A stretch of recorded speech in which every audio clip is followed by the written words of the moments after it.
Chapter 101. While the Yamen runner was deep in thought, Zhou Qiong was also sighing at the power of Zhangjia Zhuangzi. This was great. Sanshui County would definitely be classified as a disaster area. If the average output of Sanshui County was reduced by 40%, all taxes would be exempted. If the average output of Sanshui County was reduced by 60%, the tax would also be exempted. If the average output of Sanshui County was reduced by 70%, they would not even have to serve as laborers. Looking at the situation, Sanshui County's output would be reduced by at least 50% this year. If County Magistrate Cheng and Zhou Qiong did something, they would not be able to collect taxes this year. However, they still had to serve as laborers. It was impossible for them to reduce the output by 70%. In that case, they would help to fix the river in front of them. After all, it was their own river. If others did not let them, they would fix it themselves. Now that they were free, they were free. Other places were really affected by disasters, but here, nothing happened. Ge family's paddy field in Zhuangzi was already like this. Zhang family and Wang family's paddy field should be better than this. Zhou Qiong admired them from the bottom of his heart. At this time, when he saw the things in the hands of the person who was picking things out of the paddy field, he was stunned. What's going on? Why did you pull out the seedlings in the paddy field? Zhou Qiong pointed at the seedlings in the hands of the farmer and asked. The Yamen runner did not know, so he called someone to ask. The farmer recognized the uniform of the Yamen runner, but did not know that Zhou Qiong was wearing civilian clothes. Seeing that Zhou Qiong was asking about this, he smiled and spread out his hands to show the three of them the seedlings in his hands. He said, "It's nothing. There was a strong wind yesterday, and many seedlings were blown away. Some are broken, some were picked out and thrown away. It's useless." Zhou Qiong looked at the farmer and frowned. He asked, "Then why are you not worried? Are you hoping to reduce the output and wait for the imperial court to exempt you from taxes? You are really too much. Why are you worrying about nothing? What does reducing the output have to do with you? The imperial court is your family." When the farmer heard this, he was unwilling to accept it. The Yamen runner coughed and gave the farmer a look. When the farmer saw the expression in the Yamen runner's eyes, he suddenly understood that this was an official who had come to visit in disguise. His previous arrogant appearance disappeared, and he cautiously replied, "Yes. I don't know. Everyone is actually not in a hurry. The main family has already gotten new rice seedlings from the Zhang family and Wang family in Zhuangzi. In another 2 days, we can replant without any delay. Even though it's a few days late, when the autumn harvest comes, there will be more grain than before. If it weren't for the main family not being able to afford so many seeds, I really want to uproot all the rice seedlings and wait for the new seedlings." "Oh, so the Miao family of the Zhang family and the Wang family are very good?" Zhou Qiong was even more puzzled. Usually, replanting was a last resort. He did not expect that the Ge family's Zhuangzi farmers were actually looking forward to it. The farmer threw away the rice seedlings in his hand and pointed in the direction of the Zhang family and the Wang family. He stared and said, "It's not good, it's godly. Yesterday, the wind was so strong, but they all came over to help us plant the seedlings. Guess what happened? Those two families' seedlings were like little calves. When the wind came, our seedlings fell one by one. They just shook their heads and passed by." "Really? Okay, you go do your work. I'll go take a look over there later." Zhou Qiong thought that the farmer was talking nonsense and did not continue to ask. He first went to take a look at the fields and found that there were indeed many fallen seedlings. The wind yesterday had made the disaster worse. After taking a look, he continued to walk forward with his nephew and the Yamen runner. After a while, they reached the small bridge and saw the people building the houses below. He turned around and glanced at the Yamen runner. The Yamen runner quickly said, "They're going to build a restaurant here. The 3 families of Zhuangzi will pay together. When the construction is finished, they can drink and eat on the water." Good plan. We can take advantage of the fact that there is no water now." Zhou Qiong responded and continued to walk forward. After crossing the small bridge and seeing the Wang family's seedlings in the Zhuangzi fields, Zhou Qiong stopped again and pointed at the seedlings. "How is this possible? Why are the seedlings here so much thicker and taller than the ones over there? Could it be that they were planted in advance? Sir, it's impossible that they were planted in advance. Otherwise, they would have frozen to death. These seedlings can only be said to be planted well or chosen well. Sir, look, there aren't many footprints in the fields. This means that the seedlings were not blown over by yesterday's wind. The Yamen runner was not very clear about farming, but he knew that it was necessary to judge from certain aspects when handling cases. Zhou Qiong looked at the fields and frowned again. Why were they planted so casually? The Gu family's Zhuangzi fields were lined up neatly. Could it be that the Zhang family and Wang family's Zhuangzi farmers were trying to fool the main family? He did not believe that the main family of the Zhang family and Wang family in Zhuangzi would be so clumsy as to let people throw the seedlings into the fields so that they could catch someone who was deliberately causing trouble for the two families. Hey, you over there, what are you shouting for? Say it clearly. Who is fooling the main family? You don't know anything, and you're just spouting nonsense. Zhou Qiong's voice was a little louder, so a few people over there heard him. They immediately walked over and criticized Zhou Qiong. You are? Zhou Qiong looked at them and asked. We are the farmers of the Zhang family and Wang family in Zhuangzi. We were just established to guard the fields. We are called the Vigorous Seedling Protection Team. I am the team leader, and these are the team members. You are slandering the farmers of the Zhang family and Wang family. This person walked in front of Zhou Qiong, puffed out his chest, pointed at himself, and pointed at the people beside him, and said proudly, The Yamen runner coughed again and said at the same time, This is an official from above. Oh, so that's how it is. An official can slander others as he pleases? The main family said that the Vigorous Seedling Protection Team is only responsible for the main family and does not care about the others. This is called military orders are like mountains. If you are an official, you can talk to the official. We will listen to the orders of the main family. This person did not care at all. Wang Wan had chosen him because of his character. She treated the Seedling Protection Team as a military unit. No matter what happened, they could not show weakness. Even if they caused trouble, the main family would take responsibility. If they took a step forward, even if it was a mountain of knives and a sea of fire, if they took a step back, how could they care about gold, silver, and treasures? This person understood Wang Wan's spirit and did not give in at all, even if he knew that the Yamen runner was standing beside him and that the person in front of him was not an ordinary person. Haha, so you're saying that the main family arranged for you to plant the fields like this? Zhou Qiong asked again. Of course. Do you think that we are all fools who don't know how to transplant seedlings? This is called throwing seedlings. The main family decided it. At first, we didn't believe it, but since the main family said so, we followed it. Now we know. When the wind blows, the seedling transplanter falls, but the seedling thrower is still standing here. The main family is amazing. This person was still so arrogant. He looked straight into Zhou Qiong's eyes and said word by word. Good, as expected of the Zhang family's manor. It lives up to its reputation. Even a mere manor owner has such integrity, not to mention the main family. What an impressive governance method to actually be able to make the manor owner and the main family of one heart, not fearing power. Zhou Qiong was not angry. Instead, he felt excited. An army was just like that. A soldier who bowed to an outsider was not a soldier, but a coward. From a farmer, he knew the main family's way of doing things. It must be the two masters, otherwise, how could it be like this? Thinking of this, Zhou Qiong continued to ask, is it because the main family is too strict and has a way of governing people? Who knew that when these people heard this, their faces immediately darkened?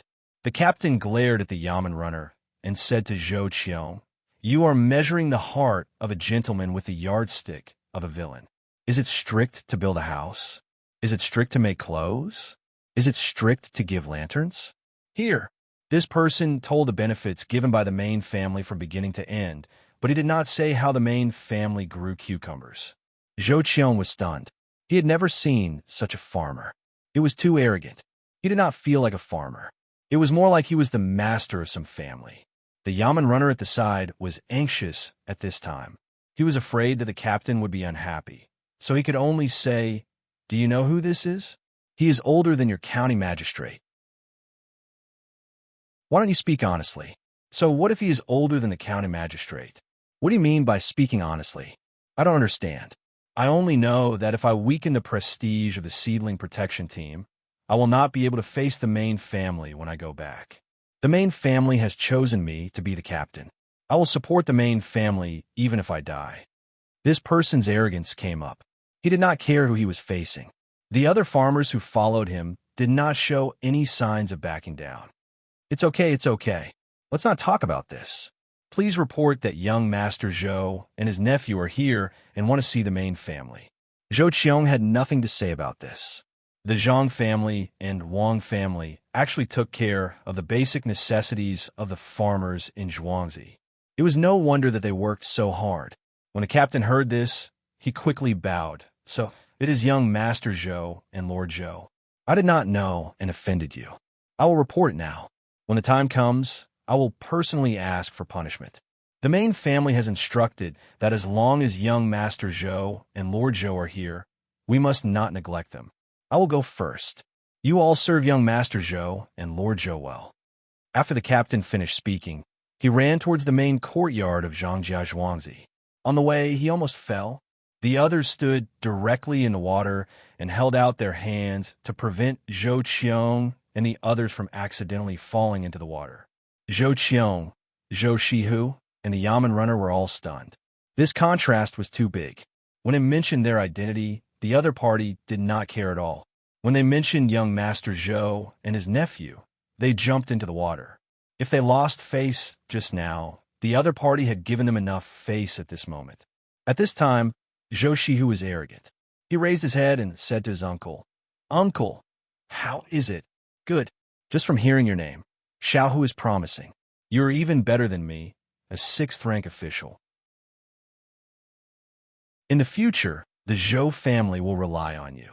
Zhou Qiong was happy, using the identity of Zhou Shihu's uncle to receive such treatment, but using the identity of an official was another matter. This meant that the other party only recognized family and did not care about anything else. It was easy to deal with such people. Zhou Shihu was naturally modest. After waiting for a while, a lot of people came over. There were 2 older people in the lead. It was obvious that they were the old ancestors of the Zhang and Wang families. This was a big show of force. Zhou Qiong suddenly remembered that he came early and did not bring any gifts. He did not know what to do. It was already 4 p.m., and Zhou Qiong's recommendation had not reached 5,000 yet. You are bullying me too much. Do you think I am afraid of you? I am not afraid. Tomorrow, I will let you bully me again. Chapter 102. Seeing so many people coming out of the 2 Zhuangzi, Zhou Qiong felt troubled. If he had come down as an official, this scene would have been perfect. But this time, he was using his normal identity as Zhou Shihu's uncle. Compared to the 2 old masters of the 2 villages, he should be considered a junior. Before he could figure out what to do, the crowd came forward one after another to greet him. He could only follow suit. The crowd surrounded him and pulled him into the main courtyard of Zhangjia Zhuangzi. In the main hall, the 2 old masters of Zhuangzi sat on the same level, occasionally praising each other. Only Zhang Xiaobao's father accompanied them and chatted. This was arranged by Zhang Xiaobao. If one wanted to take the imperial examination, it was not that simple. One needed to be famous and know people above them. For this matter, Zhang Xiaobao had discussed with Wang Wan. They wanted to copy some poems for his father and make him famous. But after considering that his father would not be so thick-skinned as to copy poems, they could only give up. Only then did they painstakingly try to establish a good relationship with him. Originally, they planned to look for the prime minister surnamed Yao during the disaster relief. But after considering that person would be dismissed in a few days, they had to find a new way. The people in the hall chatted until dinner time. Naturally, they made some arrangements. The women of the family left, and the children were not allowed to sit at the table. Zhang Xiaobao and Wang Wan took pomegranate to eat. They went out to train for a while, then went to bed. Zhou Qiong had chatted with Zhang Zhong's father for a long time. He was quite satisfied with the heads of the Zhang family, Zhang Yongcheng. They had talent, but they were a bit inflexible. Although they were the heads of the family, The real person in charge of the family was actually from the Zhongwang clan. They had the ability to take care of Zhuangzi in an orderly manner. This could be seen from the actions and words of the servants. During the meal, the servant girls who served the dishes were also steady and did not deliberately try to please him. There was no fault to be found in their etiquette. Their eyes were clear, making people feel that they were sincere, and their responses were appropriate. They gave people the feeling that they were eating at home. Although they were servants of the manor, they would not look bad in some manners. After the meal, Zhou Qiong and the others were arranged to rest after a bumpy day.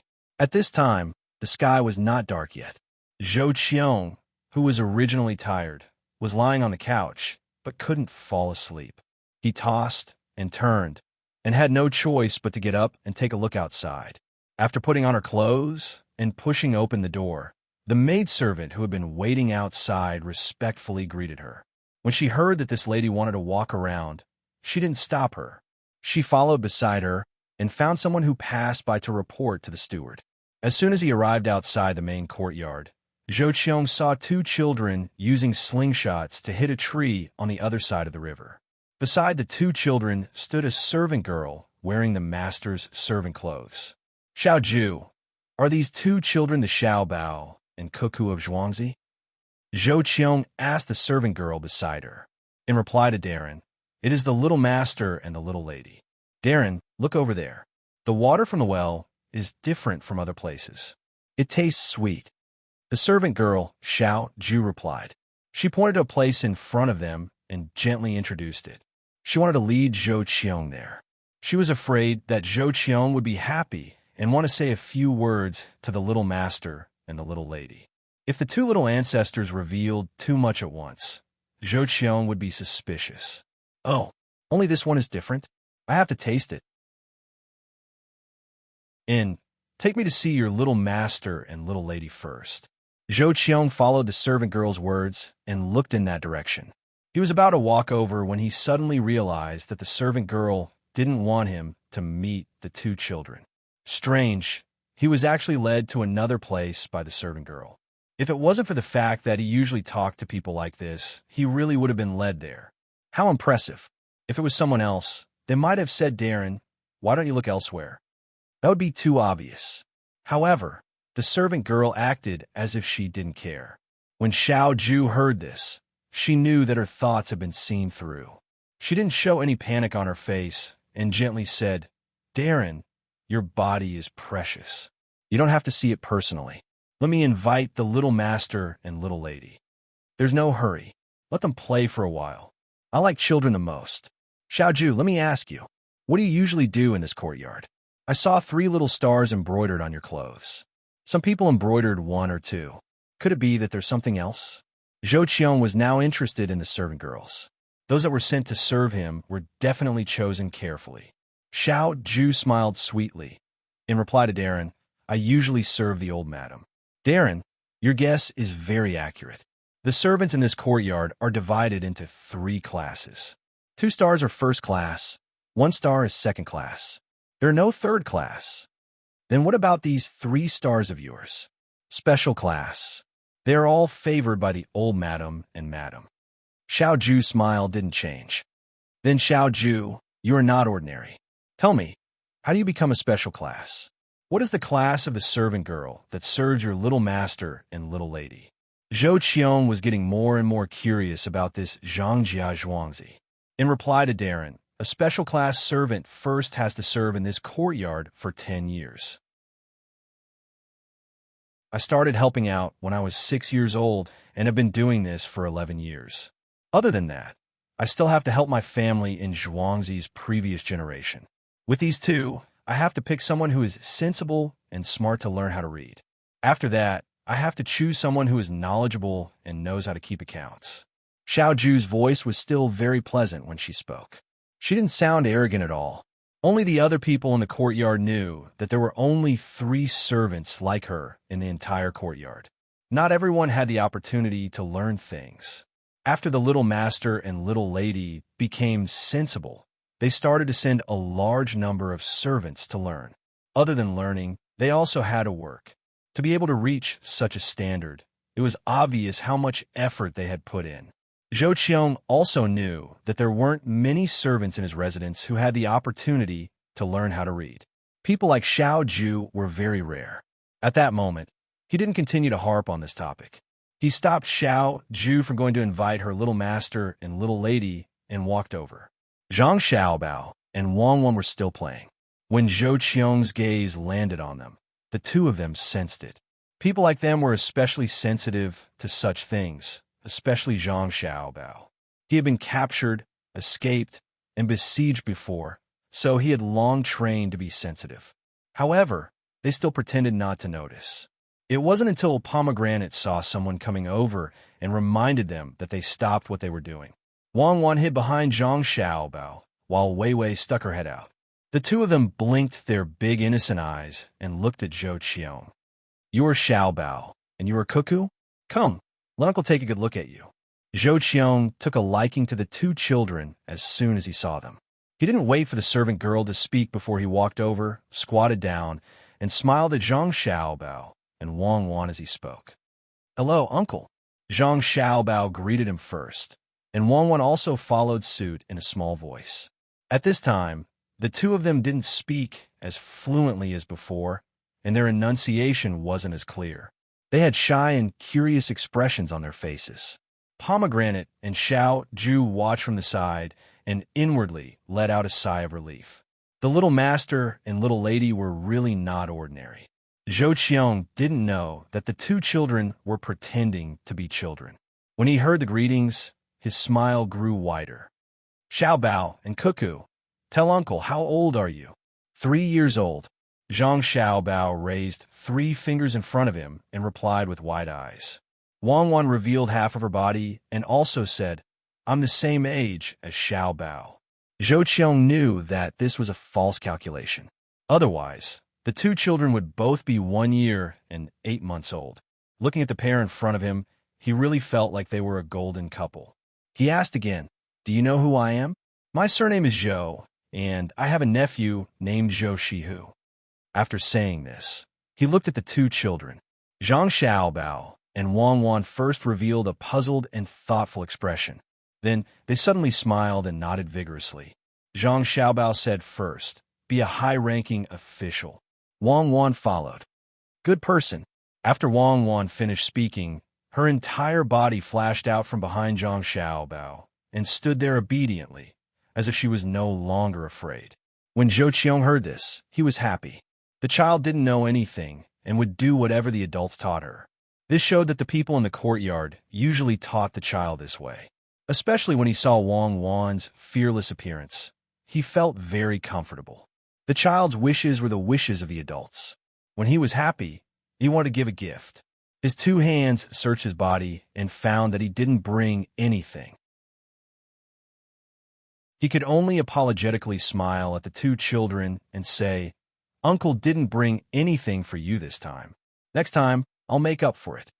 Zhang Xiaobao immediately handed over a slingshot at his waist. "This is for Uncle." He and Wang Wan each held 2 slingshots. One was strong and the other was weak. When no one was looking, they would practice with the strong one. If someone was nearby, they would take the weak one. This time, they gave the weak one to Zhou Qiong. This time, Zhou Qiong didn't know whether to accept or not. If he didn't accept the gift from the child would be unhappy. If he accepted it, how could he return it? Although it was just a slingshot, it was a treasure to the child. If the child gave him a treasure, what would he do? Looking at Zhang Xiaobao's expectant gaze, Zhou Qiong reached out and took the slingshot. He thought that he must repay this favor in the future. He also needed to help find candidates for the imperial examinations.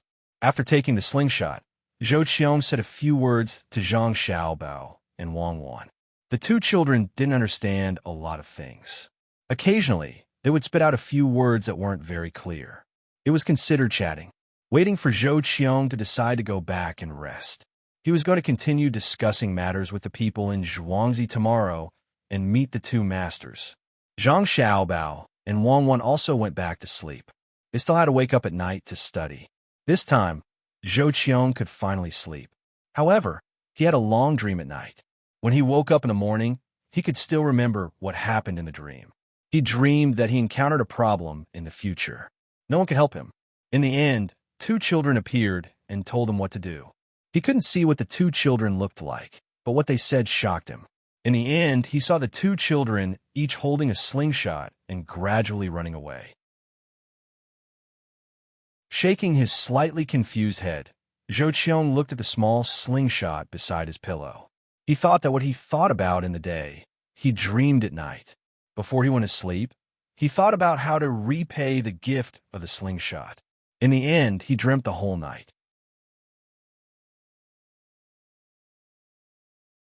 Chapter 103. When Zhou Qiong, Zhou Shihu, and the Yamen runner got up, someone came to serve them. After a while, the Yamen runner was led to another place to eat. Zhou Shihu and his nephew were invited to a separate dining room. Everything had been set up. The bowl of porridge was still steaming. It was obvious that it had just been served. There were more than a dozen small salted vegetables. Beside them were deep-fried dough sticks, steamed buns, and steamed buns. In addition to the two types of porridge, there was also soy milk and tofu pudding. Zhou Qiong originally thought that he would have to drink since morning. He didn't expect that there would be some ordinary food prepared. The small salted vegetables were just meat and vegetables. There was no other meaning to it. This time, the old masters of the Zhang and Wang families didn't come out. Only Father Zhang came to accompany them. There were only 3 people in the dining room. Looking at the food on the table in front of him, Zhou Qiong felt that there were too many types. He said, "Brother Yongcheng, there are so many things that I don't know which to choose. Why don't we take some away and let the servants eat at noon? By then, the servants will be hungry." Father Zhang didn't expect Zhou Qiong to ask such a question. He smiled and replied, "Brother Miaoran, you don't have to worry about this. Everyone in the courtyard, except for those who are working, is eating. At noon, these things have to be fried in oil. Otherwise, the servants won't eat them." Yesterday, Father Zhang called Zhou Qiong Lord. After being rejected by Zhou Qiong, he started calling him by his courtesy name. Zhou Qiong was stunned when he heard this. He picked up a steamed bun and put it in front of his mouth. He said, "Does Zhangjia Zhuangzi take care of the servants' breakfast? Brother Miaoran has never been here before. Naturally, you don't know the situation here. Not to mention Zhangjia Zhuangzi, even the Wang family's Zhuangzi is the same. In addition to 3 meals a day, the night watch also has supper," Father Zhang said to Zhou Qiong. "Why do they do this?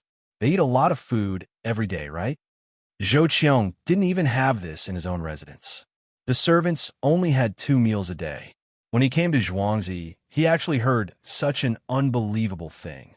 "Brother Miaoran, you don't believe me. Why don't you let little Tiger take a look?" Father Zhang said to Zhou Qiong. In fact, he wanted Zhou Shihu to go check it out. Zhou Shihu felt that this was not good. Seeing his uncle nod, he could only get up and leave. He went to the courtyard to take a look. Before he left, he glanced at the food on the table. He knew that the taste of Zhangjia Zhuangzi's side dishes was definitely better than the ones outside. After Zhou Shihu left, Zhou Qiong saw that only he and Father Zhang were left in the hall. Only then did he say, "Brother Yongcheng, what are your plans this time?" "I can't say what I plan to do, but there's something I need to trouble Brother Miaoran with. Zhuangzi and Zhuangzi are running 2 businesses together, and they will continue to run them in the future. However, when it comes to splitting the profits, Zhuangzi has taken too much of the advantage, especially when it comes to the white sugar. Zhuangzi has already recouped its capital, so why don't we change it to 10%? Father Zhang purposely sent Zhou Shihu away so that he could discuss matters with Zhou Qiong. When Zhou Qiong asked about it, the first thing he mentioned was the white sugar. "Brother Yongcheng, I can't make the decision on this matter.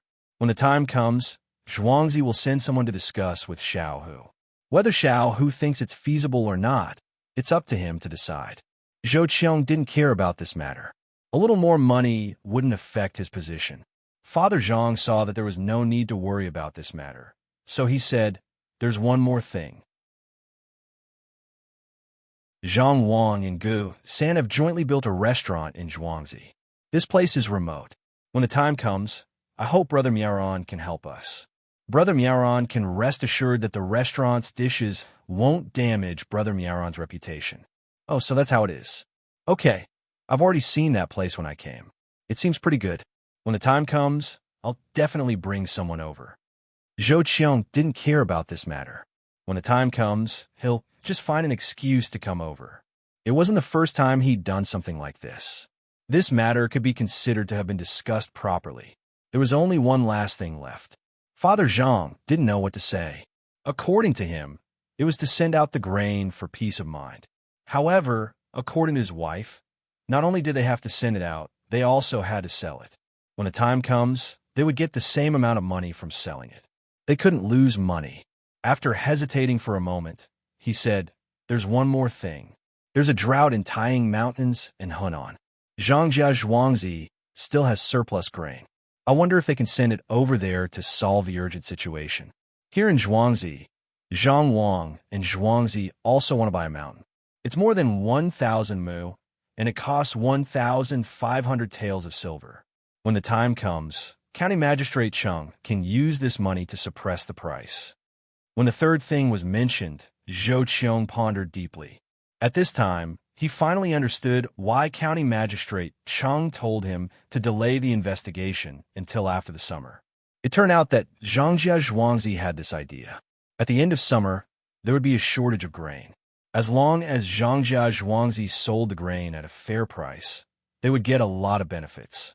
It seemed that the Zhang family wanted to give it away for free. He also knew that the grain had been bought by Zhang Wang and Zhang Wang since last year. It was the autumn harvest season, and the two families had spent almost all of their savings. After adding the money they earned from some transactions later, the amount of grain was not a lot, but it was not a small amount either. In total, they had obtained nearly 10,000 don of grain. In total, there were 800,000 jin of grain. It was impossible to solve the food problem of so many people with this amount of grain. However, if it could solve the food problem of tens of thousands of people for a few months without any problem, it would be a big contribution. Seeing that Zhou Qiong was thinking about something, Father Zhang did not disturb him. He put his chopsticks on the chopstick holder and waited there. After a while, Zhou Qiong finally said, "I heard that you have 800,000 jin of grain. Are you going to give it all away directly?" Well, Father Zhang did not expect Zhou Qiong to know so much. It was indeed as Zhou Qiong said. His family had been thinking of ways to store grain, and they did have this much now. However, this grain could not be given away for free. He could only say, "My family's intention is to give away half of the grain and leave the other half for others to help earn back the capital. I wonder what the imperial court will reward us for doing this." Hearing this, Zhou Qiong understood. It turned out that Zhangjia Zhuangzi wanted to sell the other half at a high price and earn back the money they gave away. If they really did this, it would not be as simple as just earning back the money, but at least they would gain some profit. Zhou Qiong was not surprised at all. It did not matter who sold the grain. There were more big grain merchants who wanted to make money from disasters. Since Zhangjia Zhuangzi said this, it meant that he did not treat Zhou Qiong as an outsider. After thinking for a while, Zhou Qiong said, "If you can really take out so much grain, you have to let County Magistrate Cheng submit a report first. I will also submit a report on my side. Not to mention keeping the grain, it is not impossible to go one step further. However, when you sell the grain, you have to find someone reliable. Don't make any mistakes. I just don't know who is handling the disaster this time. Otherwise, they can help even more." Father Zhang listened to Zhou Qiong's words and stared straight at the small dishes on the table. If someone looked closely, they would find that his pupils were out of focus. He was in a trance. In this state, he did not even need to adjust to look at a three-dimensional picture. He did not know what to say now. To be precise, he did not know if he should follow his wife's words or that immortal son's words. All of Zhou Qiong's reactions were predicted correctly. Even the content of his words was predicted. These were all what his wife told him. However, he knew that only his son and daughter-in-law had this kind of ability. From the breakfast arrangement until now, there was no difference at all. Father Zhang suddenly felt that Zhou Qiong was a little pitiful. After saying so much, everything was under the control of his son and daughter-in-law. They were really monsters, no, immortals. "Brother Yongchen, what's wrong? Did something bad happen again?" Zhou Qiong saw that Father Zhang was in a trance and raised his voice to ask. No, it's nothing. This time, it might not only be a drought, but also a plague of locusts. Zhangjia Zhuangzi has prepared close to 10,000 chickens and ducks. When the time comes, you can go over and help. The people sent by the higher-ups are not ordinary people. I heard that Prime Minister Yao has always been good at handling government affairs. Perhaps the Prime Minister will personally take care of it. Father Zhang had memorized all these words. No matter how he thought about it, he could not think of a Prime Minister who would personally take care of these matters. However, these words came from his wife, so he had to believe them. Plague of locusts? Why is there a plague of locusts again? Brother Yongcheng, this is not something to be worried about. The locusts are the emperor. If there really is a plague of locusts, then it is a sign from the heavens. You raised so many chickens and ducks in Zhuangzi. Could it be that you already planned for this? As Zhou Qiong was speaking, he suddenly remembered that Zhangjia Zhuangzi had raised many chickens and ducks since last year. They also made a pond and dug a well.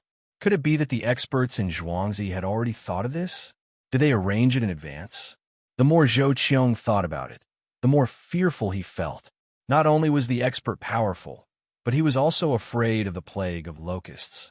If this was true, then this year's losses would not be enough. The east of Tang Mountains and Hunan would be affected. When that time came, not to mention several times the price of the grain, it would not be enough. Brother Yongcheng, where did you hear all this from? Zhou Qiong had to ask. I didn't hear from anyone. It's all blind guesses. Why do you ask? Father Zhang tried his best to control himself and said with a smile. Oh, it's nothing. I was just casually asking.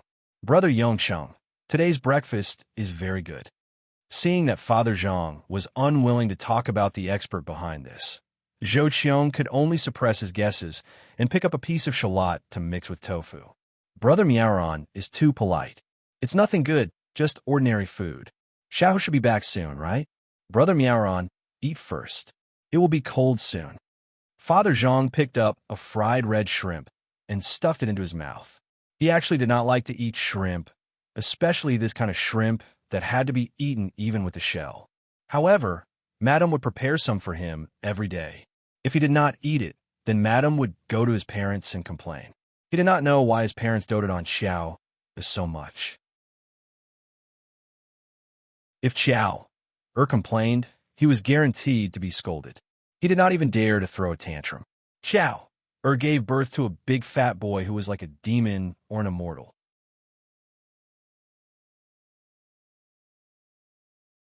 Chapter 104. Zhou Qiong and Father Zhang finished their discussion. Just as they were about to chat, Zhou Shihu hurried back. Just as he was about to speak, he saw Father Zhang sitting at the side. Only then did he remember that he was waiting in someone else's house. He could only swallow his words and obediently sit beside his uncle. He picked up his chopsticks and began to eat. Fortunately, the food was not cold. After the conversation just now, Zhou Qiong was no longer so distant. He asked his nephew, Xiao Hu, did you see that everyone in the Zhang family's courtyard is eating? Yes, wait. Zhou Shihu ate quickly.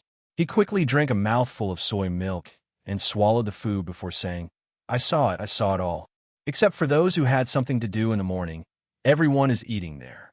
Only a few small salted vegetables are less than here. As for the rest, there is not a single one missing. They can eat whatever they want. I saw a strong man eating a big steamed bun in 3 mouthfuls. In a short while, he actually ate 4 steamed buns. He wasn't afraid of choking. Uncle Zhang, what you did is really better than other places. Your nephew will say something disrespectful. If you do this, the people in the courtyard will only remember you. Not to mention the people from the government. Even if the emperor himself comes, the people in the courtyard will protect you. Xiaohu, what are you talking about? Isn't your Uncle Zhang helping the emperor treat the people in the courtyard better? How did it become like a private army? Zhou Qiong frowned and lectured his nephew. He was also lamenting in his heart. Zhangjia Zhuangzi actually gave his servants breakfast. Those who were on night watch also had to eat supper. This was using money to pave the way. One could imagine the loyalty of the people in the courtyard. For meals, they were just like that in the manor. Here, they were prepared for the servants. No wonder Xiao Ju led him to another place. He was afraid that he would hurt the young master and wife. At that time, he did not do anything that would hurt the two children. Otherwise, Xiao Ju and Pomegranate beside him would have pounced on him and risked their lives. It was no wonder that the people in Zhuangzi were full of envy when they talked about the Zhang family and the Wang family. The Zhang family and the Wang family actually managed the entire Zhuangzi like an iron plate. Why did the two children dare to play outside with a maid accompanying them? All they had to do was call out, and the farmers of the Zhang family and Wang family would rush over upon hearing the sound. Having money in one's own family was not a matter of ability. Being able to get the people around them to take care of them was a matter of ability. Uncle, I wonder how you slept last night. I noticed that there were people walking back and forth in the middle of the night. When I woke up, I noticed that many of the rooms were still lit. Zhou Shihu was indeed frightened. He was frightened by Zhangjia Zhuangzi's way of doing things. He didn't care that the master of the Zhangjia Zhuangzi was beside him as he continued to talk to his uncle. There's such a thing? Brother Yongcheng, how did you arrange this courtyard? Could it be that they're doing this just for us? Zhou Shihu was also surprised. He felt that this was not a Zhuangzi, but a place similar to the imperial palace. Although he had never been there at night, he had heard that there were always people patrolling the imperial palace at night. Since Zhou Shihu asked, Father Zhang didn't want to lie. Therefore, he said, starting from last autumn, the Wang family also followed suit in Zhuangzi. They hired a few more people and didn't spend too much money. With someone walking back and forth at night, the people in the courtyard will be more at ease. There's no need to worry. It's just some lamp oil, so the people in the courtyard will sleep soundly. When they wake up early in the morning, it will be better than usual. It's worth it. We don't care about such a small amount of money, especially the maids. Usually, they don't dare to wake up at night. Now that there are always people around, there will be less trouble. Servants are also people. Okay, when I go back, I will do the same. No wonder your Zhuangzi feels different from other places. All the servants are working hard. Brother Yongcheng, this is all your wife's idea, right? Zhou Shihu was indeed touched. When he thought of how serious the servants were when they were working, he thought that the courtyard was strict. Now, he understood that it was because they were good to the servants. It seemed simple, but in fact it was not easy. What else could Father Zhang say? He couldn't betray his own child. He nodded, admitting to this matter. The money was earned by his son and daughter-in-law. It was not under his control at all. He had been learning things all day. The people in the courtyard were more respectful to his son and daughter-in-law than to him. Seeing that Father Zhang admitted to it, the three of them began to eat again. Zhou Shihu drank a bowl of soy milk and moved the slightly cold tofu pudding in front of him. Then, he looked at the mantus and steamed buns that he couldn't finish and asked, Uncle Zhang, are we really going to fry these leftovers for the servants to eat? Won't it be fine to heat them up? Of course it's fine to heat them up. Many people don't even need to heat them up. However, there are usually a lot of things to do in the afternoon. In addition to the work in the morning, the servants are tired and need to take care of themselves. Fry them in oil. One has a lot of oil, and the other has a good taste, so they can eat more. Let them eat more, let them recuperate, and do more work. It's easy to tire them out and then buy more people, but it's hard to guarantee their loyalty. These people in the courtyard, if the master tells them some secret things, even if you catch them and skin them alive, they won't reveal the secret. So what if you treat them a little better? Father Zhang had deep feelings about this matter. Sometimes when he met Cherries, Pomegranate, Xiaohong, Huzi, and Erniu, and wanted to ask how his son was, these people didn't say a word. They would be whipped to death, especially Erniu, who had served by his side in the past. When asked anxiously, he would say, Master, even if you beat me to death, I won't say a word. The young master has ordered me to keep my mouth shut. At that time, Father Zhang was jealous that his son could control the servants like this. According to Madame, when she asked Erniu also answered in the same way. Such a clever person dared to resist the master's questioning. Father Zhang was just a servant who took care of the surroundings. He answered whatever Madame asked. There was no comparison.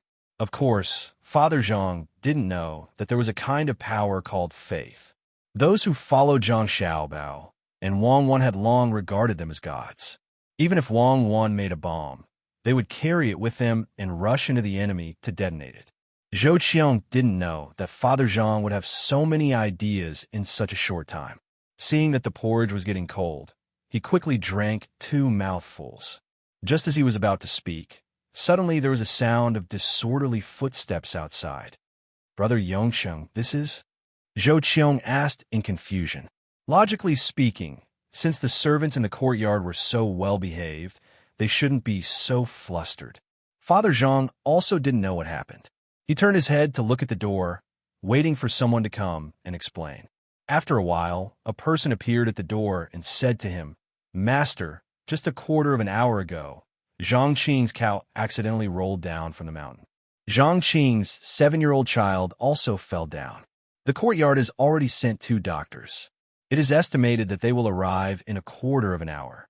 There are other people who will also go to help." "Got it. Quickly go and settle it. Tell people to bring all the necessary things. Don't delay." When Father Zhang heard this, he also became anxious. After all, it was a human life. It didn't matter if the cow died. If they couldn't beat it, they just had to report it to the government. But if something happened to the child, it would be difficult to handle. If he judged others, he didn't even dare to think about it if his son fell down. The servant responded and left. Zhou Qiong was curious again. "Brother Yongsheng, where did that person fall down? Where else could it be? There's only one place on Zhuangzi that is dangerous. In a while, I had people dig that place flat. It rained, and a lot of mud and stones slid down the mountain, making that place steep. If I had known that this would happen, I would have had people flatten it. It's all because of the busy spring season." Father Zhang's face didn't look good.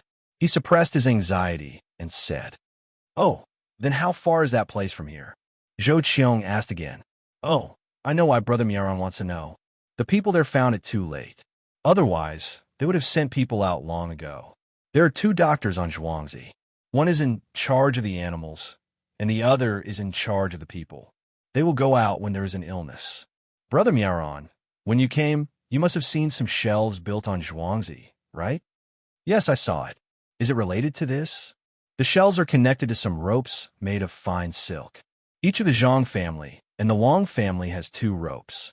One is a bell, and the other is connected to the bamboo tubes on both sides. When there is an emergency, they use those ropes to call for help. Usually in less than 10 breaths, they will know and immediately respond." When Father Zhang mentioned those things, he raised his head. A proud expression appeared on his face. He was qualified to be like this. Last time, Zhang Xiaoshu's family only took a quarter of an hour from the time the accident happened to them. Who could compare with this speed? Zhou Qiong was also dumbfounded. He did see those shelves, but he didn't expect that they were built by the main family on Zhuangzi for the villagers to call for help. When something happened on Zhuangzi, the people here were sent out immediately. His manner was even worse than Zhuangzi's. If something happened on Zhuangzi, it would take an hour for the people farther away to send news. "Brother Yongsheng, can you take us to have a look?" The more Zhou Qiong thought about it, the more incredulous he felt. He couldn't hold back his thoughts and suggested, "Okay, then let's go and have a look. I wonder how Zhang Qing's child is doing. Don't let anything happen to him. He is a treasure in his family."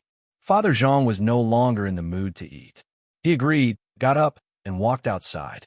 Zhou Shihu and his nephew also put down their chopsticks and followed behind Father Zhang. They wanted to see if this matter was true or not. Seeing was believing. When the 3 of them arrived at the place by car, there was a child crying there. There was also an adult scolding the child for being careless. If the child wasn't injured, the adult would have gone over and hit him.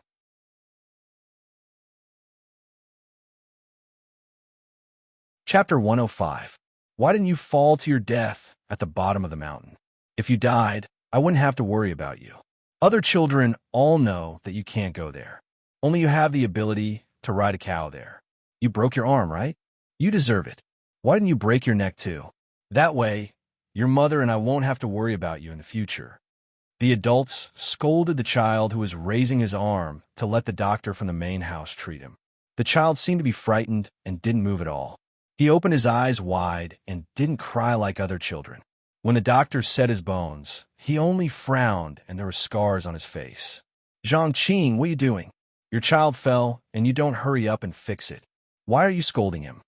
Father Zhang couldn't stand it anymore and scolded him with a sullen face. Father Zhang usually didn't care about these things.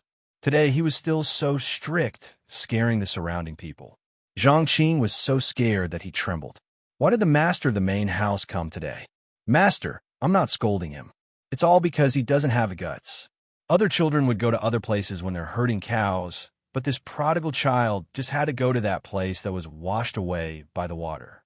It's more than 2 zhang high, and the cow would fall to its death. He's lucky and only broke an arm.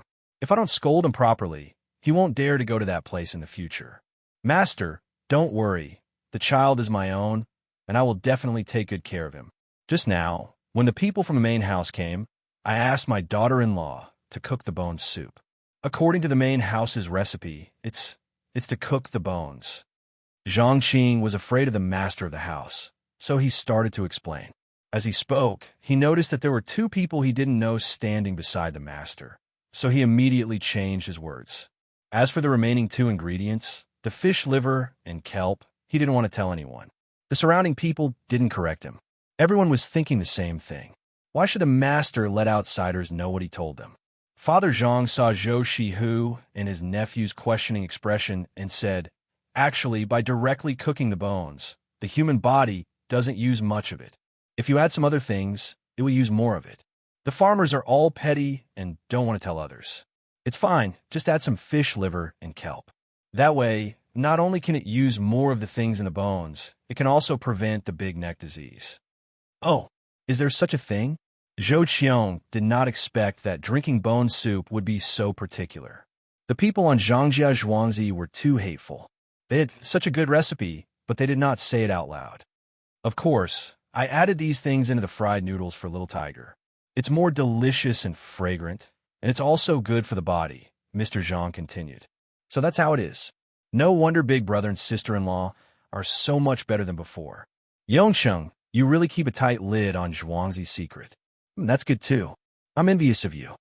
Zhou Qiong understood immediately. Even though it was just 2 more things, they were very useful. The cow is dead. Mr. Zhang gave Zhou Qiong a you know what's going on expression, then asked Zhang Qing. Yes, he fell to his death.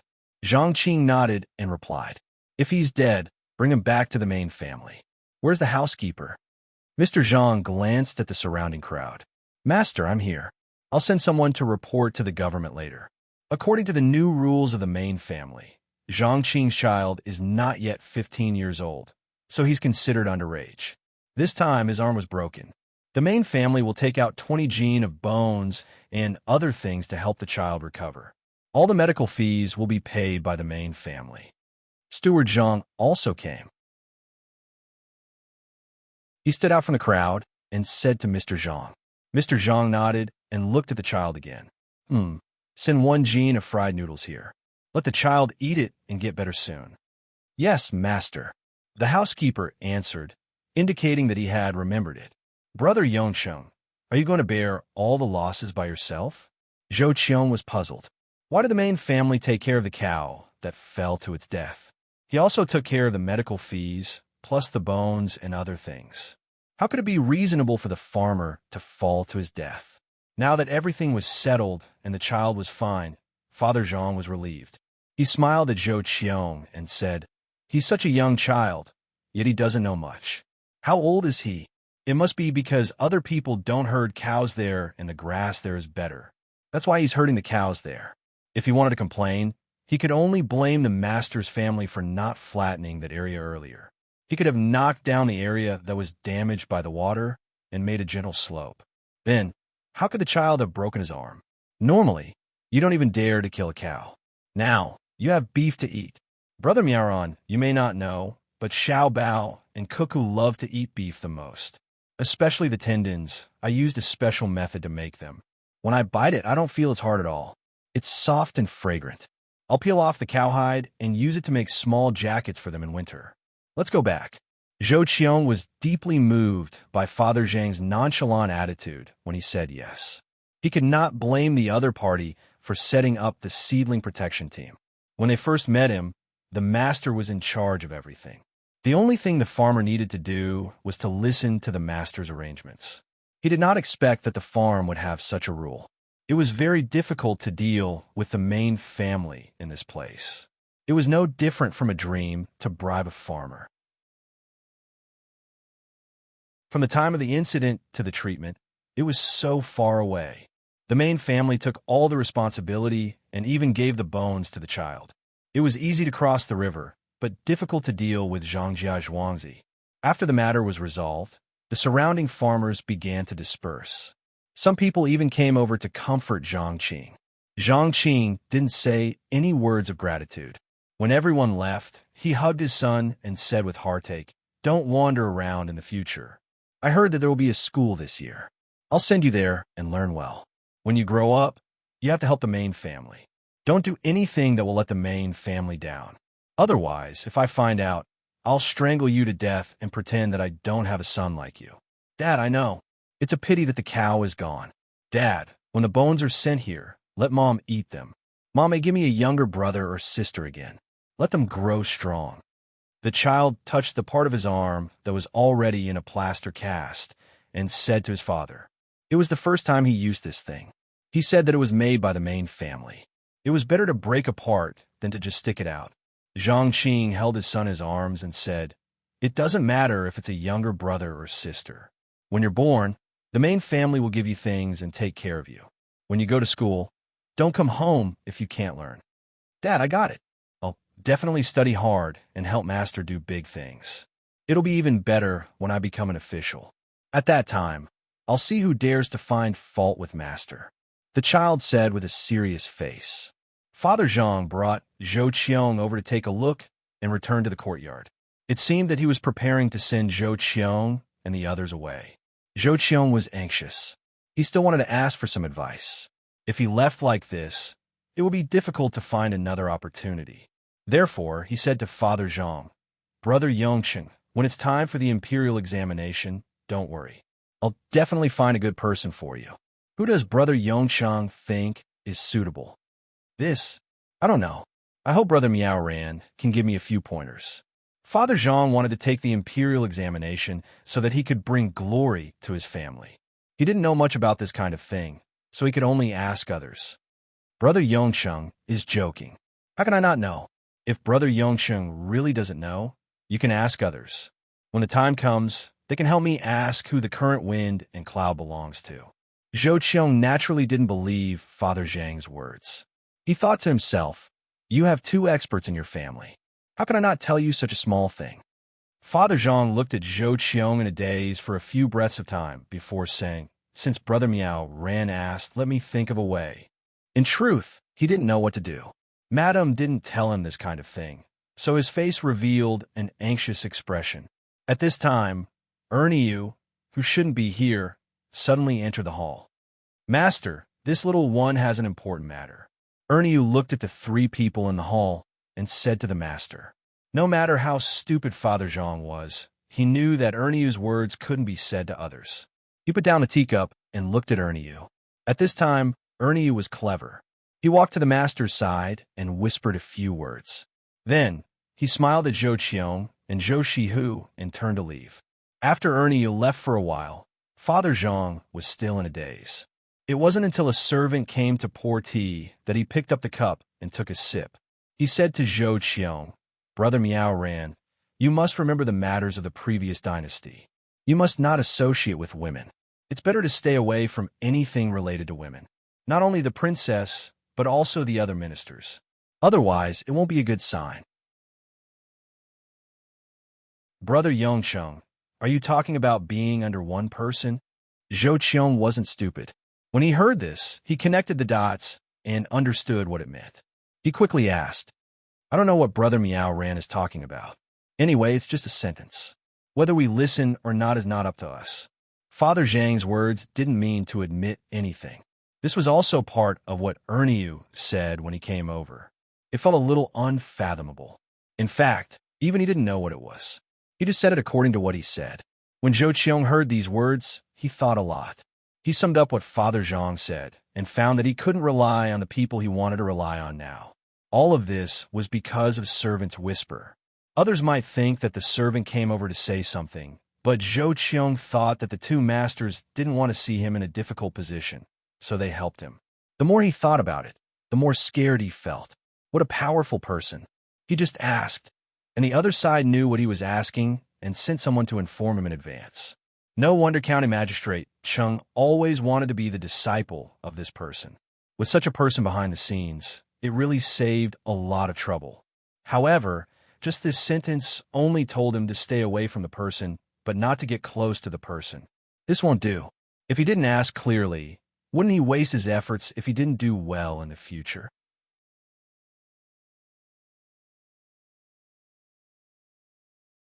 Chapter 106. Well, I don't know if Brother Yongqing knows more. Oh, I don't know. It's just a guess. Just a guess. At this moment, Zhou Qiong had already confirmed that there was indeed an expert in the Zhang family's farmstead. Otherwise, it would be impossible for the two farmsteads to be in such a state. However, that expert did not seem to be willing to meet with them. He only sent a servant over to inform them. In order to obtain more information, he could only continue to speak to Father Zhang, hoping to find out what the imperial court was doing through him. If it wasn't for the fact that he had come here with this intention and had seen many unbelievable things, he definitely wouldn't have believed it so easily. Just as he asked, the master of the Zhang family happened to send someone to tell the master of the Zhang family what he wanted to know. This was too much of a coincidence. Zhou Qiong would rather believe that it was arranged deliberately than think that it was a coincidence. Others might not understand the meaning of this, but he understood. Don't have anything to do with a woman. It was not a good sign. What was it? It was obviously a Yao character. She mentioned a woman and then a princess. This meant that this person's status was not low. Who else was a woman? Besides Wu Meinyang, there was only Princess Taiping. Both of them were important figures. Then the person they were talking about must be an important figure. At this time, if not the emperor, who else was important? Prime Minister Yu. What was his surname? His surname was Yao. A woman. It was not a good sign. Together, it was the prime minister. Could it be that they were telling him that the prime minister might not make it and that he should stay away? Zhou Qiong was able to figure this out in a short amount of time. He wanted to know more about this, so he continued to ask. Father Zhang didn't even understand what Ernie said just now. He just said the original words. How could he say anything else? For a moment, he didn't know how to answer. Zhou Qiong naturally knew that Father Zhang didn't say anything at all. His purpose was to get someone to go to the place where the two masters were and talk to them. However, before he could continue to think of a way to get Father Zhang to ask, Ernie, who had just come over, came over again. He also whispered a few words into Father Zhang's ear. After Ernie left, Father Zhang calmed down a little and said to Zhou Qiong, Brother Miao Ran, there's no need to rush to know some things. As the saying goes, even if MT Tai collapses in front of you, your expression won't change. Brother Yongchang is right. That should be the case. How could Zhou Qiong have the leisure to do that at this moment? Whether or not Mount Tai did not matter to him. What he wanted to know now was who his future backer would be. No matter how tall or majestic Mount Tai was, it could not compare to a good backer. That's right. It's great that Brother Miaoran can think this way. As the saying goes, one is hot and one is warm in Lingnan. If one were to ask who was sitting in the East Ridge, there would be a cover and a wood king by the side. As long as Brother Miaoran remembers this, it's fine. Father Zhang repeated what Ernie had just said without changing a single word. What's the saying? Zhou Qiong didn't understand. He sat there and muttered a few words. Then he stopped talking and frowned. Beside him, Zhou Shihu didn't dare to disturb him. He smiled at Father Zhang and waited there. Zhou Qiong felt like his head was going to explode. He really couldn't understand the meaning of those 4 sentences. If it was someone else who said those words, he wouldn't care. However, it was the servant who said those words. Needless to say, that servant was related to the expert. The expert knew what he was thinking. Just now, he had already reminded her that she could not rely on a certain person. Now, he said these words again. That was exactly what she wanted to know, which was who she could rely on. In Lingnan, when many people heard this, they would think of the line between the Qinling Mountains and the Huai River.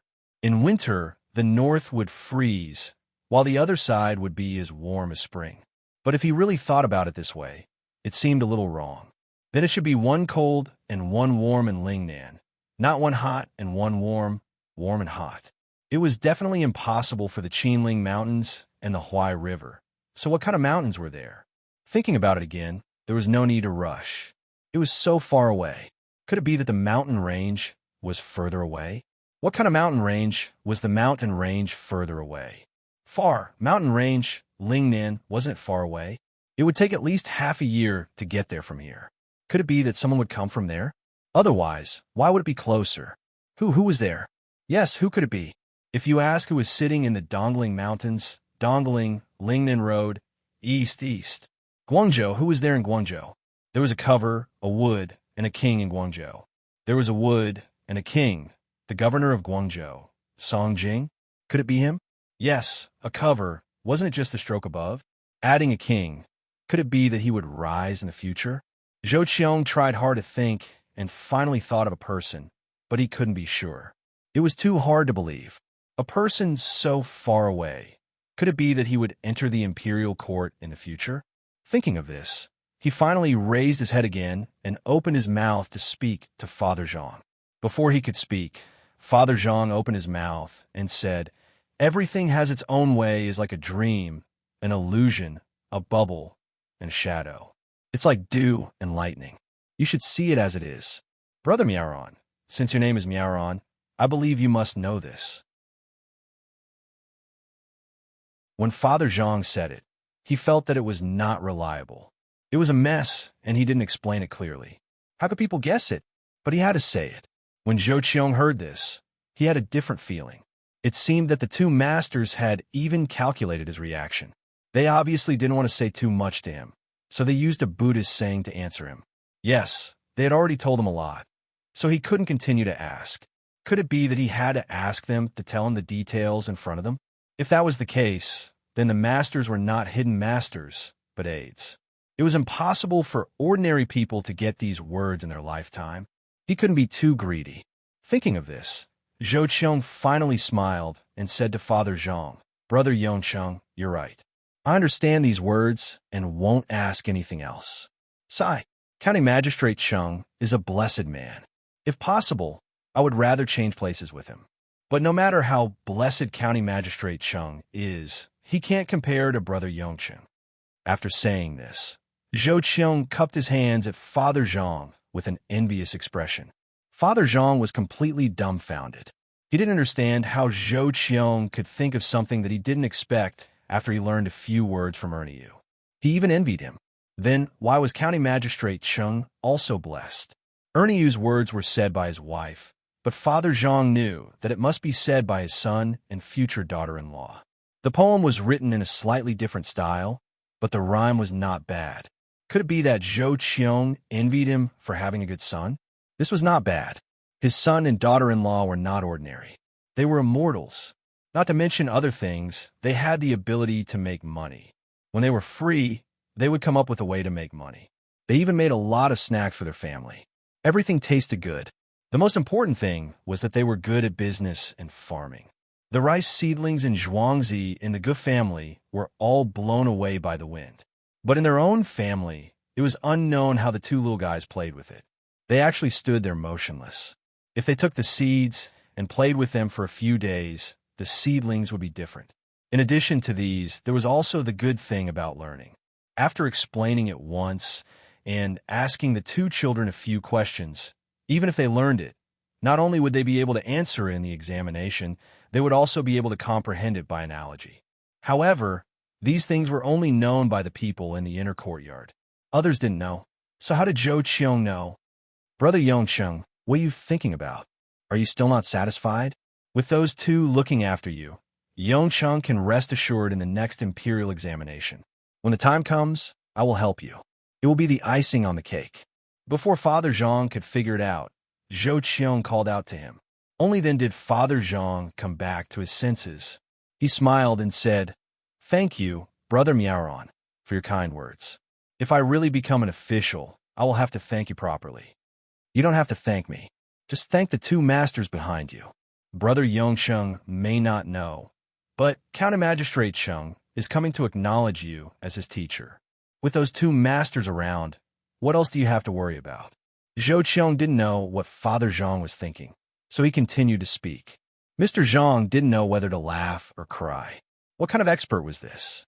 Wasn't it his son and daughter-in-law? With just a few words, a sixth-rank official actually became like this.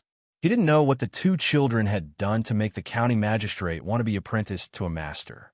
He wondered if this Sitsong Army adjunct Zhou would still say this after he knew what this expert looked like. Father Zhang naturally wouldn't sell his son out. He pretended not to know and said, "What masters? Brother Miaoran, you must be joking. They're all ordinary people." Yes, ordinary people. They're all ordinary people. I was wrong. There are no masters. Ordinary people are good. When the restaurant is built, I will come again. I hope to see ordinary people. I will be satisfied with just one meeting. Zhou Qiong misunderstood and thought that Father Zhang was deliberately hiding something and didn't want to say it out loud. He was afraid of offending the masters, so he also echoed. After saying these words, he began to talk about other things with Father Zhang. He said whatever he could think of. It didn't matter whether it was right or wrong in the end. As long as he said it, it was fine. After flattering each other, the day passed. Of course, there was good wine and good food for lunch and dinner. Early the next morning, Zhou Qiong couldn't wait to leave. He wanted to go back and figure out what happened in the mountain village.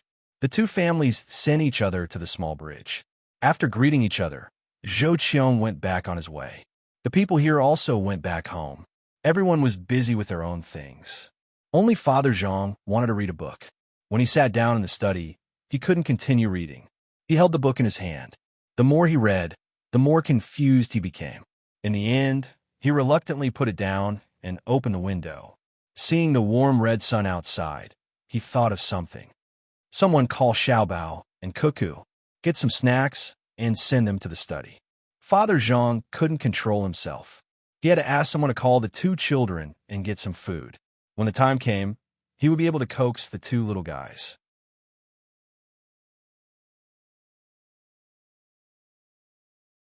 Chapter 107. Zhang Xiaobao and Wang Wen were called over. They left quickly and came back quickly. Zhang Xiaobao's father asked a few questions, and they answered selectively. They did not say anything substantial, mainly because Zhang Xiaobao was afraid that his father would be thinking about other things all day long and would not have the energy to study. Even if they want to find someone for the imperial examination, they would need to have the ability and knowledge to do so. The snacks were also brought back. Those were the snacks that the two of them made themselves. Usually, they would give some to the people in the courtyard. We've made a profit. This year, the whole county is considered to be a disaster, so the production will be reduced by half. We don't have to pay taxes, and we don't have to take out extra silk. We only need to contribute some labor. It's only a few days. Discuss with the Gu family in Zhuangzi to let the county magistrate fix our river. We can use our own people to fix things in our own place. We can even get some construction funds and widen the river. We won't be able to take over the fertile land. Let's go and eat the beef marrow. It's fresh. Zhang Xiaobao felt that he had done a big favor for the family and was in a good mood. As he spoke, he skipped like a child towards the kitchen. Wang Wan stood there in a daze for 2 seconds before running over as well. Don't think about the construction fees anymore. Fix the river properly. What if there's another flood tomorrow? We can't fool around with our own place. The money allocated might not be that much anyway. If we peel it off layer by layer, we won't have much left. The two discussed how much money they could allocate this time. How much money could County Magistrate Chung put here, and what would happen to the river? They went to the kitchen one after another. There were already people taking out the bone marrow of a few bones and putting it on a plate for the two little ancestors to eat. Since the ox had fallen to its death, they immediately sent someone to check on it. Qi Li and Senior Feng came together. When they saw the Yamen runners and the ox, they were sure that the ox had indeed fallen to its death. One of them took 2 caddies of beef from the farm and left happily. When the bailiff left, he also took the ox head and half a fan of beef. When he returned, he could cook some beef soup to drink. Knowing that his wife was pregnant, he also gave him half a hoof of ox tendon. He told him to take it back to eat. When he felt disgusted, he would feel better after chewing. The bailiff's eyes were red when he received the items.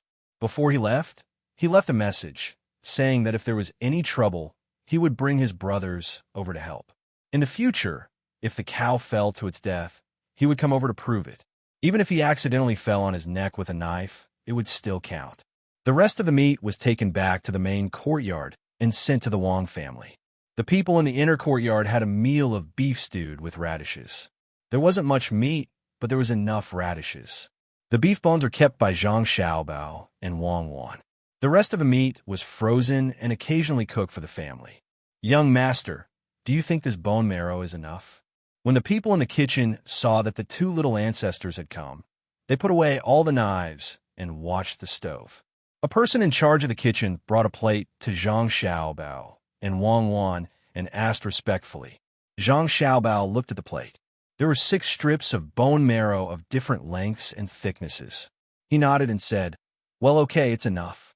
It's enough for Cuckoo and me. It's just cooked, right? Make more, steam in the pot, mix it with the stock, add less salt, some chopped green onions and coriander, and send it to my family and the main house of the Wang family. Oh, remember not to add coriander in one bowl. My grandma doesn't like it. Cut some ginger foam. Grandma likes to eat that." The person in charge of the kitchen immediately went to arrange it. At the same time, he sighed. His grandson was 2 years old, but he always pestered the family for this and that. He had never said that he would let the family taste what he wanted. Looking at the young master and the young lady, they would think of the family when they had something good. They even remembered the old lady's favorite food. They couldn't compare with them. When Zhang Xiaobao and Wang Wan ate the bone marrow at noon and took a nap, Zhou Qiong had already arrived at the Qin family's village. He came back in a hurry. He was afraid that those people would find that he had left, and it would take a lot of effort to explain. Following the Yamen runners waiting outside the mountain, when they entered the village, County Magistrate Chung immediately greeted them. He arranged a place to rest and asked someone to send food. The officials who were still working here were all exhausted. There was no part of their bodies that didn't ache. They weren't picky when they were eating last night. They ate whatever was given to them. When they slept last night, they were scattered among their families. Until now, they still didn't know that there was one less person working here. The 2 assistant ministers were very relaxed. They wandered around together and occasionally gave advice to the villagers on what to plant. Especially the assistant minister of the Ministry of Works. He helped the villagers draw a picture of a tub and asked them to follow it. In the future, it would be more convenient to get water from the tub. Naturally, the food they ate was better. At noon today, they actually ate 2 meat dishes, 1 vegetable dish, and a bowl of soup. They hadn't seen the army from the prefecture for more than a day. They even asked, but the answer they got was that they were assigned to other things. When Zhou Qiong came back this time, he first talked to County Magistrate Chung. The Yamen runners were not in a hurry to show up. They let the officials do more work and tire themselves out so that it would save them some trouble. The Yamen runners understood that the officials were tired after walking for such a long time. If they had a good rest the next day, they might recover a lot. However, after working for another day, they would definitely be sore and painful. If they worked for a few more days, they might get used to it. However, if they worked for another day and walked back the next day, the feeling was obvious. At that time, they could only be fed by others and couldn't even lift their arms. "Lord Zhou, have you finished your discussion this time?" County Magistrate Chung asked Zhou Qiong to sit down. He poured the warm wine and pushed the wine bowl in front of Zhou Qiong. "Yes, there are 2 small things. One is about Xiaohu's business. I don't care about this. Xiaohu just has to do it. The other is that they want to build a restaurant on the river. When there is no water, we can go and take a look and help out. For the last thing, I need County Magistrate Cheng's help." Zhou Qiong was indeed tired and thirsty. After saying these words, he raised the bowl and drank it. He let out a long breath and felt comfortable. County Magistrate Chung helped to pour the wine again and asked, "What do you want me to help with? Is it about the disaster this year? This is a small matter. Our county is indeed suffering. It's not about this.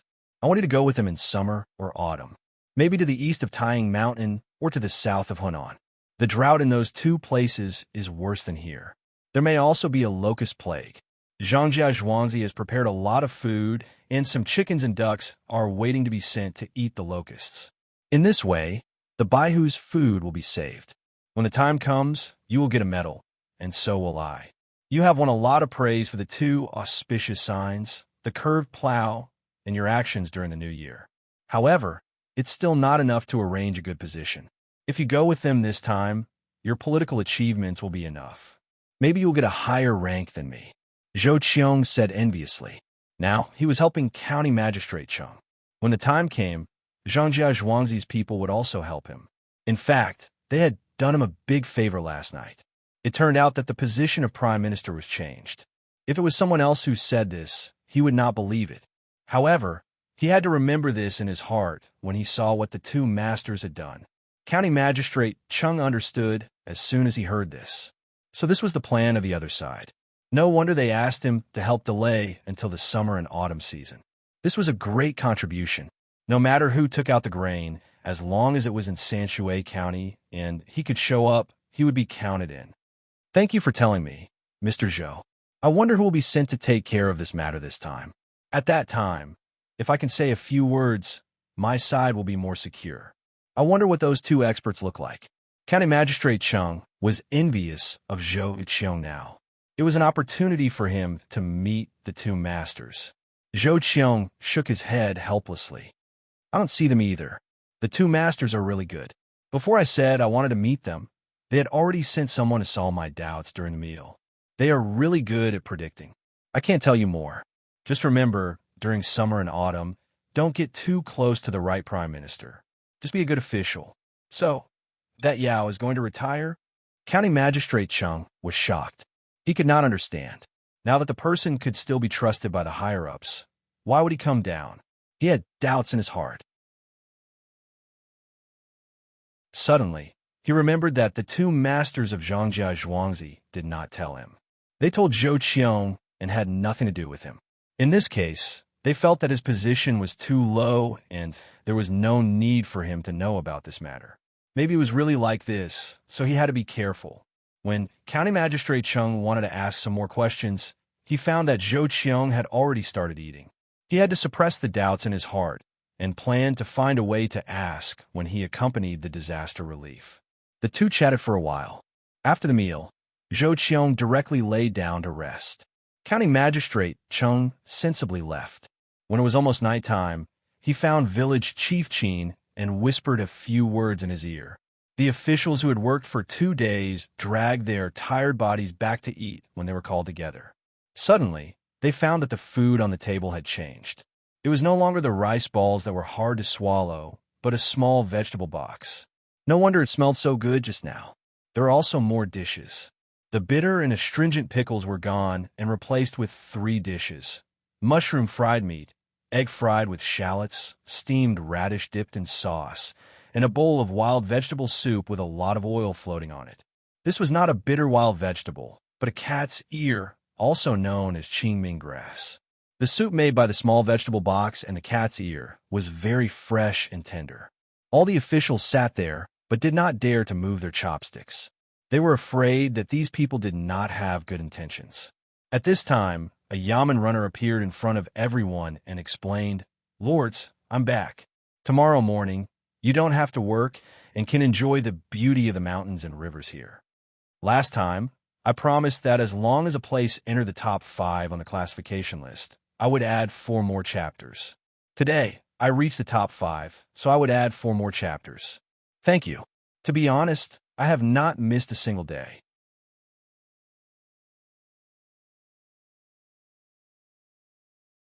Chapter 108.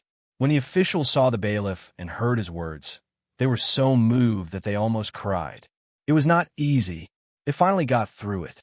When they looked at the food in front of them, they felt that this food should be in heaven and not in the mortal world. When they took a bite, it was so delicious. Some of the officials were so moved by the spicy taste of the vegetables that they cried. They looked at the bailiff who was waiting for orders. It was as if they had seen their parents. The bailiff saw that everyone's expressions were a little strange and their emotions were not so stable. He had no choice but to ask again, "My lords, what should we do tomorrow? Should we go on a boat or enjoy the scenery? I just want to ask, can we go back?" An official ate 2 boxes of vegetables in a row and choked while speaking. He hurriedly drank a mouthful of soup and stood there with his neck straightened. After a while, he let out a long breath and looked at the bailiff, eagerly waiting for a reply. "What? Go back? This? Little brother, don't worry. When we go back, oh no, we will pay for the meal this time.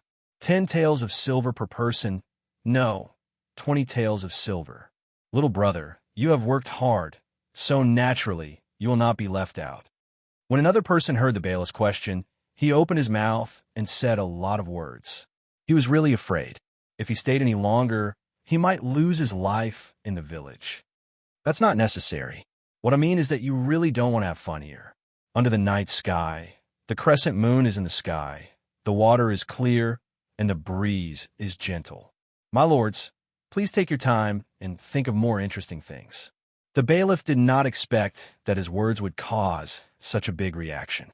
All the officials put down their chopsticks and listened attentively. "Thank you, little brother, for your kindness. Let's wait for the others to come. We have to go back and see the disaster situation in the county. The people's affairs are more important." The official who spoke at the beginning continued. He was really scared. How could he think of interesting things? In this place, the first thing that came to mind was how he carried the water. Not to mention the water in the buckets. The wooden buckets were not light at all. He quickly found an excuse and said that he wanted to go back to the county to check on the situation. In fact, he wanted to hide as far away as possible and never come back to this place in his next life. The bailiff was still hesitating. The official who said that he would pay also took over and said, "This meal costs 30 taels of silver. When the time comes, all the brothers in the county will each pay 5 taels of silver. I will pay when I get back." With him taking the lead, the other officials also understood that the money was too little. One by one, they followed suit. Some even wanted to write down a written agreement on the spot. As a result, County Magistrate Chung was alarmed. He came here with the 2 assistant ministers. When he heard that the officials were willing to spend more money to pay for the meal, he smiled and said, "Your Excellencies, I know that you're not only willing to pay for a few meals, but also to help Sanshui County survive the drought.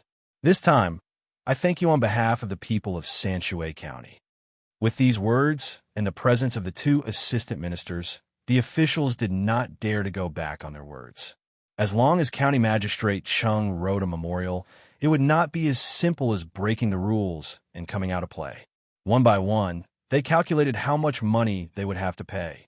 They did not know, but they regretted it once they calculated, especially the one who spoke first. At this time, he was being stared at by the others. It was fine to pay 30 taels of silver for the meal. After all, it was already in their stomachs. But what about 5 taels of silver for each bailiff? How many bailiffs were there in Sanshui County? With the presence of the 2 superiors, these officials could only agree once more. Then, they began to eat the food on the table with all their might, hating that they could not eat all the money back. They also drank bowl after bowl of soup. County Magistrate Chung did not disturb them. He turned around and left to eat his own food. His food was better, especially the small root vegetable box. Other people's boxes might contain some garlic, but his was full of tender small root vegetables. Some villagers even specially marinated some good small root vegetables with salt. When eaten, it could be said to be fresh and delicious. While these people were eating, Zhang Xiaobao and Wang Wang were also eating. They seemed to have thought of the same thing. They also made a small root vegetable box and cat ear soup. The only difference was that other people's small root vegetable box only had small root vegetables and eggs, but Zhang Xiaobao and Wang Wang had shrimp meat in their soup. 3-inch long prawns were used in some restaurants to cook whole prawns. Zhang Xiaobao and Wang Wang had the prawns chopped up and wrapped in a box. The small root cabbage also needed to be soaked in water for a while so that it wouldn't be as spicy. Picking out the tender small root cabbage wouldn't cause any irritation. Delicious, really delicious. The small root vegetables and cat ear soup taste so good together, especially the spicy taste of the small root vegetables in the mouth. When you drink a mouthful of the soup, the cat ears are actually really fluffy. When you eat it, there's an earthy taste in the mouth and a little numb in the tongue. I have never eaten it before. Wang Wan took a bite of the small box specially made for her, and Zhang Xiaobao. After drinking a mouthful of soup, she squinted her long eyelashes and said happily, "Yes, I always ate it when I was young." There were rivers and mountains behind the orphanage. Grandpa took me there to dig for cat ears and pick small root vegetables. We could also meet the mountain red in the mountains. When we came back, we would cook it. Usually, it was made into boxes. There were less white flour and more corn flour. Then we would drink cat ear soup. Every time I ate it, I felt the happiest time. At that time, we were poor. Few people gave us money. When they came, they would only give us some fruit. My brothers, brothers, and sisters had to wear clothes. We thought that only the poor would eat it. Later, when we grew up, we found that it was actually more expensive than normal food. Don't you think it's funny? When I finally went there, I heard that a kilogram of tender small root vegetables cost 14 yuan, and meat was only 9 yuan. At that time, if someone was willing to exchange, we were willing to exchange a kilogram of small root vegetables for a kilogram of meat. Have you seen my picture when I was young? Even a skinny monkey would grin when he saw it. Eat it. What you eat is not that kind. There are also shrimps in it. Eat them all. Don't waste them. Later on, when I was rich, I didn't care if the food was more expensive, but I never threw anything. Zhang Xiaobao took a bite of the box and whimpered. His face was full of nostalgia. Wang Wan didn't know if she should be envious or sad. She drank a mouthful of soup and said, "Then why don't you go to the river to catch fish and shrimps? The children here know how to do that." Who said that we didn't catch enough? We caught them and sold them for money. The things in the river were not valuable. The shrimps were only an inch long, and the fish were only 2 or 3 inches long. Grandpa Dean couldn't sell them for much. Later on, it was polluted by the starch factory. Even those things couldn't be obtained. Everyone went to the mountains to dig for dandelions, which are considered a kind of medicinal material. There were also various kinds of wormwood, all of which were edible. There was also a plant known as the windbreak plant, which was sold well. It was especially useful for treating allergies, and it was faster than any medicine.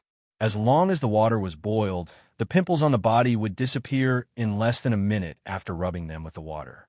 At that time, the older children did most of the work. I was still young, so I followed behind and helped to search for things.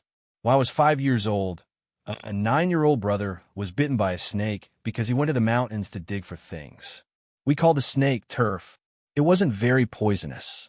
It would definitely not destroy the blood molecules in a few minutes or even seconds. Grandpa Dean carried him out to get the serum. At that time, the serum was not expensive. The hospital was developing well. Not to mention 1 bite, even 10 bites would be enough. As long as he was sent to the hospital for the injection, he would be fine. Moreover, the treatment of the children in the orphanage was not that expensive. They could even give the treatment for free. But at that time, there was a medical official from the province. Grandpa was stopped outside. No matter what, he was not allowed to enter. The official was going to inspect the hospital for 3 days. Grandpa had no choice. He wanted to go to another city, but they would not care about the orphans here. In the end, he got some black powder and pasted it on the brother's leg. 2 days later, the leg was swollen to the size of his waist. When the official left, it was too late to go to the hospital. After a week, he died. Zhang Xiaobao seemed to be talking about something that had nothing to do with him. He still had a happy expression on his face when he was eating. As he spoke, he picked out some prawn meat and put it on the plate in front of Wang Wan. Wang Wan did not eat it all. She was stunned for a while. She looked at Zhang Xiaobao and said, "So you didn't take revenge? I think you're the most important person in this aspect." "Comrade Wang Wan, you are wrong. Why would I take revenge? If someone made a mistake, there would naturally be the law to solve it. You can't knowingly break the law. That's unacceptable. I'm not a vengeful person. I'm a good person. It's God's doing." That official and the 26 related people were accidentally bitten by a snake. They were bitten by a snake called the taipan snake. Why do you think it is so unbelievable? That snake does not exist in Asia. It lives in desert areas and usually does not take the initiative to attack people. Do you think it is a tourist? Otherwise, it could have been smuggled by someone. It is very possible. Didn't that person know that he only had a few minutes to react after being bitten by this snake? Those people died so miserably. Their blood was coagulated. This is really God's blessing. Good will be rewarded, evil will be punished. Do more good things. Zhang Xiaobao looked like he was bemoaning the state of the universe and pitying the fate of mankind. He picked up a slightly older cat ear from Wang Wan's soup bowl. The July 12th tragedy. A hospital's director, deputy director, and a high-ranking official were all bitten to death by the taipan snake. Before they died, they knew that the snake was poisonous and called for help. When they died, they had a hopeless look on their faces. No clues could be found. So it was all done by you? Just because a child died in the orphanage. Wang Wan looked at Zhang Xiaobao and felt a little scared. It was not me. You don't have any evidence to prove that their idea was bad, really.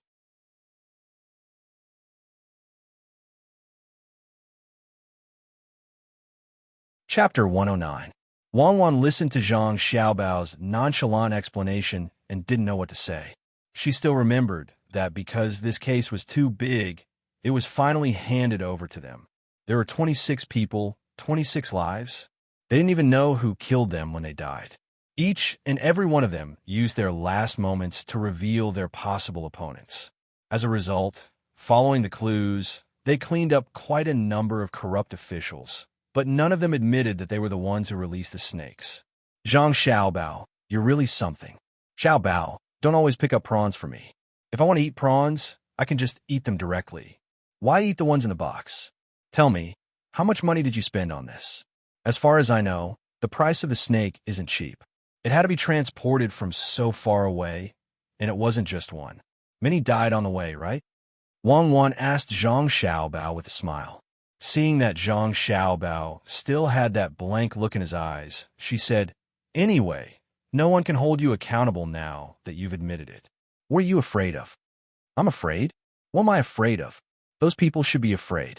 Even God can't stand their way of doing things.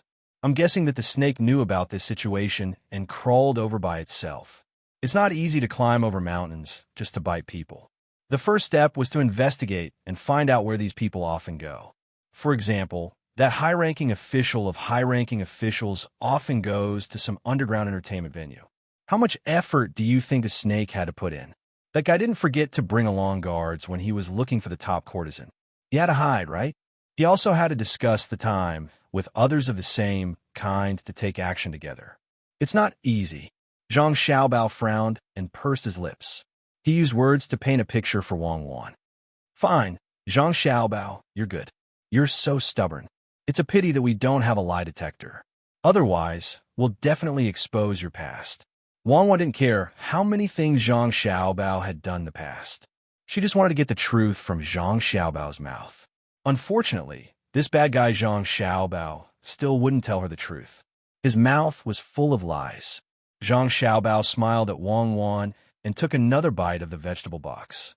Yes, if you have a lie detector, you should let me use it. I'll let you know what it means to be mentally strong. Let me tell you something. A person killed someone. He was afraid of being caught and sent to the lie detector. So he looked at himself in the mirror and kept saying, I didn't kill anyone, you didn't kill anyone, I didn't kill anyone. Guess what happened in the end? What's wrong? Wang Wan asked. In the end, when all the evidence pointed to him, he saw the corpse and the evidence. He stared blankly at the investigator standing in front of him and said, Who is this dead person? Did I kill him? I didn't kill anyone. Did you make a mistake? In the end, all the data on his body on the lie detector showed that he wasn't lying. In the end, the doctor determined that he was in an unconscious state when he killed the person. Zhang Xiaobao picked up a piece of beef and put it in his mouth. He chewed vigorously as he spoke to Wang Wan. After Wang Wan heard this, she was stunned and didn't know what to say. It was indeed as Zhang Xiaobao said. When a person hypnotized themselves, they wouldn't be able to get any information from their physiological reactions unless they knew their psychological weakness. These people weren't scary. As long as you wanted to find their psychological weakness, you would definitely be able to find it. After all, he used hypnosis. The truly scary ones were people like Zhang Xiaobao. He understood people's psychological activities and physical reactions. He could hypnotize himself at any time and make his body synchronize. Not to mention anything else, when she wanted to rest and enter deep sleep together with him. She had tried it before. The fastest she could do was 3 minutes and 20 seconds, but Zhang Xiaobao, who was lying next to her, only needed 26 seconds to complete it. He was hypnotizing himself. If he could use some tools, hypnotizing others seemed to be the same speed. Thinking of this, Wang Wan felt that since she already knew the truth, she didn't care if he admitted it personally. So she said, "Can you teach me this method of yours? I don't want to fall asleep so quickly." "It can't be taught. When I first learned it, I needed 5 minutes. Later on, I experienced so many things that I didn't care about honor and disgrace anymore. That's why I was able to shorten the time bit by bit. Every time I suffered a loss, every time I failed, and every time I was humiliated, I found that nothing could sway me. This is a kind of self-adjustment psychology. If you suffer a big loss when you're not 20 years old, then you can live to 30 years old. You have 10 years to adjust. If I suffer a loss when I'm 50 years old and can live to 100 years old, then I have 50 years to adjust. Why do you think that you will lose your life tomorrow when you suffer a loss today?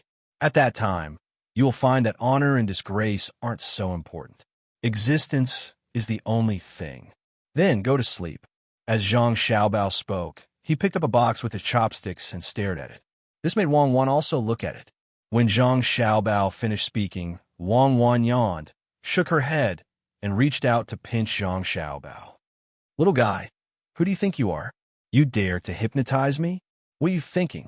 Do you think I'm a free spirit? I'll let you scheme against me. I'll strangle you to death. I miscalculated. I forgot the most important point of hypnosis. Don't use it on people who have strong beliefs in their hearts." Yes, you are a qualified warrior, Bao Wang Flower. Using this method in front of you is a kind of blasphemy, just like using a lie detector to deal with me.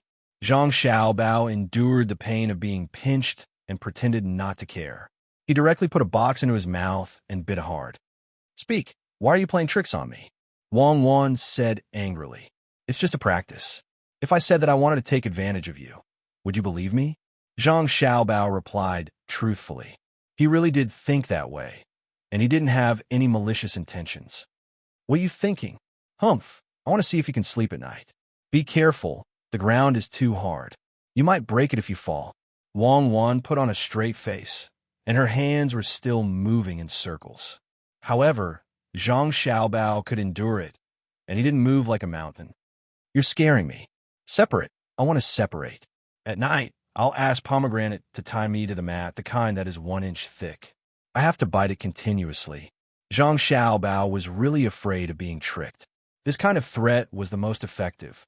Wang Wan looked at Zhang Xiaobao and suddenly laughed. She pushed the soup in front of him. "Eat your food. Don't think that you're the most powerful person in the world. Some people can't be controlled by you. I'll let you feel frustration and failure again. It's good for your growth. You have to thank me." "Thank you." Zhang Xiaobao put his head into the soup bowl and said in a muffled voice. The night was quiet. When others were sleeping, the officials in the Qin family's village couldn't stand the long night. That night, they found County Magistrate Cheng and asked to leave. After County Magistrate Cheng failed to persuade them several times, he had to follow their request. He led them to hurry on with the journey at night. It was better than when they came because there were torches to light. County Magistrate Cheng still chose the way he came. No matter what, he couldn't let people know that there was another way to get out of here faster. Otherwise, it would be troublesome. These people would hate him to death, even if he explained that he didn't know at that time. A group of people walked in the mountains with torches. At this time, there was no sound of the flute. Only the occasional chirping of some night owls came from the woods, which made people's hair stand on end. Even so, the group didn't stop. They were still moving. These officials were determined to leave this sad place as soon as possible. As for revenge, they also thought about it. However, they saw that there were only a few people in the village. If they were found out, they didn't dare to think about the consequences, especially when they had to avoid County Magistrate Chung. Officials, are you tired? Take a rest, and then we'll continue. County Magistrate Chung felt that these officials were a little different from ordinary people when they were hurrying. Each of them had a fierce expression, which made him a little worried. He was afraid that they would be tired. These officials heard County Magistrate Cheng's words, but none of them said a word. They were all holding their breath and wanted to leave as soon as possible. They were panting heavily and their eyes were wide open as they hurried on with their journey. After walking for a while, County Magistrate Chung really had no choice but to stop them. These officials could walk forward with a strong momentum, but the two assistant ministers couldn't. The assistant ministers had a good rest these 2 days and didn't suffer so much. My lord, please slow down. The assistant ministers are still behind us. These officials who were walking with a strong momentum had to stop when they heard County Magistrate Cheng's words. They were also afraid that something would happen to the two assistant ministers behind them. If that happened, they wouldn't be able to escape just by suffering a little now. One by one, they stopped and waited for the two assistant ministers behind them, accompanied by yamen runners. When they were walking just now, they had forgotten that they were tired. Now that they stopped, they suddenly felt that there was no place that didn't feel uncomfortable. The fatigue that they had been feeling for the past few days finally broke out at this moment. When a night wind blew, people's minds were a little dazed when they were awake. County Magistrate Chung hurriedly asked people to get some dry wood to burn. He brought food and water to everyone and arranged them to the side of the fire so that they wouldn't catch a cold. Otherwise, they might fall sick directly here. In fact, County Magistrate Chung knew that even with this arrangement, many people who could make it to the foot of the mountain would fall sick. At that time, they would have to find a doctor to treat them. At most, they would just catch a cold. These people's bodies were not bad, and they wouldn't die when the time came. Just as County Magistrate Chung had guessed, when they reached the foot of the mountain and saw the carriages that came to welcome them, a few of them fell down immediately. They were carried to the carriages and called for a doctor to treat them. When they returned to the yamen, they would need to rest for some time.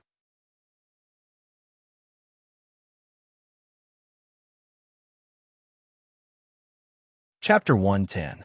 In the middle of the night, County Magistrate Chung settled everyone down and finally let out a sigh of relief. Now, he didn't have to worry about anyone causing trouble. When the two assistant ministers came this time, they said that they wanted to check something, but they were very honest. They didn't say much and didn't ask much. When they arranged for the officials to rest at night, the two assistant ministers told them not to worry and to take things slowly in the county. They already knew some things. There was indeed a drought, especially the assistant minister of the Ministry of Works. He even said that when they returned to the capital, he would submit a report and ask for more money. With the two assistant ministers' words, County Magistrate Chung took a hot bath and fell asleep under the massage of the servants. He had to maintain an energetic appearance every day, especially tomorrow morning. He heard from Zhou Qiong that Zhangjia Zhuangzi would send someone to give him 1,500 taels of silver. However, these taels of silver were not given for free. Otherwise, it would be embarrassing for the county magistrate. As an official of the imperial court, he actually needed the charity of a Zhuangzi. If word got out, people would not trust him as an official. Therefore, the other side also said that they would use the money to buy a piece of land, the land beside the little Luoshui River. If it was another piece of land, County Magistrate Chung would think about whether Zhangjia Zhuangzi was deliberately taking advantage of this situation to take advantage of him. However, he couldn't say anything about that piece of land. The other party had already said that they wanted the North Bank. What did the North Bank have? As a county magistrate, he naturally knew that it was just a broken mountain. It took up a lot of land, but it couldn't grow anything. There were only a few trees. If that mountain was worth 1,500 taels of silver, wouldn't the other pieces of land be worth dozens of times more? He had to deal with this matter personally. First, he had to spread the news to the people that Zhangjia Zhuangzi was buying the mountain. He had to let the people know that there was a Zhuangzi who was willing to make a loss. Second, He had to wait for the Yamen to take out the money to let the people know that the Yamen didn't take their money and didn't arbitrarily collect taxes from the people. The next morning, County Magistrate Chung woke up. Before he could ask, a servant said to him, "Master, only 2 of those officials can still get up. The others are all sick. Last night, we sent someone to check on them. They said that they are fine and will recover after a few days of rest. Master, do you want to go check on them? Are they really fine? All right, let them take care of them. As for the remaining 2, don't worry about them. Even if they are not sick, they won't be able to cause trouble for the time being. Of course, we have to check on them. Go and prepare some light food. Oh, also prepare some wood ears. These people are all ancestors. Every one of them has to take out a few hundred taels of silver. It's worth it to eat good food and drink." When County Magistrate Chung thought of what these people had said, he became happy. This was good. With Zhangjia Zhuangzi's support and 1,500 taels of silver, even if they bought some wood ears from Zhangjia Zhuangzi when they left, they would still be able to make a lot of money. The rest of the money would be used to suppress the price of food due to the drought, especially those merchants who had bad intentions. No matter what, they couldn't be allowed to raise the price of food. Otherwise, the people would go hungry. After freshening up and eating some breakfast, County Magistrate Chung asked people to carry light food to the places where the officials were. Those who were sick were told to rest well. Those who were not sick could only force themselves to get up. Their bodies were sore and painful. After being served and washed up, they didn't even have the strength to eat. When County Magistrate Chung came over with the food, the 2 of them were talking about this matter. They had suffered a lot. After exchanging a few words with County Magistrate Chung and waiting for him to leave, the 2 of them sat at the table. Whenever someone fed them, they would take a bite. The 2 of them were not carrying water. They were helping to clear the wasteland. They swung the pickaxe one after another. Now, both of their arms were thicker than usual. They hung there, and the slightest movement would make them suck in a breath of cold air. If it were someone who exercised regularly, they would tell them that this was called exhilaration. After arranging these things, County Magistrate Chung began to wait for the people from Zhangjia Zhuangzi to come. At the same time, he asked people to keep writing notices to let the people in the county know about this matter. As for those who couldn't read, he wasn't worried. Naturally, there would be people who were willing to show that they could read. Before the people from Zhangjia Zhuangzi came, most of the people in the county knew about this matter. Some people said that Zhangjia Zhuangzi was stupid, while others said that Zhangjia Zhuangzi was benevolent. In any case, no one said that Zhangjia Zhuangzi could make money by buying that mountain. It was already good enough that he didn't lose money. At 9:15, Erniu, who was on Zhangjia Zhuangzi, finally arrived. He came by himself. He put 1,500 taels of silver behind him. Not only were they all silver, there were also copper coins and cloth. Altogether, they filled up 2 carriages.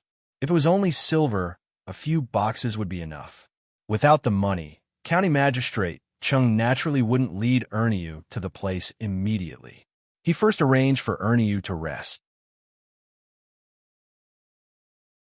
Even though Erniu was a servant, County Magistrate Chung still maintained the proper respect. Erniu, this official remembers that you did a lot of things for Zhangjia Zhuangzi, right? County Magistrate Chung arranged for Erniu to eat at the place where he was going to let him eat something. Since he came so early, he must have not eaten breakfast. At the same time, he also casually chatted with him. In reply to your question, in fact, I didn't do much. I just listened to the master. Whatever the master asked me to do, I just did it. Your Excellency, you don't need to prepare the food. I have brought it. Look, it's all in the bag. Ernie was usually quite clever. When he saw the place where he was, he knew what the county magistrate had arranged. As he spoke, he put the bag on his back on the table and quickly opened it. There were some bamboo tubes inside. Oh, you even brought things here? Coming out from home? You must have spent a lot of time preparing these things, right? County Magistrate Chung pretended to be curious and asked. In fact, he was not happy in his heart. How long did it take to prepare these things? If he didn't prepare them, wouldn't he have come long ago? Of course, Ernie understood the hidden meaning in County Magistrate Cheng's words. He smiled and explained, Your Excellency, you are wrong this time. He These things I brought were not prepared at home. They were prepared by the master. I got up early and rushed here with these things. I didn't stop to rest at all. As he spoke, he opened the things one by one. There was a big bamboo tube with tofu pudding in it.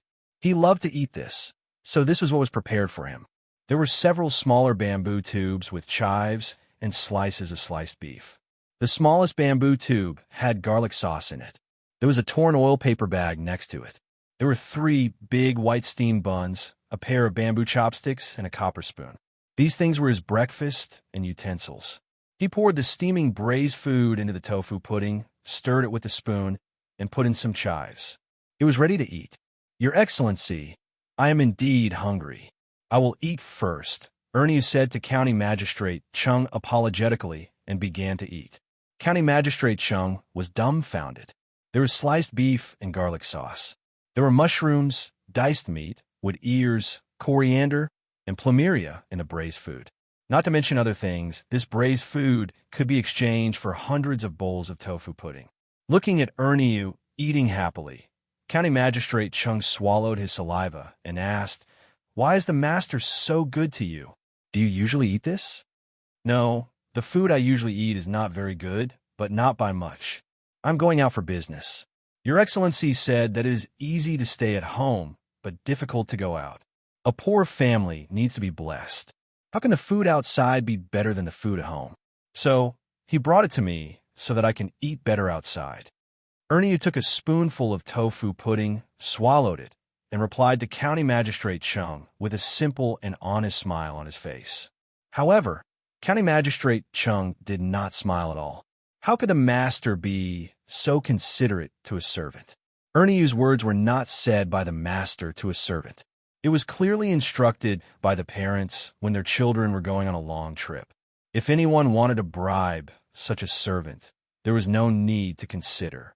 Not to mention Ernie, if he were in Ernie's position, he would also protect the master wholeheartedly. "Is it delicious?" County Magistrate Chung was lost in thought. When he asked about the fragrance of the braised food and the bean smell of the tofu pudding, he could not help but ask. "It's delicious. You may not know, but the food made by our master is delicious. Look at the sliced beef. It is not cooked directly in the pot. That way, the meat will be hard. Look at this, it is soft." When cooking, you have to add some other things, which are the things that are used in the dough. Yes, it is a secret recipe. Add that thing together and cook it. After cooking, it will become like this. The garlic sauce is also different. Other garlic sauces are made by crushing the garlic and adding the soy sauce. Here, you have to cut the garlic into foam and soak it in the soy sauce for a few days before taking it out. It is not so spicy and has a special taste. If you don't believe me, you can try it. As Ernie spoke, he saw that he had not eaten many slices of the sliced beef and pushed it in front of County Magistrate Chung. He also pushed the garlic sauce over. County Magistrate Chung looked at the food and struggled to decide whether to eat it or not. If he ate it, he was afraid that he would lose face. If he did not eat it, he would be tempted by Ernie's words. In the end, he persuaded himself that these were his master's food. As a disciple, it was not a big deal to eat some. With this thought, County Magistrate Chung finally put down his pride. He directly picked up a slice of beef and dipped it in the garlic sauce. He put it into his mouth and tasted it carefully. Good. It is indeed extraordinary. Master is indeed capable. Ernyo, have you thought about your master's decision to buy that mountain this time? Don't you think it will be a loss? If it doesn't work out, I will change the place. Change? No, sir, you can't change it. When we came here, our master said that he wanted that mountain. Don't tell me you're going back on your words. When Ernie heard this, he put down his chopsticks and replied firmly. He did not know why the little young master wanted that mountain. He only knew that since the little young master wanted it, it was a good deal.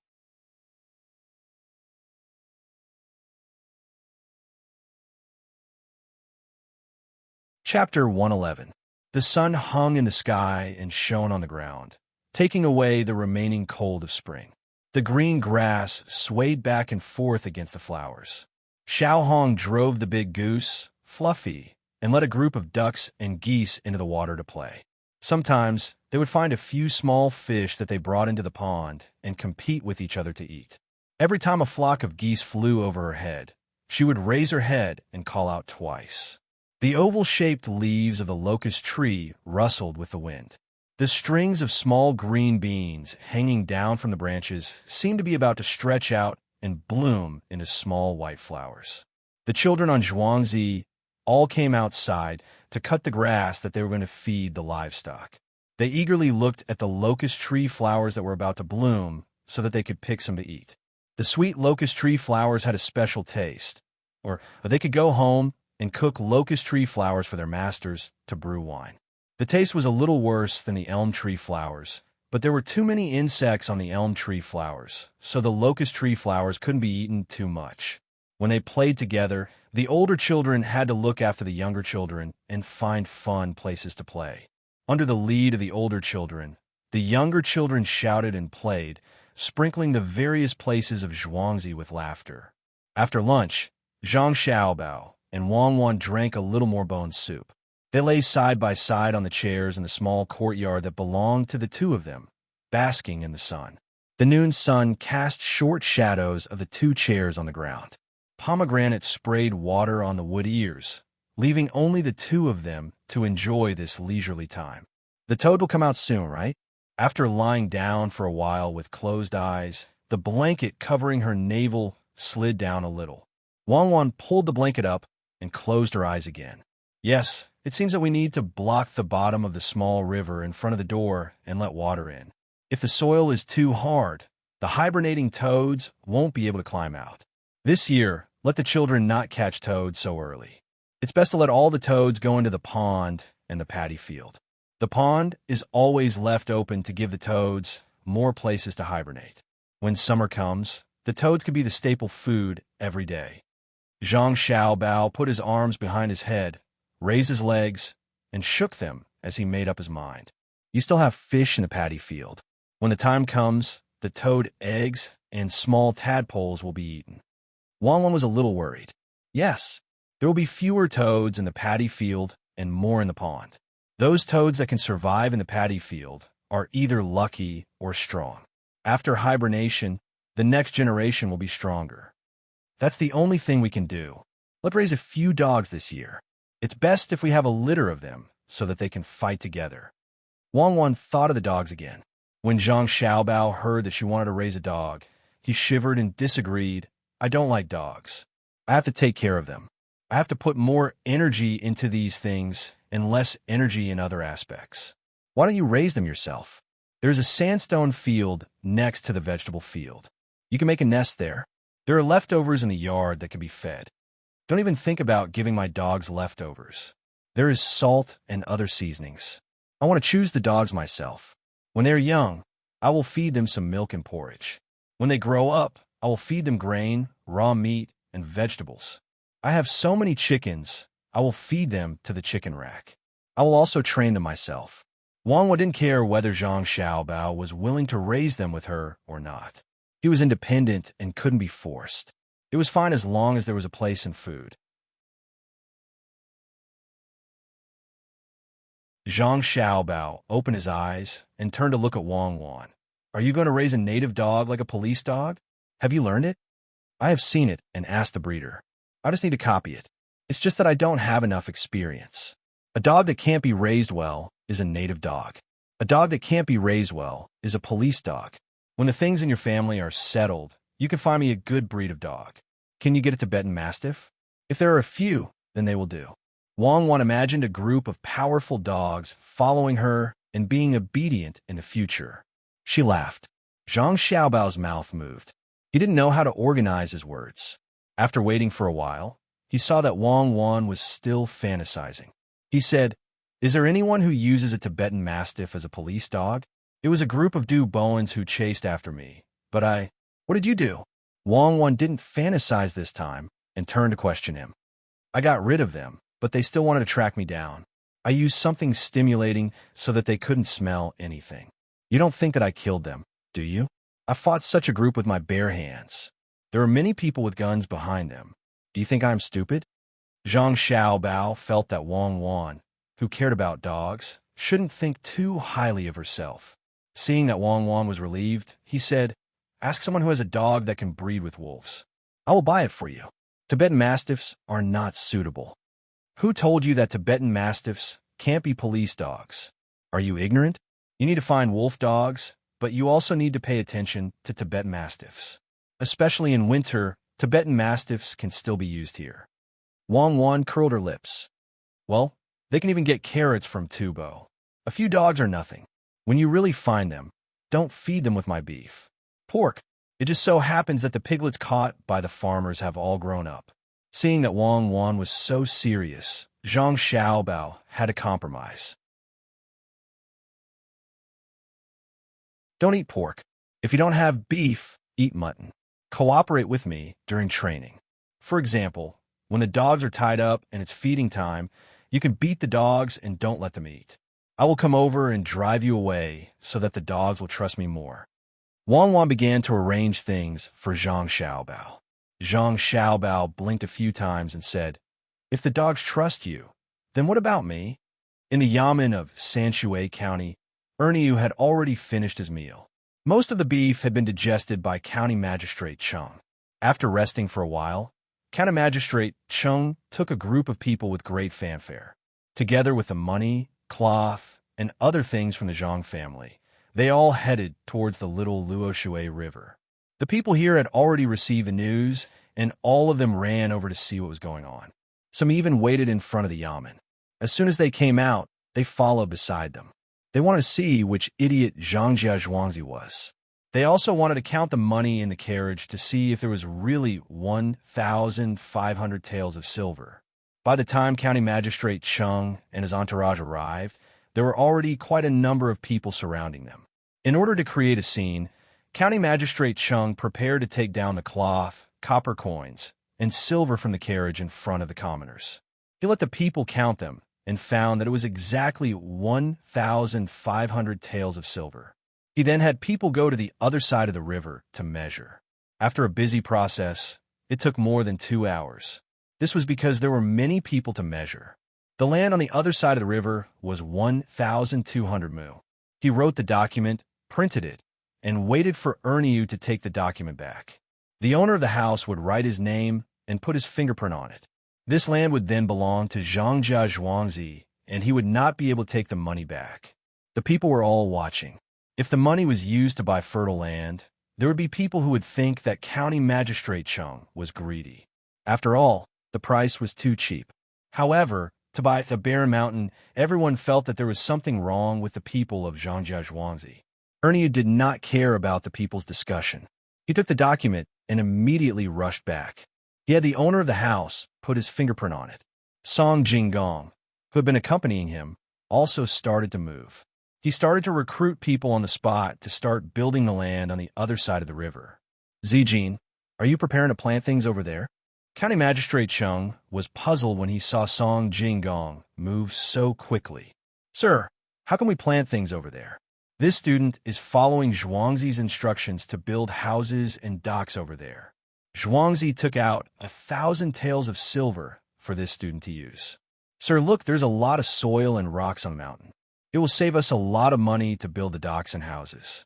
At this time, there's a drought and the little Luoshui River has dried up. It will be more convenient for construction.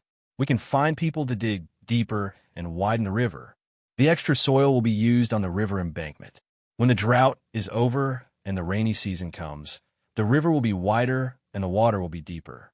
Some big boats will be able to sail in. The houses at the docks can be rented out as warehouses. The flat land at the foot of the mountain can be built into restaurants and other shops. We can also build the mountain road and build a few pavilions on the mountain. When the time comes, there will be transportation and there will be another place to drink and have fun. Looking at the boats coming and going from the top to the bottom of the river will give us a special feeling. Also, when the time comes, Zhuangzi will continue to fork out money to dig a smaller artificial lake over there. We can build rockery and pavilions in it to attract the water from the little Luoshui River. Boats can be used to travel between the lake and the river. At that time, the people on the mountain can personally come down and paddle the boats. Sir, what do you think of this? Song Jinggong did not hide anything at this time. He told County Magistrate Zhuangzi's arrangements. County Magistrate Cheng listened. At first, there was a smile on his face.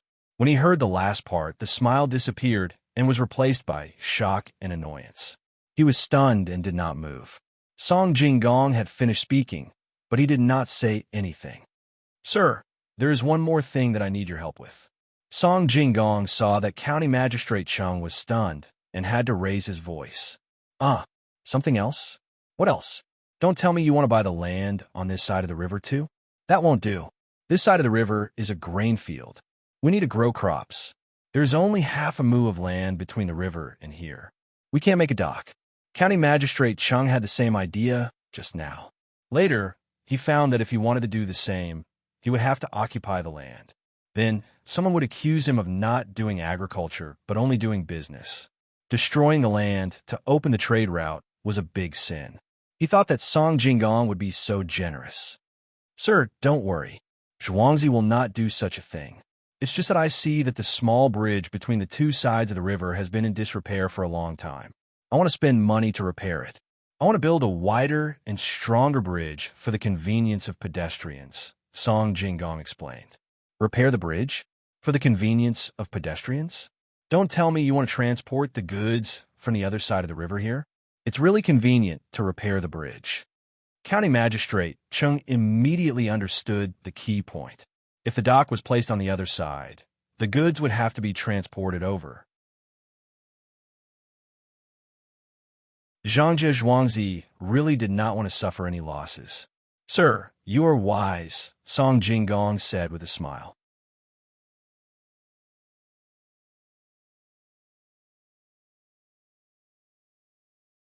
Chapter 112. Since he had bought the land, Song Jinggong did not waste any time. He immediately called for people to work on the other side of the river. They were all people who did not own farmland. The spring plowing was not over yet, and those who had land were busy. After Song Jinggong left, County Magistrate Cheng took the things back to the yamen with his men. As soon as he got back, he went to the study and looked outside through the gap of the open window. As he looked, because of the sunlight, his eyes were tired, and all he could see was the warm colors. Sir, there's another document from the next village. County Magistrate Cheng was in a daze for half an hour when the Deputy District Magistrate came from the front with a piece of paper in his hand. Xuyang is here. Xuyang, why didn't we think of expanding the little Luo Shui while it's still dry? We can use the mud and stones on the mountain to build houses. When the time comes, the water will flow to the boats. 1,500 taels of silver to buy such a big piece of land. How much do you think it will cost to rent the warehouse a day? How much do you think you can earn by running the restaurant? How much do you think you can earn by renting it to others? How much do you think it will cost to buy goods at the docks and resell them? How much do you charge for stopping the boats? How much do you pay the workers at the docks a day? County Magistrate Cheng did not take the document from the Deputy District Magistrate Zhang Mingsheng. Instead, he looked out of the window and asked. The Deputy District Magistrate also went with him today. He knew what the County Magistrate was thinking. If they built a docks there and operated according to Master Song's plan, they would be able to earn a lot of money. Because of the drought, the construction was faster and smoother, and they could save a lot of money. They could use the local materials and save a lot of money. They might not even be able to spend 1,000 taels of silver. Everything would be solved. He had thought about this before. When Zhangjie Zhuangzi wanted to buy the land, countless people were waiting to watch the show. He also thought that he was losing money and was grateful to him. Now that he owed him a favor and the money was earned by him, he thought that Zhangjie Zhuangzi was making use of the drought to turn a poor place into a source of income. Sir, I also don't know how much Zhangjie Zhuangzi can earn. The more prosperous this place is, the more they can earn. There's a mountain of gold in front of us, but we can't see it. We can't take it back, right? The Deputy District Magistrate knew that the County Magistrate was unhappy and was afraid that the County Magistrate would tear up the land deed and the document. Take it back? How would he dare? Even if he gave it away to another place, he wouldn't be able to take it back. This was good too. After all, doing business required paying taxes. During the summer, some laborers had nothing to do, so they went to help out at the docks. This way, they could earn more. When the ships came in, they could save on the transportation fees. This river was connected to the Jingshui River, and from the Jingshui River, they could enter the Weishui River. It extended in all directions and was convenient to go anywhere. If this money was earned by someone else, I would feel heartache. But to give it to Zhangjia Zhuangzi, that is because he is capable. After all, he has taken out 1,500 taels of silver. Do you think there are other places in Sanshui County that can earn a lot of money? It's just that no one noticed. Of course, County Magistrate Chung did not dare to go back on his words. Not to mention that he still wanted to be apprenticed to a master. Even if there were no masters among the ordinary Zhuangzi there, he did not dare to deal with them easily. In the Yamen, from the cleaners to the Yamen runners, Zhangjia Zhuangzi had given a lot of benefits. Everyone knew that once he made a decision, the people he sent out would definitely report to Zhangjia Zhuangzi first. The deputy district magistrate also knew this and agreed. You are right. There's a docks there. In the future, when you're promoted, the people here can still get benefits. As long as you don't go too far away, you can come back by boat. You can also see the distance and enjoy the music on the boat. If Zhangjia Zhuangzi produces any good things, he can also get a boat to bring them to you. At this time, we should focus on the drought. In summer or autumn, you can help Zhangjia Zhuangzi to deliver the grain. Then, it won't be too late to ask. Even if you don't need it, the new district magistrate who replaces you can use it. Didn't we decide to send people to see if they are willing to do a good job? Otherwise, the deputy district magistrate did not finish his words. County Magistrate Chung also understood that he had enough benefits and left some for the next district magistrate. He was prepared to promote the next district magistrate. If the higher-ups did not promote him and insisted on sending someone, it would depend on whether that person was willing to do things for Sanshui County and whether he was obedient. Otherwise, if an outsider wanted to establish himself in Sanshui County, it would be a dream. Once the words were said, both of them were relieved. County Magistrate Chung took the document and looked at it. It was a request for the district magistrate to get something to dig a well. This was simple, so he signed it and stamped it. Just as he sent someone to arrange this matter, Song Jinggong rushed over again. The matter over, there was going to be a preliminary arrangement. He found 2 people to lead the digging.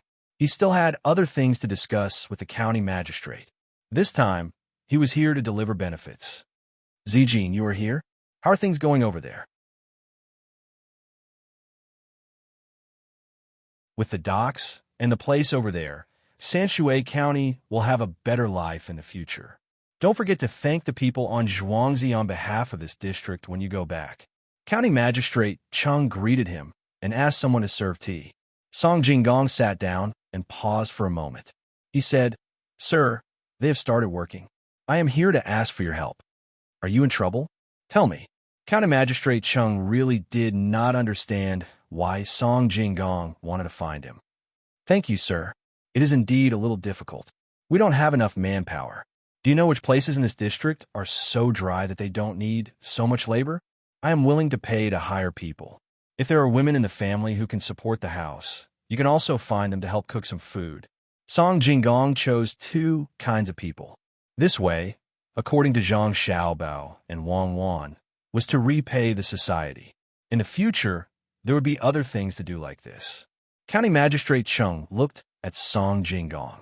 After a while, he said, This is not a problem. It is obviously to solve my problems. The more problems like this, the better.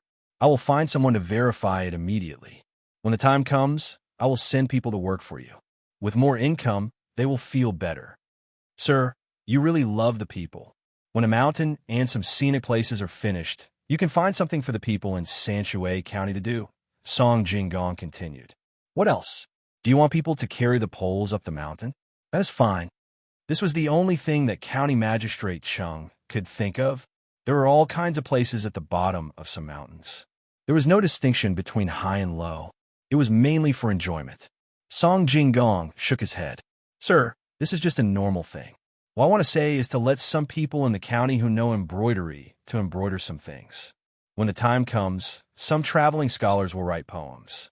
These poems will be embroidered on a big handkerchief and be sold at the restaurant in Zhangjia Zhuangzi. The people there will also be sold here.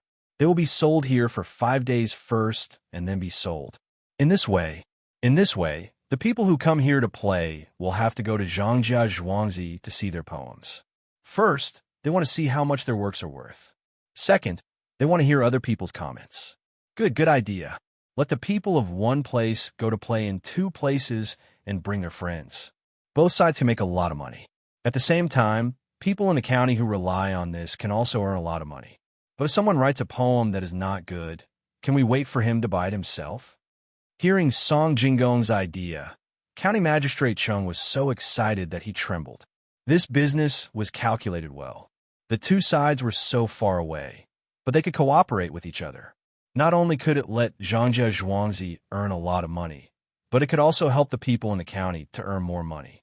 If all the businessmen in the world could do this, how good would it be? Sir, you don't have to worry about the situation where no one wants to buy it. If no one wants to buy it, Zhuangzi will arrange for people to buy it. It is nothing more than paying the people in the county more money to make it. When the time comes, we will write down the names and addresses of the people who wrote the poems. During festivals, we will embroider it and send it over with a gift. Zhuangzi will specially find a place to put the things that are bought. Whether he comes to see it himself or becomes famous in the future, it will be a kind of income. Zhuangzi also said that the route from here to Zhuangzi will be fixed. The people who come to visit here will only take one road. Every once in a while, there will be a pavilion built for people to rest. Next to the pavilion, people who don't have a good life in the county can set up a stall.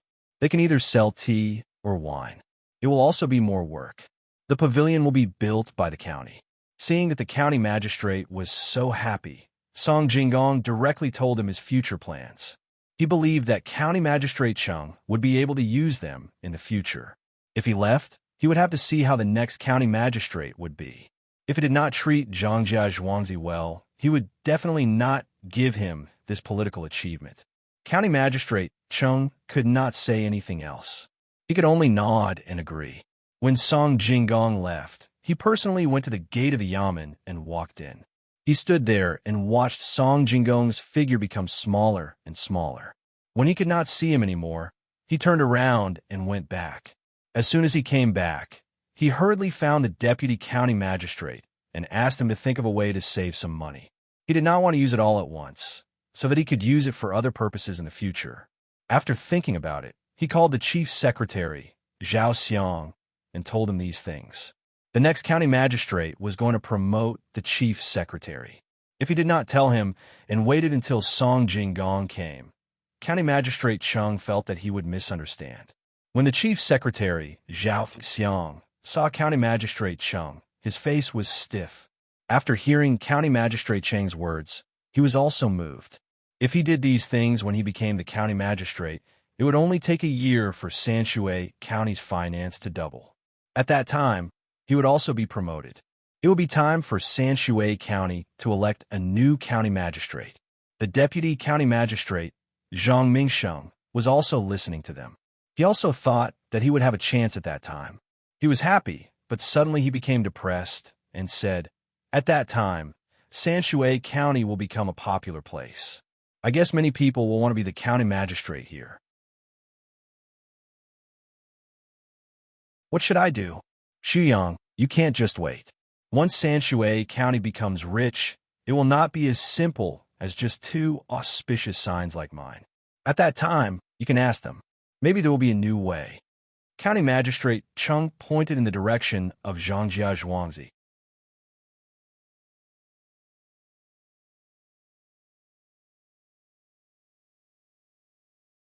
Chapter 113.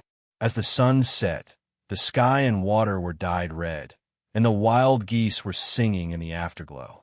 The wild geese were singing in harmony with the wind. The geese were calling home geese, and the kind mothers were calling their children softly. The evening was shrouded in smoke. After summer, there was still a month of work to be done in the field. The weather was getting hotter and hotter. At night, some people who couldn't sleep would go outside to look at the night sky and the stars. Of course, the farmers who were tired from a day's work would not waste their time like this. Only some of the farmers had the leisure to do so. Zhang Xiaobao and Wang Wan ate steamed buns stuffed with chives for dinner. After drinking some spinach soup, they were full. They lay on the couch and soon fell asleep. When they were woken up by Pomegranate about 4 hours later, they found that there were still people outside who couldn't sleep and were wandering around. Xiaobao, everyone's energy is too exuberant. Find something for them to do. Now that they can't sleep at night, when the weather is at its hottest, won't they have to stay awake for the entire night? It will delay their work the next day.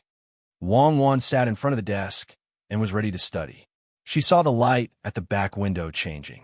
It should be because the torches in the yard were blocked by people and then left. No entertainment will work. If you ask them to play mahjong, they will probably play all night. This means that there is less work during the day. The main thing is that there are more people in the yard. If we divide the work, there won't be much work left. Since they can't sleep, let's study. Zhang Xiaobao spread the paper and opened the book. He thought of the knowledge he learned from his father and began to review. He admired the energy of these servants. While grinding the ink, he said to Wang Wan, "You can find some things to do during the day. Let's go up the mountain to pick wild vegetables. If there is fern, let's see if we can find monk's head. It's a 4-color flower. Its scientific name is platycodon. Pick more and pickle it with salt when we come back. Seal the jar and dry it. We can eat it in winter when there is no food." Okay, let's do that. It seems that we need to find more work for them in the future. If they are tired, they can sleep at night. Wang Wan thought it was a good idea. Those who were still wandering outside didn't know that the young master and young lady had found something fun for them. Early the next morning, most of the people in the two main families' courtyards took their food and drink for the day and walked up the mountain. The task had been arranged. As long as it was something edible, they had to pick it back. In groups of 2 or 3, they had to be careful of snakes and insects. When the children who were originally playing in Zhuangzi saw that so many people had been mobilized, they thought that something big had happened and went forward to ask. When they learned that it was to pick mountain vegetables, they gathered together and discussed it. They also went up the mountain to pick.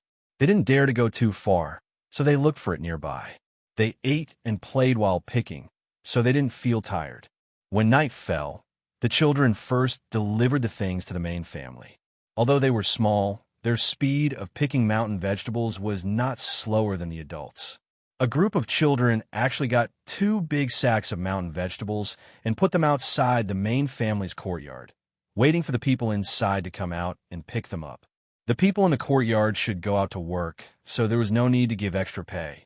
The children had been busy the whole day, so of course, they couldn't take it for free. The housekeeper took out some salted duck eggs and gave each child 2. The children were satisfied with something, and 2 salted duck eggs were not a small amount. If they ate sparingly, they could eat for 5 or 6 days. They put the duck eggs in their pockets and left happily. The people in the courtyard came back later. They didn't know how far they had walked, but they were all listless. The dozens of sacks weighed more than 3,000 caddies. If they were to use salt to pickle them, they would need to use a lot of salt, which was naturally impossible. They had to pick some good ones and use salt water to brine them. The others were taken to a cool place to dry and hung in a ventilated place. They could be stored for a long time. Those people hurriedly ate dinner and were about to go to bed. At this time, they were instructed to learn to read. The 3 special class maids in the courtyard were responsible for teaching them. After learning for 2 hours, these people finally couldn't stand it anymore. They went back to their rooms one by one and fell asleep. This night, no one was energetic enough to sleep. How is it? This method is good, right? We have gained a lot of things and solved other people's insomnia problem. When they were learning in the evening, Zhang Xiaobao said to Wang Wan, "Good, but what about the mountain vegetables in 2 days? What do you want them to do? They can't go to the mountain to chop wood, right? You have to arrange something for them that they can do for a long time. Except for some festivals and during the farming season, they can help. Usually, they don't seem to do much work." Wang Wan found that since she found more people to work in the courtyard, there was less work to do. She and Zhang Xiaobao helped to plan most of the work. Efficiency increased, and there was a surplus of manpower. She wasn't stupid enough to let the people in the courtyard live a life of 9 to 5 in the morning and a life of nightlife. Zhang Xiaobao also didn't want to see so many people idle. It was easy to form a kind of lazy mentality. If they were idle, they could do something by themselves. It showed that they had a yearning for life. But if they were idle and didn't know what to do, it would be troublesome. They must have a goal, even if it was passive, and blindly follow the goal. When he heard Wang Wan ask him to think of a long-term method, he thought for a while and shook his head. No, we can't imprison them with a long-term job. We must let them feel the freshness of the work at all times. Pomegranate, xiaohong, and cherries are exceptions. They have already regarded that job as an honor. They love it from the bottom of their hearts. If we change them, they will think that we are denying them. Let these people pick mountain vegetables for 2 days. When the time comes, they will pick lotus flowers. County Magistrate Chung found so many lotus flowers and put them in the pond, right? Let them do that first. After 2 days, let them raise prawns and crabs. Don't let them be too familiar with it. After a few days, they will change to other things. The others will change with them. The disadvantage of this is that the animals we raise will not have a high output and will die easily. The advantage is that when they meet something they're not familiar with, if they want to satisfy the master, they have to learn. They learn from the people who did this before. Those people also have to learn from them. I know, in the process of teaching others, there will be a kind of spiritual reward. It strengthens the communication between them.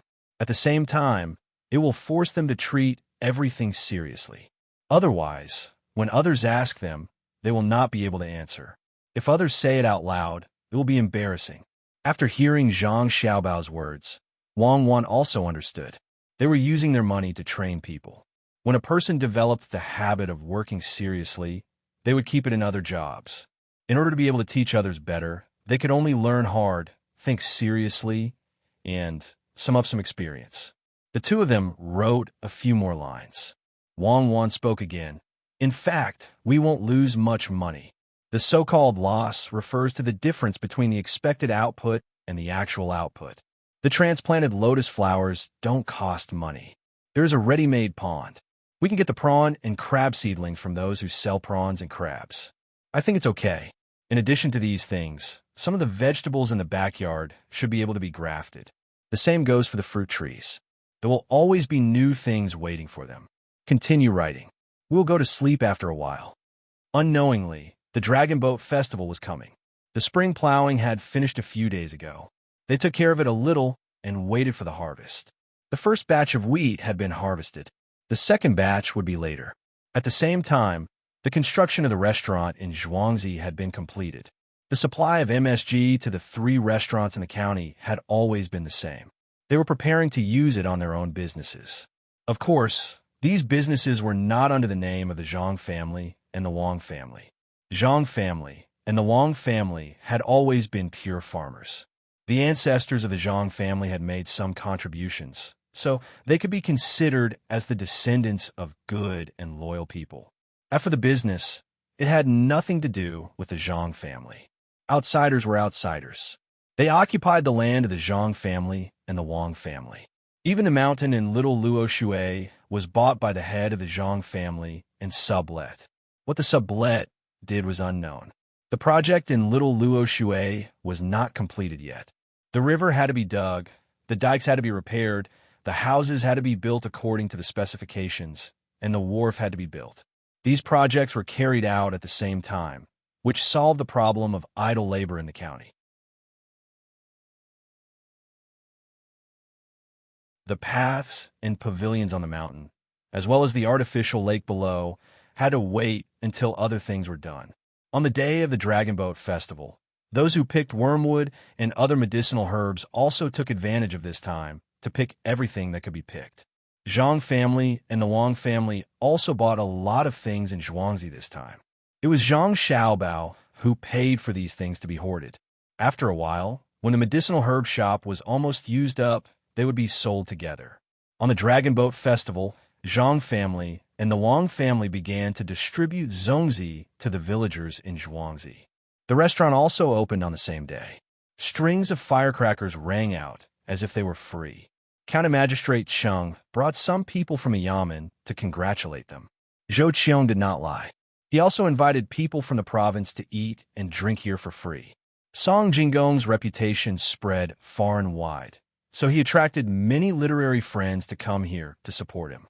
These people knew about it 2 days ago. Every one of them took advantage of the time and worked hard at home to write poems, waiting to show off when they arrived. Tuqiao village was such a remote place, but because of the opening of the restaurant, it became very lively. This made the villagers of the three Zhuangzi happy together. Zhang Xiaobao and Wang Wan could not participate, let alone stand at the door to welcome the guests. The adults in the family had all gone, leaving only the two of them to play in the courtyard. Xiaobao, do you think there are any zongzi that children can eat? Just like us. Wang Wan looked at other people steaming or boiling zongzi. She was a little hungry, but she was worried that it would not be easy to digest, so she asked Zhang Xiaobao out of boredom. There should be, right? I don't want sticky rice. I'll just use ordinary rice with some minced meat in it. Then I'll wrap it up and steam it in a pot. When the time comes, it will be ready to eat. Zhang Xiaobao analyzed. Don't say any more. How can that still be called a zongzi? If that Zhou Qiong comes to ask about it later, we have to answer him correctly. Wang Wan lay on the chair, closed her eyes, and fell asleep.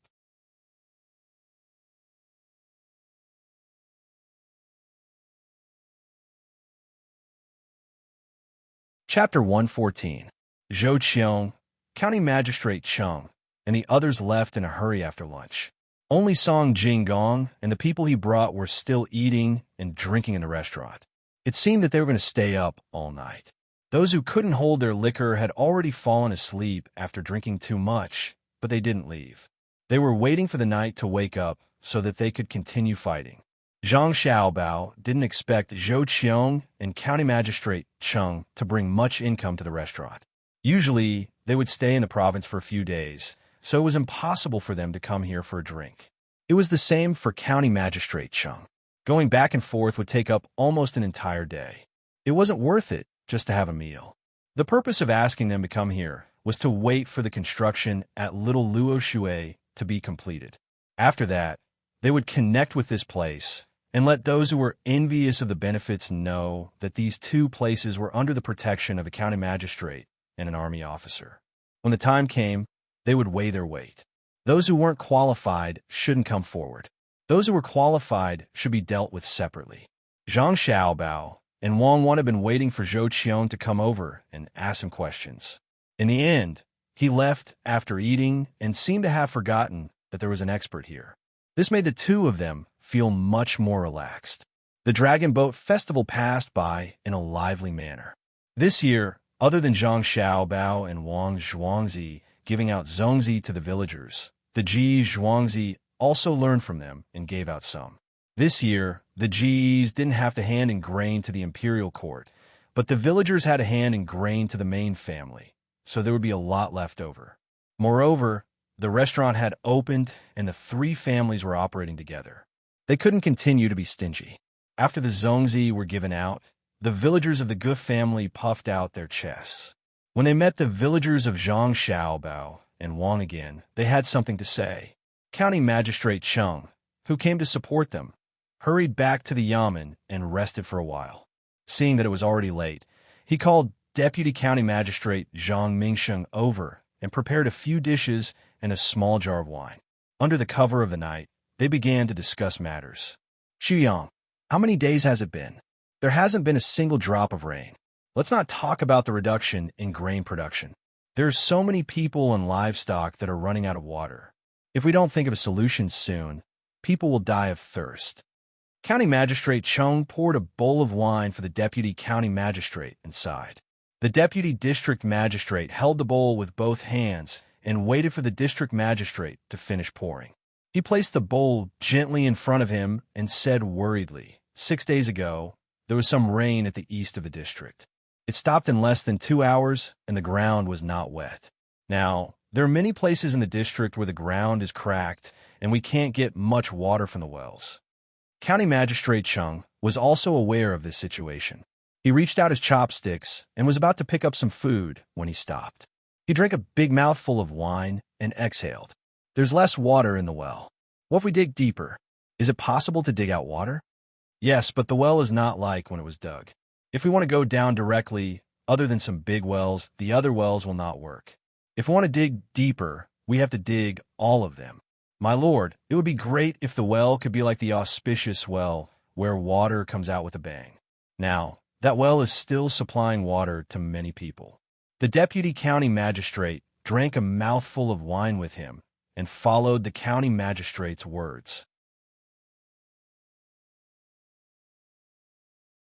As he spoke, a glimmer of hope appeared on his originally troubled face. Both he and the county magistrate knew how the auspicious sign appeared. The Zhang family's farmstead had used this to make an exchange with someone in the state. As a result, the well had been filled with water after a rumbling sound.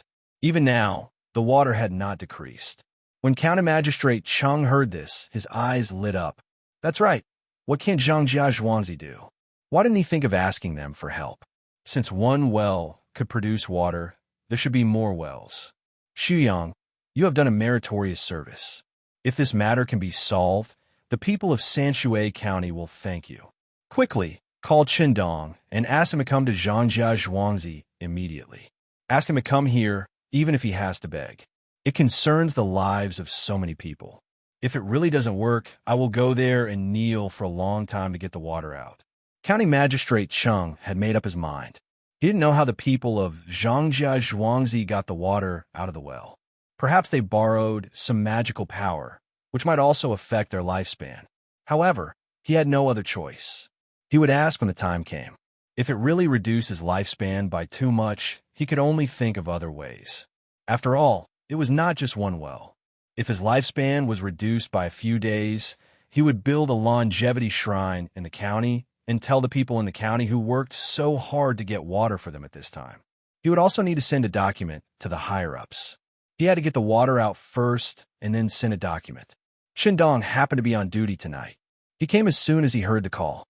After the county magistrate finished speaking, he promised, "Sir, don't worry. I will rush there as fast as I can and let them know about this. I believe that Zhangjia Zhuangzi won't just stand by and do nothing. Go quickly. If they fall asleep and can't be woken up, just wait." When dawn comes, the restaurant over there will open. You can go there and wait. Maybe you can eat some dishes and drink some wine. County Magistrate Cheng told Qindong not to delay things and then let him leave.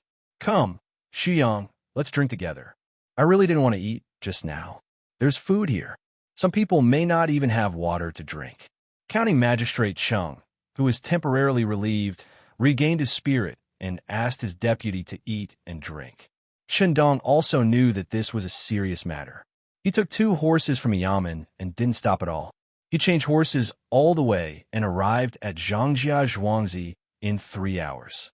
Seeing that the restaurant was still brightly lit, Qindong licked his lips. He really wanted to go in and drink a bowl of wine. At the same time, he also knew that they wouldn't take his money. Even if he gave it to them, they wouldn't accept it. But there was something more important. He endured the thirst in his mouth and came to the courtyard of the Zhang family. He knocked on the door twice. The night watchman opened the small door and saw that the yamen runner had arrived. The county magistrate had just left at noon. Could it be that he got lost on his way back and the yamen runner couldn't wait for him and came to ask? This was not something he could handle. He ran to the back and woke up the housekeeper. Steward Zhang had just fallen asleep. Others could sleep earlier, but he couldn't. He was in charge of many things. He got up reluctantly and walked to the living room. The yamen runner, Qindong, was already waiting there. The tea was served, and he drank 2 bowls of it.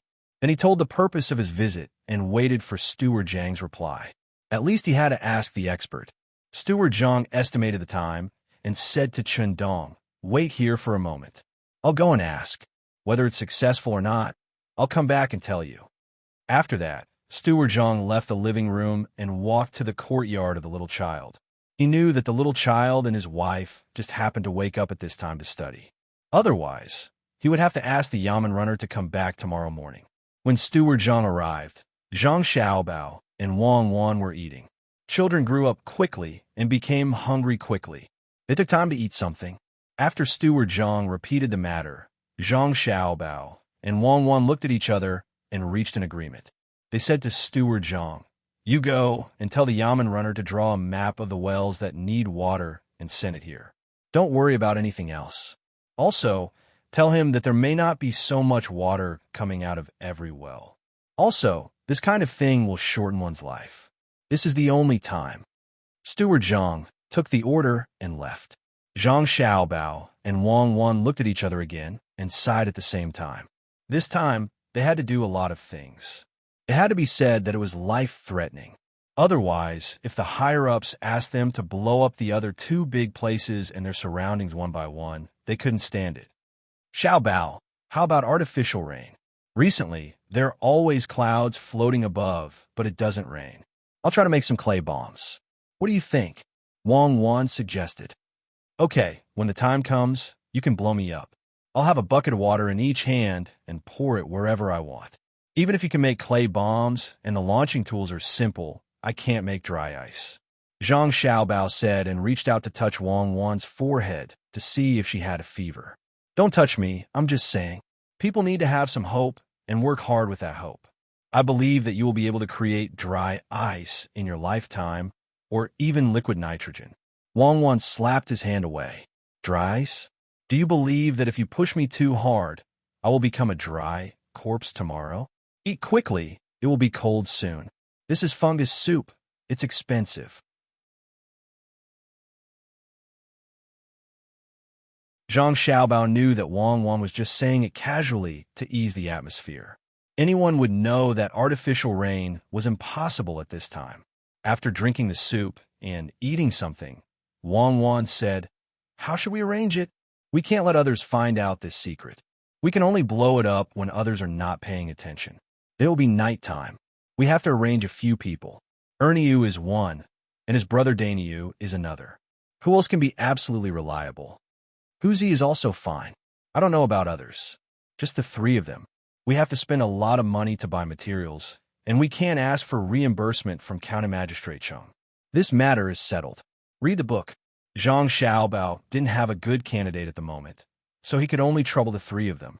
Steward Zhang told Qindong what the young master said. Qindong was happy when he heard it. He got up and wanted to go back to tell the good news to the county magistrate, but he was stopped by Steward Zhang. He said that if he went back, the county magistrate would be asleep. It would be better to wait until dawn, when the county magistrate would wake up. During this time, he didn't need to live in the yard. He found a night patrol and asked him to take Qindong to the restaurant to eat something and have a good rest. Horses also needed to eat and rest. When Qindong arrived at the restaurant, he was given 2 dishes, 1 meat and 1 vegetable, as well as 4 side dishes. There was also a small pot of wine and a bowl of rice. Because this was a joint venture between 3 families, they had to keep a separate tab and count it as a special reception fee. Qindong was not in the mood to enjoy. He hurriedly finished his meal and went to sleep. The next day, he woke up without being woken up. He didn't even eat breakfast and directly rode back. When he arrived at the Yamen, he didn't care whether the county magistrate was awake or not. He ran inside and shouted, "Sir, it's done. It's done."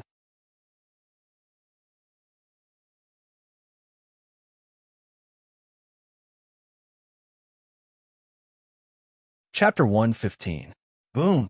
After the first thunderous boom, several more thunderous booms rang out in Linha village of Sanshui County. At this time, it was 4 o'clock in the morning. The people in the village were awakened from their sleep, but they thought it was going to rain or thunder. They couldn't bear the sleepiness and went back to sleep. Only some old people who didn't sleep well wanted to see what the rain looked like. They put on their clothes, opened the door, and stood inside the door to look outside. The sky was still dark, and the stars were still twinkling. Apart from the coolness of the night, there was no trace of moisture. Many dogs were barking, but nothing else had changed. Why is there thunder? Why is God striking down these thunderbolts? Sigh. An old man who had already opened the door and was looking outside sighed, mumbled a few words, and turned to walk back into the house. "Old man, is it raining outside? My ears are getting old, and I can't hear anything." An old lady's voice came from the house. "No, go to sleep. I wonder what evil thing that wastrel did. God is going to strike him with lightning. As the old man spoke, he moved back to the straw mattress and squatted down with difficulty. He took off the clothes draped over his body and casually rolled them up twice before placing them where the pillow should be. He then pulled over half of the blanket and fell asleep with his back facing the old lady. In the darkness, the old lady blinked her eyes and helped the old man tuck in the blanket around his neck. She lay there with her head up and thought for a while. Then she sighed and waited for the old man's snores to start. Then she also fell asleep. The next morning, the children in Linha village woke up first. They dragged their water barrels to the well to get water. Every day, the water in the wells would be the highest in the morning and the lowest in the evening. It wasn't like this in the past. Usually, the water in the well would rise as they fetched water. If they really wanted to get the water to the bottom, they would need a few adults to take turns to carry the water with willow rollers. It would take more than 2 hours for the water to reach the bottom. After a while, it would slowly rise again. They thought it was the same today. They dragged the heavy wooden buckets and rushed towards the well. Some families had 2 or 3 children. The older ones dragged the buckets, while the younger ones ran to stand at the mouth of the well. This was also considered a position for them. It was no exception now. A group of children were practically running out of the house. The older children had to look after the younger ones and make sure that they did not fall into the well. This was not like a winch. There was always a bucket hanging at the mouth of the well to block it. The well was an open well, so a rope had to be tied to it. There was a hole at the bottom, and there was a tarpaulin covering it. As long as the water fell into the well, the weight of the bucket would cause the water to wash away the tarpaulin. When the bucket was lifted up, the weight of the water would press the tarpaulin to the bottom of the bucket. Some water would leak out, but most of the water would be lifted up. This kind of well usually did not have any safety measures. Some used a wooden board, and some just left the mouth open. If someone fell in, even an adult could not save them, let alone a child. Once they were out of the house, the children would run towards whichever side of the well was closest to their house. When they were about the same distance, they would run towards whichever side had fewer children. A family had 3 children. The 2 older ones were girls, and the younger one was a boy. One of the girls ran towards the well, while the other girl had to look after her younger brother. When she and her younger brother reached the mouth of the well, they saw her younger sister standing there in a daze. "Chower, what are you doing? Be careful not to fall into the well." As the older sister, she had to take good care of her younger brother and sister. She looked at the straw curtain at the mouth of the well and worriedly asked her younger sister. Chow came first, and the others had not arrived yet. She first looked into the well and vaguely discovered that there was more water inside than a few days ago. It was much higher than a few days ago, and there was a white light in the darkness. She was very certain. When she heard her older sister's question, she quickly said, "Older sister, there's more water. Quickly bring some up to see." As the older sister, she found that there was a different smell in the surroundings, and it was very unpleasant. Seeing that her younger sister was still standing there, she moved closer to look and felt that the water was indeed much higher. "It's true. Help me pull the rope. I'll put the willow in to see." As she spoke, the older sister used all her strength to throw the wooden bucket next to the well down. When there was a sound, she immediately pulled it up. Otherwise, when the water was full, she wouldn't be able to pull it up. When the small bucket of water was pulled up, the 3 siblings looked inside curiously. "Oldest sister, second sister, this water is too muddy." After the younger brother looked, he said to his 2 older sisters, "Let's not worry about it for now. Let's occupy the place and wait for father to come and fetch the water." The older sister had also seen the water. It was a bit muddy, but it was better than nothing. At this time, the other children arrived one after another. There were 2 boys in the family who didn't need an adult to come and could directly go and fetch the water. They were bold. Even if they had to be spanked by their parents after getting the water, they were still willing to do more for the family. When they saw that there were already people standing in front of them, they urged them. If they wanted to get the water first, they would usually have to quarrel. Today, the three siblings in front of them were very easy to talk to and gave up their position. These two boys were a pair of twins. They were both 10 years old this year. Since others had stepped aside, they naturally wouldn't be polite. They carried the buckets to the mouth of the well. After estimating the distance, they placed the buckets to the side and threw the still wet willow into the well. They cocked their ears to listen to the movements inside. When they felt that it was about time and should be half filled with willow water, they pulled the rope together. When they reached the well, they directly put the back of the willow down on the edge of the well. The front of the well was facing their own bucket. When they tilted, the water inside flowed into the wooden bucket. The boys' thoughts were worse than the girls'. They didn't even consider whether the water was muddy or not. After pouring the willow water in, they continued to fetch water. After a few rounds, they finally filled up the wooden bucket they brought with them and dragged it back home. As they dragged on, their parents arrived. They happened to see their two children walking back after fetching water. They approached them in 2 steps. Without saying anything, they directly lifted one of them in front of them. They squatted down, straightened their knees, and pressed the child on top of them. They opened their palms and began to smack the child's buttocks. "What did I tell you? I asked you to occupy a spot, but you took your brother to fetch water. If you fell, how would your mother and I live? I'll beat you to death, you disobedient child." "Dad, I'm a younger brother. Today's water is higher than usual. I fetched more water first. Why are you hitting me?" The child who was hit wailed. It wasn't that he was in pain. Usually, when he fought with the other children in the village, it was more painful than this. The main reason was that he was afraid of being hit by his parents since he was young. The father raised his hand and took it back. He looked at the other son. He had no choice. After so many years, as long as the two children stood together and couldn't see the birthmark on their bodies, he couldn't tell who was the elder and who was the younger one. Especially when the two children usually played together. They were the same and always wore different clothes. The other child saw his father's gaze and took 2 steps back. "Dad, I'm a younger brother. Elder brother, don't hurt me. Elder brother, how can you lie through your teeth? Well, anyway, I've suffered a lot for you. I'll be the elder brother this time."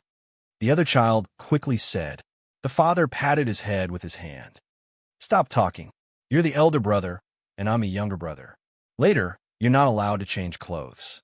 Go home and let your mother recognize which one is the elder brother. Prepare yourself." The father really had no choice. He often hit the wrong child, and when he went home, his wife would complain. The child who did something wrong would secretly laugh at the side, and the child who didn't do anything wrong could only cry and feel wronged. He was not as good as his wife, whether it was listening to the voice or just a casual glance. No matter how the two children changed clothes, even if their faces were smeared with mud, he could still recognize them immediately. He had never missed. "Dad, don't worry. Elder brother and I will never change clothes. Elder brother, this is all your fault," the two children said to their father at the same time. It was not the first time they said this. It was instinctive. The father didn't really want to hit his 2 sons. He was just worried that the 2 boys would always go out to do things by themselves.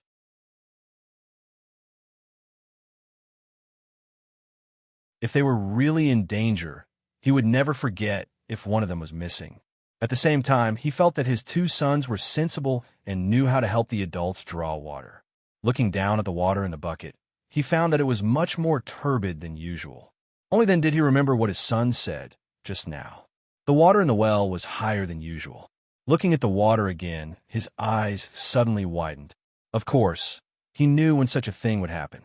It was when the well had just been dug, and the water inside would gush out with mud. The water would rise, and it would be equally turbid. A few adults would take turns to draw water out until the bottom was seen and all the mud that could enter the water was removed. Only then would clear water come out. Of course, other than this, when the earth moved, the water in the well would be very turbid. However, the chickens in the village wouldn't jump and the dogs wouldn't bark. It was impossible for the earth to move. Could it be that someone had dug another well? At this time, some adults from other families came over and also discovered this situation. Some of them were quick-witted and thought of the thunder they heard in the morning. They excitedly said, "Auspicious sign, this is auspicious sign. I heard that water came out of a well that had been dry for many years in the county town after a few thunderclaps. Our well also had thunder first, right?" After hearing what he said, the others also thought of it. All of them stopped fetching water and prepared to head to the county city to report it. Before they could leave the village, there were people saying the same thing in other places with wells.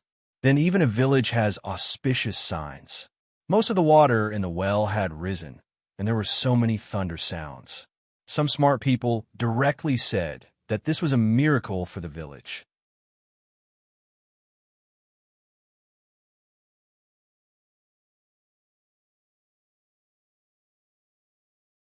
Chapter 116. After discovering that 7 of the 9 wells in the village were full of water, the people of Linha village were very happy. Now, they didn't have to worry about running out of water. They could even transport the water to the fields to make up for it. The positions occupied by the children were also not important. The 7 wells were full of people. One by one, they took off their shirts, bare-chested, and began to take turns to draw water. The water they drew was directly transported to the fields. As for the remaining 2 wells, one was missing a piece due to years of disrepair, while the other had not changed much. This situation was immediately reported to the county. They wanted to make an auspicious sign or something, but they were persuaded by the sinister county magistrate to keep it secret. "Sir, don't think about this. Take a rest." The county magistrate's face was also ugly as he advised County Magistrate Chung. The registrar, county deputy, and the bailiffs who knew about this matter also had no smile on their faces. They knew that behind the happiness of the people, someone was using his life to support it. What auspicious sign was this? What water was this? It was clearly tears of blood. They all believed Chun Dong's words. The masters of Zhangjia Zhuangzi, for the sake of the people of Sanshui County, actually used his life as the price to activate the divine power. The county magistrate, county deputy, and registrar were the most conflicted in their hearts. They wanted to let the people in the county have water to drink, but they were also afraid that the 2 masters of Zhangjia Zhuangzi had an accident. They couldn't decide between the 2. The bailiffs couldn't care so much. They only hoped that the people of Zhangjia Zhuangzi were still alive and well. When they heard that the people of Linha County wanted to make an auspicious sign, they couldn't help but want to beat them a few times. "Well, Shuyang, there are other things today. Help me take a look. I will go to the back to check on some of the previous omissions." County Magistrate Chung was the happiest, but also the saddest. He arranged for people to go to Zhangjia Zhuangzi. A village had water, but he had to worry about the masters of Zhangjia Zhuangzi. After the county deputy agreed, County Magistrate Chung returned to his courtyard without another word. He dismissed the servants and found incense and candles alone. He brought them to the study room and personally ground an ink stick. He wrote the names of the 2 of them on a piece of paper and placed it on the table in the study room. He lit the incense and candles and then knelt there. "This unfilial student greets the 2 of you. I wish the 2 of you a long life. I swear that if any of the 60,000 elders in Shan Shui County dare to disrespect the 2 of you, even if it means risking my life, I will not let them off easily." After that, County Magistrate Chung kowtowed 3 more times before standing up. In the next few days, not only were the wells in Linha village filled with water, but many of the wells in other villages were filled with water as well. The wells that originally had more water, and the wells that didn't have water were filled with water. From time to time, someone would report this to the yamen as an auspicious sign. The more the yamen heard, the more upset they felt. "My lord, why don't we send someone to Zhangjia Zhuangzi and ask them to stop for a while and transport some water from other villages to those villages that are suffering from drought? Then, when the people have water, what should we do? This is exchanging lives for lives." A pregnant yamen runner found County Magistrate Chung and knelt there, crying and begging. Of course, he got the news from Chun Dong. His family had received a lot of benefits from Zhangjia Zhuangzi. His wife ate well and slept well. Zhangjia Zhuangzi even specially sent a woman to teach his wife some movements. He even taught her a few songs to sing, saying that it was good for the unborn child. If it were someone else, he would think that they were just messing with him. But Zhang Zhuangzi specially made it, so he didn't dare to have any doubts. How could he not remember this kind of care? At first, he thought that if one day Zhang Zhuangzi killed someone, he would pretend that he didn't see it. But now he thought that if Zhang Zhuangzi wanted to kill someone, he would do it himself. When County Magistrate Cheng heard the bailiff's words, he did not know what to do for a moment. Chen Dong had come back and said that it was only this one time, which meant that the two masters of the Zhang family's farmstead would not die because of this one time. However, in the past 2 days, as the wells in some villages had more water and dried up, he felt the bailiff's anxiety. He originally wanted to have a long life, but Zhang Zhuangzi didn't agree. He didn't know the master's name, and he didn't know what the master looked like, so he could only give up. Looking at the Yamen runner kneeling there, County Magistrate Cheng suddenly had an idea. He said to him, "How about this? Tomorrow you bring some of the county's products that Zhang Zhuangzi doesn't have and give them to them. Also, help me ask if they want to stop. If they stop, I will issue a notice and ask the people to get water from other places. But if they say that they don't lack water, I will also issue a notice and ask the people not to go out at night and not to check if they hear any noise. What do you think?" Seeing the Yamen runner like this, County Magistrate Cheng didn't know what to say, especially the next county magistrate. If the next county magistrate wasn't promoted by Sanshui County, the officials sent by the higher-ups would have a hard time. The people sent by the higher-ups hated the local power the most, but they were also afraid of the local power the most.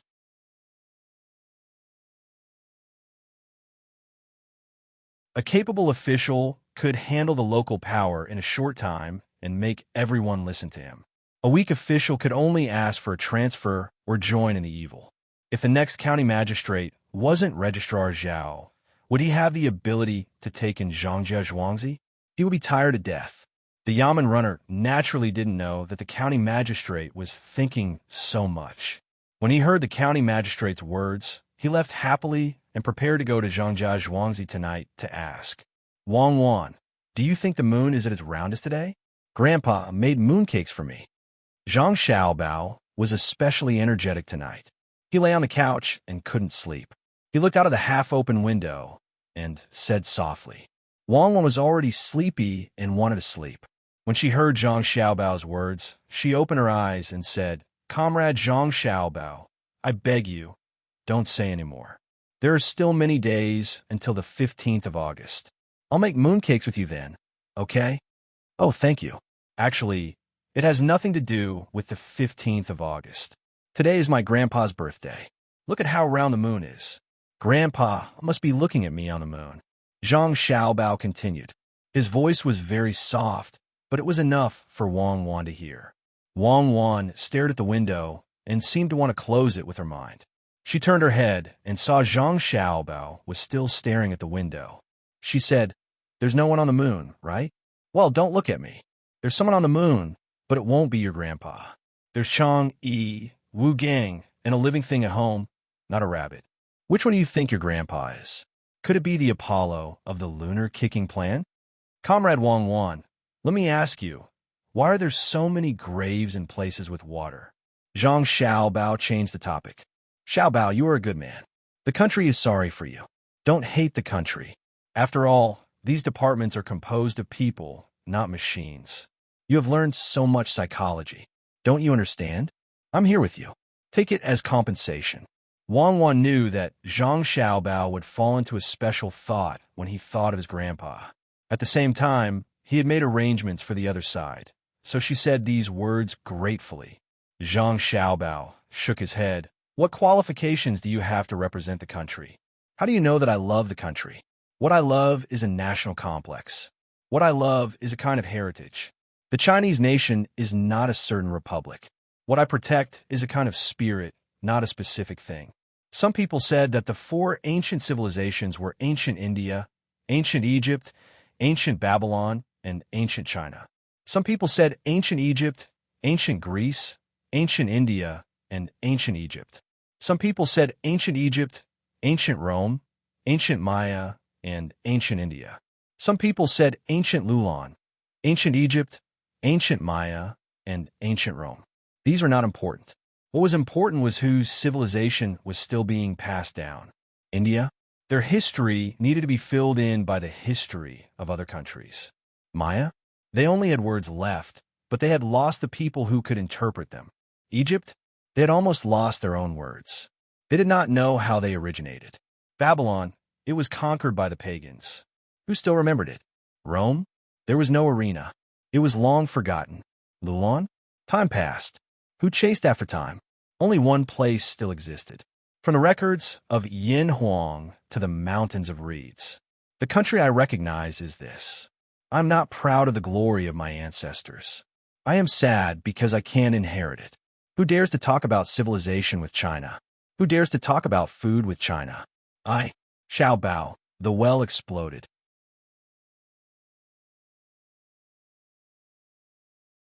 Why did you remind them to use the fortune-telling compass to measure it?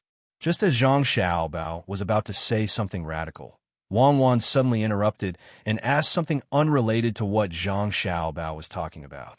Zhang Xiaobao did not answer immediately. He stood there panting. After a while, he smiled at Wang Wan. People say that a good wife can let a man have no worries. I didn't understand before, but now I finally understand. When you are in high spirits, she knows how to pour cold water on you. When you are in low spirits, she knows how to cheer you up. When you are in low spirits, she knows how to... Xiaobao, what is that compass used for? Is it a compass? Wang Wan interrupted Zhang Xiaobao again. Oh, you're talking about that thing? I really don't know much about fortune-telling. I didn't learn anything about fortune-telling back then. There really was a person in there. In the end, he misjudged a department head and was locked up. But I know one thing. That compass corresponds to the water patterns in magnetic fields. Usually, some fortune tellers would find a compass and put it in a messy place. He thought that it was God's will that he couldn't predict the future. In fact, that place is usually a place with more water patterns. If you don't believe me, you could take a look. As long as you use that thing, you can dig out a coffin in a messy place. The orphanage was like that. They wanted to dig a fixed cellar, but after digging for a while, they found a coffin. At first, they didn't care about it and moved it to another place. You know what a fixed cellar is? It is an underground house built with bricks and cement. It is used as a vegetable cellar. But in the end, they found that it was full of water. The vegetable cellar was 5 meters deep in one. 5 meters was water. In the end, they couldn't use it. Later, they wanted to make a well, which is a relatively old well. The one that uses leverage and air pressure. It is 3 meters away from the vegetable cellar. In the end, they drilled 12 meters, and there was no water at all.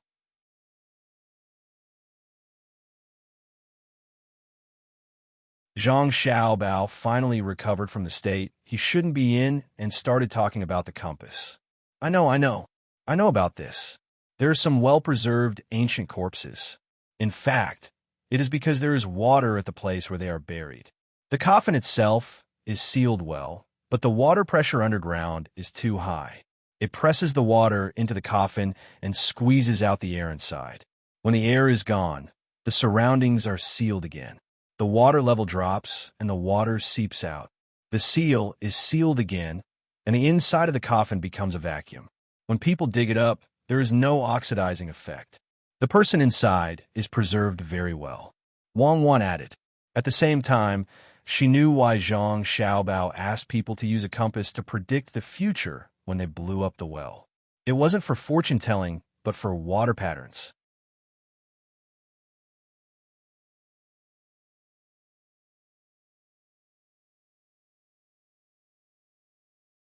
Chapter 117.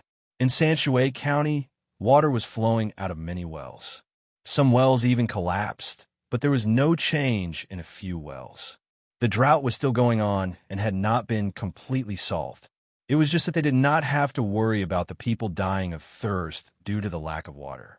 County Magistrate Chung originally wanted to make a longevity memorial for the two masters on Zhangjia Zhuangzi, but he was opposed by Zhuangzi, so he could only keep this matter in mind. There were some good things happening in the county. At the same time, some rich people heard that water was flowing out of many wells. They went to take a look and smelled a familiar smell. They thought it was firecrackers, so they went to buy hundreds of thousands of firecrackers. They found a dry well and threw them into it. In the end, there was only a short burst of sound, and then there was no other reaction. Looking at the smoke floating out of the well, they were sure that firecrackers could not be used to blow up the well. After smelling it again, they felt that it was not the same, so they could only give up. Originally, he wanted to find a way to help people get water out of the well to make money. The dock that Song Jinggong was in charge of was still in full swing. It seemed that it would be finished by late autumn. The weather was getting hotter and hotter. Shannon East Road, Hunan Road, Hudong Road, and Guanyi Road all had varying degrees of drought. Guanyi Road was slightly worse, but Shannon East Road and Hunan Road had the most severe drought. Hudong Road was also affected. Fortunately, there were several main rivers in Hudong Road and Guanyi Road, so they might be able to hold on until the arrival of the rainy season.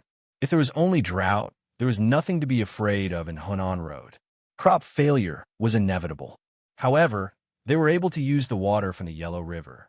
Since spring, there were more locusts in these two places than in other places. At first, the people did not notice it. There were locusts jumping around every year, so this year was not a big deal.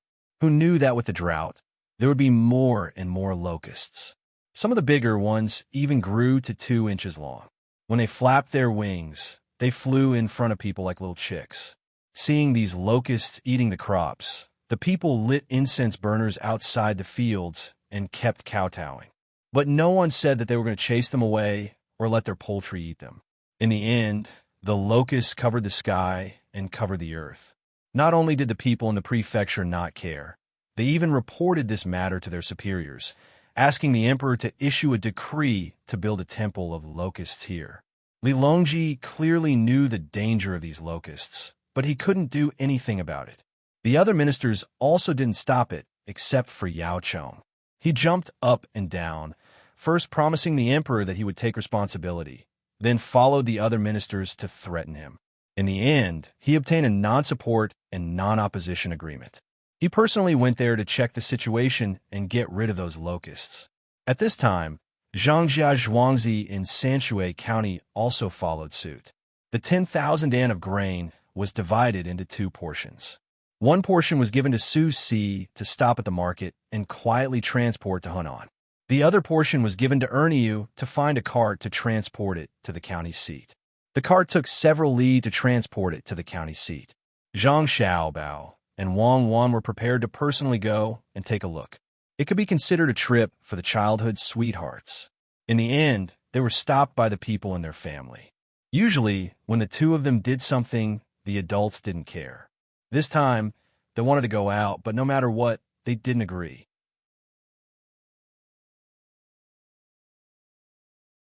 They were afraid that the 2 of them would sneak away, so they arranged for 10 people to take turns to watch over them. When County Magistrate Chung heard this news, he understood that it was time for him to take action. He arranged things in the county seat and took half of the bailiffs to prepare to go to those 2 places to provide disaster relief. In fact, it was to deliver grain. Cherries also hatched a lot of chicks and gave them to the farmers to raise. She took more than 6,000 chickens and Xiaohong's ducks and geese and also set off. Some of the idlers in the courtyard also followed to help feed the chickens and pick the eggs. This time, Cherries and Xiaohong only brought enough feed for the poultry to eat for 2 days. Along the way, they had to choose places with grass or places with a lot of grasshoppers. According to the young master's instructions, as long as the eggs were laid, they would exchange them with the local people. They could buy them with money or with cloth and silk. Even if it was a year's worth of grain, they would exchange them. Some children caught various insects to feed the poultry, but they also gave them eggs. Everything depends on Erniu. Whether or not our family can continue to enjoy this kind of treatment depends on Erniu's response. We have a lot of grasshoppers here. Some are hiding in the mountains. Let's fry them and eat them. Call the Nyo back from the county seat and let him try to make a cake. When the time comes, we can exchange the grasshoppers with the children on Zhuangzi. This thing is good. It's high in protein. Make some salt and pepper. After it's fried, we can eat it together. Don't eat the staple food. We can eat grasshoppers every day. I've decided to be a 5-year-old child when I'm 3 years old. Zhang Xiaobao had been holding back his anger because his family didn't allow him and Wang wanted to go there personally. He waited for others to leave before he started to come up with ideas. Eat it every day, then you eat it yourself. I want to accompany you.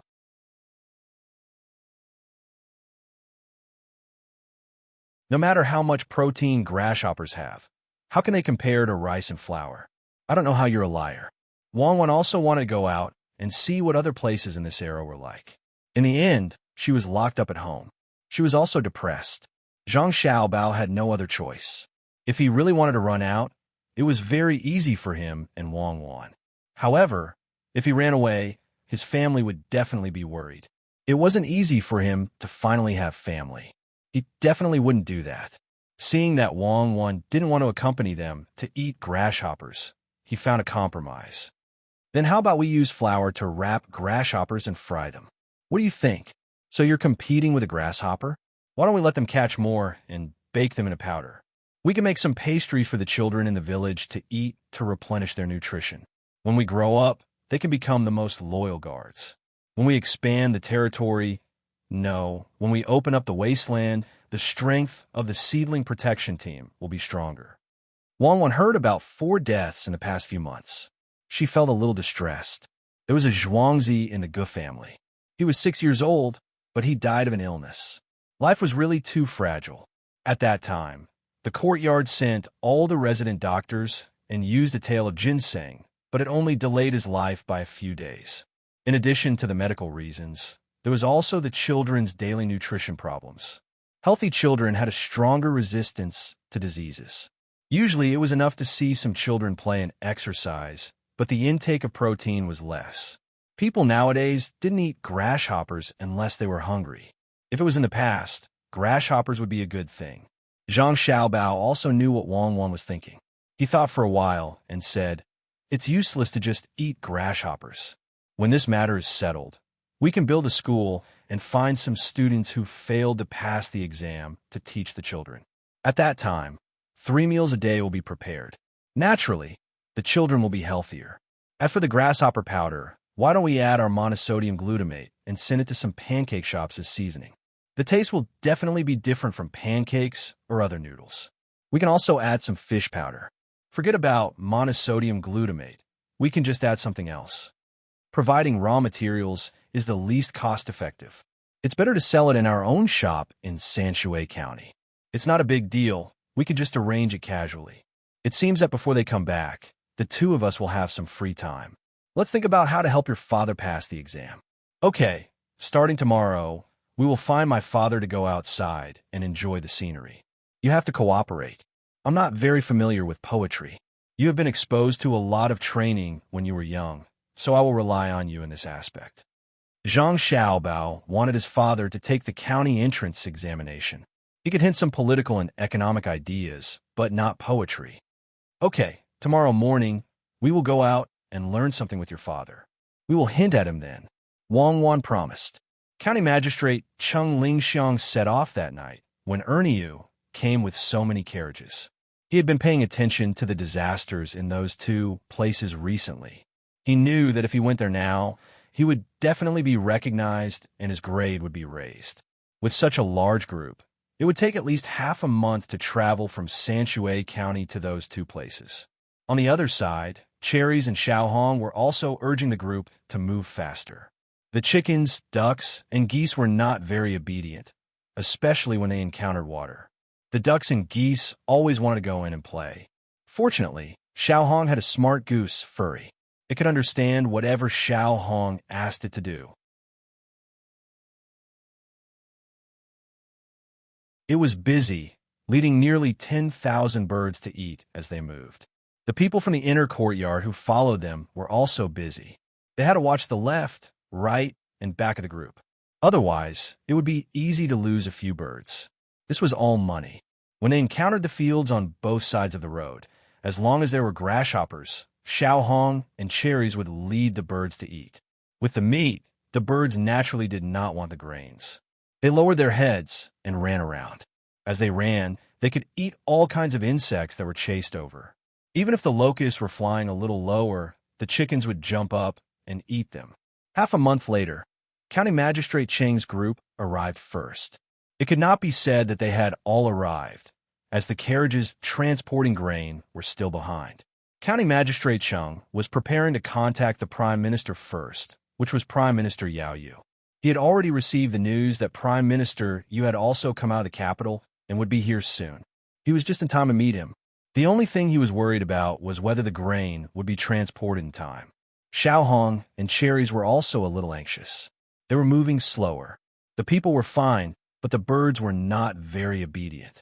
They always ran to a distant place to take a look and then continued to move forward with the group. They were already not slow, but they still had to walk for more than 10 days. They did not know if they would be able to see Prime Minister Yu by then. Xiao Hong, you lead the group slowly. I have to hurry. Otherwise, when we reach the place and they leave, we will not be able to go back and explain to the young master. At least, we have to let that person with the surname Yao know that we have put in a lot of effort this time. As they walked, Cherries was anxious and discussed with Xiao Hong. Today was the 3rd watch. Tomorrow was the 7th watch.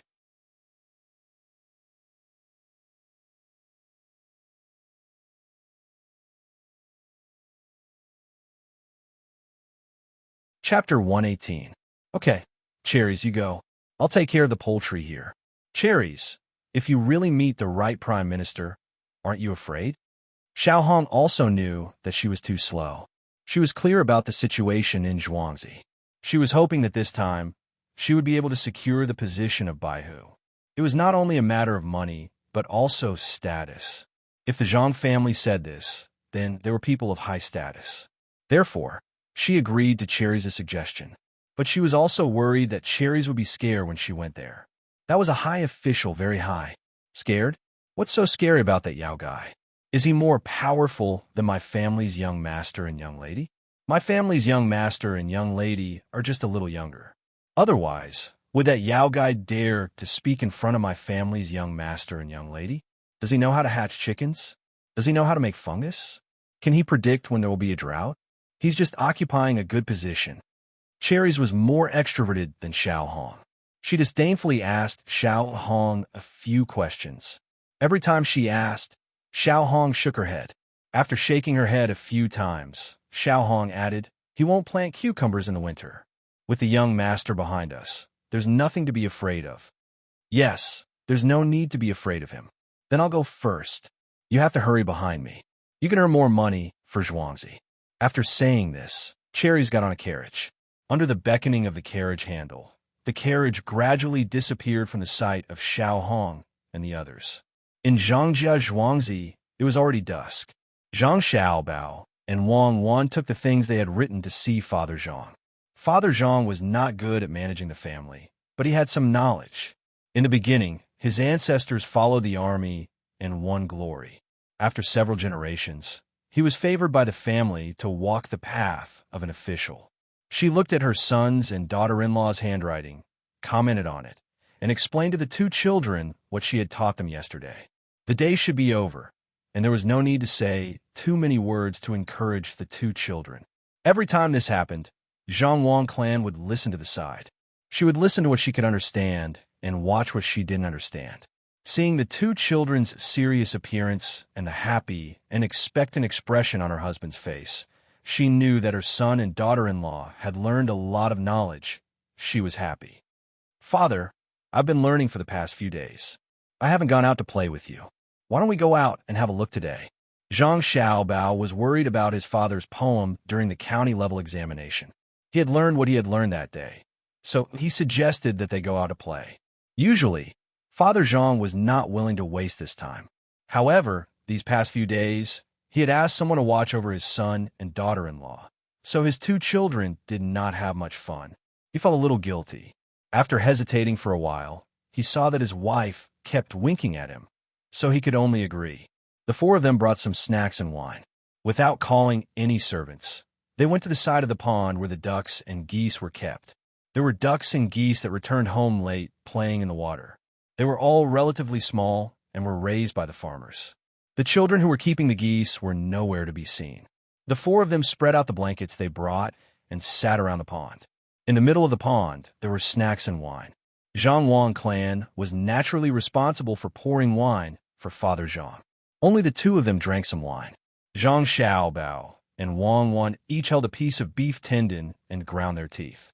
Husband, the scenery here is so beautiful. Other places are still dry, but here there is no need to worry at all. Husband, compose a poem for this wife to listen to. Zhang Wang clan at this time changed from her usual tough attitude and gently said to Father Zhang, Okay, then I'll compose a poem. Let's drink first and let your husband compose a poem. Father Zhang did not expect that his wife would ask him to compose a poem at this time. He was not prepared at all. He could only drink first and at the same time try to think of what sentence to use. Xiao Bao, look at those withered flowers. Can you still dye the leaves red? Wang Wan began to perform at this time with Zhang Xiao Bao. The two of them had long planned to help Father Zhang compose a poem during each season. Even if they set a few key points for Father Zhang to remember, it would be easier for him to write it during the exam. Zhang Xiaobao did not know much about poetry. Looking at Wang Wan's lips, he slowly said, "Why dye it red? It's already evening. Even if there are many sorrows in the heart, thinking of the flowers that have long left the branches, even if you urge a horse to travel to the ends of the world, you still have to know that the flowers that have fallen are not so heartless. At least, it will help new peanuts to grow in the coming year." Oh, so that is to say, the falling flowers are not heartless. Waiting for them to turn into soil, they can still protect the flowers from blooming? Wang Wan continued. In fact, the two of them wanted to say that the vast and mighty sorrow of parting is at the end of the day. The falling flowers are not heartless. Turning into spring soil, they protect the flowers. However, Father Zhang did not know this. While drinking wine, he looked at the two children sitting there. Suddenly, he heard the words of the two children, and an idea came to him. He said to the Zhang Wang clan, "Chao let me tell you, yes, under the setting sun, there is no need to worry about urging a horse to look to the ends of the world.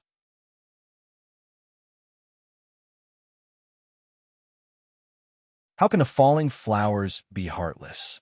Instead, they become spring soil and protect the flowers. Husband is indeed amazing.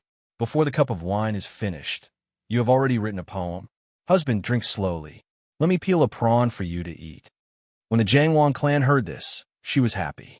Her husband was the most capable. While urging him to drink, she peeled a boiled prawn and brought it to her husband's mouth. Father Zhang's face turned red when he saw Wei Wei, but he did not know how to explain. He could only finish the cup of wine in one gulp and eat the prawn. Zhang Xiaobao and Wang Wan each gnawed on a piece of beef jerky and grinded their teeth. The Jiang Wang clan watched as her husband drank the wine and ate the prawn. She said to the side, "Husband's ability is indeed extraordinary. Look, the lotus in the pond has already bloomed. Why don't you compose another poem for me? It will be easy for me to teach you." This. Okay, husband will compose another poem with wife. Let's drink first. Father Zhang was a little scared. This kind of impromptu poem was not so easy. He prepared to drink to delay the time. Zhang Xiaobao and Wang Wan quickly took out the beef jerky in their mouths and looked at each other. Wang Wan spoke first. "Xiaobao, this season is really good. It's already June. In June, I heard that the lotus will bloom, but hearing it and seeing it is different. Why do you think?" "Well, I think so. After all, it's already June. The scenery is different from other times. For example, spring, summer, autumn, and winter. Look, the lotus leaves are so big. With so many of them together, it seems like the water and the sky are the same color. It's so green. With the sunset, I think it's redder than the lotus. What do you think?" Zhang Xiaobao knew about this poem and directly hinted at it. Father Zhang was knowledgeable, but he lacked inspiration. Just now, he had been thinking of how to come up with a poem to satisfy his wife. After drinking 2 bowls of wine, he heard his son and daughter-in-law's conversation. Inspiration came to him again. "Madam, listen to your husband. After all, in June, the scenery is different from the 4 seasons. The lotus leaves that reach the heavens are green, and the lotus flowers under the sun are red. No, the last line should be the lotus flowers under the sun are red. Husband is really different from those people. You can compose 2 poems at once. It's a pity that the sun is about to set. It's really regrettable. Husband, let me make some radishes and dip them in sauce for you to eat. Jiang Wang clan praised again. At the same time, she dipped a very small radish in sauce and fed it to Father Zhang. Her eager expression showed that she still wanted Father Zhang to recite a poem. Zhang Xiaobao and Wang Wan saw their mother's expression from the corner of their eyes. They looked at each other and communicated with their lips. I remember that Du Fu wrote a poem called Sigh of the Summer Night. Why don't we take it out? It's not easy to guide. Wang Wan spoke first. How long is it? Zhang Xiaobao also asked with his lips. 24 lines. It contains a lot of things. Wang Wan replied. Then forget it. I don't have the ability to guide. Something simpler. Zhang Xiaobao immediately rejected after hearing so many lines. Then what should we say? I got it. Little Lise. Wang Wan was a genius after all. She learned more things than Zhang Xiaobao. What? Eunuchs? Zhang Xiaobao tried hard to think. Which eunuch was good? There was one with the surname Sima, one with the surname Zheng, and one with the surname Tang. What eunuch? Don't belittle eunuchs. Li Shangyin, do you remember? Wang Wan reminded. Oh, so it's... What does he do? Zhang Xiaobao pretended to be enlightened. He squinted his eyes and asked again. The sea, the moon, and the pearl have tears. Oh, I have an impression of this. This feeling can become reminiscence. This is not suitable for my father to say to my mother, right? My mother misunderstands easily, very easily. Zhang Xiaobao knew such a familiar sentence. What nonsense are you talking about? His whole life is reminiscence? Also, the sunset is infinitely good. Wang Wan glanced at Zhang Xiaobao with her big, cute eyes. Oh, you should have said so earlier. Is this also written by him? I know. Look at your husbands. Cuckoo that. Wang Wan trembled when she heard Zhang Xiaobao call her that. She looked at the water and calmed down. Well, when I come to the pond and look at the reflection of the sunset on the water, why do I feel a little sad? This sunset is very good. Unfortunately, it's dusk and we have to go back. Zhang Xiaobao continued. Wang Wan looked at the water and calmed down with difficulty. When she heard Zhang Xiaobao say that it was calm, her emotions fluctuated again. Father Zhang didn't know what his daughter-in-law was thinking. When he heard his son's words, he immediately thought of a poem. This time, it was closer to the original. Wife and children in the pond, feeling unwell at night.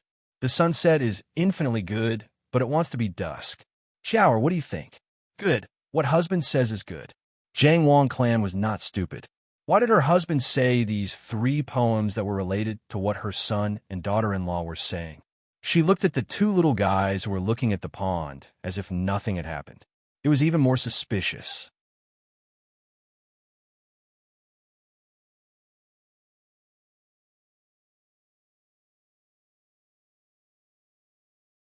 Chapter 119. The more she thought about it, the more she felt that something was amiss. If it was another family's child, she wouldn't have said anything. But how could she not know her own child? Her son was a little dependent on his mother. Every day, as long as he came together, he would always come to her side to take a look. If she was awake, he would greet her and kiss her. If she was not awake, according to the servant girls, Xiaobao would always help to tuck in the blanket or quilt before turning around to leave. It was the same at night when she was sleeping. He would first come and check on her, then stay for a while when she was awake. When she was asleep, he would greet her before leaving. This was why she liked her son so much, even though she knew that he was different from other children, who would treat their mother so well when there was a monster in their family. But these 2 children were not bad to her husband either. They were very serious when they were learning. Her husband had said that this was not the first time. If such students were placed in front of any teacher, they would feel that their ancestors were emitting smoke from their graves. They understood as soon as they were asked, and answered as soon as they were asked. The only worry about teaching such students was that there would be nothing to teach them in the future. Who would believe that such children were indifferent when they heard their father recite poems? Thinking about what they had just said, a special thought appeared in the Jiang Wang clan's mind. Husband, after listening to your poem, you don't seem to like the setting sun very much. Why don't you go and see old madam and old master first? This concubine will play with the children here for a while before returning. The Jiang Wang clan ordered Father Zhang to leave. Father Zhang didn't think too much about it. When he heard his wife's words, he felt that it was the right thing to do. He drank another bowl of wine, got up, and walked towards the courtyard where his parents were. One reason was that he really wanted to see his parents, and the other was that he was afraid that his wife would ask him to recite more poems. This kind of thing was not something an ordinary person could do. After Father Zhang left, the Jiang Wang clan said to her son, Xiao Bao, tell your mother, what do you mean by a fallen flower is not heartless? Mother, what did you say? Zhang Xiaobao stared blankly at his mother. Her expression was as cute as it could be. Her chubby body, round face, big eyes, and fluttering eyelashes made anyone want to hug her and kiss her. Tell mother, tell me a poem, I want it now. Jiang Wang clan resisted the urge to kiss her son and asked with a sullen face. A poem? What else could it be? Vast and mighty sorrow of parting in the daytime. The whips point east to the horizon. The fallen flowers are not heartless.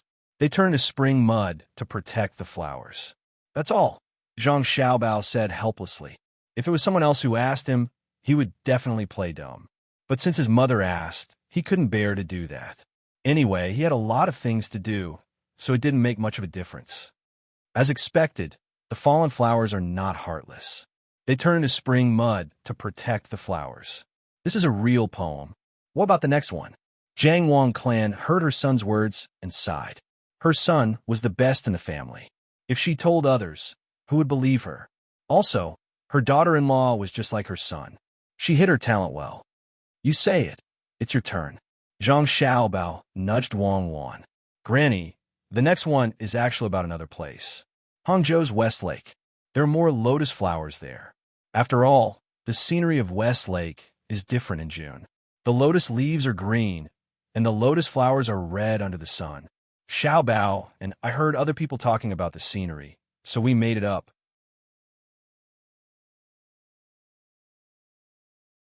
Wang Wan saw that Zhang Xiaobao had compromised, so she had to say it too. But she was afraid that others would misunderstand, so she explained it again. Jiang Wang clan didn't want to ask about the third one. She already knew the capabilities of her two children, especially her daughter-in-law, Wang Wan. The fact that the rich family didn't need to buy land had already explained everything. Ever since these two Zhuangzi had two children, they had changed. Their business dealings and all kinds of schemes made her feel scared. The difference from what others thought was that these two children were her own, especially Xiao Bao. If there was something delicious, he would think of her first. If there was something useful, he would also bring it to her first. It didn't matter if they were monsters or gods. As long as they were her children, it was fine. Xiao Bao, cuckoo, don't say these things to others in the future.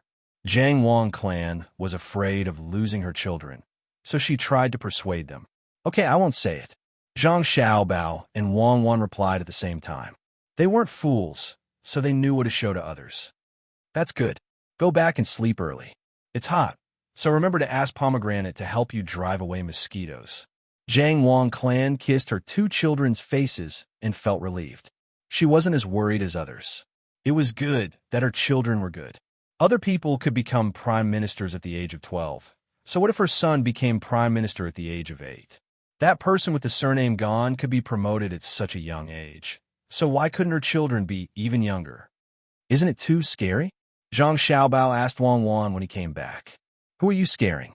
You've already done so don't think about it this time. The only good thing about the people here is that they're superstitious. It's fine if we're a little more powerful, but we can also increase the confidence of the people in the inner courtyard.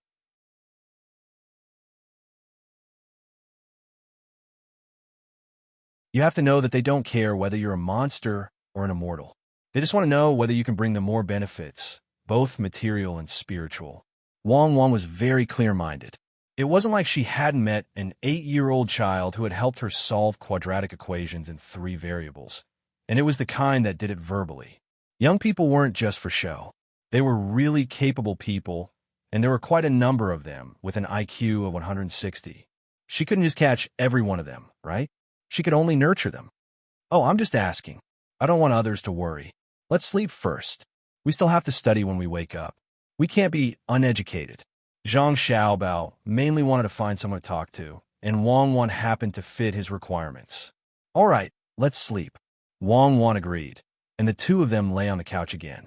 2 hours later, the two of them were once again woken up by Pomegranate and went to the study table together. Zhang Xiaobao finished grinding the grindstone and found that Wang Wan was still motionless. He nudged her and asked, "What are you doing?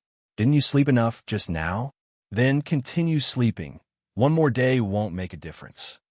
"Who said I didn't sleep enough? I was thinking about how I can help you improve. I want the kind of fast speed. Looking at you, I know that you'll definitely choose to take the county scholar exam. That's not a simple matter. At least you have to know how to compose poems. You can't just rely on copying. People might not choose a place where you can copy. For example, if you were asked to write about a bug, how would you write it? You can write about anything, whether it's a flat land or a mountain peak. But would people think that it's a bug? That's a B. It doesn't seem to be a perfect classification yet. What do you think you should do when the time comes?" Wang Wan pulled Zhang Xiaobao's hand to the side and frowned as she spoke. Zhang Xiaobao also understood that if he wanted to learn these things quickly, it wouldn't be easy, especially when it came to poetry. This required a lot of accumulation. When he was young, he had never put in any effort in this area. When he grew up, he had been scamming people. Although he earned a lot of money, he didn't learn the basics. He couldn't say whether it was regret or fate.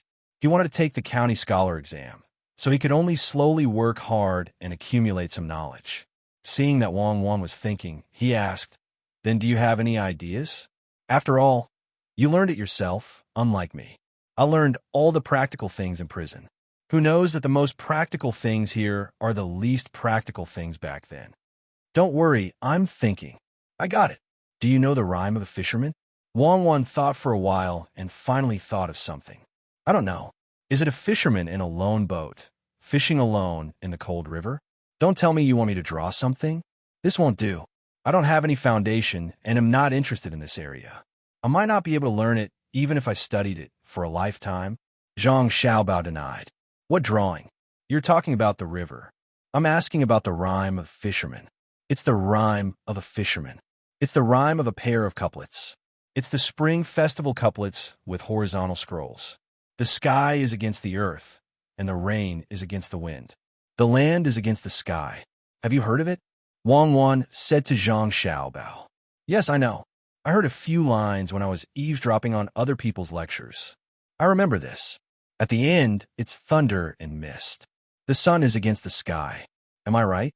Zhang Xiaobao immediately reacted. "Yes, it seems like you were very serious when you were eavesdropping when you were young." Wang Wan praised. She had already heard Zhang Xiaobao talk about his childhood experience.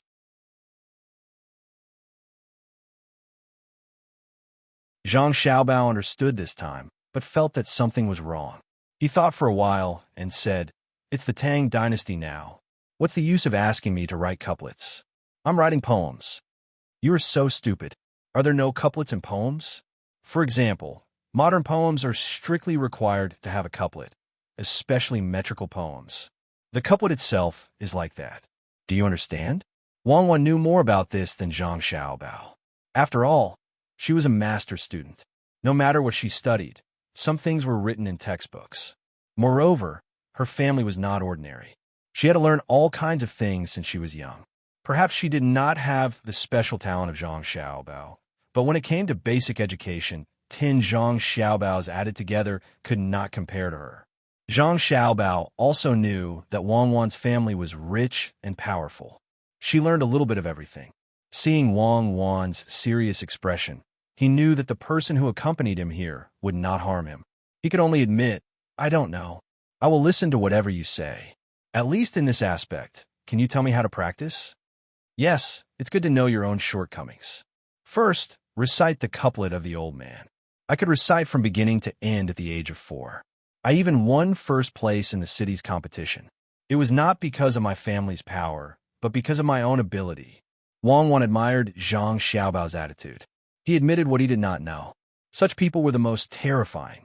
They would work hard to learn to regain their self-esteem. Zhang Xiaobao asked sincerely, "Do you still remember? Teach it to me.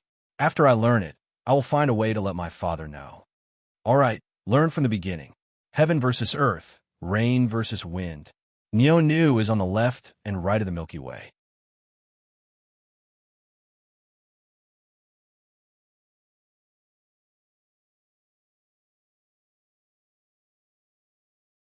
Chapter 120. It was a hot summer day. After lunch, Zhang Xiaobao and Wang Wan were still lying on the chairs in the courtyard. Pomegranate even specially went to the pond to get a big lotus leaf for them to use as an umbrella to cover their heads. Knowing that the two little ancestors didn't need to be served too much, Pomegranate went to get her wood ears. She had already saved up a lot of wood ears, but Zhang Xiaobao didn't allow her to sell them. Pomegranate didn't know what the little young master was planning, so she just followed his instructions. "It's so hot, I can't sleep. Xiaobao, what do you think we should do at this time?" Wang Wan was bored and played with her 2 hands. The main reason was that the weather was too hot, and doing outdoor exercise was not good for the body. Zhang Xiaobao was lying on the side and felt a little bored. It wasn't that he couldn't sleep. If he went into the house and put some ice next to the couch, he could sleep if he wanted to. However, he didn't do much exercise in the morning, so he couldn't just stay here. He had to think of something. Say something, you have a lot of ideas. Wang Wan waited for a while and didn't get a response from Zhang Xiaobao, so she urged him. Zhang Xiaobao was sitting there in deep thought. His little hand was holding his chin, and his eyes were staring straight at the entrance of the courtyard. "I got it, let's go swimming. It's cool and can also exercise. You can choose one of the 6 ponds." Zhang Xiaobao finally came up with an idea. Wang Wan also felt that it was a good idea. She got down from the chair and began to look for people to accompany them, especially people who knew how to swim. Otherwise, they wouldn't be allowed to go out. Pomegranate rushed over. When she heard that the 2 little ancestors wanted to swim in the pond, she was frightened and quickly went to discuss it with others. The Zhang Wang clan and the 2 ancestors of the family also came, saying that they could make a big wooden basin for the 2 children to play in. Of course, Zhang Xiaobao and Wang Wan didn't want to. They weren't children who didn't know anything. After some bargaining, they finally didn't want to make a wooden basin. The small river in front of the courtyard was specially divided. First, they let the people on Zhuangzi go there to see if there were water snakes. After a while, they used a shovel to dig and get rid of the creatures that could cause harm to the children. They also made a pile of fine sand and put it in. Then, they boiled pots of hot water and mixed it with cold well water until it was warm. Only then did they put it in that part of the river. After working for a full 4 hours, they finally finished making an artificial swimming pool for Zhang Xiaobao and Wang Wan. Zhang Xiaobao and Wang Wan were shocked. When they saw that the people in the courtyard were busy, they felt that it was a waste of manpower. A kind of warmth lingered in their hearts, especially Zhang Xiaobao, who kept smiling. As he smiled, his eyes turned red. "Xiaobao, let's go. We can go play now. Tomorrow will be better." Wang Wan pulled Zhang Xiaobao's hand and led him to the middle of the river. "It would be nice to have a pair of sunglasses," Zhang Xiaobao said to Wang Wan, who was floating in the same position as him, while lying on the water. Wang Wan wasn't like Zhang Xiaobao, who didn't wear anything and just floated like that. Since she came here, she asked Cherries to make underwear and a large underwear for her. When she heard Zhang Xiaobao's words, she also felt uncomfortable under the sun. She raised her hand and wiped the water on her face. Only then did she feel a little cooler. Then, she said, "It would be best if the sky could be cloudy or cloudy. From today onwards, we can play in the water for the whole summer and autumn. Every part of our body can be trained, and our lung capacity can be increased." "I think so too."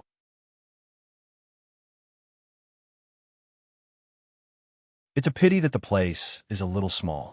If it really doesn't work, we can build a swimming pool. You lie down, I'll go down for a while. As Zhang Xiaobao said, his body sank. He swam between the water and the ground, which was not comfortable at all. As long as he stood up, the water was just up to his neck. It was so shallow. Pomegranate followed Zhuangzi to the water. A person who was good at swimming watched from the side. At first, he thought that the two young masters just wanted to play in the water. Who knew that after the two little ancestors entered the water, they swam in all kinds of postures. The person who was good at swimming was confused. He had never heard that the two young masters could swim. Could it be that they practiced when they were bathing? Pomegranate didn't think so much. No matter what the two young masters did, she could accept it. Not to mention swimming, she felt that it was reasonable for them to fly in the sky later. At the same time, Pomegranate also felt relieved. She didn't need to worry about the two little ancestors. They were different from other children. Even if they fell, they would never cry. At night, they even knew to use wine soaked in medicine to rub themselves.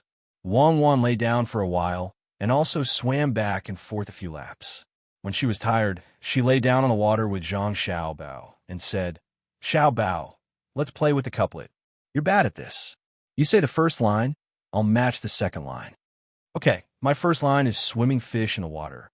Zhang Xiaobao worked hard to learn. If there was an opportunity, he naturally wouldn't let it go. Then I'll match the second line, walking bees stare at the shore of the pond. Wang Wan immediately matched.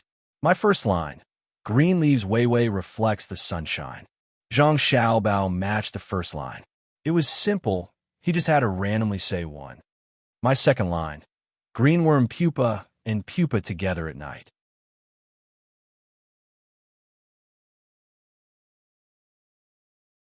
Wang Wan found it difficult to match the second line, but she still managed to match it.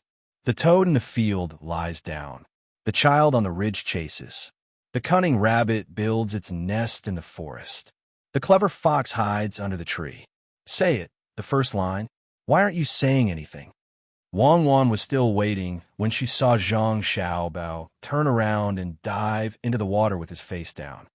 Hurry up and say it. Wang Wan reached out and touched Zhang Xiaobao.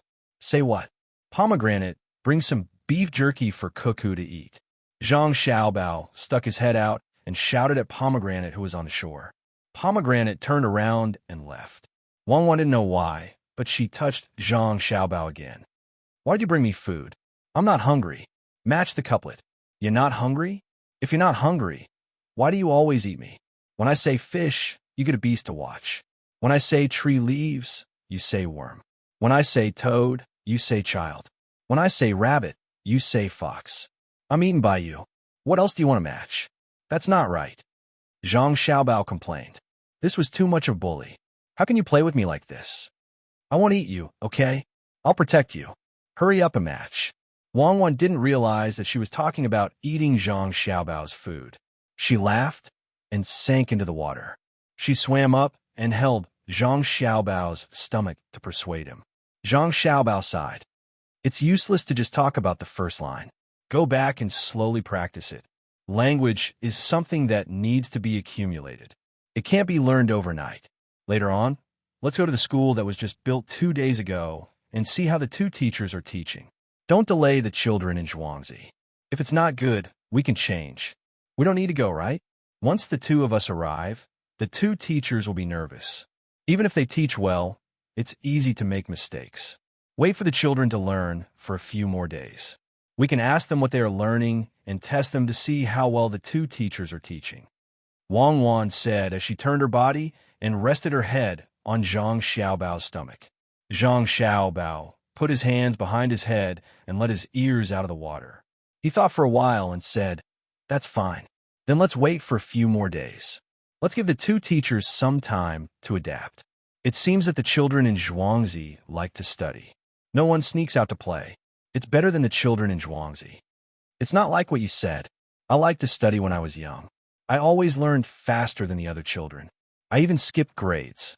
No matter how hard my classmates worked, I was always the first. Wang Wan retorted. Yes, you are a genius. It's a pity that you didn't major in law. Look at how good you're studying physics. Maybe you can even become an academician in the Academy of Science. You can use it here. Zhang Xiaobao said as he yawned. The two of them chatted like this. The person who was good at swimming on the shore was stunned. He looked at the young master who was being used as a pillow by the young lady and could even talk with his arms under his head. His body was not heavy at all. If it was him, he could also do it deliberately. However, the young master looked so casual. It could only be said that the young master was not afraid of water at all. Instead, he was very familiar with it. He looked at the young lady cuckoo again. How did she practice? Could it be that she was like those babies who could float on the water during a flood and not sink? It was 1 in a million. At this time, Pomegranate also came back with something. Not only did she bring beef jerky, she also brought some fruit juice. She followed the young master and young lady's instructions to make 2 cups. There was a thin pole connected to the cups. According to the young master, it was called a goblet. The fruit juice was placed in the goblet.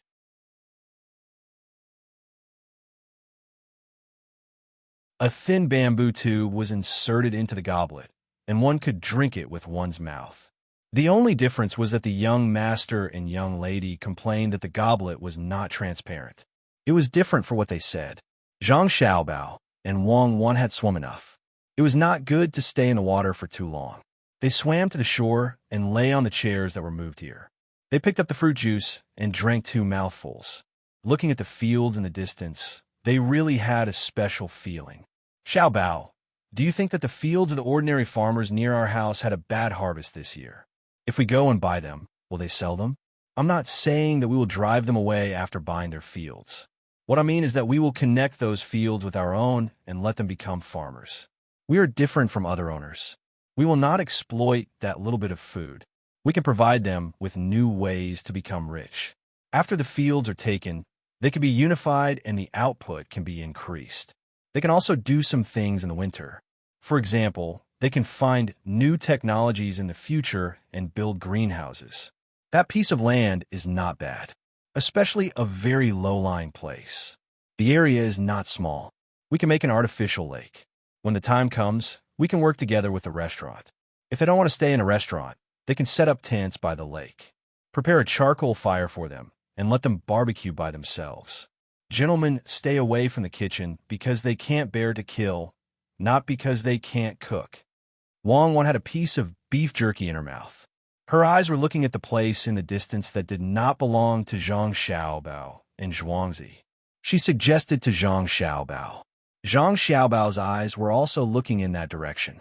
When he heard Wang Wan's words, he nodded and responded to Wang Wan. Well, what you said is really good. It's a waste to give it to others.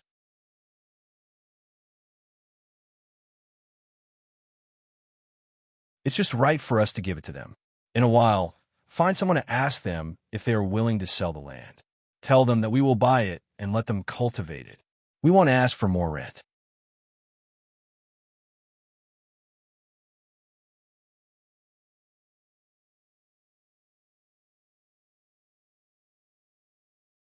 Chapter 121. Zhang Xiaobao and Wang Wan both had an idea and sent someone to ask. At night, the person who went to ask came back, but his expression was not good. He said to Zhang Xiaobao and Wang Wan, "Little young master, little miss, I want to ask." It just so happened that they were not at home. There are only a few people who can't make decisions at home. I waited there, and when they came back, before I could tell them why I was there, they told me happily that they had sold the land today for a good price, and that they would not have to leave this place in the future. They would only have to pay 10% more rent than before. Who bought it? Just a bit earlier? Hearing this, Zhang Xiaobao was stunned. If he didn't know that when he talked to Wang Wan, Pomegranate, and another person in the inner courtyard couldn't say anything, he would have thought that there was a traitor.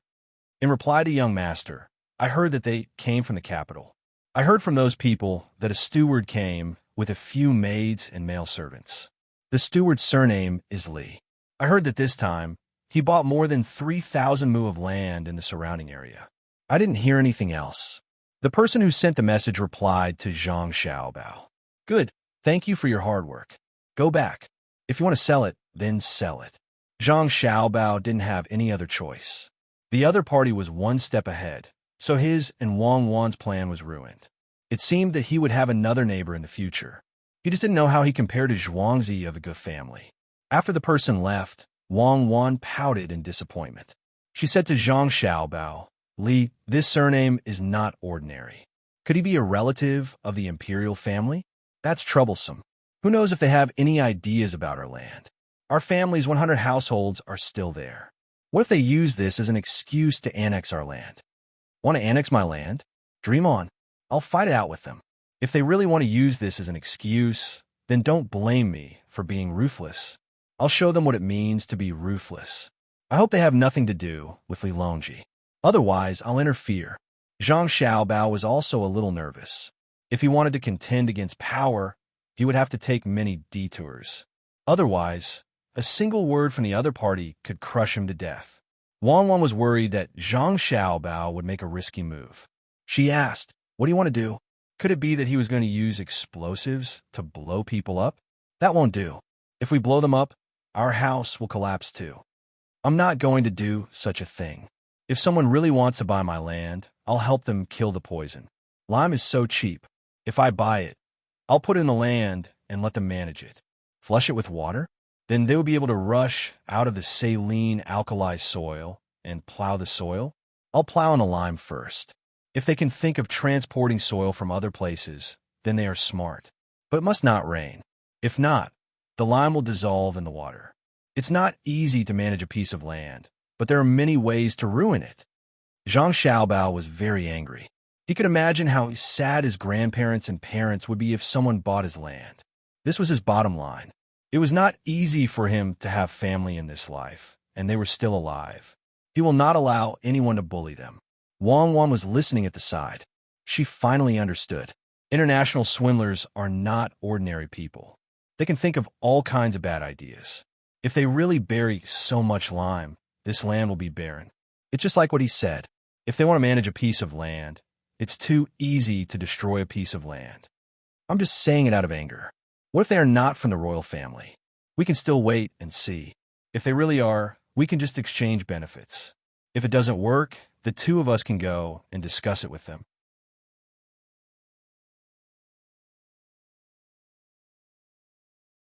If two children go and talk about it, they won't be so difficult, right? After Zhang Xiaobao said some harsh words, he calmed down. He felt that since they were pursuing benefits, then he should give them benefits. They can cooperate and earn money together. Zhou Shihu was like this. It was not a big deal to have one more. When the time comes, they can borrow each other's strength. Making enemies was not the goal, but the essence was to pursue benefits. The wise men united, borrowing strength to fight strength, using money to make money. Monopolies are not suitable for the era of power. Giving out something can be exchanged for something else. Wang Wan felt that Zhang Xiaobao's suggestion was not bad. If someone really came to snatch the land, they should give some skills. We can't give out fungus. This thing is too precious. Give out the method of growing cucumbers in winter. I'm talking about what if those people really have a background and want to take over our land. Yes, if the worst really comes, give them this method. Not only them, but also the other big families in the capital. At that time, we don't need to plan anymore. We could just wait to buy it and eat it. We can study other things. After all, Zhang Xiaobao was not a child. He had to endure. Sometimes, it was not a bad thing to suffer losses. The two of them first prepared for the worst. The rest was simple. No one knew that when the other side just bought the land, there were two children who analyzed some possible situations and found a way to deal with them. After waiting for another day, Zhang Wang, Gu San, and Zhuangzi's main family also knew about this matter. They did not think as comprehensively as Zhang Xiaobao and Wang Wan. They only thought that this was a relatively normal thing. Zhang Xiaobao asked people to buy 100 taels of quicklime the next day. Everything depended on the Li family's reaction. If they were too greedy, Zhang Xiaobao would have to fight to the death.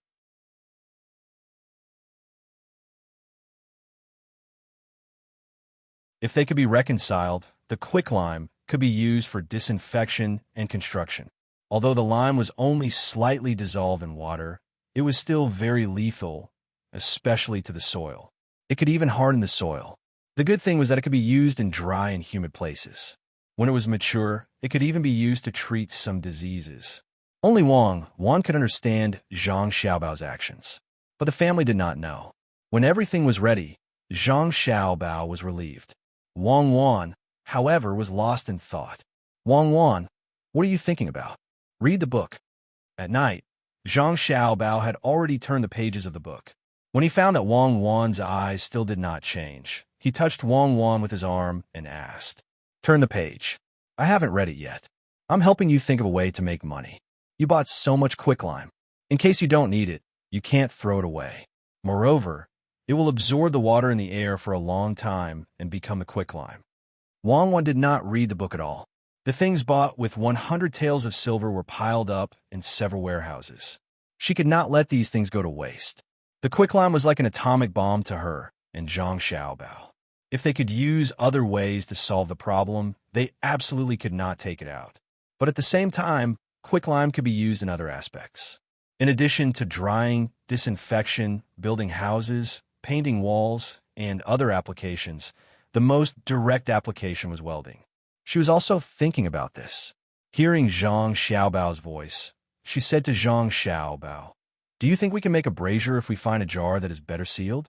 Put quicklime and carbon together, and then find a way to turn them into calcium carbide. Then we can use it to make brazier. Then we can make better sealed things in the future. Is there a good sealed thing now? That thing is the one who made the welding." Zhang Xiaobao was not clear about these things. He had not systematically studied these things. The source of all his knowledge was from his own research. But he had never checked this information. When he heard Wang Wan say so many things, he was confused for a while.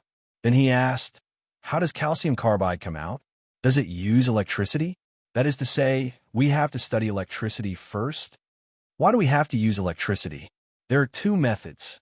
We can use high temperature to heat the carbon and lime. As long as they reach a certain temperature, it will be easy to reach a certain temperature. That is, add oxygen." Wang Wan was clear about this matter and explained it to Zhang Xiaobao again. "Add oxygen? Where does the oxygen come from? I know this too. Heat potassium permanganate. But where is potassium permanganate?" Zhang Xiaobao was still full of doubts. "In theory, yes. In fact, the most important thing is to reach a certain temperature. We can find a way to make the temperature reach this level. Other people can make steel. Besides the forging method, we can also increase the temperature. For example, we can use the method of blowing charcoal. If we don't try, how do we know if it will work?" Wang Wan once again guided Zhang Xiaobao. Zhang Xiaobao still did not understand. He knew about blowing charcoal, but what about the container? Where can we find a suitable container at such a high temperature? Then what are we going to use? It can't be melted by the heat, right? Stupid. Of course we use ceramics. What about the pressure? Can ceramics withstand such a high pressure?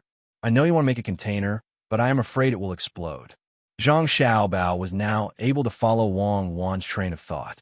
The pressure is easy to solve. You just need to make the walls of the ceramics thicker. Some parts will break directly, some will explode, and some will remain. As long as there is a little bit left, then our plan can be carried out.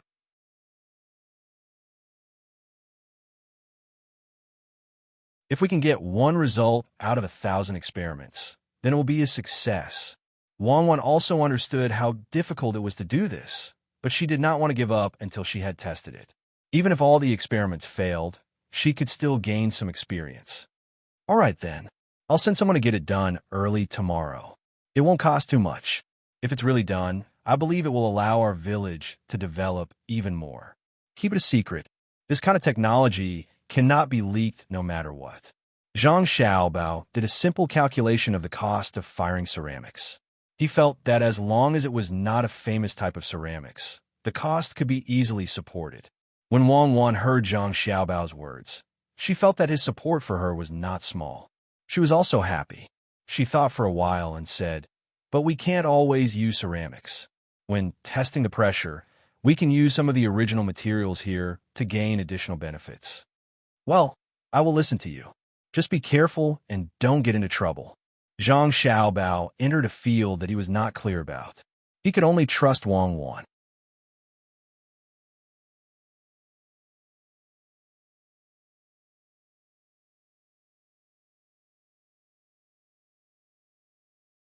Chapter 122. In order to make more advanced things, Zhang Xiaobao and Wang Wan asked someone to draw some blueprints the next morning and ordered them to order pottery. When the servant left, Zhang Xiaobao and Wang Wan had to study how to increase the temperature. One was to provide air. Neither of them knew how to build a blast furnace. According to the literal meaning, they asked someone to build a big furnace, especially a small building that was more than 2 stories high. The upper part of the building was easy to store some raw materials, while the lower part and the surrounding area were empty. It was specially for putting fuel. There was no coal, so they could only use charcoal. At the same time, in order to increase the temperature, they also sprinkled some cooking oil inside. This was the only way they could think of. Using this method, the refining might fail or succeed, but the biggest possibility was that it would explode. Therefore, this furnace was built in the most remote corner of Zhuangzi. Xiaobao, do you think it will succeed? What if it can't withstand the pressure and explodes? No matter how Wang Wan looked at the blast furnace, she felt that it was unstable. Other people's blast furnaces were made with heat-resistant materials. Their counterfeit version was really not safe. Zhang Xiaobao also did not think that it would succeed on the first try. This was not a scam. If it worked, it would work. If it didn't, it wouldn't. There was nothing to discuss, but he still had to do it. I don't know either. I think the possibility of failure is the highest. It's nothing much. Any progress will end with failure. What I mean is to invite those who are good at making ceramics and let them work harder. Also, there's the blacksmith. It's just temperature and some things to add. Well, ask them to pay attention to safety. There's hope as long as people are alive. If things are gone, it's just a matter of material conversion. For us, it's just a matter of money. Wang Wan also felt the same. Even if they knew that it would fail, they still had to do it. The speed of making things was not slow. A few days later, some equipment was sent. Some were made of iron, and some were made of ceramics. For this, Zhang Xiaobao took out hundreds of bolts of silk, which was only a few dozen taels of silver. It was not much. The experiment also began after the arrival of these things. Accompanied by the sound of explosions, the purchased equipment broke down one after another. For 2 days, other than knowing that no one was injured, there was no other good news. Zhang Xiaobao and Wang Wan would take some time to come over every day to take a look. They were afraid that someone would be hurt. It was fine if the equipment exploded. It was just money, but people were very precious to them. As the sound rang out again and again, everyone became numb. Zhang Xiaobao and Wang Wan were hoping that one of them would succeed, while the others were doing it mechanically. This was not in line with the nature of scientific research, but Zhang Xiaobao and Wang Wan had no other choice. They were all here to work, and they couldn't possibly expect them to be scientists. When another explosion sounded, the blast furnace also blew up. Zhang Xiaobao and Wang Wan asked everyone not to go over first. After an hour, they came closer to watch. "Little master, all the things are broken, and only this one is left. It's still fine. Can this be used?" A man on Zhuangzi picked up something from the ruins and carried it to Zhang Xiaobao and Wang Wan. Zhang Xiaobao and Wang Wan looked at it and found that it was suitable for an iron furnace. It was sealed well and did not explode. They called a blacksmith and asked, "Why is this still intact?" The blacksmith was more experienced. After checking it, he replied, "The wall of this is a bit thick. It should be made by an apprentice." It was not done well at all.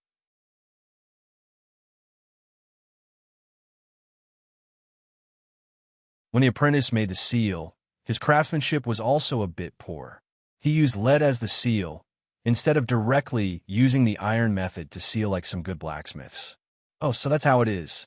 He used lead as the seal and made the wall thick. Good. Now that the welding can't be done, we can only continue to build the blast furnace. But this thing is very useful. Find the apprentice and let's see. At this time, Steward Zhang heard the little master's whisper and said to the blacksmith. He did not know why the little master wanted such a useless apprentice. His words frightened the blacksmith. He begged, "Steward Zhang, he's just an apprentice. He's not bad at all. He's also very filial.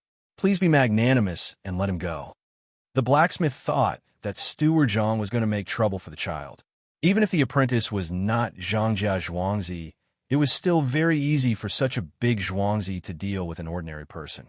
For a moment, Steward Zhang did not know what to say. He looked at the little master standing next to him. Zhang Xiaobao felt that Steward Zhang was not coordinated with him and could not understand his intention. Wei Wei shook her head and waved her hand. When Steward Zhang saw the little master's two movements, he immediately thought about it. What did it mean? Normally, it meant to refuse. Of course, the little master and little madam refused. But in the past, the little master and little madam would not do this to others. The two little ancestors never did things that were ruthless. They were good to the people in the yard. They were good to the point that they left oil lamps for the people who kept watch at night and provided at least 4 meals for the people who worked hard. They were also good to the villagers. The gifts given during the holidays were all paid for by the little master and little madam. They were not bad to outsiders either. Those yamen runners actually cared about everyone.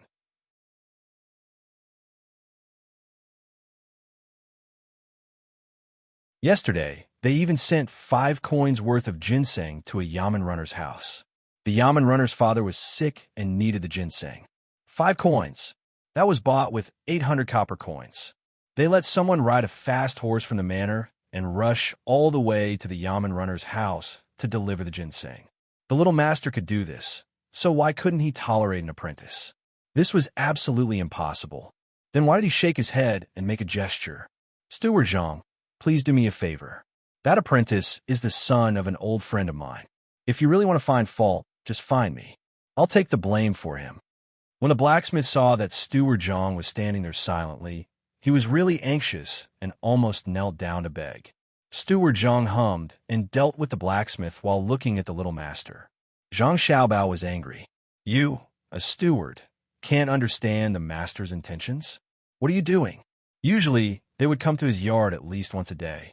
If it were Xiao Hong, cherries, or pomegranate, they would have known.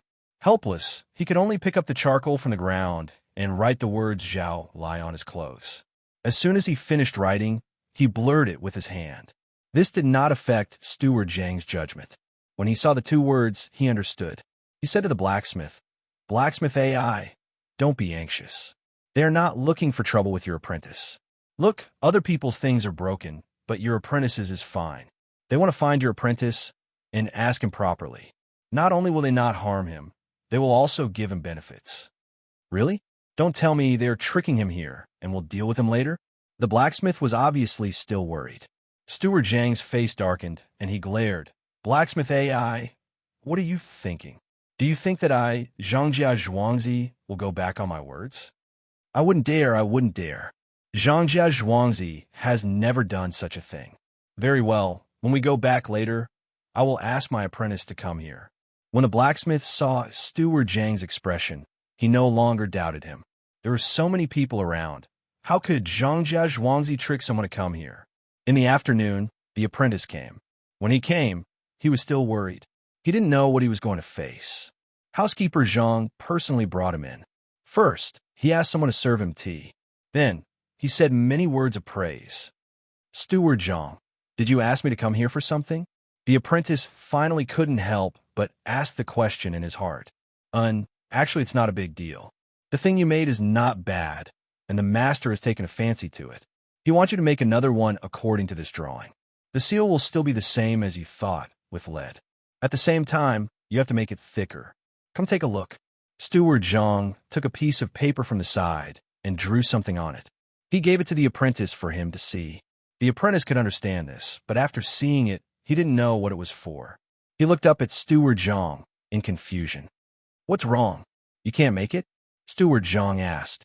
Yes, this thing is very simple. I can make it in 2 days, but I don't know what this thing is for. The apprentice quickly agreed. After seeing the drawing, he found that it was very simple, especially when he didn't consider how to make the walls thinner. And that's good. This is your wage. Manager Zhang took out 2 big strings of copper coins from the side and put them on the table, making a clattering sound. The apprentice was scared and quickly stood up. He didn't dare to look at the money. It turned out to be 2 strings of copper coins. If it was a normal exchange, it could be exchanged for 2 taels of silver. In terms of spending, it could be 2.5 taels of silver.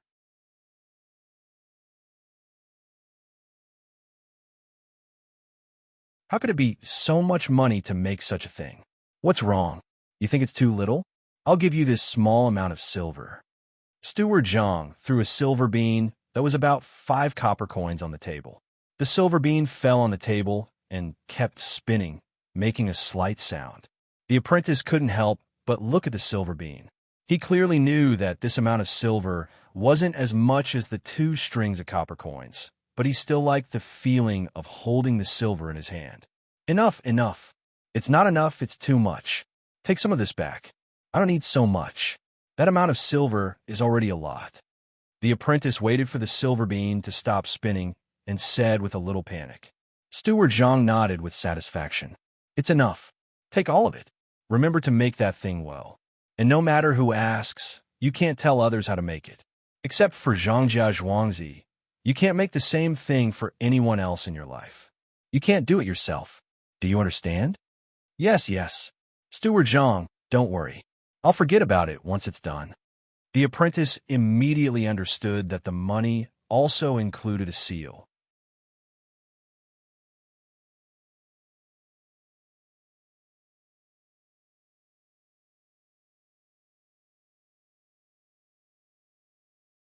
Chapter 123. After the apprentice left, Steward Zhang still had a lot of questions in his heart. Why did the young master spend so much money to get someone to do this? Why did he have to seal his mouth? Could it be that this thing was related to something important?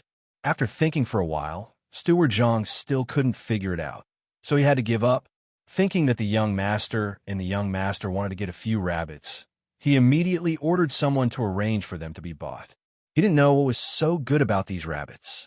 The rabbits were brought first. Zhang Xiaobao called Wang Wan to the place where the rabbits were kept.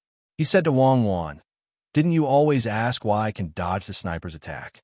In fact, there are only 2 reasons. One is that I love life too much. I have to live to fulfill the last wish of the headmaster. So when I encounter danger, I always have a premonition. The other reason is that I learned from an old man in prison. He asked me to watch the rabbits. When the rabbits change directions while running, they give people an illusion. During the process of changing directions, you can feel several postures. One is to move left and right. One is to suddenly accelerate. One is to suddenly stop. And the last one is to turn over. Turn over? It's stupid. Usually, when rabbits run like this, it's when they encounter danger. It turns over and waits to be caught. In the beginning, Wang Wan listened carefully and nodded from time to time. However, when she heard the later part, she felt that something was wrong. Zhang Xiaobao smiled and said, "When a rabbit turns over, it's not waiting to be caught. At that time, it's a fight to the death. Whether it lives or dies, it's decided in an instant. When a rabbit kicks an eagle, it can kick the eagle to death. Usually, there are 3 situations. One is that the eagle doesn't kick and the rabbit dies. 2 is that the eagle has already caught the rabbit and the eagle die together. The last one is that the eagle is kicked away. As for whether it would die or not, that would depend on the eagle's body. Basically, an eagle that was kicked by a rabbit wouldn't live for long even if it didn't die immediately. What I learned was not only how to avoid snipers, but also how to deal with enemies and paralyze them." This time, Wang Wan did not refute. She knew about this as well. Although it was rare, if it really did happen, eagle would definitely not be able to survive. Even the weakest thing could kill a strong enemy. This could also be called an asymmetrical war. As long as I have a few atomic bombs and hide them well, you won't dare to do anything to me. The smaller the country, the greater the deterrence. Xiaobao, what does your master do? They actually let you observe these things? Wang Wan was now curious about the people in Zhang Xiaobao's prison. Nothing much. He's more than 120 years old. He used to be a little monk on the mountain. After that incident, everything was broken. He was also an orphan, so he could only walk around and see. He was satisfied with just a bite of food. After that, he started to read people's fortunes. Oh, so he didn't calculate correctly and was seen through. Wang Wan said, "Wrong. He was locked up because he calculated correctly. If he didn't calculate correctly, he would be fined some money. He had to read the fortunes of a provincial capital's executive deputy mayor. In the end, he said that the evils of heaven can be forgiven, but the evils brought on by oneself are the hardest to bear. Zhang Xiaobao explained. He said bad things about others, so he was locked up? If it were me, I would also lock him up. Wang Wan also disliked this kind of thing. Zhang Xiaobao looked at Wang Wan and shook his head. No, the executive deputy mayor was taken away. There was a set time and place to explain the problem. In the end, the deputy mayor wasn't fighting alone.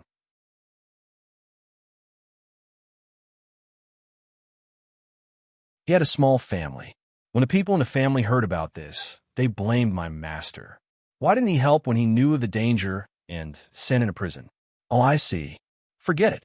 Let's watch the rabbits. Wang Wan couldn't do anything about this matter. If she hadn't come over and knew about this matter, she might have done something. She would only get people out of prison. She couldn't attack people's families. Otherwise, her family would also stop her.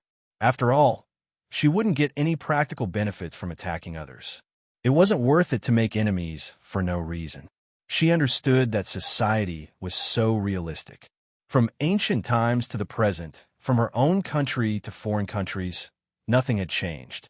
When the presidential election could be controlled, what was democracy? Wang Wan observed the rabbits while Zhang Xiaobao asked people to look for coal. This thing had been discovered long ago, but he didn't know where to find it. When it was used, it wasn't very active. However, he wanted it. Heat, happiness, and disaster needed it. Xiaobao, is this rabbit sick? Why doesn't it like to move? I've been staring at it for an hour, and it hasn't moved much. Wang Wan turned to look at Zhang Xiaobao and asked, I'm not a doctor. I don't know if it's sick. There are so many rabbits. Why do you have to stare at it? I didn't find you a rabbit to let you learn medicine, but to let you observe how their center of gravity changes when they run. After hearing Wang Wan's words, Zhang Xiaobao felt a little helpless. At the same time, he complained to the housekeeper. Why did you get a sick rabbit? Well, I won't look at it. Let's look at the other rabbits. Let the veterinarian on Zhuangzi come over and take a look. At least it can't die in front of me. It's so pitiful. If it really can't make it, remember to leave the rabbit's skin for me. I want to make a small cushion, Wang Wan said with a look of pity.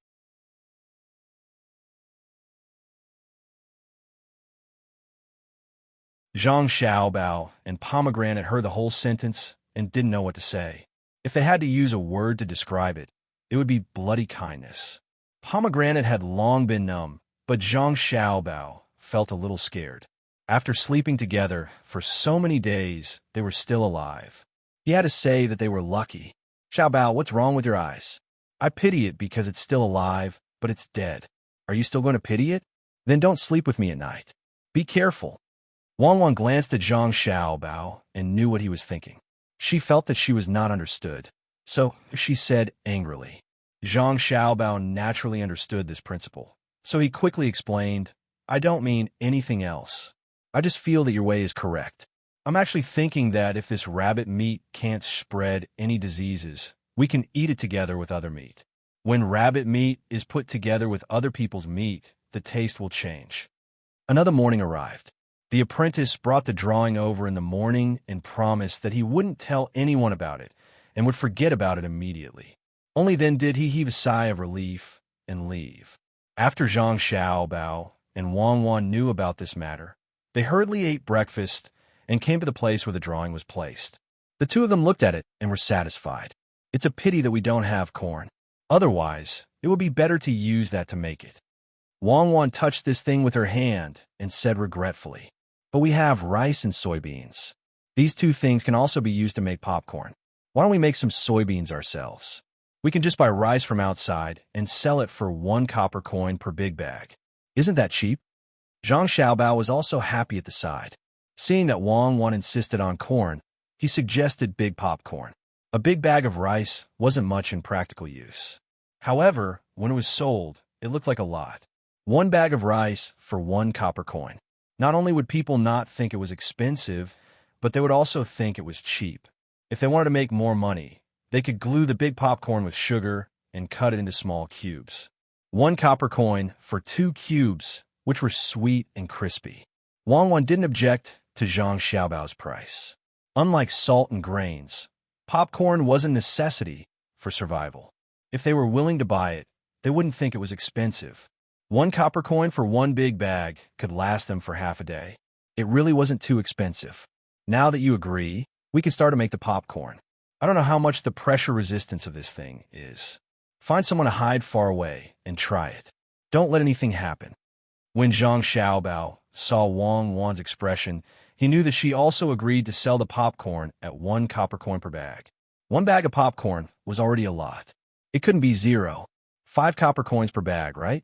When the popcorn was made, they had to find someone to experiment with it. They asked someone to find a long bamboo pole and insert it into the cradle behind the popcorn machine. They used this to shake it. Every once in a while, they would ask someone wearing thick clothes to pop the popcorn over there to see how the popcorn was. If it was a little off, then they would continue to add time. If it was just right, then they would remember this time. It would be the same in the future. After several experiments, they finally found the right time. No one was injured, which made Zhang Xiaobao and Wang Wan very happy. After popping more than a dozen pots in a row, they filled 2 gunny bags. Apart from leaving some for the 2 main courtyards to eat, they were given to the farmers to taste. In total, there were only a few caddies of rice. The cost was low, so they didn't care how much they gave away. The person in charge of popcorn knew that it was a secret without needing to be told.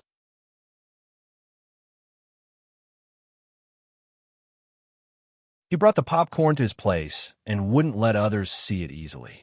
The farmers didn't know that the cost of popcorn was low. When they ate the sweet and crispy popcorn, they felt that the main house had given them a lot of money. In their eyes, popcorn became precious. Zhang Xiaobao and Wang Wan also had a big box in front of them.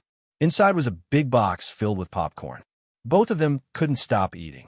It wasn't because the popcorn was delicious, but because they had a nostalgic feeling while eating. Xiao Hong and the others have been gone for a long time. I don't know if they encountered any trouble. Until now, they haven't sent back any news. It's the same for County Magistrate Chung. This feeling of not being able to get any news is really uncomfortable. Zhang Xiaobao put his head into the box. After eating a mouthful of popcorn, he raised his head and said helplessly, "That's right. This information is just information. Whoever has more information, and who has more information in time, will have more ways to deal with it." What's that saying again? Oh, it's what I want to know the most is what's on the other side of the mountain. Wang Wan could also understand Zhang Xiaobao's feelings. What can be used to transmit information quickly? I'm talking about the current world. Zhang Xiaobao said to himself, "Carrier pigeons. Unfortunately, I don't know how to raise one." "I didn't learn how to do that," Wang Wan replied.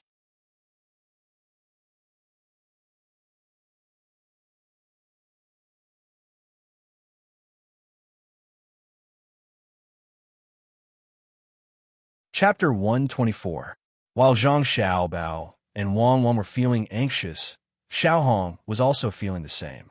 Originally, the people they brought were specifically responsible for delivering messages back and forth. Who would have thought that along the way, the chickens, ducks, and geese would lay eggs as they ate? Those who had been affected by the disaster were envious. With so many chickens, if they could bring them back, their families would not have to worry about food and drink. They felt that it was impossible to steal a whole group of chickens, but stealing 1 or 2 shouldn't be too big of a problem. Thus, along the way, there were always people who wanted to steal chickens, ducks, and geese. Those who came with Xiao Hong and Cherries did not dare to relax for a moment. They took turns guarding the chickens, so that there was no one left to go back and report. Even so, they still felt that there were not enough people. Those who wanted to steal, regardless of whether it was day or night, were looking for an opportunity. Some even knew how to hide and not be discovered, but some actually brazenly followed behind the group, wanting to find a chance to steal. This made Xiao Hong feel a lot of pressure along the way. The chickens, ducks, and geese were not lost, but there were fewer eggs. These things did not care where they were. They would lay as long as there were eggs. Those who followed them would steal the eggs, or rather, snatch the eggs. Xiao Hong saw this more than once. Just as her chickens finished laying eggs and were still warm, there would be people following behind to hold the eggs in their hands. When the people on the Zhuangzi asked for the eggs, the people on the Zhuangzi would say that the eggs were his. Why were they still warm? Of course, it was because he kept them in his arms. People like them were scared and said that they would report it to the authorities, but they were not afraid. At that time, they would have already eaten the eggs. Besides, Xiaohong did not have the leisure to do so. She thought of getting people to beat them up, but seeing how each of them looked like they were malnourished according to the young master, she could not bear to do so. She could only endure it. After hurrying for a while, they finally arrived at their destination, Hunan Province, Luoyang. As soon as Xiaohong arrived with so many chickens, someone came to greet them. The Prime Minister arrived a few days in advance. Originally, he wanted to take a look and organize people to eliminate the locusts. Then, he would capture a few officials to take care of them. After that, he could go back. There were many things in the imperial court that he needed to deal with. But at this time, County Magistrate Chung arrived, saying that he had come himself with 5,000 dan of grain. He wanted to give it to the Prime Minister for free to help with the disaster relief. 5,000 dan of grain was not a lot for such a large place, but it was still hundreds of thousands of caddies of grain. If it was cooked in a porridge, how many people could eat it? This was especially true for those who had not harvested a single grain. This was life-saving food. It was a life-saving gift. Normally, with Prime Minister Yao Chang's status, there was no need for him to receive a 7th-ranked county magistrate. But the grain made him moved. When he arrived, there were already people selling grain. The price was 3 times the usual price. If he wanted to arrest them, he would say that they were hoarding. Those people had backgrounds, or they had transported the grain from other places. They spent a lot of money to transport the grain, so the price was really not expensive. Therefore, when County Magistrate Chung Lingxiang saw the Prime Minister, he trembled and said a few words. Then, he began to claim credit for Zhangjia Zhuangzi. When the Prime Minister heard this, there was no expression on his face, but there were waves in his heart.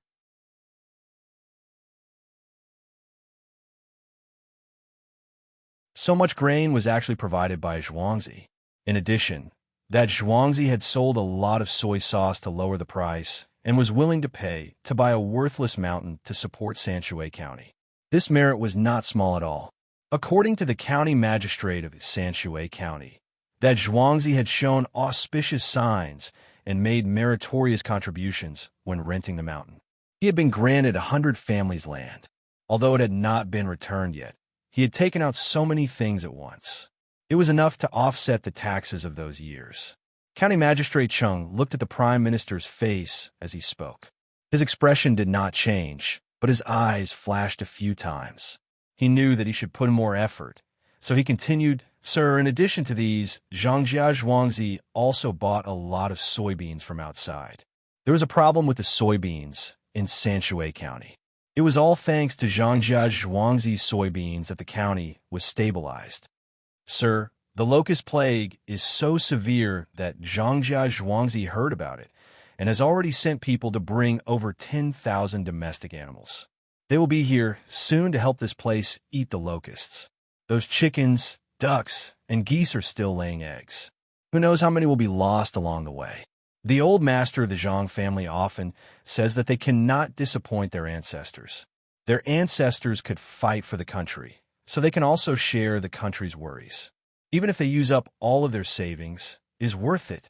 At the very least, they still have 100 families' land. If this land is also taken away, even if they have to farm their own land, they will still do their utmost to do something for the country. Sir, Sanshui County is also suffering from a disaster. There is a great drought. Zhangjia Zhuangzi gave the little water they had to the neighboring Ge family Zhuangzi to let them plow in the spring.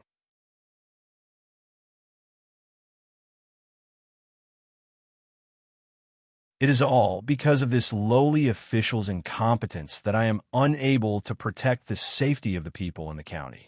After County Magistrate Chung said these words, Prime Minister Yao, who had been silent all this time, had no choice but to open his mouth. If it was some powerful family, perhaps doing this could be classified as putting on an act. However, that Zhuangzi was able to take out so many things. No matter what, it cannot be said that they were seeking fame or putting on an act. Hundreds of thousands of caddies of grain and nearly 10,000 domestic animals had all come. The 100 families' land did not seem to be comparable to these things. Those domestic animals that laid eggs with such haste, it was easy to imagine how many fewer eggs would be laid. That was all money. Buying soybeans to stabilize a county, producing auspicious signs, and giving water to others could all be considered fake. After all, he did not see it. However, the grain and domestic animals could not be faked. If there was, there was. If there wasn't, there wasn't. I heard that County Magistrate Chang's county has produced auspicious signs twice. On the 30th day of the previous year, he personally delivered grain and oil to the common people. During the Great Disaster, he was busy all day. During the spring plowing, he came up with a new type of plow named Siyuan.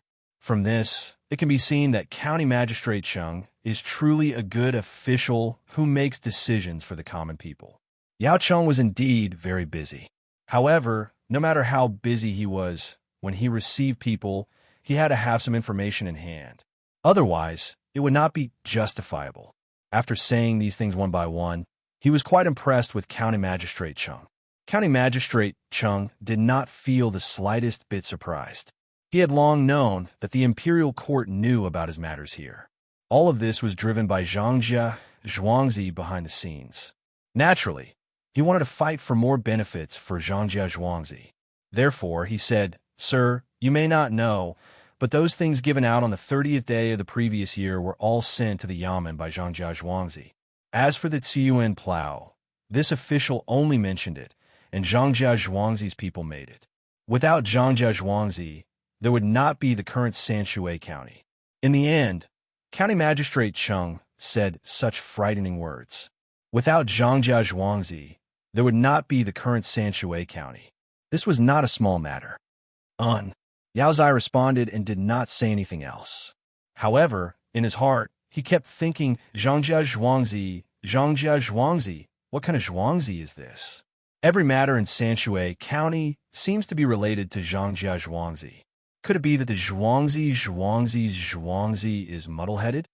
Sir, this official still needs to go and help receive those domestic animals. When I arrive, I believe that I will be able to clear out a peaceful place for this place. County Magistrate Cheng had said all that he needed to say. At this time, he had to leave. And that's fine. Then, County Magistrate Cheng will have to work a bit harder. Zhangjia Zhuangzi is not bad.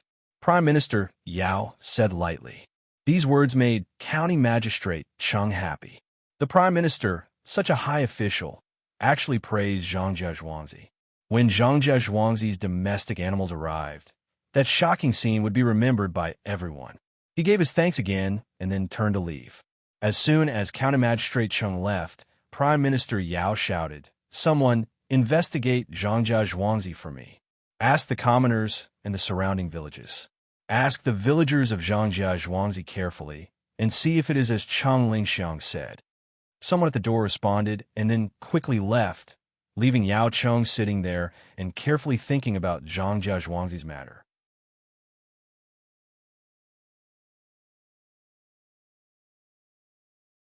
He had already guessed a few things from County Magistrate Cheng's words. Zhangjia Zhuangzi wanted to protect the 100 households' food, but the price was really too high. After doing so many good things, if they were exchanged for money and he wanted to use the 100 households' food to earn it back, it wouldn't be enough even after several decades. Why was this so? Naturally, he didn't know how much importance Zhangjia Zhuangzi's old master attached to this. He also didn't know that the Zhang family's old master had an incredible grandson. In order to help his grandfather achieve this wish, he had made countless arrangements. One matter after another added up. It could be said that he could turn his hand over the clouds and turn his hand over the rain. Not only could he obtain the benefits of reputation, he also had a lot of money. If he knew that Zhangjia Zhuangzi was the one who sold the other several 100,000 grains for 3 times the original price, who knew what he would think? If he knew that those poultry had come to eat locusts and lay eggs in exchange for things to go back and operate, how would he evaluate them? These weren't important. What was important was that they had done good things and many people knew about it. Cherries, who hadn't been granted an audience, hadn't been idle these past few days. She paid a visit to a few low-ranking officials and had them pass on a message. When the time came, Zhangjia Zhuangzi would provide them with a lot of eggs in exchange for things that they didn't need for the time being. When Xiao Hong arrived with the team, cherries, a few local officials, and County Magistrate Chung were waiting to welcome them. It was a big scene. Perhaps they were full, or perhaps they felt a trace of unusual atmosphere. Those poultry all obediently lined up in a messy formation under the lead of Fluffy Goose. They swayed as they walked on the road under the gaze of others. There were nearly 10,000 birds lined up for 2 miles.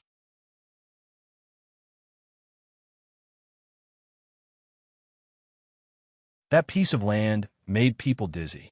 It was really shocking. Some well-informed people knew that these poultry were all owned by the same Zhuangzi.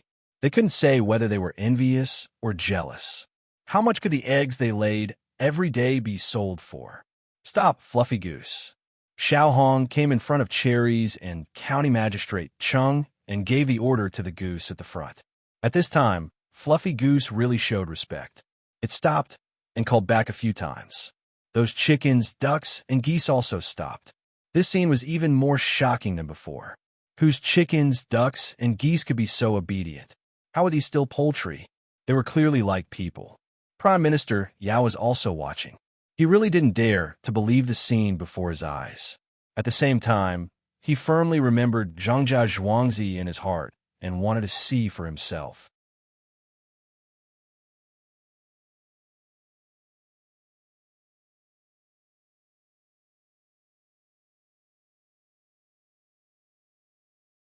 Chapter 125.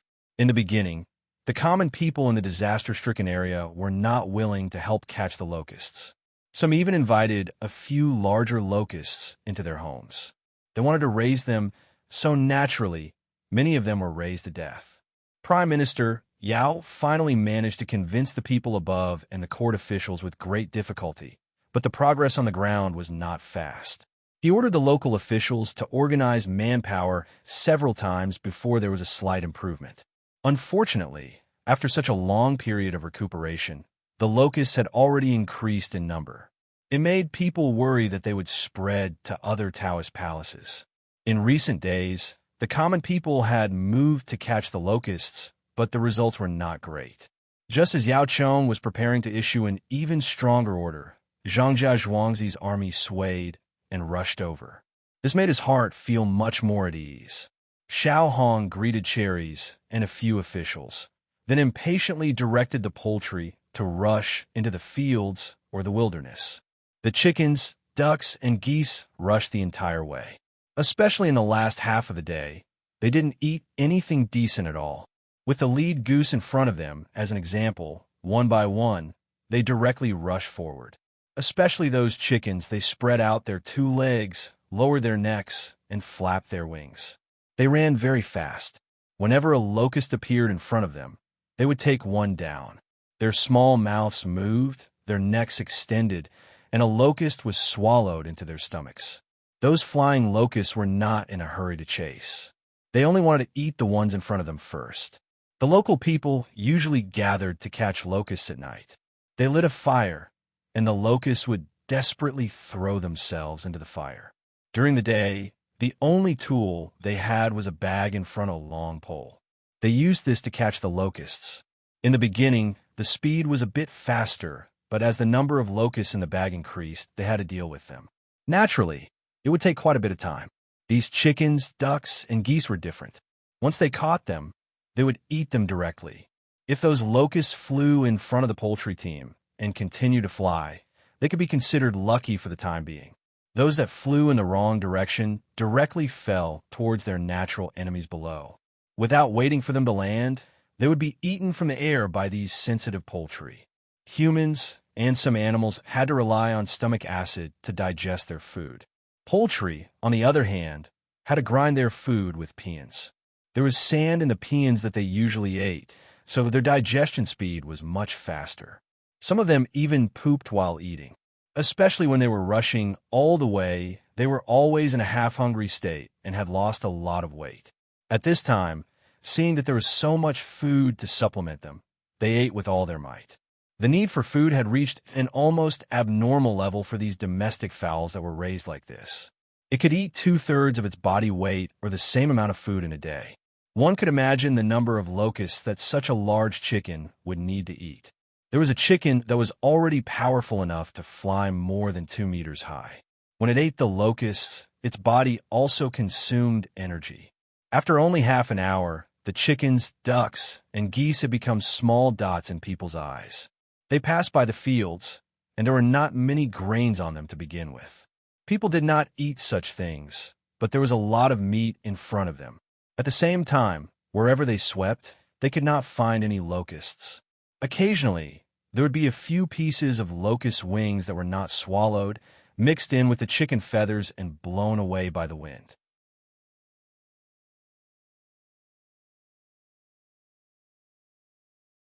The Prime Minister, the officials, and the people who came to watch the show were all shocked by this scene. So many poultry rushed over and disappeared in the blink of an eye. Not only did they eat the locusts, but they also left a lot of feces along the way. Seeing this, the people were happy.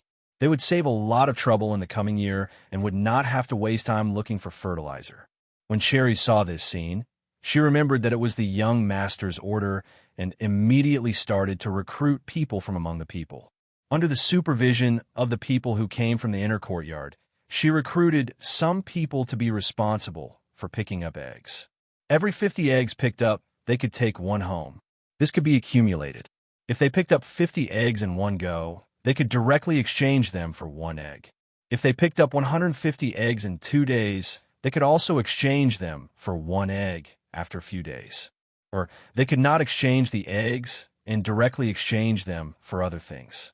Cherries would think of a way to get them. There were nearly 10,000 poultry, except for a few males, and the rest were all females. There were also many roosters on Zhuangzi, but they were not sent.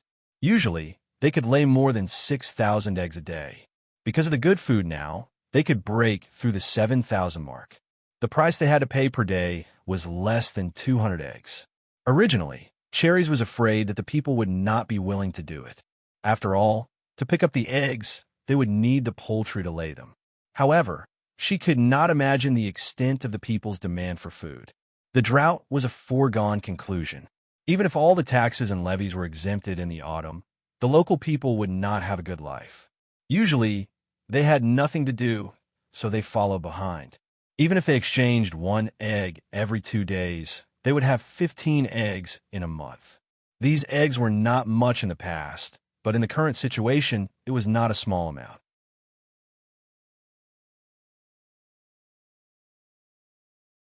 When they heard the price Cherries offered to exchange for other things, the people chose to keep the eggs.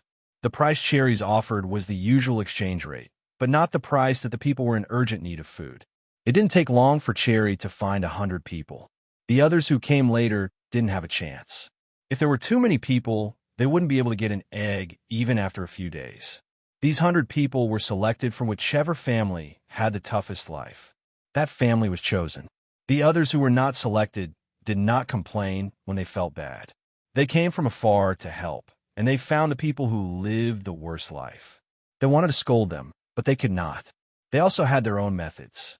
It was not a big deal that they did not get to pick up the eggs. They began to go to other places to catch locusts. Even the children at home helped. Some of the plants that did not grow food were cut down and made into simple chicken nests. They found Cherries and the others to discuss. When night came, they would let the poultry come here to sleep. They even provided locusts for supper. Xiaohong, Cherries, and the others were puzzled. They did not understand why these people were so kind. Some people in the inner courtyard came to explain. They said that these people were thinking about the feces. Because this year's harvest was destined to be poor, some livestock owners had to sell their livestock in order to survive. If people ate less, the local fertilizer would be much less next year. In order to have a good harvest next year, they had to think of ways to save feces and wait to be composted. Hearing this, Xiaohong, Cherries, and the others pitted the local people, even if they came to help and make money. Cherries was one of the first people to follow Zhang Xiaobao. She was bold and responsible. She immediately gave orders. Have someone return to the farmstead on a fast horse. Have the farmsteads transport the farmstead's poultry that are also about to lay eggs back here at the fastest speed. Bring the half-grown chicks as well. Tell the farmsteads to compensate them with 1 egg every 2 days. Send all of them here? Compensation? Miss Cherries, this compensation is a little too much. They don't need to raise them, so they can save a lot of food. Hearing Cherries' order, a person in the inner courtyard felt that the main family had paid too much. He also knew that the reason why they did not send those poultry here was because they were afraid that it would be difficult to settle the account. In Zhuangzi, there were 234 households in Zhang Xiaobao and Wang family. 196 of them raised chickens, ducks, and geese. They were all hatched by Cherries. Now, it was just the first 2 batches that could lay eggs. Listen to me and do as I say. I'll take care of everything. That's not how the accounts are calculated. Farmers raise chickens to get eggs, not to save on feed. They have to be compensated. Hire a carriage and move fast. There's still a lot of land here. It's impossible to eat all of it with just these chickens and ducks. Cherries had already been authorized when she came. She was the most powerful. No matter what decision she made, others had to follow unconditionally. Even if she said to kill all the poultry, others had to do it. If she did something wrong, the young master would take care of it. However, no one dared to disobey. She would beat them up first and bring them back to the main family. Seeing that they could not persuade her, the people in the inner courtyard had to obey. They found a few horses and took another person. At the same time, they changed to a Mercedes-Benz and quickly went back to prepare a carriage and gather the poultry. When the 2 thought of the more than 200 chickens, ducks, and geese in each household, they felt a headache.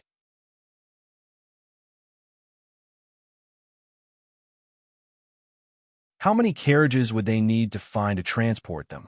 Looking at the 2 people in Zhangjia Zhuangzi's swift movements when they jumped on the horses and their horsemanship, Yao Chong glanced at the personal guard beside him.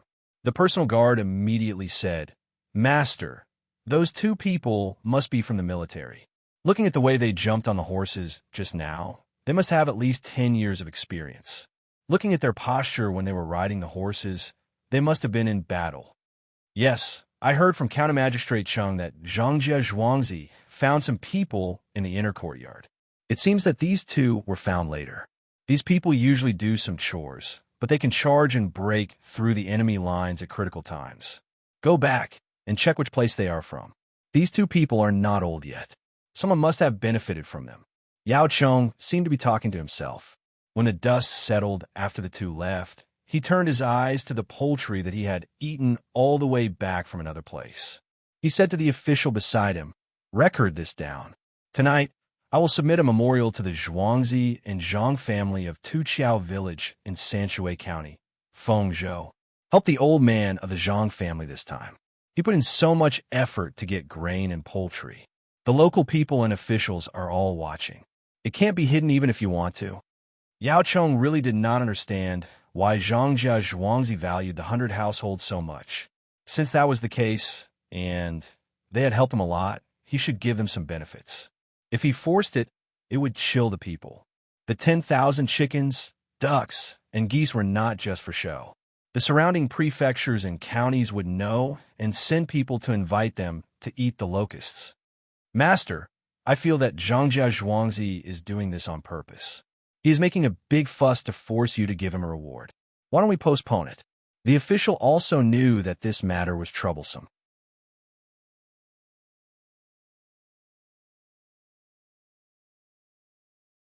Zhang family and Zhuangzi were using righteousness to pressure others. No one would feel comfortable in this situation. Don't talk nonsense.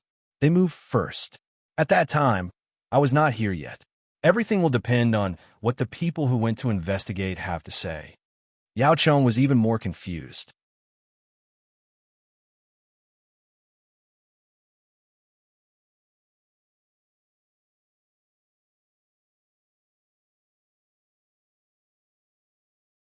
Chapter 126. One day later, the 2 men sent back by Cherries arrived in Zhuangzi. They were only a little slower than the 600-mile rush. They first found the steward and told him about the matter. One of them couldn't help but raise an objection. The steward naturally went to find the young master. Zhang Xiaobao was playing Go with Wang Wan. He was bullied again and again, but he still enjoyed it. Young master, cherries want to transport all the domestic poultry raised in the villages in Zhuangzi. Of the two men who came back, one of them is absolutely not allowed to do so. What do you think? Steward Zhang watched the young master play a go piece and said. Wang Wan was about to play a go piece when she heard the voice stop. Zhang Xiaobao turned to look at Steward Zhang. He thought for a while and said, let the one who raised the objection stay in Zhuangzi. He doesn't need to go back. Send someone else to replace him. According to Cherry's arrangement, it has to be fast. Well, give those two men 2 kilograms of oil. Steward Zhang didn't understand. Was the young master satisfied with the one who raised the objection, or was he not satisfied? Keeping him here obviously meant that he wasn't satisfied. Why did he give him oil? Young master, the master doesn't have to accommodate his subordinates. What are you? Steward Zhang thought the young master felt that it wasn't good to keep him here and wanted to make up for it. He had to teach the young master how to treat his subordinates. Kindness wasn't the right thing to do. Zhang Xiaobao signaled for Wang Wan to continue playing. He turned his eyes back to the go board and said to Steward Zhang, I'm not rewarding or punishing him. I just feel that he will disturb cherries. I'm rewarding them because they worked hard. In the future, arrange a new position for the one who raised the objection. He's not suitable to work with others. Then what position is suitable for him? Steward Zhang couldn't understand the young master's words and asked, That's good. There are many things that you need to take care of. I'll teach you some things. That person is suitable for the position of supervisor, which is the position of censorate. He doesn't need to be correct every time, as long as he can think from a different perspective. There is no such position in Zhuangzi now, but there may be one in a few days. Zhang Xiaobao was in a good mood and gave Steward Zhang some advice. Steward Zhang thought about it and agreed. When he felt that the little Gongzi had thought it through thoroughly, he asked a little worriedly, Little Gongzi, what if this person thinks that he did something wrong and doesn't dare to speak up in the future? In fact, what he wanted to say was that this person thought that he had been punished and became timid from then on. Wouldn't that mean that there was one less useful person? That can only mean that he still needs to learn more. A person who can change at any time is not useful. Let him do more things and practice more. Zhang Xiaobao saw Wang Wan put down a chess piece. So he also put down a chess piece and said to Steward Zhang at the same time. Steward Zhang didn't have anything else to ask. While admiring the little Gongzi's ability, he went back to help arrange things. There were so many poultry that it was impossible to transport all of them with just a few carriages. They had to find more from other places. More than 2 hours before the two people arranged by Ying Tao returned, 2 people arrived at the Zhang family's manor. One was a man, and the other was a woman. Both of them were less than 30 years old. They also rode 4 horses. As soon as they arrived, they released their horses to a family and asked them to help feed them. Along the way, the 2 people saw that many of the fields in Zhuangzi were short of water.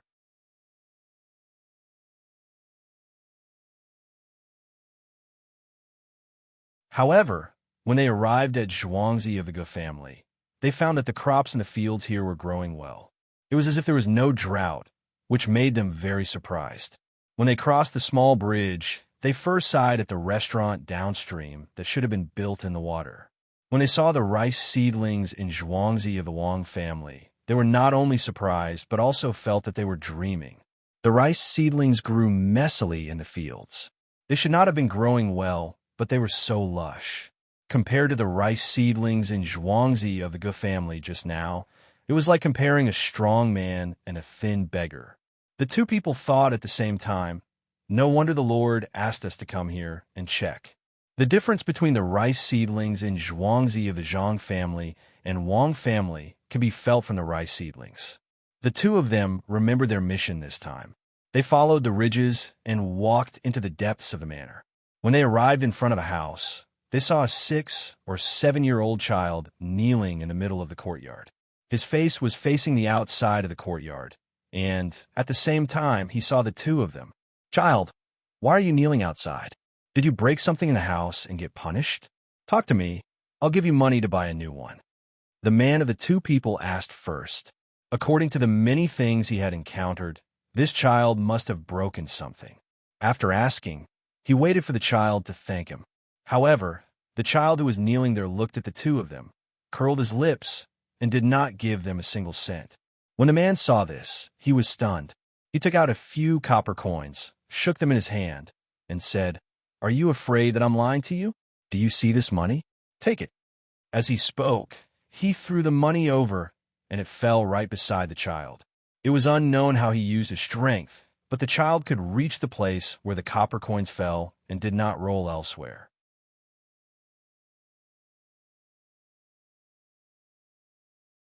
The child smiled and did not pick up the copper coins at all. He asked the two people, "Tell me, what do you want to do here?" One who is unaccountably solicitous is hiding evil intentions. I advise you to leave quickly.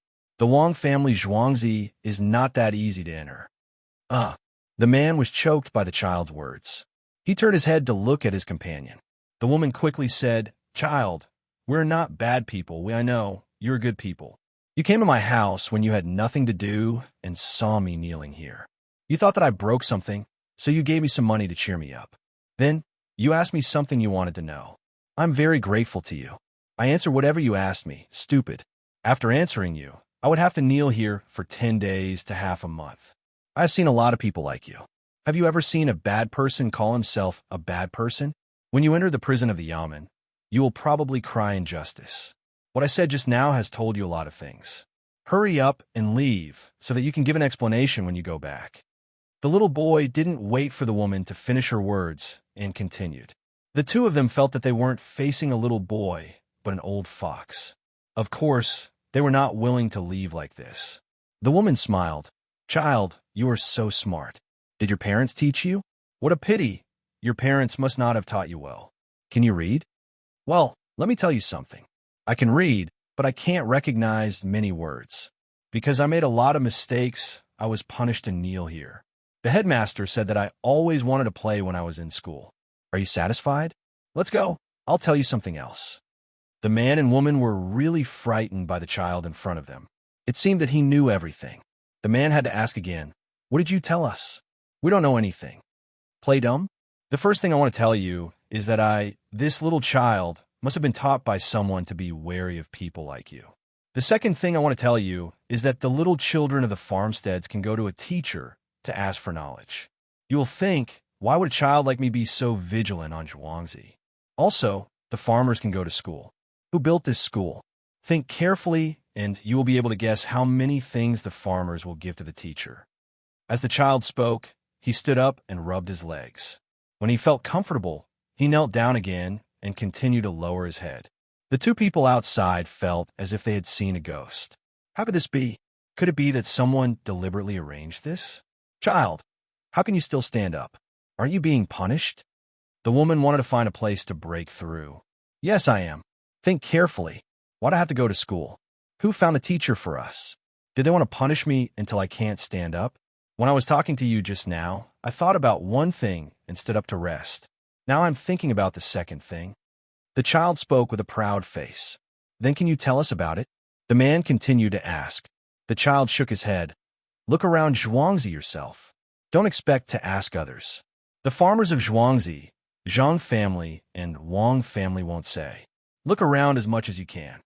When the two people saw that the child was unwilling to say anything, they could only give up.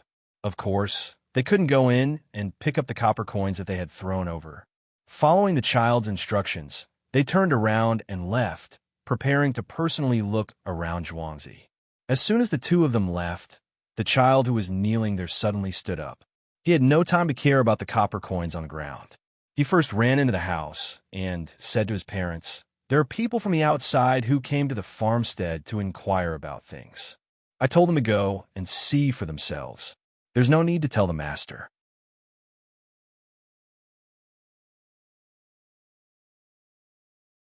Those two look like rich people. Go quickly. When you're done, go back to school. Study hard and don't let the master worry. The child's mother stopped her needlework and said to her child. The child turned around and ran towards the master's house.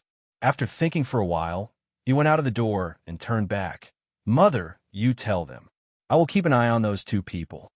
When the child ran away again, the mother picked up the first aid tool at home and pulled the bell. When there was a response from the other side, she told the story on another bamboo tube. The two people didn't know that the news in Zhuangzi had spread so quickly between the Zhang family and Wang family. As they walked, they suddenly felt that something was wrong. The whole Zhuangzi was too quiet. Other than the croaking of frogs, they couldn't see anyone else, let alone hear voices coming from the courtyard.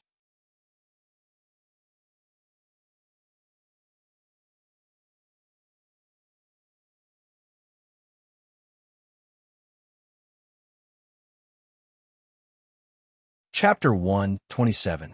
Jade is worthless if it is not carved. If one does not learn, one will not be righteous. The three principles are the righteousness of the monarch and his subjects. A man and a woman were walking in this quiet environment. Just as they were feeling uncomfortable, they suddenly heard a voice in front of them. They listened carefully and found that it was a group of children talking. As they walked closer, they could clearly hear what the children were saying. The two of them listened, and the more they listened, the more shocked they became. What was this thing? When the three words were put together, it sounded catchy and seemed to contain a lot of knowledge. It seemed that this was the school that the child who was kneeling in the courtyard was talking about. Where do they find these teachers? Why haven't I heard of the things they teach? The woman listened for a while. It seemed like she was talking to herself, but it also seemed like she was talking to the man. I've never heard of it either. I feel that Zhuangzi is different from other places. Everything makes people feel puzzled. Logically speaking, there shouldn't be no one on Zhuangzi. But look, let alone people, there isn't even a dog. The man also couldn't understand what was happening. This wasn't Zhuangzi, but a place where people could be eaten at any time. It was full of mystery. Even the children were different from other places. Naturally, they didn't know that someone had already notified them in advance. The people on Zhuangzi were all called back. If one looked carefully, they could see that a few large tools were thrown in the field because they weren't easy to carry. What the children were reciting was the three-character classic. Zhang Xiaobao didn't know it, but Wang Wan remembered it clearly. 2 days ago, she changed some of the content and had someone send it to the school. When the teachers saw it, they were shocked. Don't look at how easy it was to memorize and recite. If one really wanted to understand it, there was a lot to learn. Even if one became an elementary scholar, they would still be able to learn from it. The teachers who failed the imperial examinations wanted to know who wrote this book the most. However, no matter how they asked, the people who sent the three-character classic said that they didn't know. This made them feel admiration and anger. The only thing they could do was to understand the three-character classic and teach it to the children on Zhuangzi. In the main courtyard of Zhangjia Zhuangzi, Zhang Xiaobao and Wang Wan were instructing people to build a swimming pool for them. It was 5 meters wide and 10 meters long, which was the size of a swimming pool. First, they asked people to dig a hole. It couldn't be too deep because their parents wouldn't agree, but it couldn't be too shallow either. It had to be 1 meter deep with sand and water. Xiaobao, you've cheated so many times. Have you never used cement?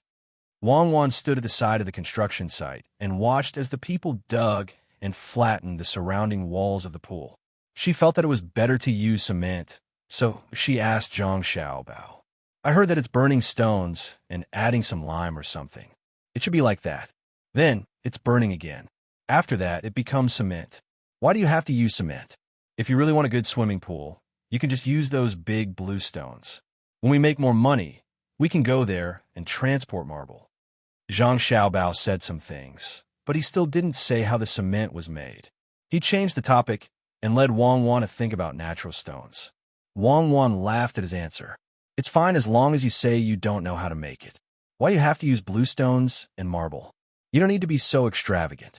There's a better place than that small river. You can fill it with water and let the sun dry it. It won't be cold, and you can also save firewood.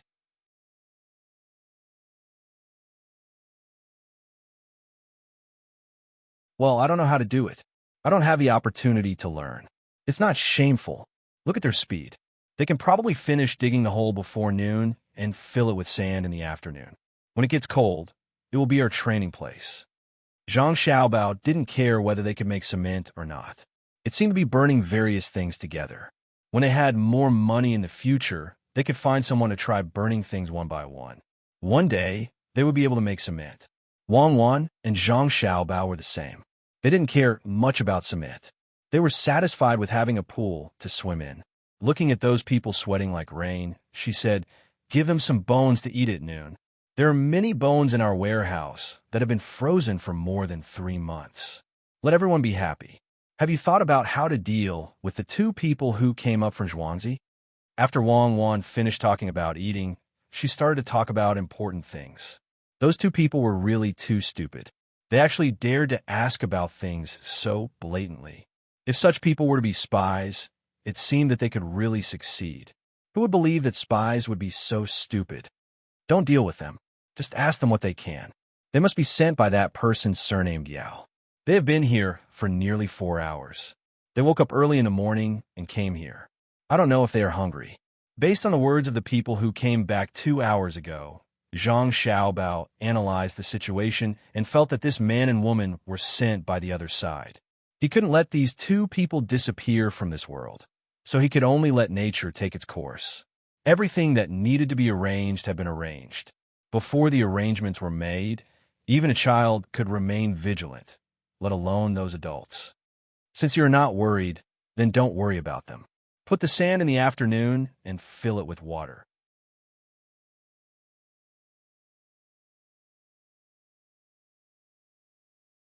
It seems that we can't swim today. Maybe it will be hot tomorrow afternoon. It is so big. If we ask someone to boil water, we will need to add at least 1/3 of the water. Calculate. How much water do you need? Wang Wan was a little anxious. She chatted with Zhang Xiaobao to pass the time and gave Zhang Xiaobao arithmetic problems. Do you have nothing to do? Do you still need to calculate? It is about 0.85 meters, 10 meters long, and 5 meters wide. If we put in water, it should be about 42 tons. If we include the part that is absorbed by the sand, it should be about 45 to 48 tons. Don't you think we are too tall? Zhang Xiaobao was quite proficient in numbers. Since he had money, he naturally had to learn something about mathematics. You're not tall. You are already more than 2 years old. I don't think your parents are short. My parents are not short either. It is the same for my grandparents. We usually pay attention to exercise and eat well. It is normal for us to be a little stronger than normal children. Wang Wan compared herself to Zhang Xiaobao and realized that both she and Zhang Xiaobao were a few centimeters taller and heavier than normal children, but it wasn't too much. After all, they wouldn't hurt themselves just to increase their strength during training. Then will you look like a bodybuilder in the future? Zhang Xiaobao, try to find topic. I don't want to talk to you anymore. You are pretending to be confused. Didn't you see what I looked like? When I went to catch you that day, I was wearing a dress. I don't know how many people felt sorry for me when the explosion happened. Wang Wan said and laughed. That's more like it. You are now working hard to grow in that direction. When I have nothing to do, I will take you out to show off. Whoever thinks you are good-looking and wants to take you for themselves, I will beat them up.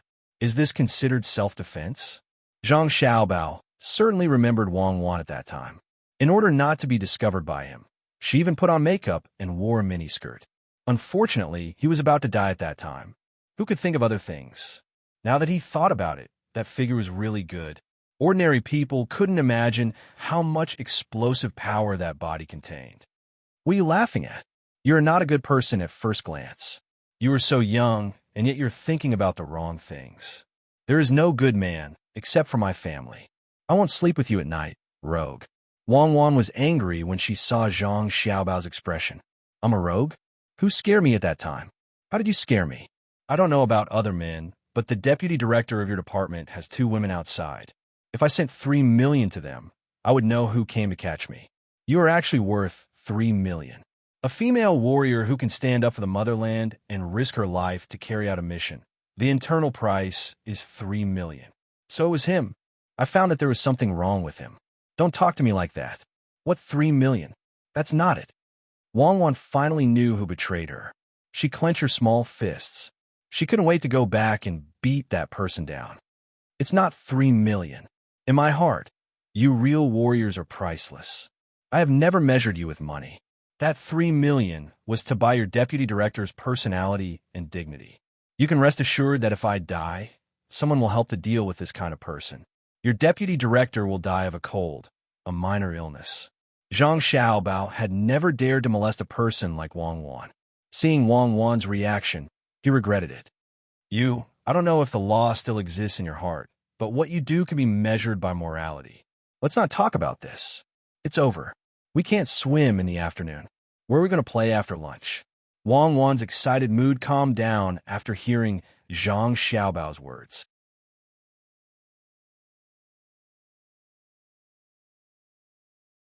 Zhang Xiaobao also didn't know where to go. Their training had reached a bottleneck. They couldn't continue to increase the training volume, otherwise it would hurt their bodies.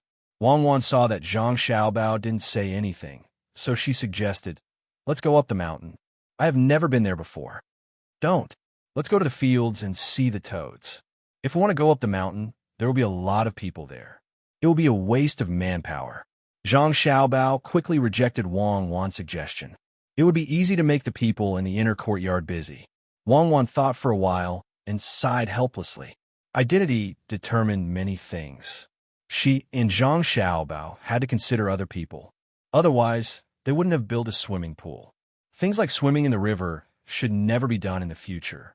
Looking at the fields is also good. Wang Wan thought of this and pulled Zhang Xiaobao to her room. The earlier they ate, the earlier they could go out to play. At the same time, she said to Zhang Xiaobao, "Those two should be hungry, right?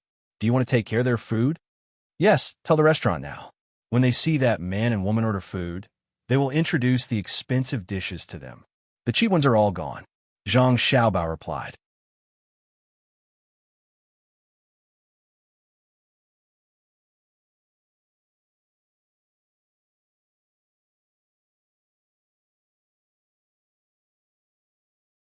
Chapter 128.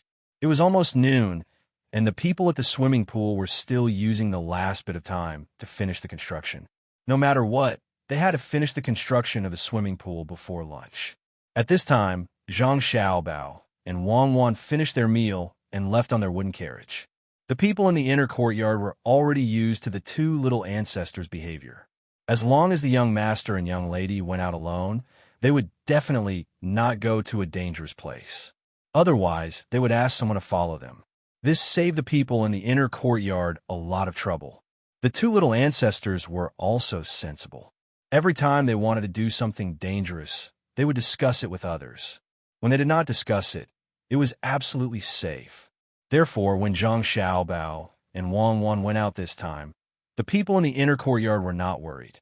Not only did the young master and young lady know the severity of the matter, but more importantly, the children in Zhuangzi had already left school and were running everywhere. Therefore, there were people everywhere in Zhuangzi. Moreover, there were also people patrolling the temple who would help to look after them. The little tadpole is now a tadpole. I remember that when I was eavesdropping on other people's lessons, there was a lesson called Little Tadpoles Find Their Mothers. At that time, I thought, how good would it be if I was a little tadpole? I would be able to find my mother in the end. Let's go, don't look at the fields. Let's go to the restaurant and have some tea. Don't always make me pedal by myself. Don't you want to tire me out? Zhang Xiaobao said as he pedaled while looking at the fields on both sides. Later, he found that Wang Wan was not moving at all in front of him. She even raised her legs. This was not a bicycle with chains, and there were no bearings. There were only two pedals on each wheel. When one pedal, the wheel would turn once. It was a two-person bicycle. If one pedal, one would die of exhaustion. "Oh, I'll pedal. When we arrive at the restaurant, let's sit on the first floor. Maybe we can see that man and woman and see what they will do during the meal." Wang Wan put her feet on the pedals beside the wheel and controlled the direction to the restaurant. The surrounding children who had just finished school were running around. Occasionally, someone would reach out and grab the snake's tail and swing it a few times to break the snake's bones.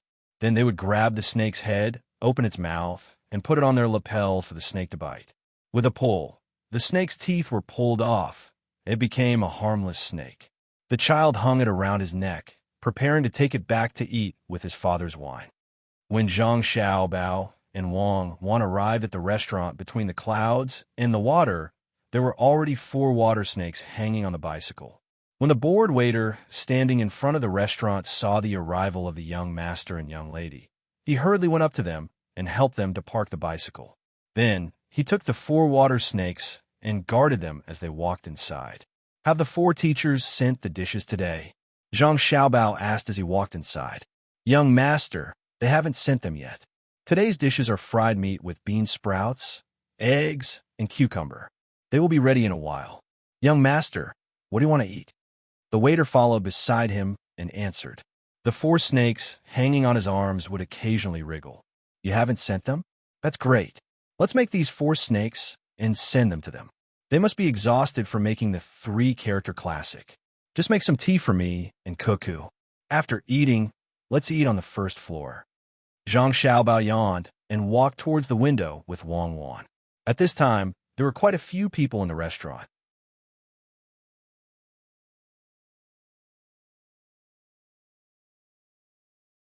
The second floor was almost occupied by those who thought they were knowledgeable and came from rich families. Even if there was no water downstairs, they could still recite a few poems. Most of the people eating on the first floor were businessmen who came to buy popcorn. Popcorn would be sold once every morning and afternoon. Every time, each person could only buy a sack of popcorn. As a result, some businessmen who traveled a little farther had to buy once in the morning and again in the afternoon. They had to bring back 2 sacks of popcorn and sell them. Naturally, they had to find a place to eat at noon. Some people who were careful with their spending would bring some food to the restaurant and buy a bowl of wine for 3 copper coins and eat it directly. However, some people who didn't know how to calculate would eat in the restaurant. The restaurant specially provided a kind of rice. 4 10 copper coins, a big bowl of rice, a meat dish, and a vegetable dish will be placed on a plate with a grid in the middle. Then a bowl of egg shake sleeve soup with few egg drops will be served. For a time, the restaurant became a lot more lively. At night, more people came. Every 10 minutes, there would be a meal that cost 3 copper coins. A bowl of rice with a vegetable stir-fried melon slice, or a bowl of noodles with shredded meat noodles and fried soy sauce noodles. It was specially prepared for those who came to the market. If people who ate this kind of meal were willing to pay 1 copper coin more, they could even sleep in a wooden house with a rope made from wormwood. There were no pillows or bedding provided, only some hay. They couldn't even afford to pay 1 copper coin. There was a common bed in the market with hay underneath and a long piece of wood as a pillow. 3 sides were covered by straw curtains, and 1 side was empty. There was no mosquito coil made from wormwood, so they could sleep as they pleased.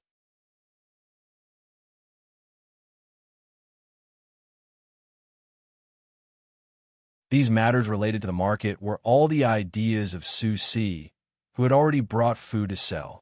Zhang Xiaobao and Wang Wan really didn't care about how he managed the market. Right now, Ergo was helping to support the market. It's a pity that we don't have cheap and simple lunchboxes. Otherwise, we could sell this meal to more places. Su Si is really a good person. He manages the market so well. In the past 2 months, Zhuangzi has actually earned 5 taels and 4 copper coins by relying on the market. Zhang Xiaobao sat on a chair next to the window. He raised his chin and tried his best to look outside. Wang Wan waved her hand at a shop assistant. The shop assistant was already used to this. He brought 2 special high chairs and brought them here to replace the young master and young lady's chairs.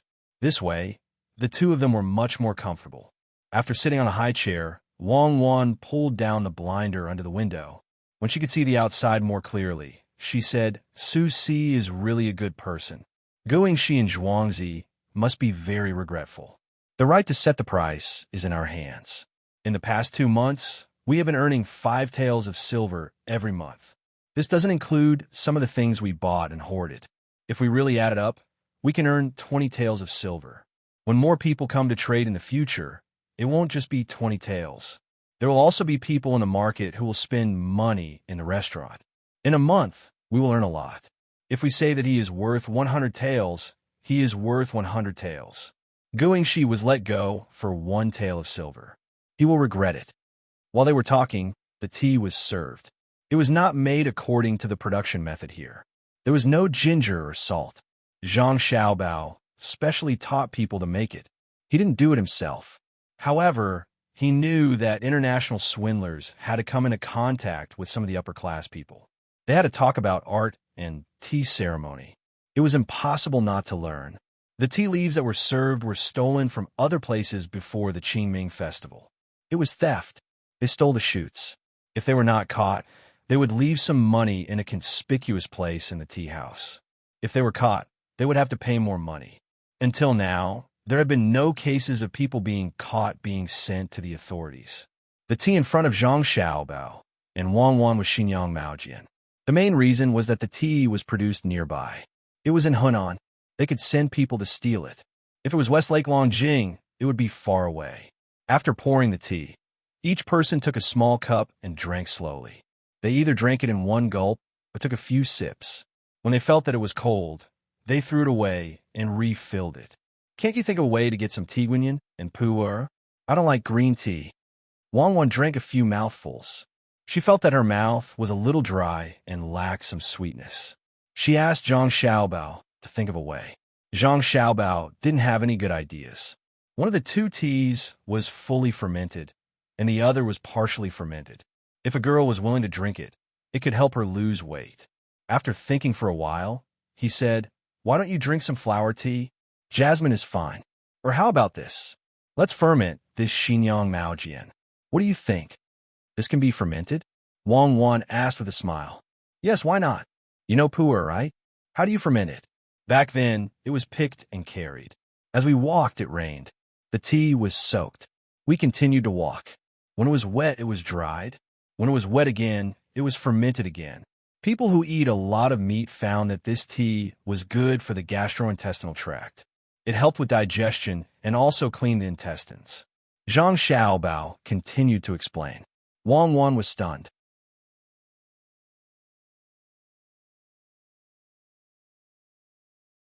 Really? Could it be that the tea I drank in the past was the kind that was drenched in rain?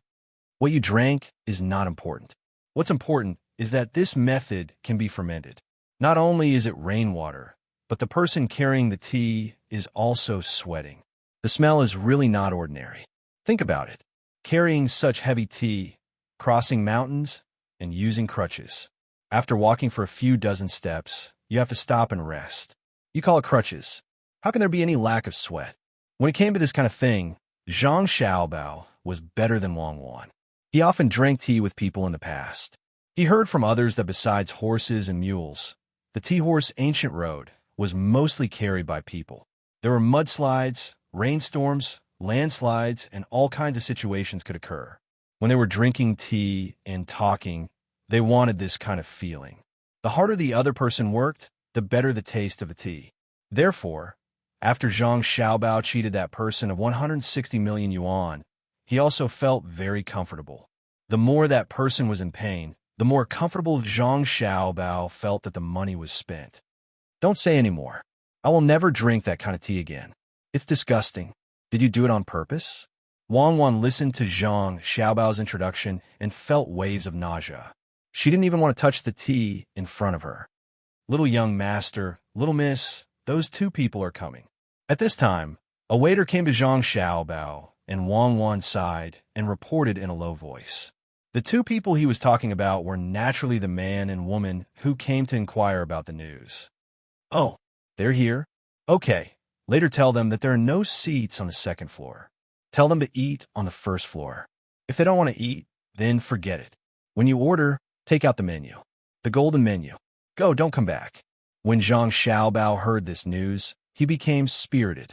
He ordered and paid attention to the entrance.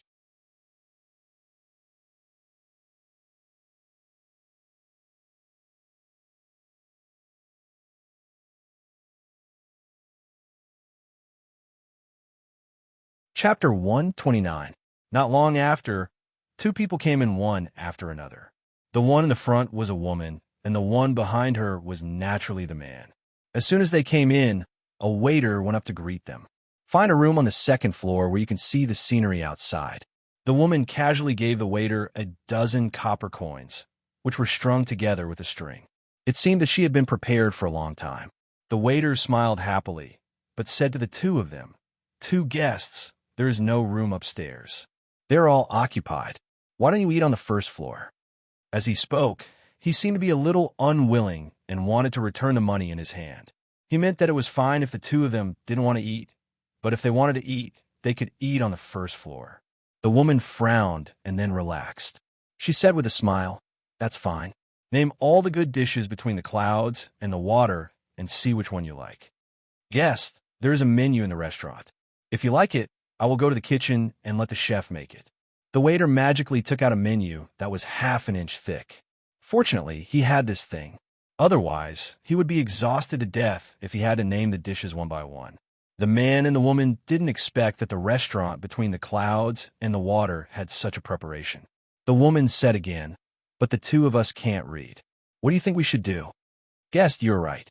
There are indeed people who can't read. It doesn't matter. There is a picture on the menu. You will know when you see it. If you think it is good and want to ask, I will explain it to you." The waiter admired the young master more and more. He even considered this point.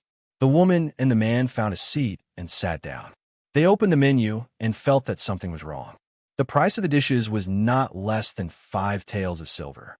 Looking from the beginning to the end, the most expensive one was 300 taels of silver, and the cheapest one was exactly 5 taels of silver. This was not something that ordinary people could afford. The man looked at the most expensive dish in a daze. The woman closed the menu and said to the waiter, "Is everything in your restaurant so expensive?" As soon as she said that, she regretted it. She had just said that she was illiterate, but now she was saying that the price was high. The price could be written on the paper, and there was no drawing. "It's all my fault for taking the wrong menu. This menu is for distinguished guests to order. I'll go and change the cheaper menu for you. The cheapest bowl of soup costs only 1 copper coin for a piece of cake. That's how it tastes. It's just right for people like you to eat." The waiter hurriedly put on a panicked expression and bowed to apologize. "Please forgive me. It's all my fault for taking the wrong menu. This menu is for distinguished guests to order." When the waiter said this, his voice was rather loud.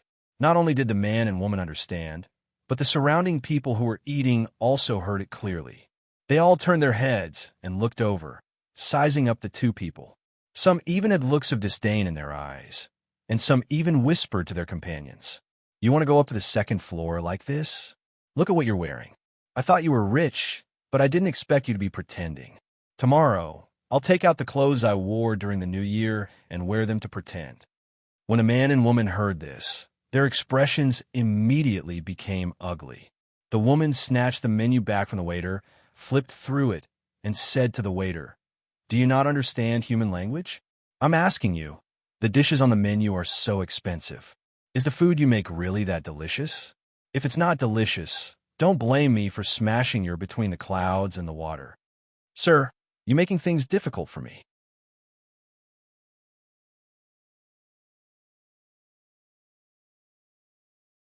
How can I know whether it's delicious or not? Everyone has their own taste, and it's difficult to adjust. If you think it's good, then it's delicious. If you eat it and say it's not good, then it's naturally not delicious. It's just like how some people are willing to eat scallions, ginger, and garlic. The waiter was not fooled at all. Whether it was delicious or not, didn't it all depend on the mouth of others? Even if it was delicious, what could he do if he was lying through his teeth? Well, serve these 4 dishes and this soup. Also, warm up 2 pots of wine. The woman casually ordered a few dishes on the menu and didn't argue with the waiter. This time, she was here to inquire about some matters. Just now, at the manor, she didn't ask much. Once the child finished school, she casually stopped a person, and the person looked at the two of them with eyes full of vigilance.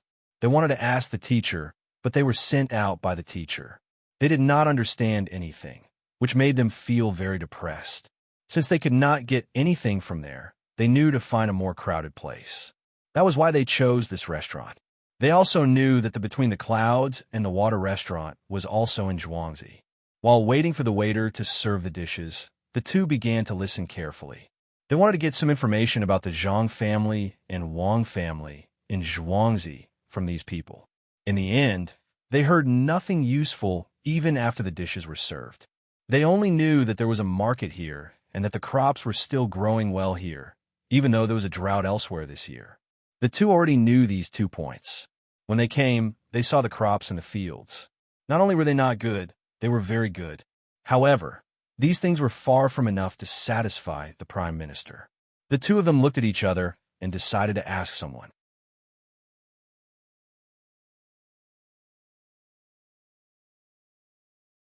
When the two of them set their eyes on a certain table, they found that the people at the table were not avoiding them at all. They had no intention of talking to them at all. They also understood that this was because the dishes they ordered were too expensive. The person felt that it was not appropriate to talk to such people. If they said something wrong, it would easily cause trouble. The two of them looked around and finally found two 3- or 4-year-old children sitting there drinking tea. While they were surprised, they also had some ideas. Zhang Xiaobao and Wang Wan did not know that the others had estimated their ages. They pretended that nothing had happened and drank one sip after another. The temperature of the tea was obviously not enough, but they did not ask the waiter to refill it. The woman looked at Zhang Xiaobao and felt that it was not good to serve the dishes to them when they were drinking tea. Children who could drink tea here probably had some spare money at home. She looked at the clothes the two children were wearing and finally understood that it was not as simple as a little spare money. Just the clothes alone cost dozens of taels of silver. Thinking of this, she gave the man a look and told him to stay there and continue eating. She went over to the two children and wanted to talk to them and ask some questions. Children from rich families should know more than others. Who would have thought that as soon as she stood up and took 2 steps toward that side, 6 or 7 people suddenly stood up in the lobby of the first floor, looking at her vigilantly. At the same time, 2 of the shop assistants also came over. One stood in front of the 2 children, and the other slightly blocked in front of her. They smiled and said, "Sir, is there anything you want this little one to do?" This time, she and the man finally realized that something was wrong. They were just going to go over. She was a woman, so the reaction of the waiters in this restaurant was a bit too much. There was a sense of evil in them, similar to when they entered Zhuangzi. Seeing that the waiters had no intention of retreating, the woman smiled and said, "It's nothing. I just want to talk to these 2 children." "Oh, the children are young and don't know anything. They don't have much courage. If they get scared, then if you want to go over, then go ahead." As the waiter spoke, they suddenly changed the topic and moved aside.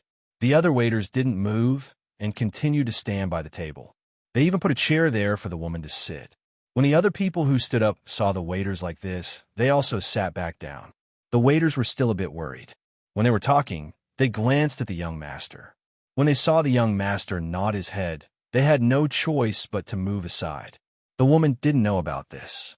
Her line of sight was blocked by the waiters. Seeing that she could go over, she tried to make the smile on her face more amiable. She sat down and looked at the 2 children who were looking at her curiously. The woman smiled at Zhang Xiaobao and Wang Wan. Zhang Xiaobao and Wang Wan also returned a pure smile.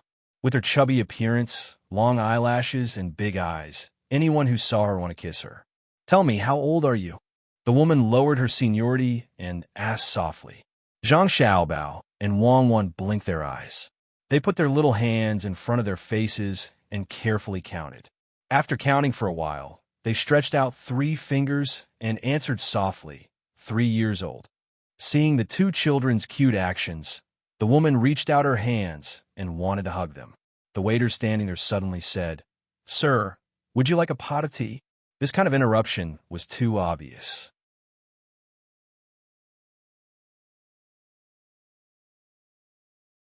The woman could only resist the impulse in her heart and asked Zhang Xiaobao and Wang Wan, "Baby Xiaobao, who are the people in your family?" "He's a good person," Wang Wan replied. "Her." Zhang Xiaobao pointed at Wang Wan. "Good people, yes, good people. Are the 2 of you a family? You're so obedient. Can you tell me where you live?" The woman didn't get anything out of them and asked again. "We live at home." Wang Wan. "On the couch." Zhang Xiaobao. "And good. Then where do you live?" The woman asked. "In the courtyard." Wang Wan. "Where?" Zhang Xiaobao asked in confusion. "Then what are your surnames?" The woman tried to calm her breathing. "What's my surname?" Wang Wan asked Zhang Xiaobao. "Different from mine," Zhang Xiaobao answered. The woman felt like she was going crazy. She asked so many questions, but she didn't get any useful information. Just as she was about to continue asking, a child's voice came from the entrance of the restaurant. "This between the clouds and the water looks pretty good. Buy it for this young master." "That Zhangjia Zhuangzi looks pretty good. Buy it for this young master too." Come, let's go upstairs and eat first. The voice wasn't soft. The people on the first floor all looked in that direction. They saw an 11 or 12-year-old boy wearing a light blue brocade walking in under the protection of a group of people. The others didn't know where this child came from. His tone wasn't small. However, the woman stared at the jade pendant hanging from the child's waist and revealed a puzzled expression.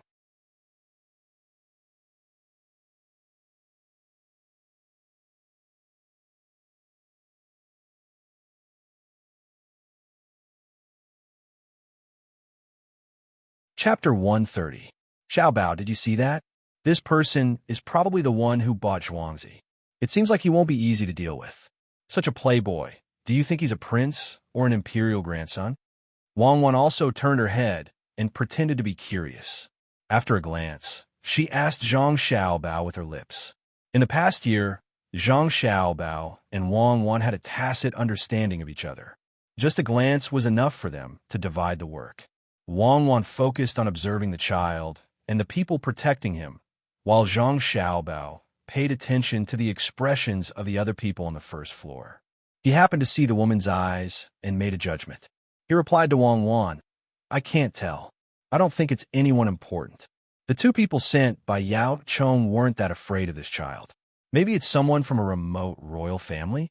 At the very least, he's not Li Longji's son or grandson, nor is he from the family of the prince who abdicated the throne. Are you sure? Li Longji has 5 brothers. While he's monitoring them, he's also giving others the impression of brotherly love. He's attacking us. Have you thought how to deal with him?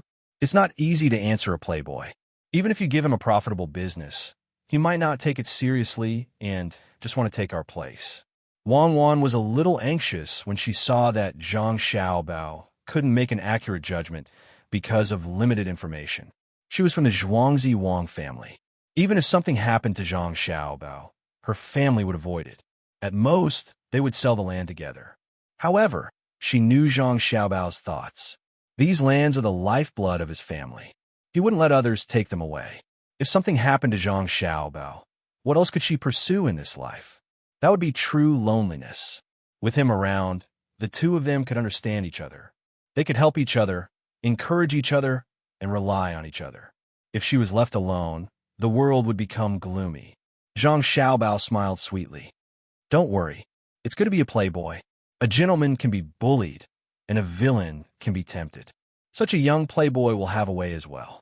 When we go back, we'll announce that Zhang Xiaobao, and Zhuangzi will organize a competition.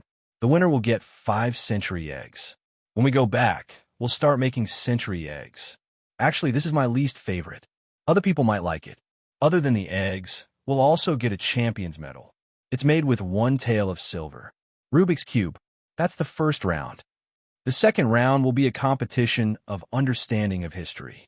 Similarly, the winner will be a medal made with gold and 50 century eggs. The third round will be a test of intelligence. The two of us will come up with some brain teasers.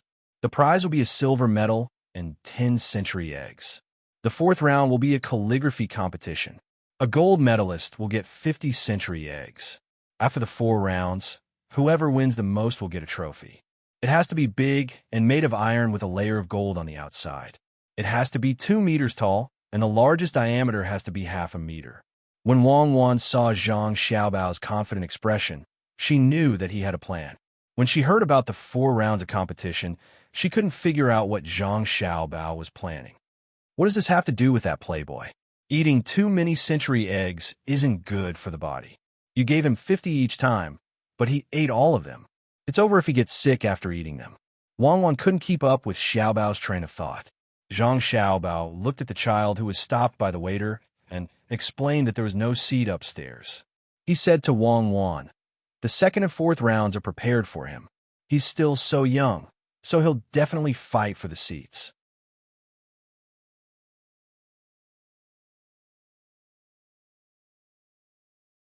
Even if you don't invite him, he'll still force his way in. You have to consider what kind of education he received in the past. In terms of history and calligraphy, which of the 3 Zhuangzi can beat him? A person like him definitely has a good upbringing.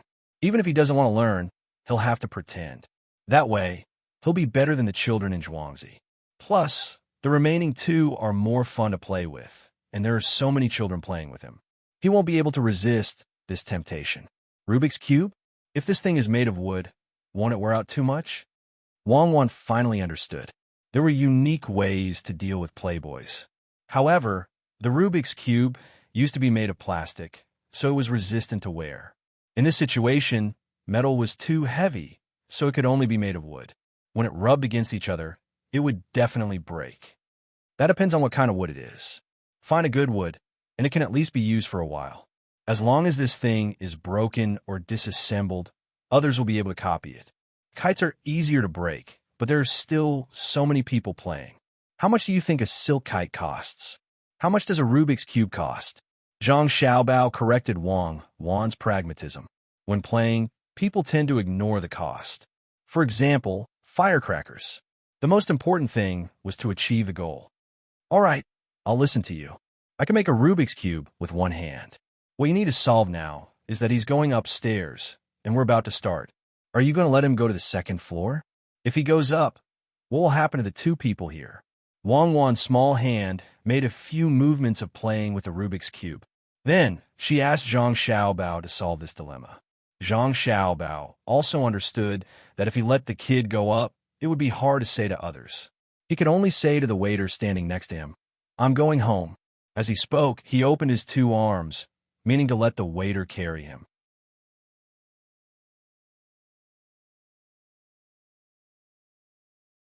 When the waiter saw that the young master actually let him carry him, he was so excited that he didn't know what to do. His eyes were wide open. He found another waiter, and the two of them carried the car out of the door. They walked for nearly 100 meters before they put down Zhang Xiaobao and Wang. The waiter who carried Zhang Xiaobao just now hurried back to the restaurant. When he saw that those people were still asking to go upstairs and were about to start a fight, he quickly said, "Dear guests, there's indeed no space on the second floor. If you want to go up to the top to see the view, you can go to the top. There's a shed there for you to drink and enjoy the scenery. But the price." The waiter stopped talking and looked at the 11 or 12-year-old child. "Can we go to the top? How much is it? Lead the way." This child really didn't care about money. "Sir, you can go up for 100 taels of silver. Do you want to go up now?" When the waiter said this, his voice was trembling.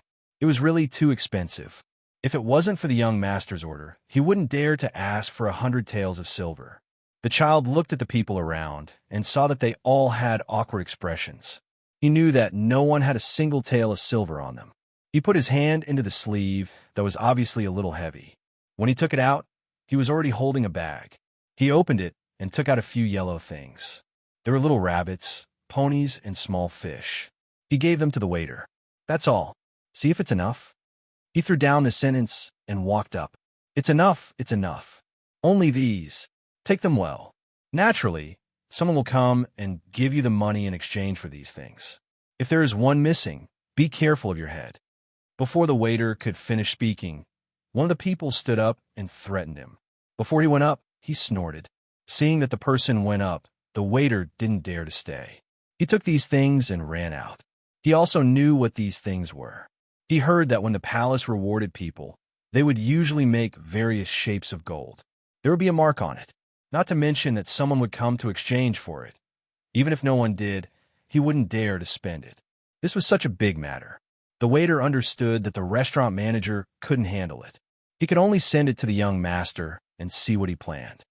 "People can go up to the top of your building?" The woman was still thinking about the jade pendant. For a moment, she couldn't think of who would have such a thing, but she knew that it definitely came from the palace.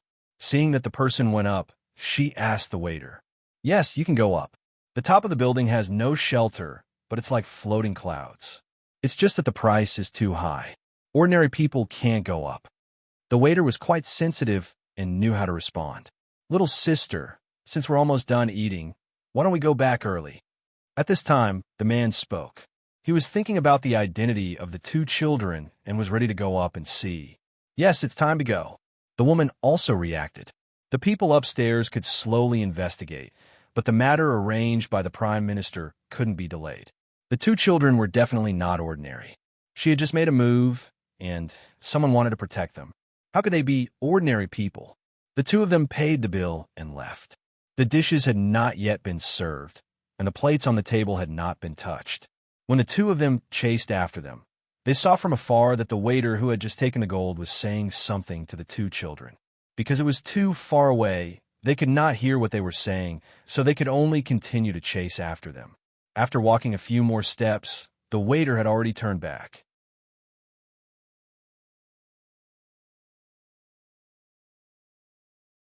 The two children were sitting on a strange thing, and their two legs were moving very fast.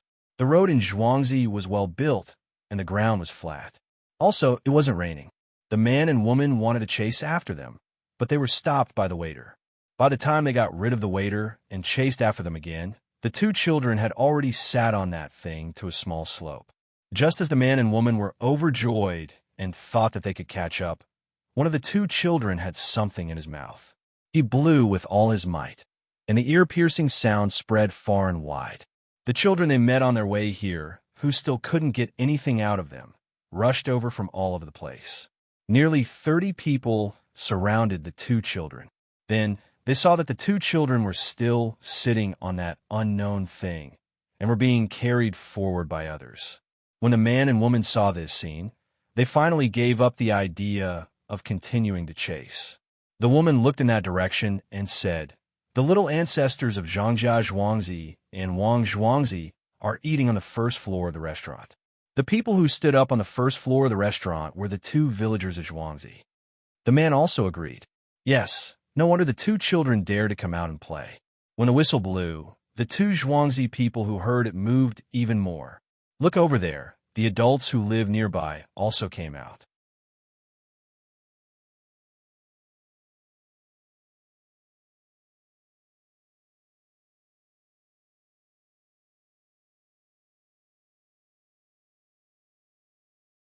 Chapter 131. Xiao Bao. Just hiding is not a solution. Give them some information and send them away. Staying here will delay things. Prime Minister Yao is still waiting. Give a rice seedlings to Gu family's Zhuangzi and reveal that they're growing well. Tell them about the relief provided to Gu family's Zhuangzi during the drought. What do you think?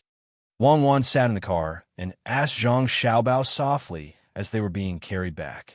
Zhang Xiaobao first turned his head to Wei Wei and then glanced at the two people standing there.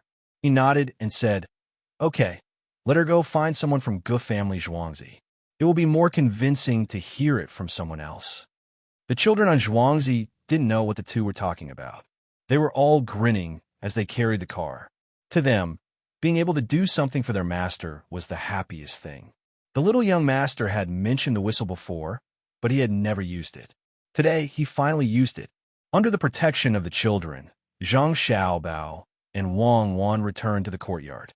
When the car was put down, the children ran away noisily before they could even thank them.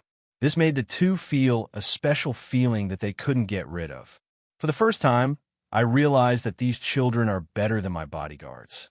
They make me feel safer. Zhang Xiaobao said with a smile. I think so too. They have a kind of kinship. They don't have bodyguards. Let's arrange things. Today at noon, we will sleep next to the swimming pool. It is cooler there. Wang Wan agreed, even though she knew that these children couldn't compare to Zhang Xiaobao's bodyguards in terms of professionalism. As the two talked, they arrived at the swimming pool. At this moment, the sand was already being filled. The fine sand was sifted out and pushed into the pit. After that, it could be filled with water. Zhang Xiaobao asked someone to call Ergo, who was in charge of organizing the market. After giving some instructions, he lay there and began to take an afternoon nap. Ergo left after a few words of assurance. Should we go back and take a look at the person at the top? A man and a woman, who were standing not too far away from the restaurant, were stunned for half an hour. No one knew what they were thinking about. Only when someone ran past them quickly did the man open his mouth to ask. The woman glanced at Zhang Ergu, who was walking away, and gave up on stopping him for questioning. She couldn't understand what had happened to the Zhang family and the Wang family in Zhuangzi. It was as if all of them had contracted some sort of illness. It was not until the figure of the person running away was out of sight that he said, "There's no need for that. We don't have to worry about this." Ask the people from the Gu family in Zhuangzi. I don't believe that the people from the Gu family in Zhuangzi would hide. The three Zhuangzi are so far away, they should know something. After speaking, the woman strode towards the Gu family in Zhuangzi. The man looked at the vague figure on the roof of the restaurant and turned to leave as well. The two crossed the small bridge and saw a person squatting by the side of the field. His eyes were fixed on the seedlings in the field, motionless. Even if they deliberately made their footsteps louder, that person only turned his head to glance at them before turning back again. Seeing this scene, the two felt their hearts tremble. They wondered if the people from the Gu family in Zhuangzi were also like that person over there. Brother, it seems that your family is doing well this year. At the beginning of autumn, you will have a lot of grain, right? At this time, the man walked forward and squatted there as well. He looked in front of him and asked casually, "What do you mean by doing well? There's a drought this year. The entire Sanshui County will not have half of the usual grain harvest. It will be rent-free and transfer-free."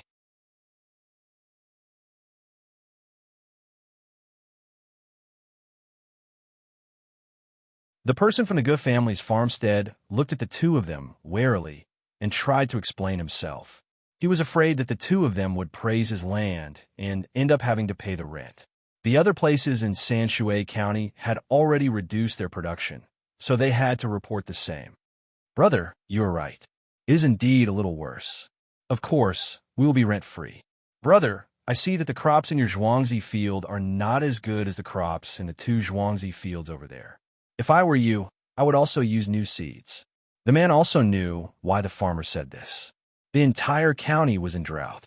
If there's a good harvest here, they would be able to save up a lot of grain. His family would be more well off. He followed along and asked about the rice on both sides.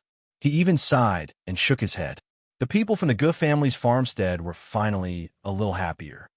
You're right. That place is indeed better than mine, but it's not because of the use of new seeds.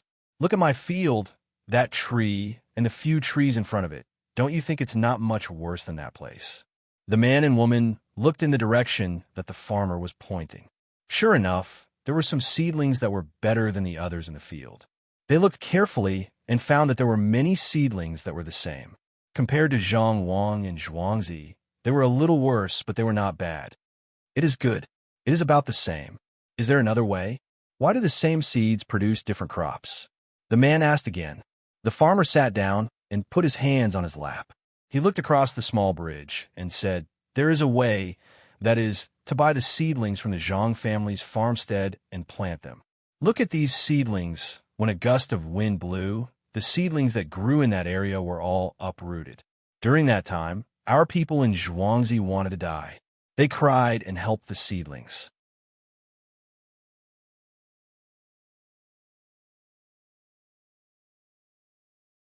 The people from Zhangwang and Zhuangzi also came to help. However, the seedlings were broken and it was useless to help them. The master was kind and helped us buy a lot of seedlings from Zhangjia Zhuangzi. He asked us to replant them. Look, now they're like young men. Replanted? They can grow so well? The two people asked in surprise. Even if they did not know how to farm, they had heard about it. The woman asked again. They came to help. Aren't they afraid that the seedlings in the field will be blown away? Blown away? It is different. I want to see the seedlings in Zhangwang and Zhangjiang's fields. They were not this big at that time. They were like fat boys who had eaten their fill. They stood in the water with their hands on their waists and let the wind blow. They could even block the wind for their younger brothers and sisters behind them. The farmer obviously thought that the seedlings in Zhangwang and Zhangjiang were people. As he spoke, he gestured. His face was flushed with excitement. He was no longer as stiff as before. After the farmer finished speaking, he saw that the two people were in a daze. He continued, "You don't know, but the seedlings in my fields are the same as the ones in their fields. I don't know how they got the seedlings. Next year, we will change from them." "Oh, so their temples in Zhuangzi grow well. Good, we must plant them next year. I am afraid that there will be a drought next year, and the harvest will not be much. It is a pity that such good seedlings will be lost." The man sighed regretfully. "Don't be afraid. What is a drought? With Zhangjia Zhuangzi, there is no need to be afraid of drought. How would you know how good the Zhuangzi of Zhangjiang and Zhuangzi are. This year's spring plowing is coming, but there is not a single drop of rain. Everyone is anxious. But when it comes to spring plowing, they let us carry the precious water. In the end, they could not carry it anymore. There was a lot of land. They used bamboo tubes and put them here. They left a hole there to pour the water. In just one day, they filled up most of the land here. There were so many bamboo tubes. They were all paid for by them. They are good people. After that, they exchanged for the seedlings here. As long as the farmer talked about the Zhuangzi of Zhangzhang and Zhuangzi, he seemed to be more excited. He stood up from the ground, stamped his feet, and clapped his hands, wanting to express his gratitude. Then where did they get the water? The man asked. Where did they get it?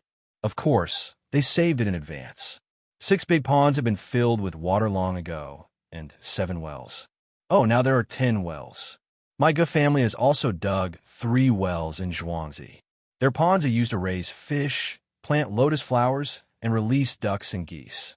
I heard that they sent the ducks and geese to another place a few days ago. It is said that there are many locusts there. Such good people, no matter how far they are, they will help. The man and woman looked at each other. The woman said, They are good people. They are not bad. I just want to see. They even built a school for the children in Zhuangzi.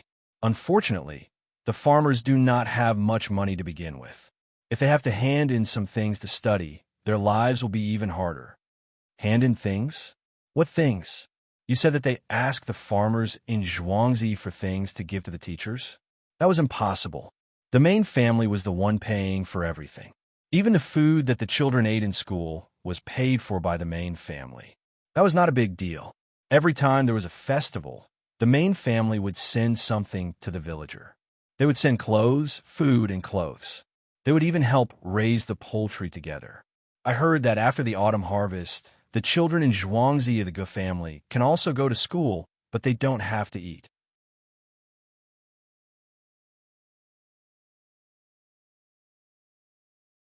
When there are more chickens, ducks, and geese, the farmers in Zhuangzi of the Ge family will help raise them. Their lives will be better. The elders of the 2 families will definitely live to 100 years old. They're all good people. When the farmer talked about this, he became excited again. It seemed that a good life would appear tomorrow. His eyes, which were originally a little cloudy, became clear. The 2 of them finally understood why they didn't tell anyone when they went to scout for information, and why so many people came over when the whistle sounded. The main family had given them all the benefits that they could. Anyone who wanted to scheme against them through the manor could be said to be daydreaming. Good, brother's right. Those people will definitely live to 100 years old. Brother, is there anything else? After knowing the reason for this obstacle, the 2 wanted to get more information from the farmer so that they could go back and report to the Grand Chancellor. They were very satisfied with what they had learned. No, what else do you want to ask? That's all I know. The farmer shook his head and did not say anything else. He had already said what he could according to Ergo's instructions. He was not willing to reveal anything else. When the 2 saw the farmer's expression, they gave up on asking any more questions. They felt that it was good enough that a farmer knew this much. They thanked him and got up to leave. The farmer also grinned and walked back, humming a song that they did not know the name of. He was very happy to be able to help the Zhang family and Wang family Zhuangzi. Are we going back directly? The man asked the woman next to him as he watched the farmer walk away. We won't go back first. We'll go to that restaurant and see if anything happened. We'll report to the Grand Chancellor together. The woman was a little worried that there would be a conflict. If that happened, it would be difficult to deal with the Grand Chancellor.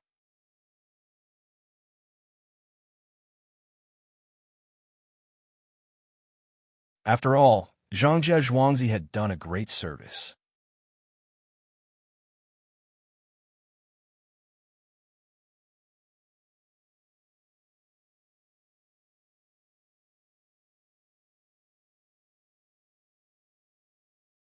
Chapter 132. Green mountains and boundless green grass. Birds were flying, spreading their wings freely, like a jade pond, sparkling under the light. Upstairs of chatting and laughing, drinking wine. The wind blew the bells, echoing faintly. Clouds covered the sun. The sound of a flute was long. Suddenly looking, there were bandits fleeing from the wilderness. Stumbling, only then did they know that their country was in peril. Beside the clouds, it was not heaven.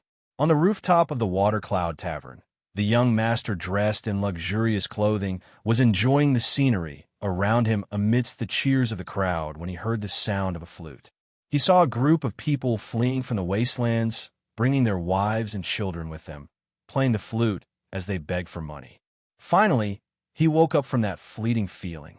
Thinking about the drought and the plague of locusts in so many places, his mood worsened. Why hasn't Li Chung bought this restaurant yet? Someone should go and take a look. The young master's mood was ruined, and he couldn't bear to look at that family anymore, so he could only vent his anger on someone else. That person hurriedly ran downstairs. After a while, he came back and reported in a low voice, "Young master, Li Chung went out. I heard the manager of this restaurant say that there are 3 owners of this restaurant, and they need to agree before they can sell. Li Chung went to look for those 3 owners. Well, let's go, we won't eat here. The refugees can actually come here. Those officials are all freeloaders. They deserve to be killed for ruining my mood." The young master in luxurious clothes said impatiently and led the way downstairs. The surrounding people immediately surrounded them. The money for going upstairs had been paid, but the money for the meal had not been paid. Moreover, they had ordered a lot of good things, so the manager didn't dare to stop them. Since he saw the gold, he knew that their identities were different, so he ordered the waiter to send it outside. When someone came to exchange money for the gold, he would ask for as much as he could. Otherwise, he would have to pay for it. Naturally, the waiter on the roof went up to clean up. Seeing that the dishes were basically untouched and that they drank a lot of wine, he sighed at the extravagance of the rich. The 2 waiters put away the dishes that could not be left behind, waiting to eat together in the evening. When they looked at the dishes that could not be left behind, they shook their heads and could only eat 2 mouthfuls and throw them away. They didn't dare to continue to sell things to others like other small stores. The owner had already given a death order that they could not earn money. Just as they were feeling regretful, they heard the sound of a flute coming from below. They looked up and saw a family of 4 fleeing here. The youngest child was on a man's back, and the woman was leading a 6 or 7 years old little girl. They looked pitiful. Looking at each other, the 2 waiters finally knew how to deal with these things. There were also the untouched big steamed buns that had been sent up. Ignoring the other dishes, they put the untouched ones on the tray. They also took the steamed buns, 3 pairs of chopsticks, and a spoon. They ran downstairs as fast as they could to welcome the 4 people. Surprisingly, not a single drop of soup spilled from the bowl on the tray. Just as the young master brought people out, he felt a burst of wind beside him, accompanied by the fragrance of several dishes. He glanced around and saw the 2 waiters running with the tray. The dishes on the tray were very familiar. With his good memory, he could even remember the names of the dishes: oyster and wintermelon soup, fresh mixed bamboo shoots, steamed beef marrow, shrimp tofu, 3 dishes and 1 soup. "Young master, those are the dishes we ordered up there."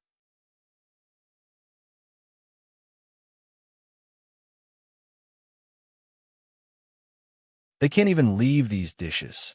Do they want to sell them to those 4 people? A servant at the side also saw the dishes clearly and said to the young master, "Get out of my way, are you stupid? Do those 4 people have the money to buy anything?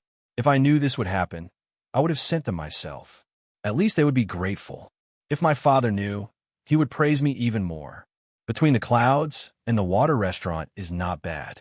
The young master glared at the servant next to him. He regretted that he didn't personally give the dishes to them. "It is not bad. Young master is amazing. You can see it with one look. The people in the restaurant are kind." After being scolded, the servant quickly continued to flatter. "You stay away from me. Learn more from Li Chung in the future. What does kindness have to do with me? The disaster victims will be taken care of by the imperial court. What I mean is that the restaurant didn't sell the untouched dishes to others. Otherwise, why would they give them to the refugees? You must buy them." The young master glared at the servant again. The servant said the wrong thing twice in a row. Finally, he didn't dare to comment anymore. He said to the young master, "Young master, then let's go back. You like the pond here. Let's dig one that is bigger than theirs." "Wait, let's take a look first. When we go back, we can tell my father what happened here. Otherwise, if I don't know anything, I will be scolded. If I am scolded, you will be beaten. Yes, yes, young master is right. Let's take a look. If we don't get beaten, then let's take a look here. When the servant heard that he would be beaten, he trembled and continued to agree. This time, the young master didn't pay any attention to him at all. He walked straight ahead. By the time he got close, the family of 4 had already understood the intentions of the 2 workers. The food was for them to eat.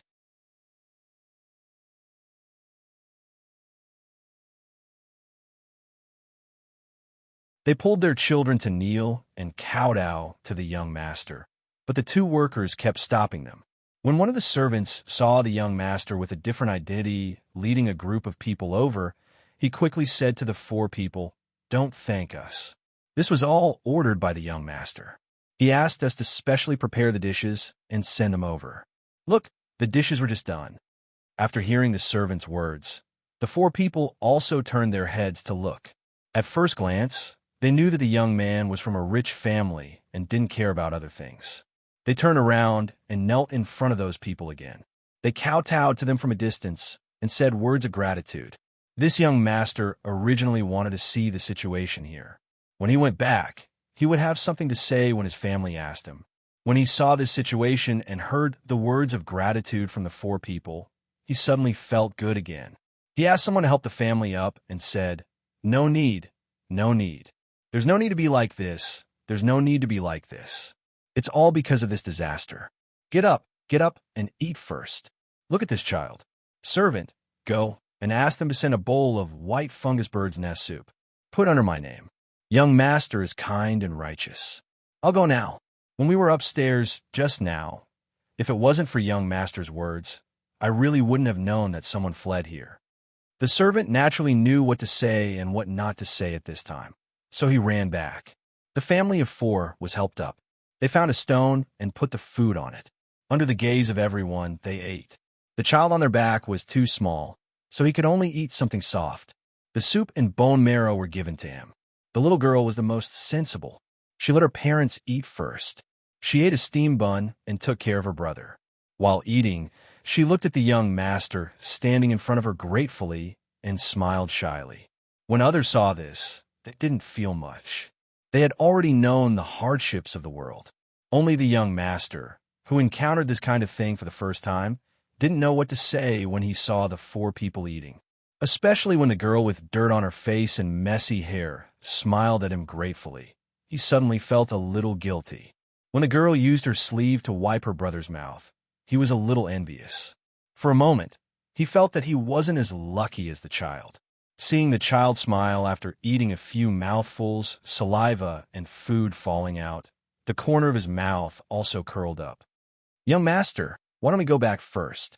If we're late and the housekeeper tells the Wong, Master, I'll be beaten." At this time, the young master spoke again. The young master's smiling face immediately darkened. He stared at the person and said, "There's no need for others to beat you. When we go back, this young master will let you know what to say and what to do. 20 beatings, remember." After being disturbed, the young master didn't continue to think about this matter. He said to the remaining servant, "After lunch, what should we do at night? Go get more steamed buns." The servant left and went to get the steamed buns. The young master said, "After dinner, what should we do tomorrow? Give me some money to do some small business." As he spoke, he prepared to take out some money. Suddenly, he remembered that he only had gold, and he left it with the servant. Even the restaurant didn't dare to use it, let alone 4 fugitives. Looking at the people around, those people immediately began to take out money from their bodies. Some took out a silver bean, and some took out 1 or 2 copper coins. The 4 people avoided the silver as soon as they saw it. It wasn't that they couldn't spend it, but they were afraid of being targeted. They could only take the dozen copper coins. The father knelt down and kowtowed again.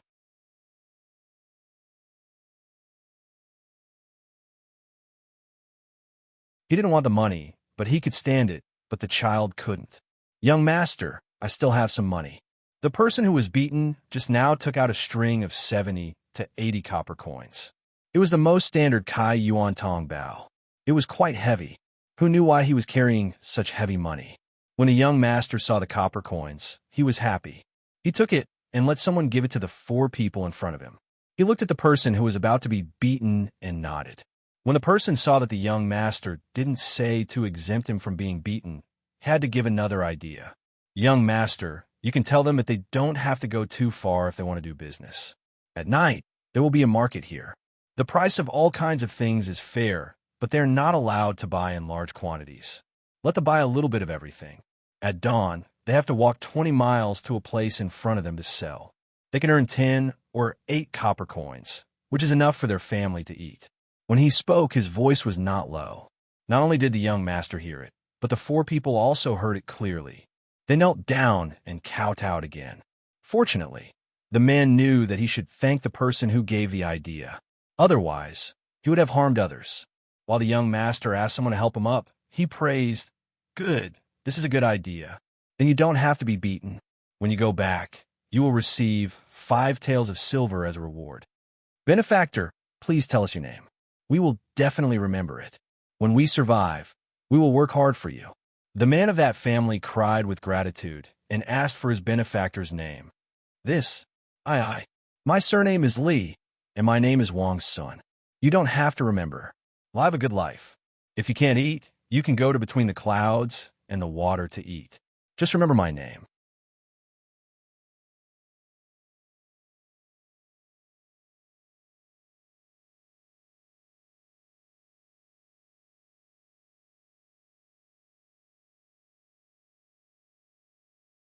Chapter 133. This young man, who claimed to be Li Wangshuan's son, who was also a child, gave the surrounding people a fright when he said those words. Only when they heard those words did they calm down. Li Wangshuan wouldn't wait here to make people kneel and thank him. The people around him didn't dare to persuade him. One of them was almost beaten up, so no one dared to say anything. Just as Li Wangshuan was about to leave, 2 waiters from the restaurant ran over. One was carrying a bowl of white fungus bird's nest soup, while the other was carrying half a basket of steamed buns. The white fungus was also grown by pomegranate. It was similar to the fungus, but there were some slight changes in the details. Pomegranate was a professional and managed to grow it. Now she wanted to grow pine mushrooms. Zhang Xiaobao and Wang Wan tried to persuade her, but Pomegranate insisted. Seeing how persistent she was, Zhang Xiaobao and Wang Wan let her do it. If she could grow pine mushrooms and pomegranates, Zhang Xiaobao would dare to ask her to get reticulated mushrooms. Not to mention this era. Even back then, the price of reticulated mushrooms was the highest. Wild ones were even priceless, unlike other mushrooms that were sold by kilograms. Although there were 3 dishes and 1 soup, as well as many steamed buns, all of it had been finished by the 4 of them. Not even the soup was left. The child digested the food very quickly. He had just been fed some soup. At this moment, he peed. His small eyes looked at the new thing that was brought over. Being carried by his sister, he stretched out his arms and opened his small hands to grab it. "Quick, waiter, feed the child. Let me see if everything in this bowl is good." Li Wangshuan had never felt this way before. The more he looked at the child, the more he liked him. He asked the waiter to bring the soup over, but he was afraid that the waiter would cheat him. He went closer to take a look and found that everything was good. Only then did he feel relieved.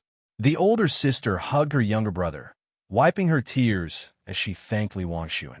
She could imagine how much the soup was worth just by hearing its name. Not to mention the fact that they could eat it when they were escaping from the wilderness. Even in the past, they didn't even dare to think about it. A bowl of soup could be exchanged for several years of her family's rations.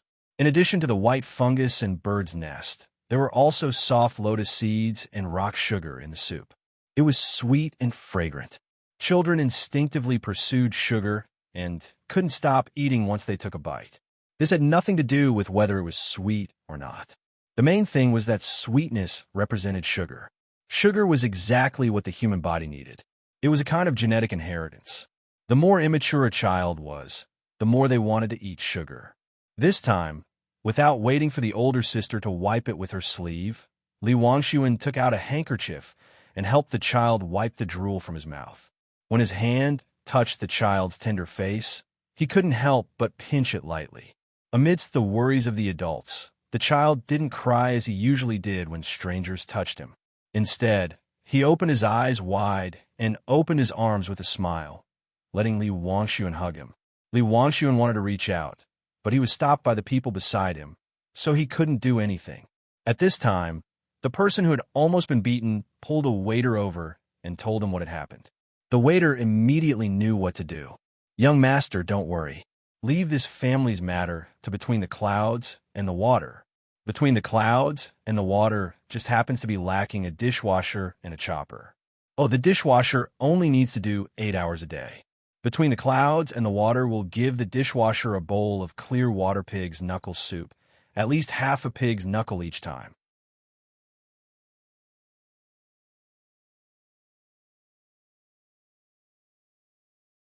When the waiter said this to Li Wangxuan, he felt that he was lying. Since when did between the clouds and the water have to be responsible for feeding people? The wages were higher than other places. How many knuckles did a pig have? This was going to be counted as the main family's account. Li Wangxuan was happy when he heard this. He didn't know much about the lives of commoners and really thought that the dishwasher would be fed pig's knuckle. With one look, he knew that the mother ate little and didn't have milk. He wasn't stupid and knew that the knuckle soup had milk. He nodded and was relieved. He nodded and said, "That's good. This young master will be back in a few days. If I don't see the four of them or find that someone has lost weight due to hunger, don't blame this young master for being ruthless. Make the knuckle soup better. This young master knows that you put a certain kind of seasoning in your food. Put in more." "Ah, salty? You still want to put in that seasoning?" "Young master, this won't do. You can't put too much seasoning in, even if it's salty." "What? You dare to not listen to this young master?" Before the waiter could finish, Li Wangxuan's face darkened and he shouted, "Benefactor, please don't make things difficult for them. This little girl likes to eat bland, so I want the knuckle soup with clear water. Don't put any salt or seasoning in it." This time, the child's mother spoke up without the waiter saying anything. She naturally knew what she had to eat for her child. No matter how disgusting it was, she had to swallow it. No salt could be added. When Li Wangxuan heard that the other party wasn't willing to eat anything with seasoning or salty, he naturally wouldn't force the waiter to do it. Wei Wei nodded and said, "All right, waiter. Do you understand?" "I understand. This little one will remember it well. You have to use clear water to cook the knuckle, especially the fatty ones."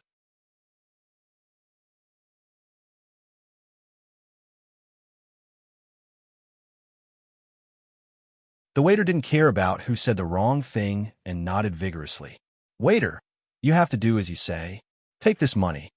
The one who was almost beaten took out a dozen copper coins and stuffed them into the waiter's hands with reddened eyes. He understood what this mother was doing for her child. Since someone had taken over the matter of the family of four, Li Wangxuan didn't want to stay any longer and prepared to go back. At this time, Li Cheng, who was in charge of buying the restaurant, rushed over. He didn't even bother to wipe the sweat off his forehead as he reported to Li Wangxuan. "Young master, the main family of the Zhang family and the Wang family in Zhuangzi said that they went to the temple by the Luoshui River to burn incense. The head of the Gu family in Zhuangzi fell ill and was taken to seek treatment. No one saw him.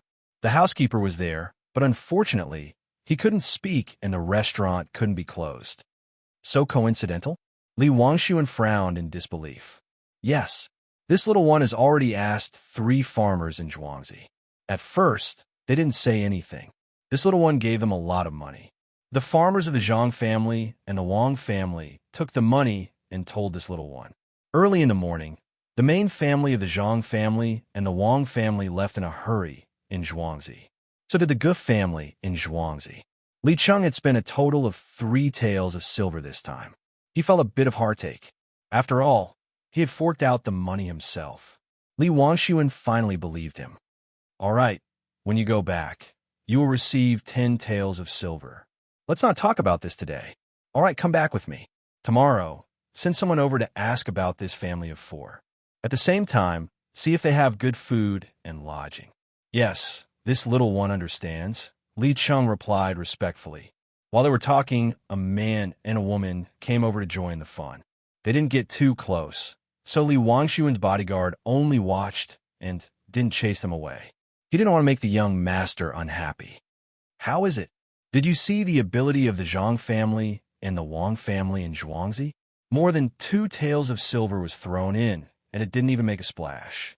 If it were any other place, not to mention Zhuangzi, even the people in the manor could be bribed. When we came in this morning, the carriage of the Zhang family and the Wang family was still there. After a while, it disappeared. We can't stay in this place for too long. They already know that we are here. If I'm not wrong, they even know who we are. If we make them unhappy and kill a few cows, we could just say that we killed them. 3 Zhuangzi farmers said so. Even if you didn't kill them, you did.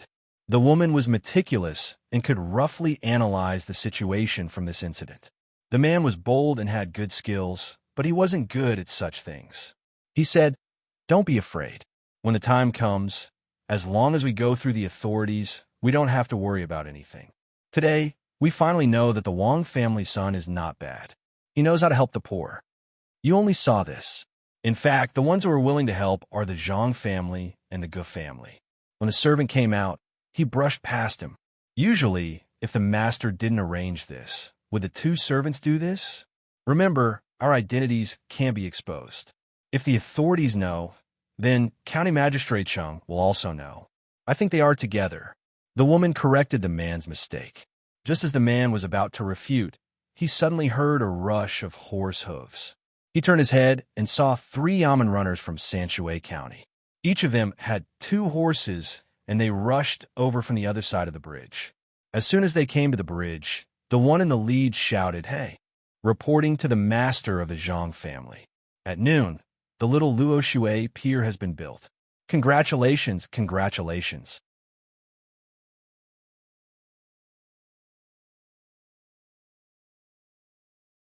Young Master Song has also ordered people to build 2 restaurants. Congratulations, congratulations. When a man heard this, he was dumbfounded. Before they came, they naturally knew that the little Luo Shui pier was a place where auspicious signs were placed. It was in the county seat of Sanshui County. Now, it wasn't even 5 yet, but it took them only 3 hours to come all the way from such a far place. It was almost 600 miles away. If the yamen runners of the Zhang family in Zhuangzi County could report good news like this, if it was an emergency, they could use the courier station that was 800 miles away. Do you know now? Will the authorities here care about you? Look at this speed. You didn't come from the yamen, but from the little Luo Shui pier. The yamen runners need to know about the little Luo Shui pier before they can come to report. How much time will it take? If there is any danger, I believe that they will report 800 miles away and chase after the stars and the moon. They will change horses, but not people. The woman sneered and said to the man. At this time, the 3 people on the 6 horses had already galloped in front of them, leaving only the sound of horse hooves and the dust that hadn't settled yet. At this time, the man couldn't say anything. It was too scary. This yamen didn't seem to have a normal relationship. It felt like it was run by someone else. From the expression of the yamen runners who just passed by, there wasn't the slightest bit of unwillingness to accept the mission. Then, we only know so much. Let's go first? The man asked a little fearfully. Pay attention, pay attention. Everyone pay attention.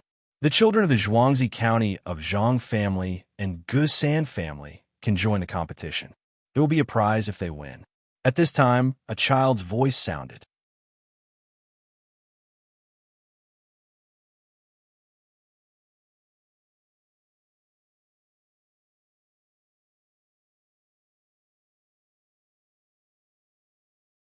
Chapter 134. Anyone below the age of 13 and above the age of 6 can participate. This competition is divided into 4 rounds.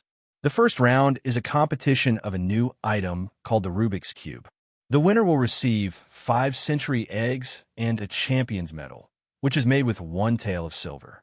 The century eggs are a secret food made by the Zhang family Zhuangzi. The second round is about historical facts. The winner will get a gold medal and 50 century eggs. The third round is about intelligence. The winner will get a silver medal and 10 century eggs. The fourth round is about calligraphy. The winner will get a gold medal and 50 century eggs. If the winner is also the winner of the 4-part competition, he will get an extra trophy with gold in it. The child's voice came from afar. Everyone heard it. The others didn't react, but the eyes of the little girl who was taking care of her brother and Li Wangxuan lit up. The little girl's thoughts were simple. If she could participate and win, she could get a lot of things. She didn't know much about century eggs, but she knew that since they were made with a secret recipe, they must be expensive. After selling them, she could make a beautiful dress for her mother and buy some good things for her brother to drink. She could also buy a beautiful hairpin to wear. Her brother's diaper was gone. It was ruined from washing. She could get some good cloth to change it so that her brother wouldn't feel uncomfortable. She could also give her brother some money so that he wouldn't be worse than the other kids. Li Wangxuan's thoughts were even simpler. After hearing the 4 rounds, he felt that he could get first place in 2 out of the 4 rounds. Which child in Zhuangzi would dare to compete with him in calligraphy and historical facts? This was what he had learned. Originally, he was about to leave, but at this moment, his interest was piqued. He glanced at the people beside him. Before the others could react, Li Cheng understood what the young master meant. He shouted at the child who was about to run over, "Hey, are you the only 3 people in Zhuangzi allowed to participate?" The child stopped and thought for a while. He said, "No, outsiders can also join, but they have to pay 1 tael of silver. That Rubik's Cube is expensive. Uncle, you can't. You're too old. I won't let you play. Don't go." Seeing that this child was about to leave with the other children, Li Cheng quickly shouted again, and then said, "Well, do you see the one next to me? Our young master is definitely not 13 years old this year. He is only 10 years old. Can he join? When can you get the Rubik's Cube?" The child stopped and turned around to look at Li Wangxuan. He nodded and said, "You should be less than 13 years old. Very well, take out 1 tael of silver. I'll say this first, 1 tael for each event.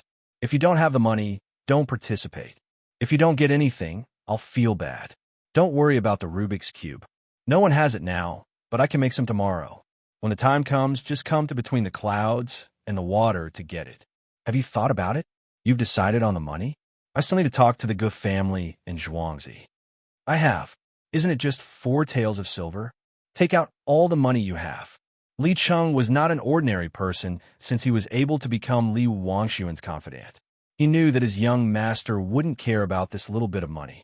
He called the people around and took out all the silver and gold except for the copper. He gave all the copper to the family of 4 earlier. At this time, Li Wangxuan personally stepped forward and took out a piece of gold and handed it to the child. "This young master wants to join, and so does this girl. Let's go together. Go to the restaurant and tell them to change the money. Tomorrow morning, this young master will send someone to get the Rubik's Cube. Let's go."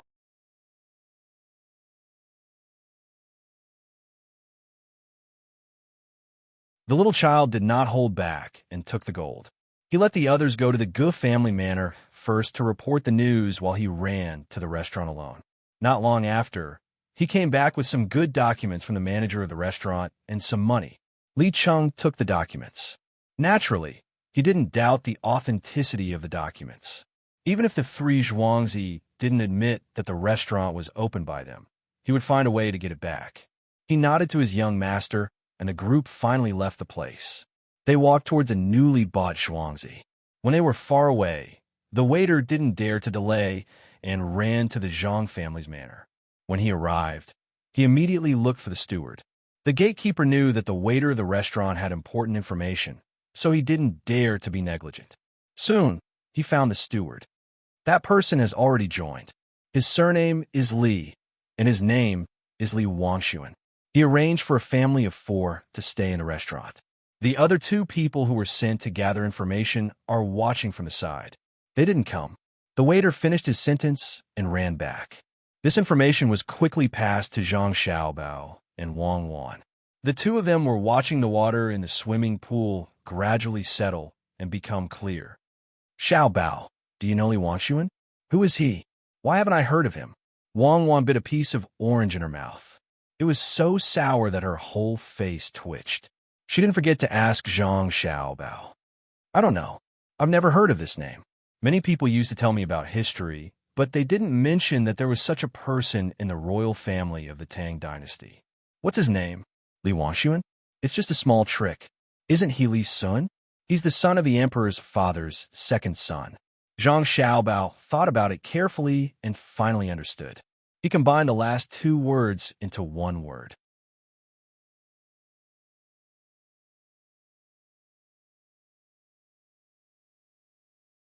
He had long been used to this kind of thing and disdained to use it. Oh, I see. It turns out that he's Li Xian's son. He was adopted by Li Qingyi. Is he a prince? Or he's still the provincial governor of Feng province? Yes, it's him. He's the brother of Li Longji. No wonder his son ran here. It turns out that he saw the auspicious sign in Zhangjia Zhuangzi. This is easy. We don't have to worry about how strong the opponent is. We just need to know his identity. It's such a good thing. If we don't make good use of it, I feel sorry for the people of Sanshui County. Didn't he agree to participate? You want to play well? That's easy. I'll make the arrangements. This time, no one can stop the 100 households of the Zhang family's farmstead. Not even the emperor, unless he wants the whole world to know that he treats his brothers badly. Zhang Xiaobao pointed at his face with his hand and laughed. Well, you arrange it. Don't kill anyone. This guy is good. He knows how to help the fugitives. It's reasonable to say that such a person will be arrested by the government and placed somewhere else. After all, they have land there. He didn't care about this and directly handed it over to the restaurant. Wang Wan was afraid that Zhang Xiaobao would use some extreme means, so she limited the content and also praised the successor of Prince Shun, Li Qingyi, who is the son of the emperor, Li Xian. She believed that if Zhang Xiaobao wanted to, even if he wanted to kill Li Longji now, it would not be a problem if she did not interfere. The palace was heavily guarded, but no matter how strict it was, it could not be more strict than the mansion of the prime minister of a country. It was all because of Zhang Xiaobao that she fell ill. Once she fell ill, she couldn't get up and died 2 months later. Otherwise, there would not be an international arrest warrant for Zhang Xiaobao. It was just that the guy did not allow the people of his country to participate in the Olympic Games in the capital and beat up the torchbearers there. 3 days after this incident, only 3 days later, the prime minister fell ill. This kind of means made all the country's leaders want to kill Zhang Xiaobao. Of course, most people did not know. This was a worldwide secret.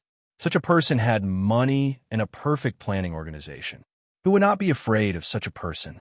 When he boarded the plane, others did not blow up the plane. It was not because he was handsome, but because they did not know that he used the most common and most profound name, Zhang Xiaobao, a child in an orphanage. Except for the people of his country, no one would know such detailed information. Zhang Xiaobao gave Wang Wan a reassuring look and said, "Don't think of me as a demon. In fact, I'm only missing a few pairs of wings. I'm an angel, really. Yes, I admit, a fallen angel. If you are kind, you are willing to help all the people you want to help and make them thank you for the rest of their lives. If you are evil, you can easily kill anyone you want to kill and make them fear you for the rest of their lives." When Wang Wan heard Zhang Xiaobao's words, she curled her lips and gave Zhang Xiaobao a false conclusion. Zhang Xiaobao did not care at all. That is why I'm a real person. I have flaws and strengths. I have loved and hated. I have no regrets. In this life, I have been here. Well, anyway, don't try to lie to me. I don't mind killing a liar if necessary. You are willing to kill me? Do you think you can kill me? Zhang Xiaobao asked. I will commit suicide, Wang Wan replied. Don't, I won't lie to you. If you die, who will I find to talk to in the future? Liars will also be lonely. Really? Zhang Xiaobao immediately compromised.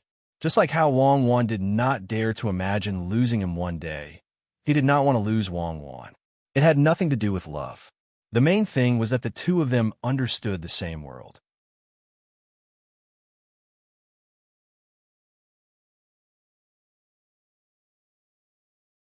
If they were really gone, who would listen to the broken string? He could not talk about finance, currency, Mo Fei's law, why Yao Yao exploded, nor could he talk about idealism and materialism. It was the saddest thing to not have a person who could understand him. Don't raise your hand. All right, you don't have to raise your hand to swear. I don't believe in this. Hurry up and find someone to make a Rubik's Cube. They'll be here tomorrow. If I had known this would happen, I would have studied military engineering. I would have made a sniper rifle with a range of 1,500 meters. I can kill whoever I want. Wang Wan saw Zhang Xiaobao actually raised his hand and looked like he was going to swear. She suddenly laughed. He said he was not going to lie, but he had already started. Well, okay, I'll arrange it. Just this method alone won't be enough to deal with that brat. We need to take out something else. Is Xiao Qiao so easy to cross? Zhang Xiaobao put down his hand and laughed.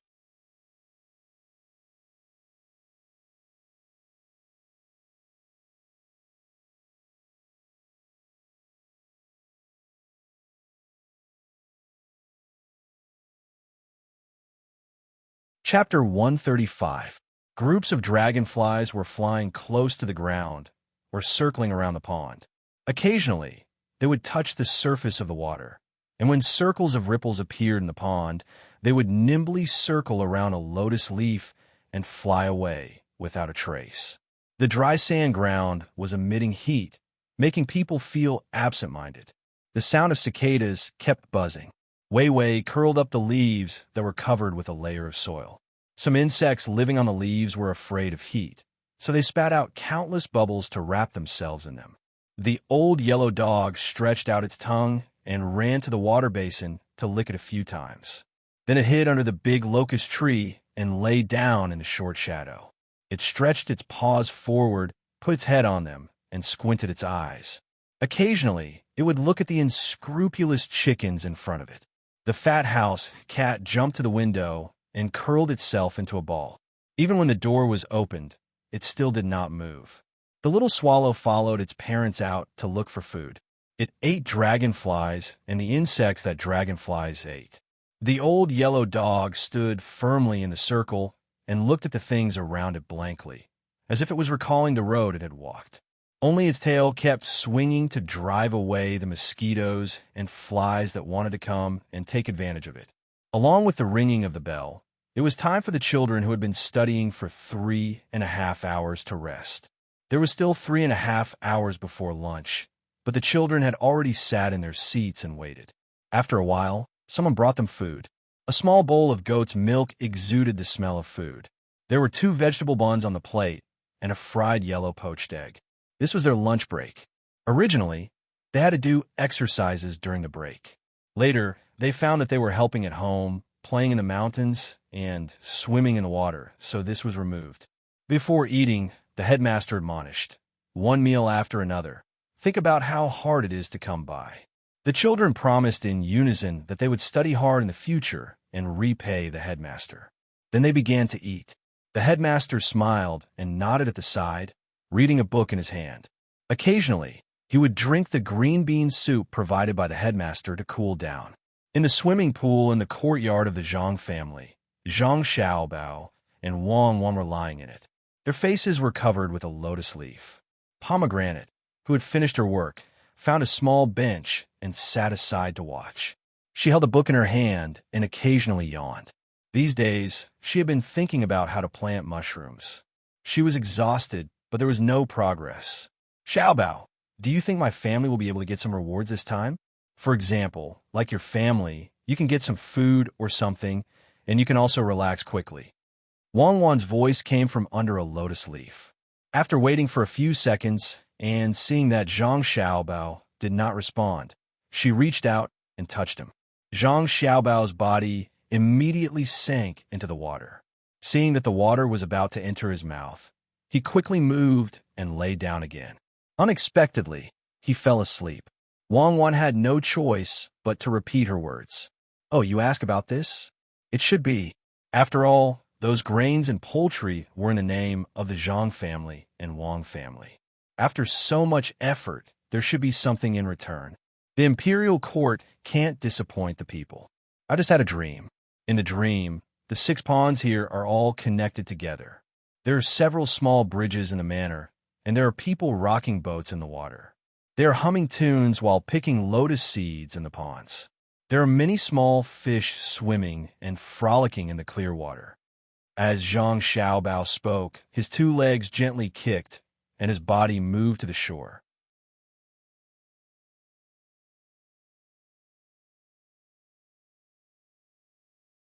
He pulled a wooden boat under the shade into the water and pushed it towards Wang Wan. There were snacks and fruit juice on the boat, but for fear of diarrhea, they did not dare to be cold. Wang Wan took a sip of fruit juice and smacked her lips. Then we should design the waterway well. It should be high and low. It's best to directly connect the small rivers in front of the door to the ponds. The water should follow the order, starting from the first pond and ending at the sixth pond, just right to flow into the big river. Remember to pull the net, otherwise the fish will run away. We should also do a winding river. Along the small rivers, build a wooden corridor and plant some trees in the open space on both sides. It's picturesque from afar and secluded near. As long as we don't occupy fertile land, no one will care. Even in winter, we can drink wine and enjoy the snow. Yes, we can enjoy the flowers in summer. Zhang Xiaobao echoed. Get down. Wang Wan reached out and pressed Zhang Xiaobao down. At noon, the weather was getting hotter. Some people who had nothing to do spontaneously set up stalls by the small bridge. Today's new price had not been announced. Everything was according to last night's price. No one dared to break this rule, otherwise they would be chased out. Ergu hurriedly ate something and was busy again. He checked which stall was selling good food, whether the meat was fresh, and whether the food at the snack stall was spoiled. Did they wash their hands when they made the food? He collected the rent from yesterday. After all, they hadn't sold anything today. At the same time, he told a few stall owners that they had left too many dirty things behind when they left last night. He asked them to pay attention today and chat with familiar people. If a family's child could walk, and if a family's pig did not eat, they should go to the tea shop to drink a bowl of tea.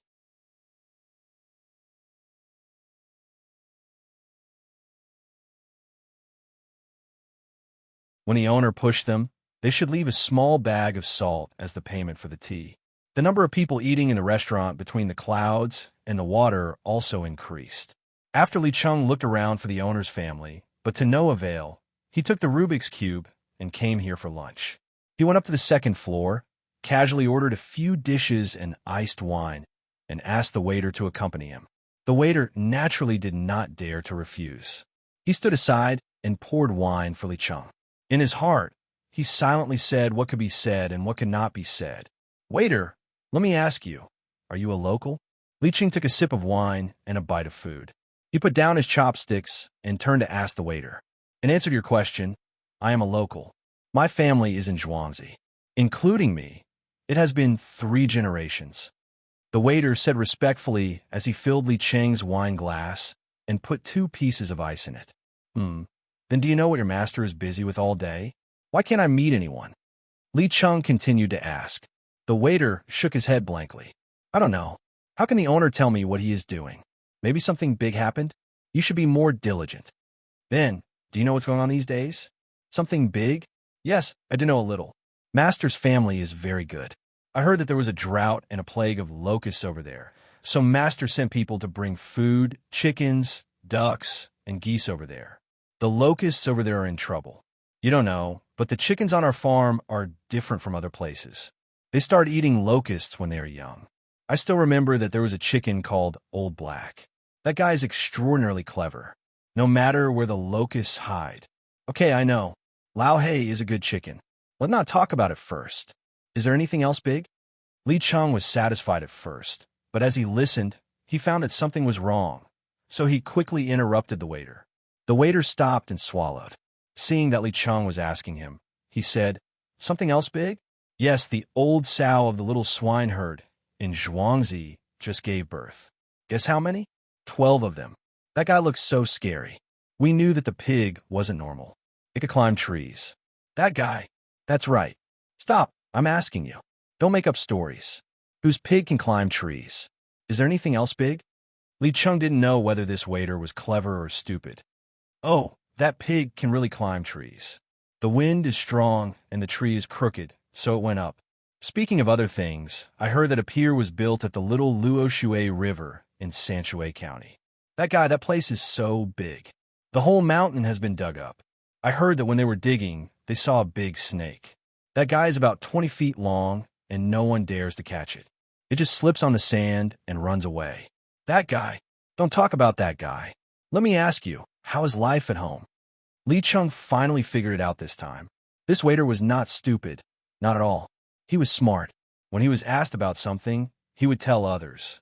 What he was not supposed to tell others, he would not leave out a single word. The waiter was still very respectful. He helped to move the food closer to Li Chung and replied, "It's okay. My family is pretty good today. We raised chickens and put them on the cart to eat the grasshoppers. We also caught 4 piglets.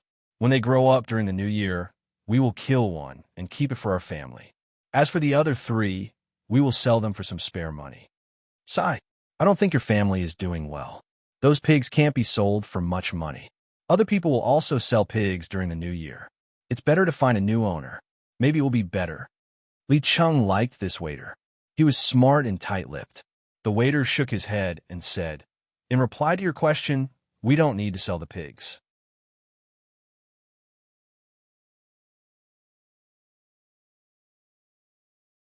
The owner will set the price and negotiate with other merchants. We will kill the pigs first and sell them at different prices according to different places. It's the same for chickens, ducks, and geese. Aren't you afraid that the owner will cheat you and deduct a part of the price?" This was the first time Li Chung heard that the owner was helping the villagers to negotiate a deal. He immediately thought that the owner was trying to take advantage of the situation. "So be it. Let the owner have a good new year," the waiter replied indifferently. This time, Li Chung was even more surprised. Could it be that the villagers in Zhuangzi were all idiots? They didn't even care about the owner deducting their things. Good. It was impossible to find such honest villagers elsewhere. Furthermore, they were willing to do so. Wouldn't it be better if they all moved to Zhuangzi over there? Hence, he started to bribe them. You know that there's a new Zhuangzi over there, right? The main family of that manor is more powerful than your current main family. Even the authorities have to give them some leeway. Why don't you gather the people close to you and move there together? Once you're there, we'll build a house for you. If you pay a bit of rent every year, the house will be yours in a few years. At that time, if you want to raise chickens, you can raise chickens, and if you want to catch pigs, you can catch pigs. During the new year, we will reward you with a few feet of cloth to make new clothes. And what do you think? You won't be able to find such an owner." When the waiter heard this, he almost laughed. It seemed that the person from Zhuangzi did not investigate the situation here carefully. How could it be compared to the tailor-made Zhuangzi of the Zhang family and Wang family? How could it be compared to the owner's wife personally delivering the goods? Raising chickens? Where could they buy so many chickens?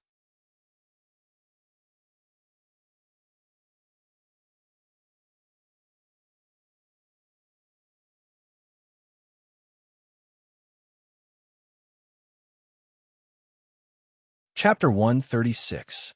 Li Chung tried his best to tempt the waiter for a while, but the waiter was still stubborn. "Are you sure you don't want to go? Since you know the past, I'll give you the best things. I'll give you the house, some food, and money. You'll be better off than the current farmers. Others will be envious of you." In order to pull the waiter over, Li Chung promised a lot of things. After the waiter heard it, he poured Li Cheng's wine and said, "Sir, I heard a story a few days ago. It said that a shepherd saw a sheep in the wild and said that he would get it something good. In the end, the sheep followed him. When they reached the sheep pen, the shepherd really did that. He gave the sheep the best grass to eat, and the other sheep were envious of it. They ate the worst grass. In the end, the sheep left the next day. The shepherd chased after it and asked it, 'Why did you leave when I gave you such good things?' The sheep said, 'I thought you would treat all the sheep like this, but I didn't expect you to treat me like this. Once I become like the other sheep, when a new sheep comes, won't we only be able to watch it eat the tender grass?'" Li Chung didn't expect the waiter to say this. After listening for a while, he asked, "Don't the new people in Zhuangzi treat them well?" "Well, but they can't be compared to the previous people. You see, I'm a waiter, but if I really fall ill one day, the master will find someone to treat me without spending a single copper coin. The new people need to pay a part of the money. If they don't have it now, they can owe me first. In fact, before winter this year, the master will build a new house for us. Last year, The master didn't have enough money, so he only helped to fix it. We have hands and feet, so we didn't want the master to pay for it. But the master said, the farmer has worked hard for the master, so how can a master let the farmer sleep in the open? The waiter was still so respectful when he said this, but Li Cheng saw a kind of arrogance in the waiter's eyes, which made him a little scared. It seemed that the Zhuangzi of the Zhang family and Wang family were not easy to swallow. Let's not talk about this. This is called the Rubik's Cube in my hand. Do you know how to play? Do you know what will happen when you play the IQ question? I can buy it from you. In reply to your question, this is also the first time I've seen such a thing. I've never played with it before, let alone an IQ test. Even if there was one, I wouldn't tell others even if I knew about it. The shop assistant replied decisively this time. Li Cheng had no other choice.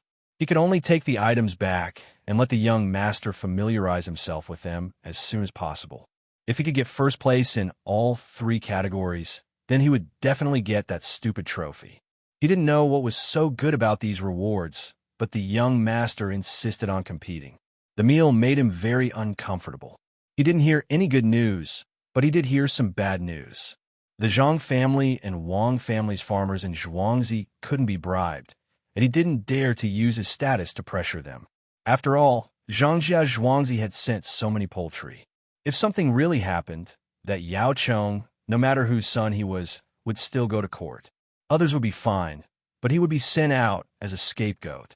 Even if the emperor chopped off his head, it would be a light punishment. Seeing that he had left, the waiter packed up the remaining dishes and sent them to the new family of 4. It was mainly for the little girl.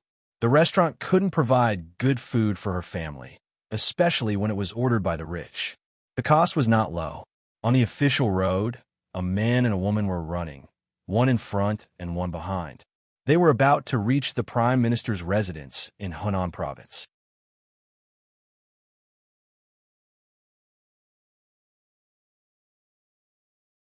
The 2 didn't care whether the horses were tired or not, and rushed to the prime minister's temporary residence. They jumped off their horses and ran straight in. Yao Cheng originally wanted to go back early, but he found out about Zhangjia Zhuangzi's matter. There were so many poultry eating the grasshoppers, so he had to stop. He didn't dare to take away this great merit. He wanted to know the details so that he could write it clearly in the memorial. When he heard someone report that the people who went to investigate had returned, he quickly called the 2 in for questioning. After learning about Zhangjia Zhuangzi and Zhuangzi's matter, the 2 left. Yao Cheng sat there and wrote some things. He let out a long sigh. He found a copywriter to accompany him. When the copywriter took over what he wrote, he also became more and more shocked. Darren, Zhangjia Zhuangzi's business is not small. They say they are Zhuangzi, but they're doing business. Darren should do something about it. Who's doing business? I'm a proper farmstead and have always been farming. I've never done anything like buying and selling. Selling off the extra things in the farmstead is not doing business. Buying cheap things from other places and then selling them at a higher price is doing business. Yao Cheng felt that the copywriter's brain was a bit slow, so he lightly reminded him. Yes, Darren is right. They're not doing business. There are more poultry coming later. How will Darren arrange it? The copywriter also reacted and said, this kind of business, as long as it didn't fall under his name, no one could find fault with it. On one hand, Yao Cheng was happy that there were more poultry coming, but on the other hand, he was a bit embarrassed. An ordinary person with such a great merit couldn't be directly promoted to an official. How could he help the Zhang family and Wang family get some benefits without being promoted? Looking at them, it was clear that they wanted to eat food. Go and find County Magistrate Cheng.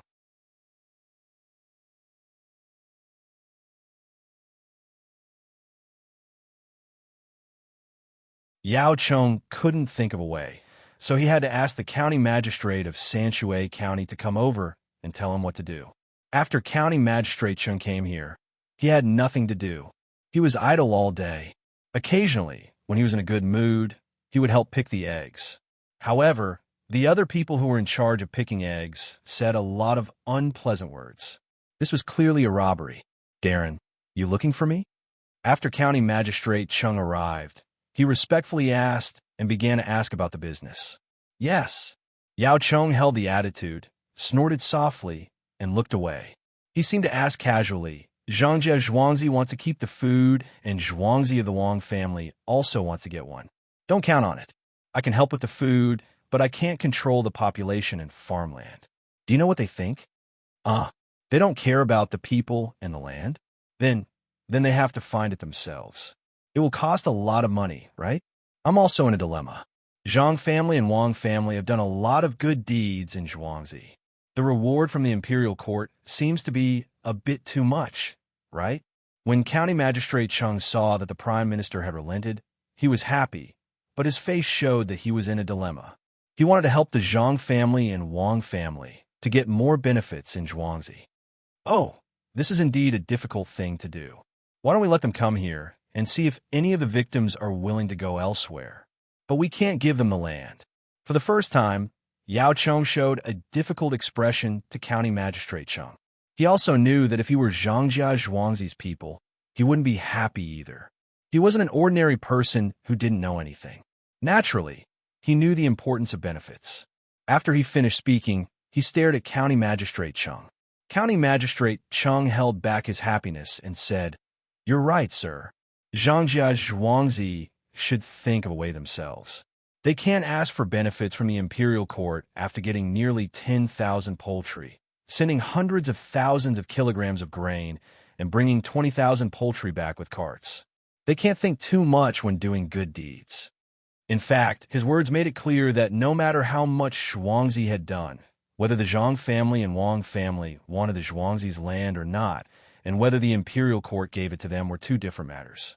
Yao Cheng was a little unhappy with County Magistrate Cheng's subtle threat, but he couldn't say anything. Suddenly, he thought of what the two people had said when they came back. So he said to County Magistrate Cheng, "I heard that the farmers in Zhuangzi are all protective of their masters. I don't know what methods the Zhang family and Wang family used. Could it be that they pressured others when signing the contract?" Yao Cheng showed a thoughtful expression as he spoke. County Magistrate Cheng admired the Prime Minister from the bottom of his heart. Since he had sent people to investigate, of course, he would know why those farmers were protective of their masters. He was not an ordinary person to ask such a question. The Prime Minister was indeed the Prime Minister. "Sir, I've never heard of the Zhang family and Wang family Zhuangzi deceiving others to sign the contract. Maybe it's because of generations. If sir still has concerns, why don't I go back to investigate and report to you when I come back?" "That's not necessary. I believe that they will help with the disaster relief and will not treat the farmers unfairly. There must be some jealous people spreading rumors. Well, I'm going to report this matter truthfully. When the time comes, County Magistrate Cheng will testify. It's already late. Why don't you stay and have dinner with me?" Yao Cheng had already found out from the two men that the Yamen of Sanshui County was like their own to the Zhang and Wang family.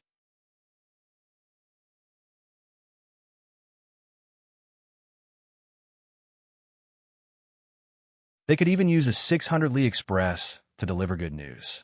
If there was really a small matter, then it would be an 800-li express ride, 60-li on the official road and 40-li on the small road, with a change of horses. County Magistrate Cheng hurriedly said that he still had something to deal with and got up to leave. He didn't think that the Prime Minister wanted to invite him to dinner. "Li Cheng, find me more people to figure out this thing. Why is it so difficult? I've been looking at it for so long, but only one side. There are 6 sides in total." In the newly bought Zhuangzi, Li Sun was fiddling with the Rubik's Cube in his hand. He thought that he was smart, but he only managed to figure out one side after a long time. The other 5 sides didn't match at all. If it weren't for the fact that the 6 sides were so neat when he brought it here, he would have thought that he was deceived. Li Cheng was not familiar with this thing, so he could only agree to go out and find people. Ordinary people couldn't do it. Whoever solved the 9-chain rings the fastest would be the one to try. He didn't know who came up with this thing. When Li Cheng went to find people, Li Sun put down the Rubik's Cube and began to think about intelligence questions. He didn't know what intelligence questions were. He thought that it was nothing more than a test to see whose brain was still useful. He found a few people and asked them to ask him some questions. It shouldn't be too difficult. After all, the little boy on the Zhuangzi couldn't know too many things. When the people found couldn't stump him, he was finally happy. He thought that this time he could definitely bring back a trophy and show it to his father.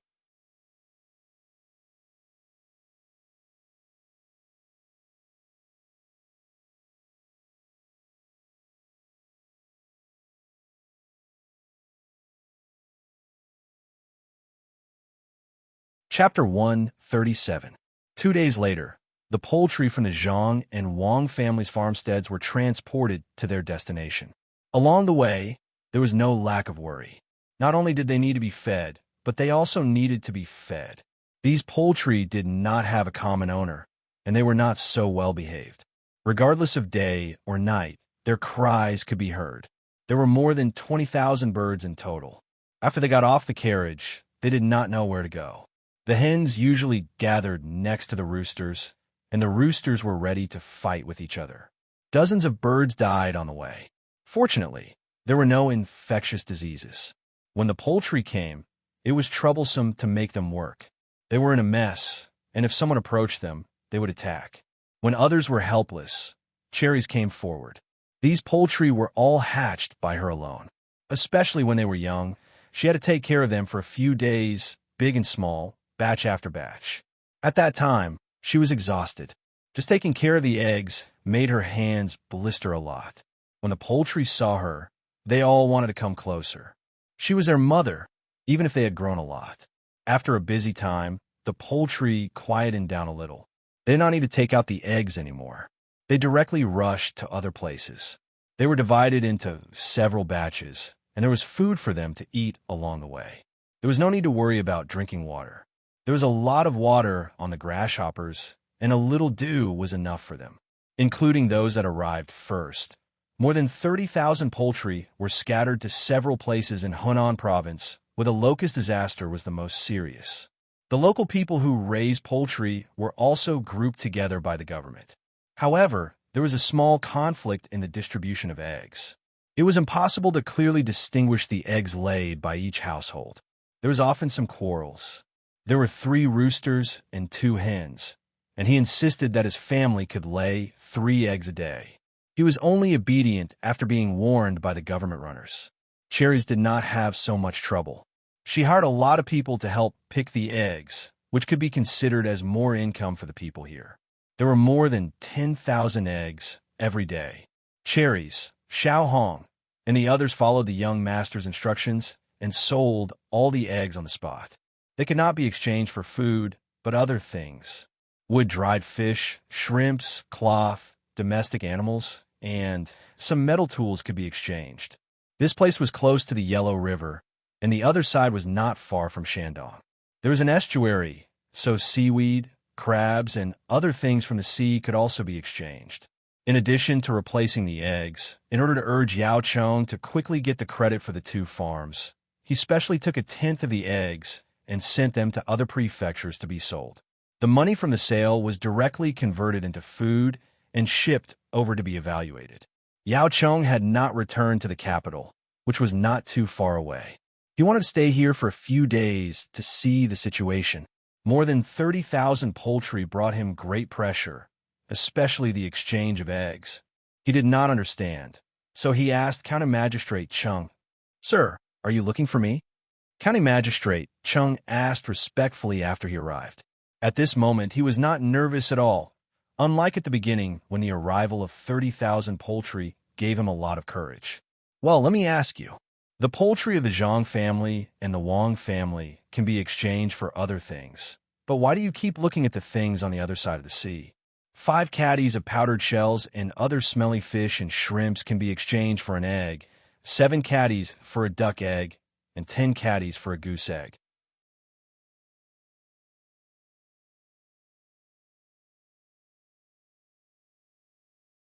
Why do they want these worthless things? Yao Chong heard that many people paddle boats in the small Yellow River to pick up these things that no one wanted and were ready to exchange them for eggs, but he could not figure out the reason. County Magistrate Chung knew the reason. It was to feed the chickens. Looking at the poultry, he knew. They were obviously stronger than the poultry of other places, and at the same time, they produced more eggs. In the various markets of Sanshui County, every night there would be people coming to pick up food. No matter what it was, they would take it back. In the beginning, He did not know that this was arranged by the Zhangjia Zhuangzi. Later, when he saw that the market was cleaner than usual, he found someone to ask and found out that the bailiffs also helped to pick out the food when they were free. After they dried it, he found out that it was to feed the poultry. He knew it in his heart, but he would not say it. Otherwise, if others found out about this, it would be time to raise the price.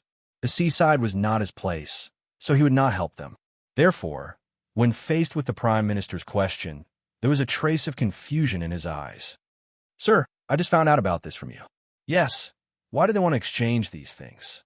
There's no place to throw these things at the seaside. So who would want them?" "I think that the two Zhuangzi are deliberately giving benefits to the people here. Perhaps they are afraid that the people here will suspect them, so when the time comes, they will take these things back to make dung." County Magistrate Cheng's explanation did not satisfy Yao Chong, especially the last part. If they used the powder of shrimp and fish in the river, it was possible, but if they really made dung from the sea, did they want to change the farmland into the middle farmland, and vice versa? The salt was left in the soil. "Well, why don't you ask them about this?"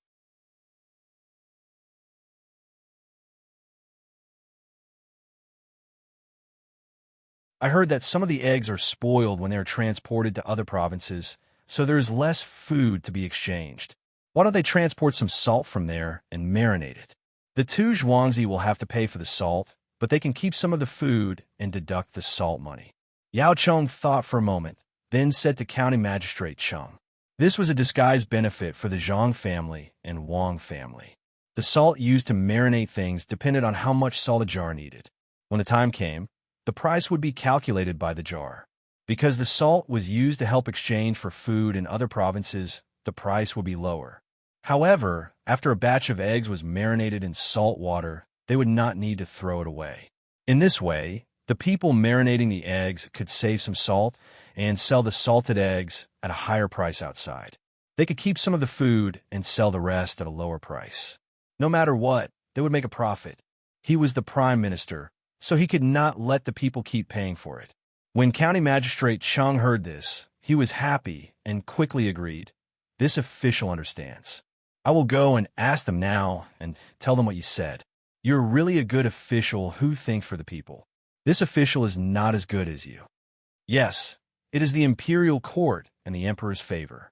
After Yao Chong finished speaking, he did not want to say anything else to County Magistrate Cheng. He picked up a book and looked like he wanted to read it. County Magistrate Cheng was sensible and immediately said a few words of praise. He left and rushed to where Xiao Hong and Cherries were, ready to tell them the good news.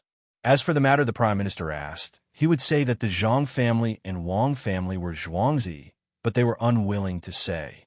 Xiao Hong and Cherries had been busy for the past few days. They had to remember all the eggs they received and pay the workers. They had learned a little bookkeeping from a young master.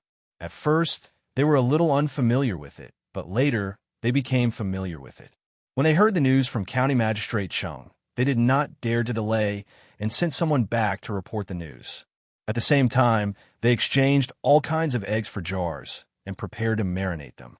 Zhang family and Wang family were also busy in Zhuangzi.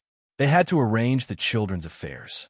Originally, they were going to start in 2 days, but none of the children could make 6 faces. Not only the children could not do it, but the adults also could not help.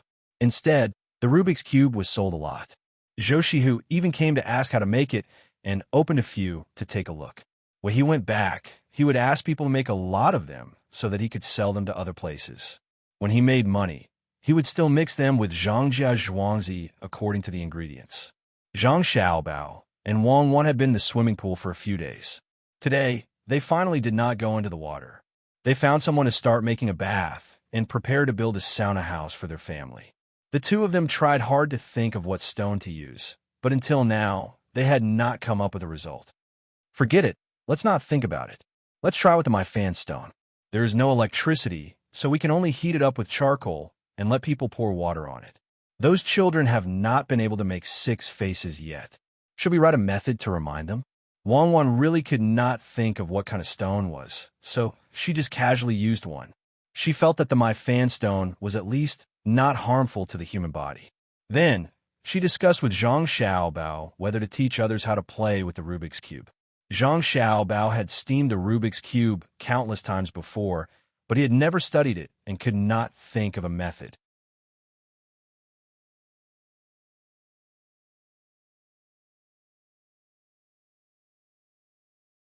He temporarily put this matter aside and said to Wang Wan, "I think there is no need to tell them. At most, it will be delayed for a few days. Since others can find a method, the people of Tang will not be so stupid that they can't find one. 5 days, it will start in 5 days. Let's see which child can make the most faces in the specified time. That will be the winner. At this time, let people go and find those scholars who think they are smart. Then let them watch and hold a competition for adults. The venue will be between the clouds and the water. The purpose of you organizing these competitions is to win over Li Sun. It's okay to spend money, but if you find adults, it will cost a lot." At first, Wang Wan didn't realize what was going on. She was only thinking about the money. After saying that, she suddenly realized something and said to Zhang Xiaobao, "You want to use this to make money? Is it? I knew that you were up to no good. Let others give you advertising fees and rent some stalls. Let all kinds of people who sell snacks come here to promote their own things. Oh, it could be like this. Why didn't I think of it?" Zhang Xiaobao looked at Wang Wan in surprise. Wang Wan did not pay attention to him at all. Her acting was so bad. "Well, that's it. You are right. Now, let's not talk about this. What should we do with the brain teasers? It should be suitable for this era and interesting." Zhang Xiaobao changed the topic again. "This is simple. Listen to me. A person is walking on a single plank bridge. Suddenly, there is a wolf in front of him and a tiger behind him. They all want to eat him. He fainted. Let's change to another one. It's easier to understand." Before Wang Wan could finish, Zhang Xiaobao interrupted her.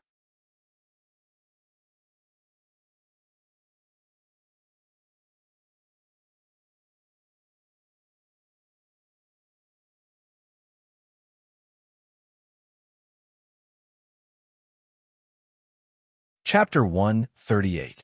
Young man, do you think it's right? Oh, it's not right. Then I'll change it. It's not right either. Behind the Shiyuan restaurant, in one of the several courtyards that were specifically used for living, the little girl that was arranged by Li Sun was currently playing with her little brother. The little child had just been fed milk today and was currently smiling foolishly. He didn't know what his big sister was saying to him, but as long as his big sister smiled at him, he would smile along with her and a lot of saliva would flow out. Once the food was served and the pig's knuckle soup was served, the woman had milk the next night. She held the child in her arms and fed him with a face full of happiness. She was in charge of washing the dishes and always washed every plate clean. She never needed to be urged. After washing the plates, she rushed to do other chores when she saw that there were others. She was grateful to that young master Li Sun for giving her something to do, but his status was definitely not low. Perhaps he didn't want someone like her to work for him. She could only try her best to do something for the restaurant. She knew the price of the pig's knuckle. It cost 1 pig's knuckle every 2 days. Even an ordinary person couldn't afford it, let alone a poor family. That young master didn't send anyone to ask about them these 2 days. If the restaurant wanted to deduct something, no one would know. She still had that young master to answer to, but no one would care about Lure. She had been eating good food these few days. She also knew that it was the leftovers of those rich people. Some of them didn't even touch a single piece of food. Wouldn't they take it and sell it to others? Wouldn't the waiter eat it himself? A plate full of mutton was sent over. If this wasn't a big deal, what about the clothes that were specially made? It was said that everyone in the restaurant had to wear the same clothes. She and her man wore the same clothes. Lure and Young Man also made clothes for them, especially Young Man. She was wearing a silk dress. When she put on, Young Man smiled comfortably. Many diapers were prepared. When they were brought over, they still had the fragrance of flowers on them. They were specially made for them.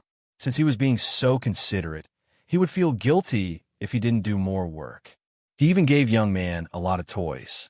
He even gave her a cart to teach her how to walk. It was a big circle made of thin wood with 3 poles connected to it. Below the poles were small wheels.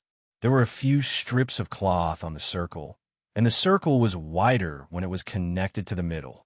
He could put young man in that place, and she could sit there without moving. She could also walk around when she wanted to. There was no need to be afraid of falling. This thing was too rare. He had never seen it before. Sister Fong, help me bring 20 plates over. Just as she was thinking about this, a waiter in front of her called out to her.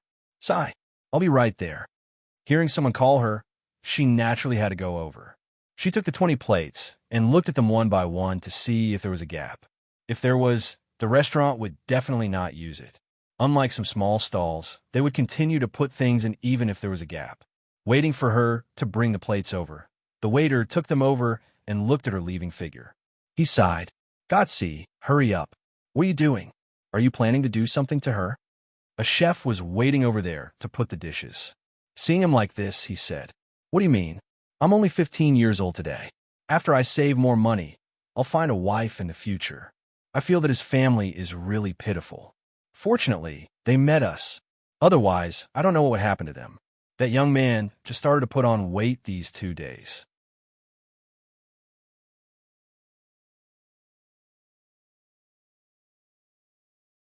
She used to be thin before, the waiter said with emotion as he brought the plates to the chef. The chef put the dishes on the plates and handed them to another waiter. He turned around and said, There's so many people suffering in this world. Can you help them all? The main family is still better. The one surnamed Li left her alone. The main family heard about it and specially sent clothes for her. Today, they sent the fattest pork shoulder. I'll cook it in a while and stew it until it's soft. When the time comes, you can hold your breath and drink it in one mouthful. Take some time to go back and check on the 2 children. Don't hurt them. Didn't the main family bring some pictures the day before yesterday? They showed them to Lu and said something like 165. They want us to treat their family well. The main family wants to eat and drink well. They also want to make a midnight snack for Lu. I heard that they want to find a doctor and put it in the restaurant. One is to check on people who are not feeling well after eating, and the other is to take care of Lu.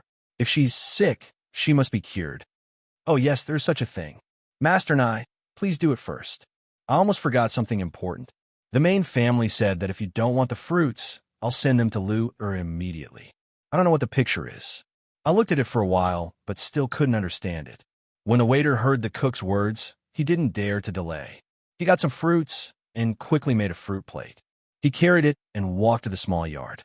When he arrived at the small yard, he happened to see Lu with her brother turning the Rubik's Cube twice. All 6 sides were correct. He was stunned. He was almost 10 years older than Lu and had played with this for a long time. At most, he could only get one side right. He didn't expect that such a big child could get all 6 sides right. Xiao Man, now I finally know. It's not too difficult. When I win, I'll buy you something good. Lu's voice woke the waiter up.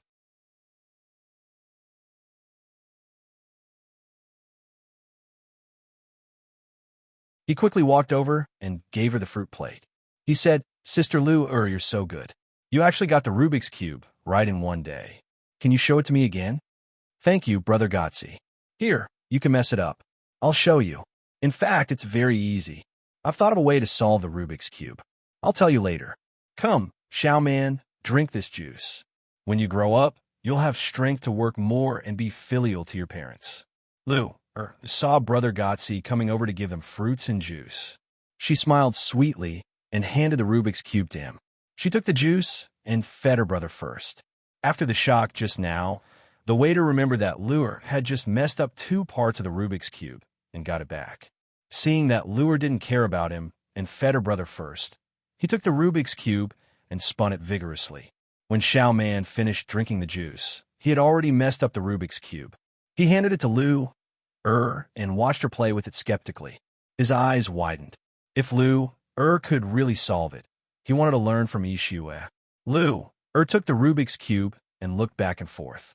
Her hands moved quickly. In less than half an hour, she had solved the Rubik's Cube into 6 sides in front of the waiter. She handed it over again and said, Brother Gotsi, I just figured it out, so it's a little slow. It'll be faster after I practice. I won't play with it after I win the prize. It's not fun. Gotsi took the Rubik's Cube and looked at it carefully. He couldn't see any difference and finally believed it. At the same time, the way he looked at Lu changed. No wonder the main family was so good to Lu's family. He heard that if an ordinary person didn't know the rules of the Rubik's Cube, it would be very difficult for them to solve it. Lu had never learned this before. She brought it in the morning, and it was still bright. In less than a day, she had solved it. What did the person who brought it say? If you're not smart, don't even think about playing with this unless someone tells you the rules first. Gotsi, what are you doing? Stealing Lu's toy? Just as the waiter was in a daze, Steward Zhang's voice came from the courtyard door. Gotsi was so scared that he immediately stuffed the Rubik's Cube back into Lu's hands. Steward Zhang, why are you here? I didn't steal Lu's toy. I came to give you fruits. Lu just solved the Rubik's Cube. Let me see, it's really amazing. The waiter turned around and explained to Steward Zhang. Okay, Steward Zhang responded. When he turned to Lu he said, Miss Lu, don't you have any more toys to play with? The main family thought of this long ago, and specially sent you new toys. This is the 9 linked rings. Everyone else is playing with them. There's also this, which you can't find anywhere else. It's called Huarong Dao. Chow Chow is trapped. You need to use the least amount of effort to move these things and let Chow Chow escape from this place. The main family said that it would take at most 2 days. At that time, they will send you new toys. At night, a father and son will come to teach you about historical facts. There are still 5 days left. When the time comes, the competition will begin. The main family said that historical facts, Rubik's Cube, and intelligence are all prepared for you. You can at least get first place in 2. Lu the main family said that as long as you want something, the main family will do their best to give it to you. Tell me, what do you want? After the housekeeper finished speaking, Lu and the waiter both had different expressions.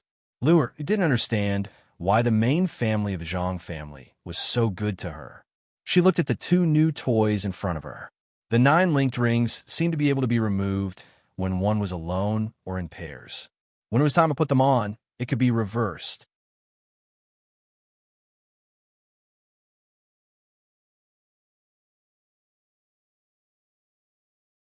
The waiter was no longer as shocked by Lu as before.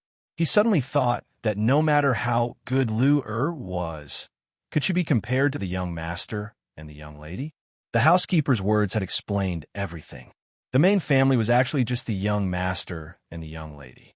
They were actually able to come at this time, and this was the moment when Lu had just faced the Rubik's Cube. Thinking about what Lu said just now, she wouldn't play with it after she won the prize.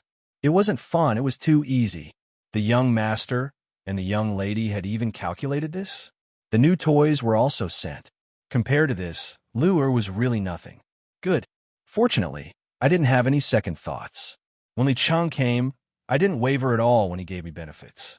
Otherwise, the young master would definitely know. If he wanted to beat me to death, the government wouldn't go after him. The whole family had an irrevocable contract. Even if it wasn't an irrevocable contract, it would still be the same. Lu have you thought about it? This is the first time the main family has treated someone like this. Steward Zhang asked Lu again.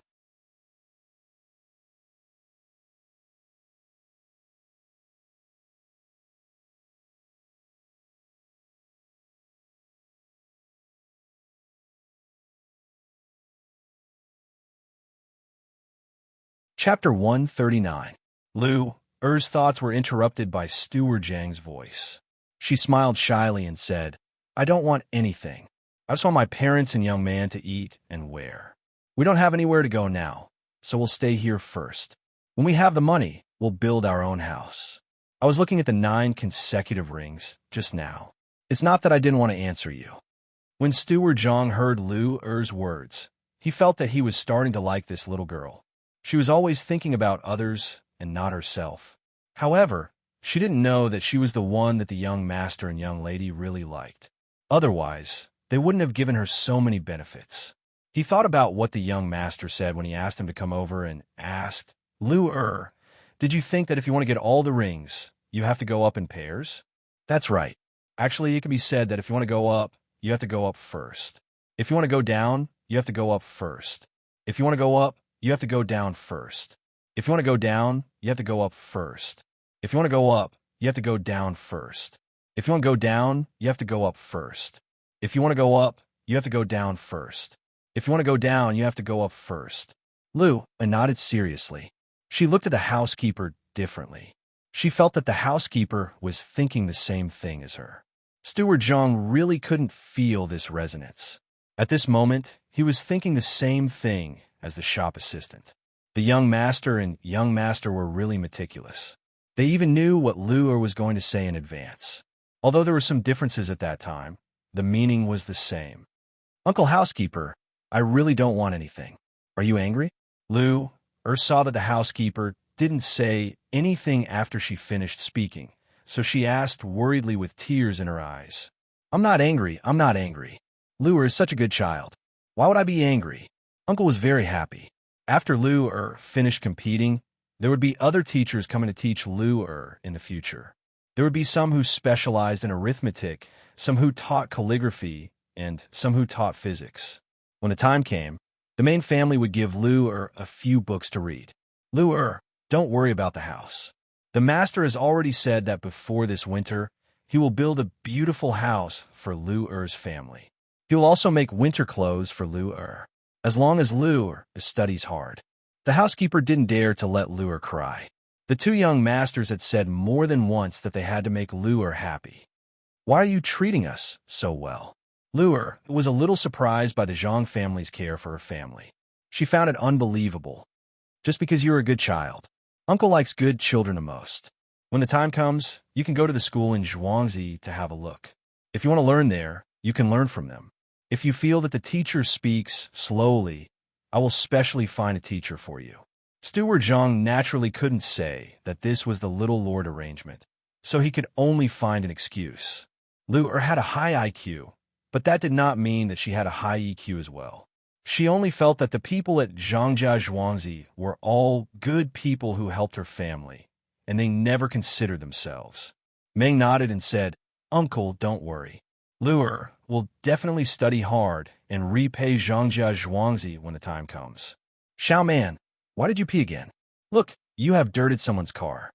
Lu didn't forget to take care of her brother while she was talking. As soon as her brother peed, she picked him up, smiled at Steward Zhang and the shop assistant, and walked into the house. Steward Zhang, of course, knew what to do. He looked back at the shop assistant and said, Godsi, remember to take good care of her family, especially her.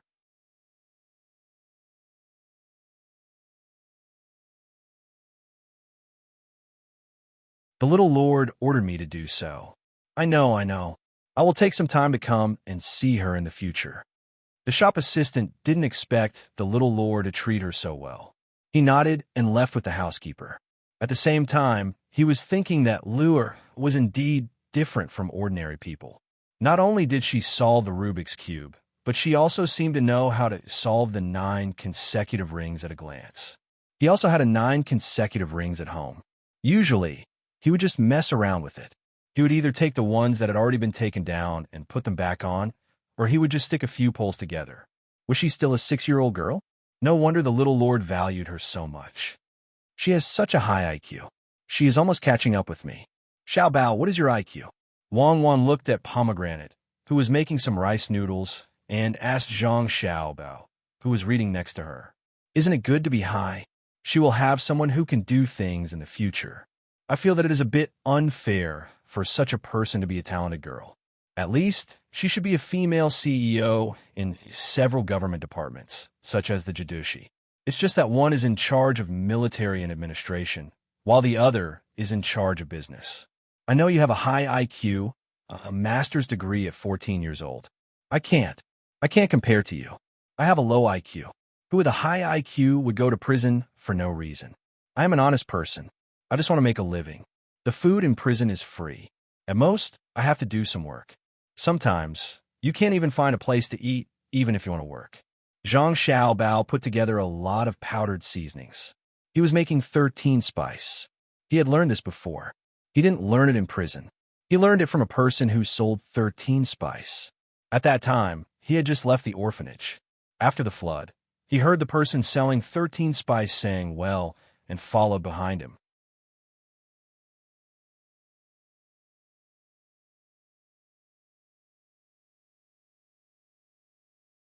In the end, that person pitied him and brought him along.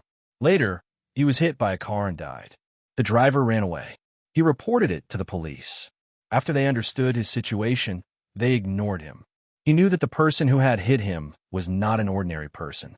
He had no choice but to continue wandering. As for what happened in the future, of course, it was simple. The person who had hit him was also hit by a car in the end. The car was the same model, and even the license plate was the same. In the same place, Zhang Xiaobao was like that. He would seek revenge for the smallest grievance. As an orphan who had suffered so much, why would he care about morality and the law? Who would show him the justice of the law? Wang didn't know what Zhang Xiaobao was thinking at this time. She nodded and said, "Oh, yes, there are more people with low IQs. Those who have been cheated by you don't have high IQs. Among them, there was a 26-year-old doctoral student who was a deputy minister. How did it happen? At that time, he was praised by the news again and again. Yes, it must be the tragedy of the education system. I firmly believe in this. Otherwise, why would that fool build a primary school in an area where landslides are common for political achievements? It's so far away from where the child lives. It takes more than an hour to drive. He specially built a road. If it didn't cheat him, who would he cheat? He only took more than 9 million yuan from the school, the road, and the school bus. Why would a person with a high IQ spend so much effort to steal such a small amount of money?" Zhang Xiaobao disdainfully curled his lips. He sniffed the 13 spice he had just made, suddenly turned his head, and sneezed. Wang Wan looked at Zhang Xiaobao's appearance and suddenly laughed. "I believe you. His IQ is indeed not high. Who with a high IQ would smell 13 spice? You seem to have less ingredients here. You don't understand. Sneezing can ease the tension in the body. Who said 13 spice has 13 kinds of spices? I helped to sell 16 kinds of spices. Later, he taught me 2 more. It's just that it's not easy to get them. It depends on what you cook. I will mix them according to different recipes." When Zhang Xiaobao talked about 13 spice, his hands moved differently. He took a piece of paper from the side and a small spoon to mix the spices. He put the paper on one side and began to put the spices on it. He swung the spoon steadily. He didn't put more spices on one side, more or less. Wang Wan was stunned when she saw his movements. She felt it was strange. However, Zhang Xiaobao not only moved, but also started to talk. "Winter is short and summer is long. You're always busy. If you want to eat vegetables and sweat, remember to add some fennel. You can pay for 2 yuan. I don't want your 2 yuan, but I want 1 yuan. Don't say that I don't put enough. If you eat too much pepper, it will hurt your stomach and intestines." Zhang Xiaobao seemed to have returned to the time when he was helping the person who brought him to sell 13 spice. His little hands moved faster and faster, and his little mouth sang more and more smoothly. Pomegranate was making noodles when she suddenly heard the little child sing something she had never heard before. She stopped what she was doing and turned around to look. Seeing the little child like that, she felt that he was even cuter. He seemed to be selling spices, but he could sing so well. Wang Wan opened her eyes wide. It was the first time she heard someone sing like that. She had heard a person sing in a skit nearly 100 years ago. She felt that it was not as good as Zhang Xiaobao's. Her every movement or expression would be seen by Zhang Xiaobao. He would immediately change the way he sang, making it sound so sweet. He was an international swindler.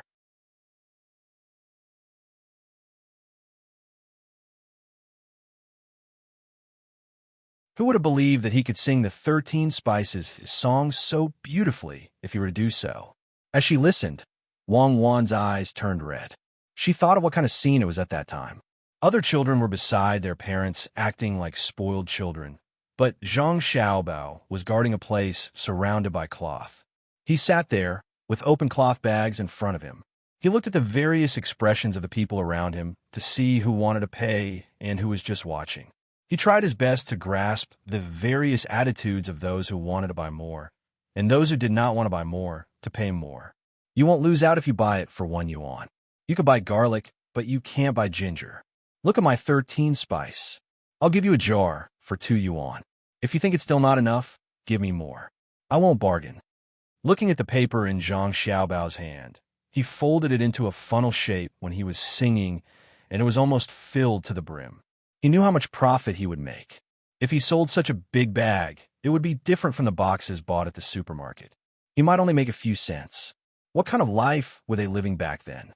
Seeing how Zhang Xiaobao had already immersed himself in it, and how he would put in less of a few special items each time, and frown slightly every time he put in more, they knew that those items were expensive.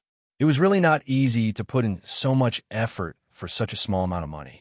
Wang Wan finally couldn't control her tears and shouted, "Stop singing. I'll buy it. I'll buy it all."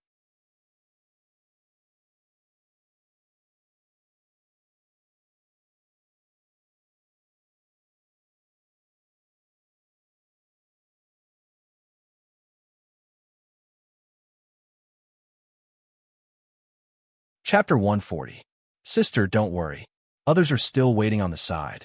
Although the 13 spice is good, you can't put too much of it. Buy a pack, and you can eat it for half a year. Half a year later, I will come back to sell the 13 spice. Zhang Xiaobao was still thinking about the idea of selling the 13 spice, so he didn't react for a while. With a special smile on his face, he added 2 spoonfuls of things to the paper. "Xiaobao, are you still going to make instant noodles? You only put these things. Did you put salt and monosodium glutamate? Stop." Wang Wan wiped her tears, squatted down, and stopped Zhang Xiaobao. She stared at his eyes and said, "Oh yes, I'm going to make the instant noodles stuffing bag. Hee hee, I forgot. I thought I was going to sell the 13 spice. Let's keep these for cooking. There are too many big ingredients, so they're not suitable for making instant noodles stuffing bag. When we offend an unreasonable and powerful person and have no way to live, I will sell the 13 spice, and I will definitely make a fortune." Zhang Xiaobao was stopped by Wang Wan. Only then did he remember that it was not the days when he sold the 13 spice anymore. Wang Wan nodded with red eyes. She touched Zhang Xiaobao's face and said, "Well, I believe you are the best. When the time comes, I will sell it with you." Who is Zhang Xiaobao? He is an awesome person who can summon the wind and summon the rain. Who dares to talk about money in front of you? Who is qualified to talk about suffering next to you? Do we still need to make the sauce packets? Let's not make this. At most, we can make some dried vegetables and dried meat and put them together. If you want to sell the sauce without packaging and with ceramics, how much will it cost? If it doesn't work, we can put the sauce into the noodles and fry them together. Didn't we agree that we will make 1 copper coin for 2 servings? We can give it to those who have a long way to go. There will be no shortage of nutrition. Zhang Xiaobao thought for a while and proposed a new idea. He smiled at Wang Wan and told her not to worry. "Well, then put in the noodles. When the time comes to fry it, it will definitely taste good. You can't put beef in the meat and vegetable buns. Otherwise, you'll suffer a huge loss. Tell me, have you ever polished shoes? In the future, when I have leather shoes, I won't have to bother to clean them. If I want to find someone, I'll find a professional." Wang Wan also returned a smile and whispered to Zhang Xiaobao. She was too curious about Zhang Xiaobao's past. "I've really used it before. When I was using it on a child who was about my age, he even gave me the new ice cream he bought.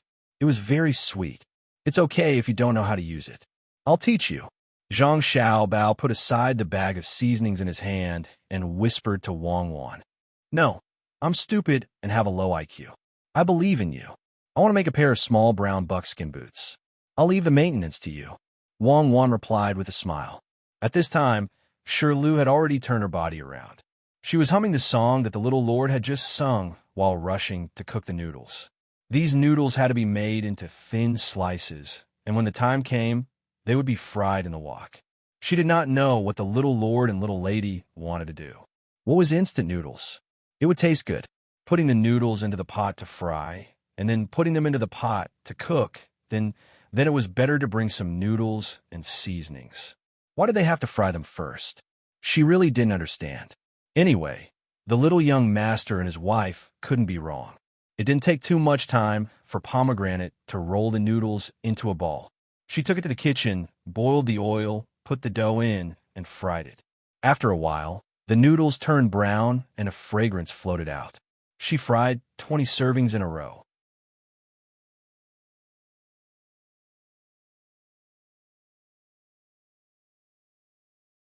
After that, she emptied the oil and put it in a big plate. She brought it back to Zhang Xiaobao and Wang Wan and asked, "Little young master, little young lady, the instant noodles are ready. How do you eat it? It's done so quickly." "Well, I'll tell you how to eat it. You go and get a big bowl. It's better to get a small one and bring it here. Cut some braised meat and fresh vegetables. Don't forget the salt and MSG. Also bring some hot water." Zhang Xiaobao looked at the fried noodles and asked Pomegranate to get the things. Pomegranate moved quickly. It didn't take long for her to bring the things Zhang Xiaobao asked for. She waited at the side to see how to eat it. This time, Zhang Xiaobao didn't have to do it. Wang Wan rushed to do it. She put the noodles into the big bowl, put the meat and vegetables in it, and finally left some chopped scallions alone. She let Zhang Xiaobao mix some seasoning and threw it into the bowl. She added hot water, covered the small bowl, and waited there. The fragrance in the bowl slowly rose. Pomegranate sniffed and swallowed her saliva. She couldn't wait anymore. After about a quarter of an hour, Wang Wan said to Pomegranate, "Okay, you can take the small bowl. Be careful, don't burn it. Put the scallions in, mix it, and it's ready to eat. Try it."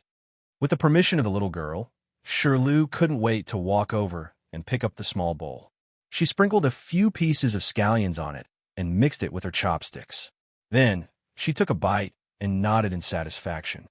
"Little young master, little miss, these noodles are so delicious." There's a smell of shredded meat noodles. It turns out that little young master and little miss want to eat shredded meat noodles. You just need to tell me. It's easier to make than this instant noodles. Pomegranate's words made Zhang Xiaobao and Wang Wan speechless. "Xiaobao, tell Pomegranate which is more convenient. I don't understand."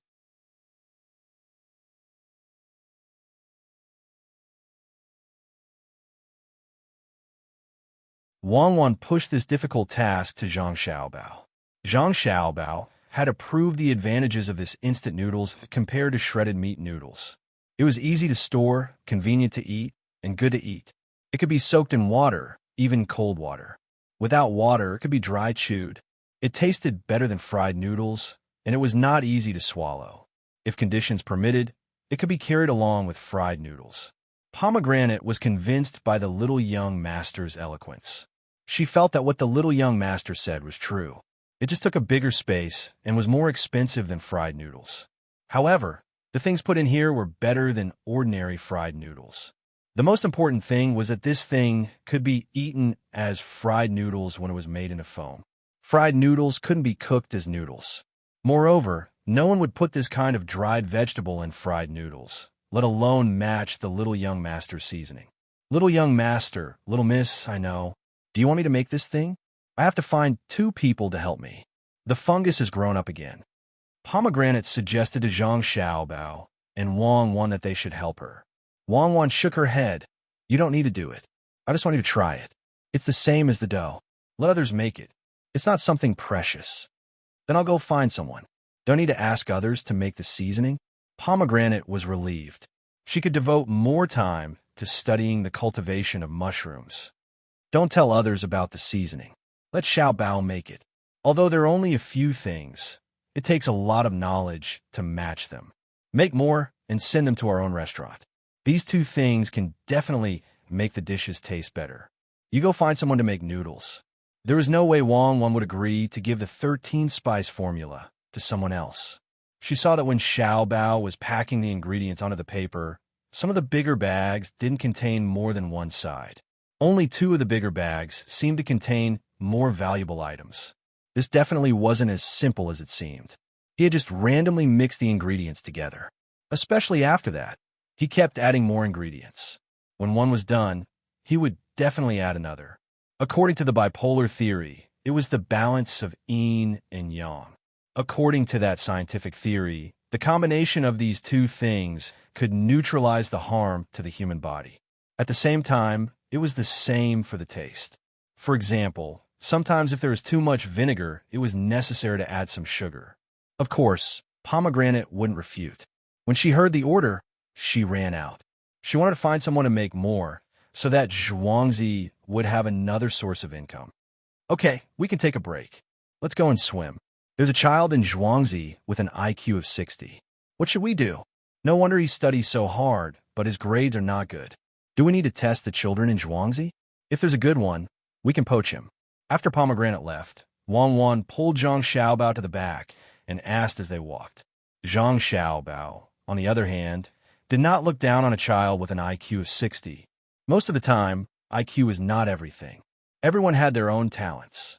It all depended on whether you could find them and whether you were willing to spend a lot of energy and money to nurture them. Let's test them. We can't bury the really outstanding people around us. Usually, it's easier to cultivate people with good IQ. That Lu, just wanted to give it a try. I didn't expect that she would succeed. The Shangwan family got their household registration and registered them as Zhuangzi.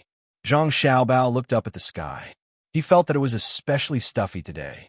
He said to Wang Wan, "Later, let's find an old man and see if it's going to rain. Also, let's see if the ants will move. Then we can't go to the swimming pool."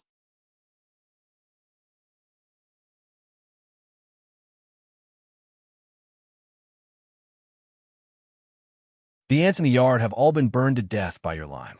It's good that it's raining, it's cooler. The ground is about to crack. We always sprinkle water on the ground here, but in other dry places there might be holes. It's a pity that we don't have the smelting technology and can't make a good water pipe. With what we have now, it's better to make a closed iron pipe than to drink water. It's too expensive. If we had that pipe, we could use it to heat the air in winter. Wang Wan raised her hand to wipe the sweat on her forehead. She quickened her pace, wanting to jump into the pool as soon as possible. 3 days passed quickly. Zhang Xiaobao and Wang Wan gave Lu some tangram and other intellectual toys. Lu learned very quickly under the guidance of the teacher, who taught her alone. She didn't need to learn how to write. She only needed to memorize the historical events. Zhang Xiaobao and Wang Wan didn't want Li Sun to get the trophy in the end. It would be easy for him to become arrogant and feel that he couldn't compare to the children here. They only wanted him to get a single trophy. At that time, he would need to prove himself and move on to the next step.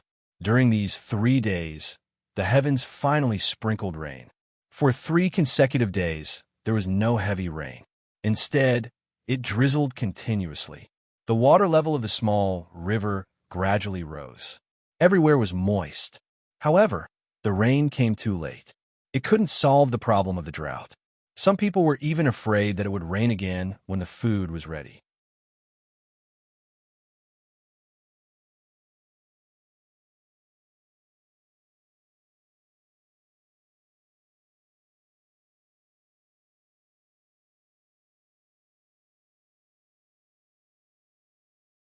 Chapter 141.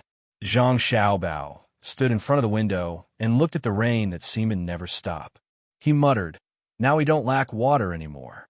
I wonder if those places that have matured earlier are like us. When it's time to harvest, they don't need to harvest the crops in the fields anymore.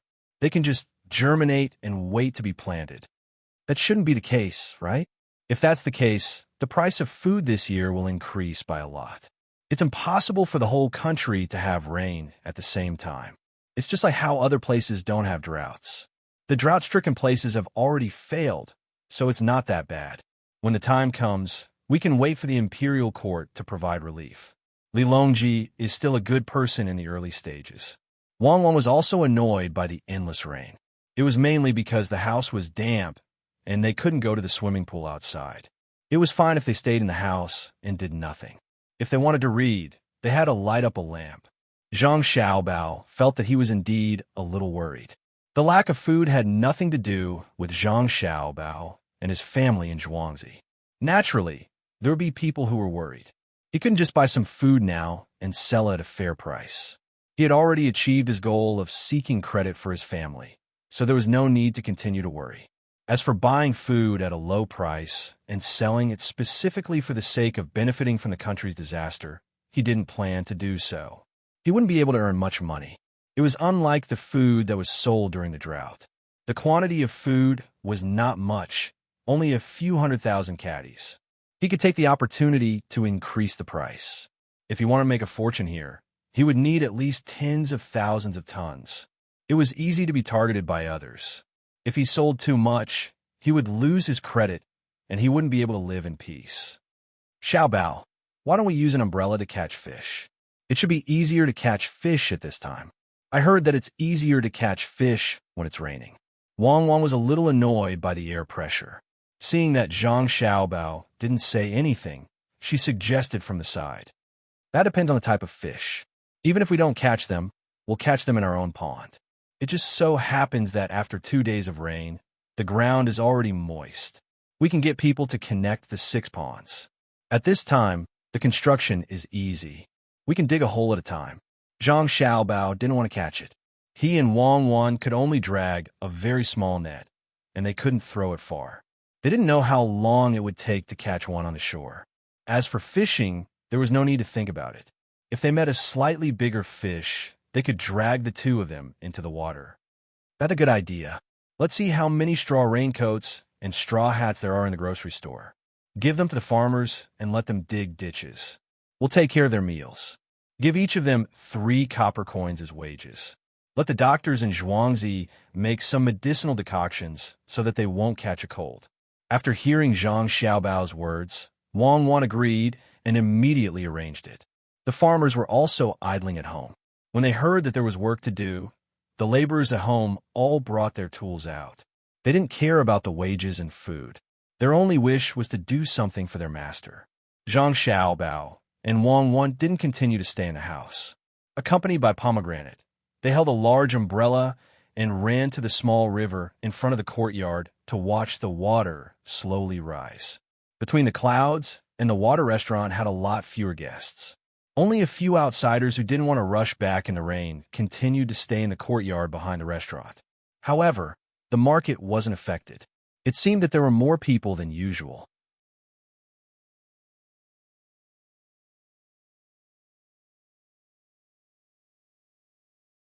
Most of these people were mainly here to sell vegetables. Vegetables were not afraid of being drenched by the rain. After getting wet, they looked more green. Ergu gave a slightly higher price and lowered the price of fruits. At this time, the usually sweet fruits were no longer sweet. When evening came, the rain finally became heavier and was accompanied by the rumbling of thunder. Zhang Xiaobao and Wang Wan didn't seem to hear such a loud noise and still got up to study. Pomegranate also didn't sleep today. She sat at the door and yawned as she watched the 2 young masters study. From time to time, she was scared by the thunder and trembled. She only calmed down when she saw that the lights were on in the inner and outer rooms. In the courtyard of the Shuiyan house, the family of 4 had not yet fallen asleep. Young Man was always crying. As the older sister, she had to hold her in her arms, recite the things she had learned, and coax her younger brother. The 2 adults, on the other hand, were whispering to each other. As Wang Wan said, it didn't rain everywhere. In Hunan Road, there was still not a drop of water. Xiaohong and cherries were calculating under the window. These days, they had collected a lot of eggs. Some of them were directly pickled, and some were exchanged for things on the same day. They try not to keep them as much as possible. Otherwise, there would be no place to put them. Yao Chong had sent 2 reports in a row, but there was still no reply. He didn't know how long this matter would be delayed. He already planned to leave early tomorrow morning. County Magistrate Chung was also arranging for people to pack up and prepare to leave at dawn. After all, Sanshui County couldn't be without a county magistrate. Only the merchants who also came with food to get some benefits didn't have the slightest intention of leaving. They hated Xiaohong and cherries in their hearts.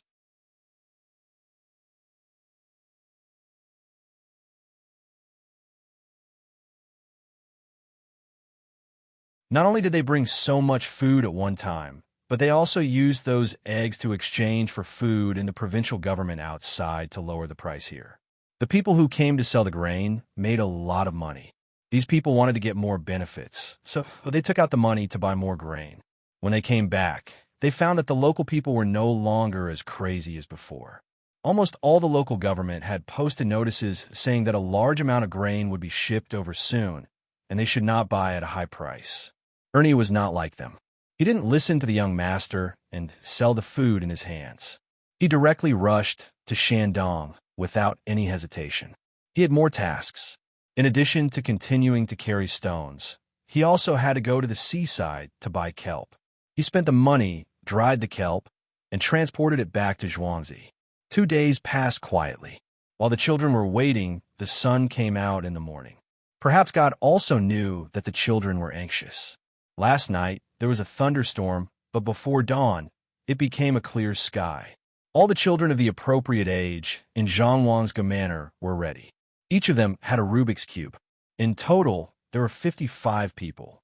Some families didn't have children, so the adults came to watch the fun. Some families had 2 children of the right age, so naturally, they came holding hands and waiting for the competition. In addition to them, there was also the young master of the Li family, Li Sun. His team was the most spectacular. Together with the foreign children who heard the news and signed up, there were more than 80 people.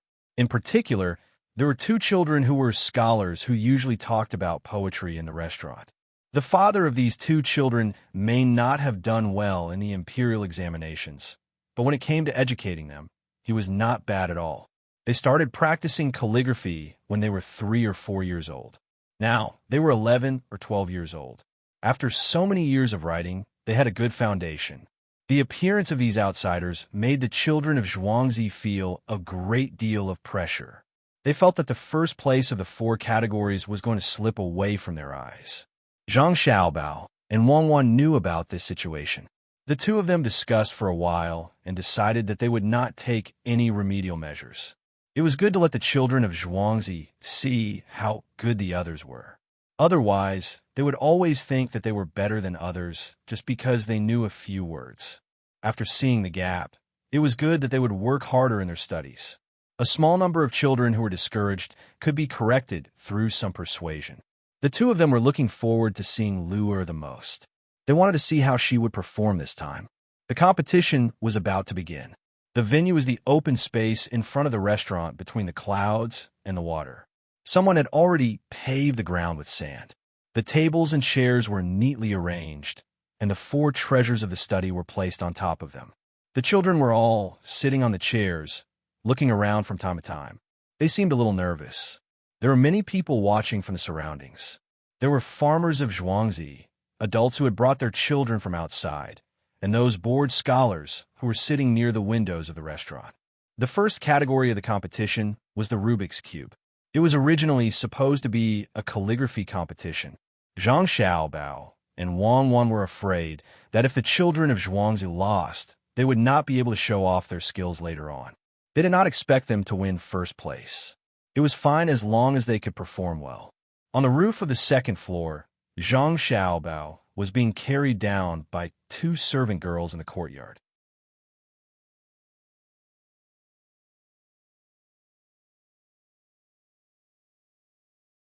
There were several ropes tied around his body to prevent the 2 of them from accidentally falling down.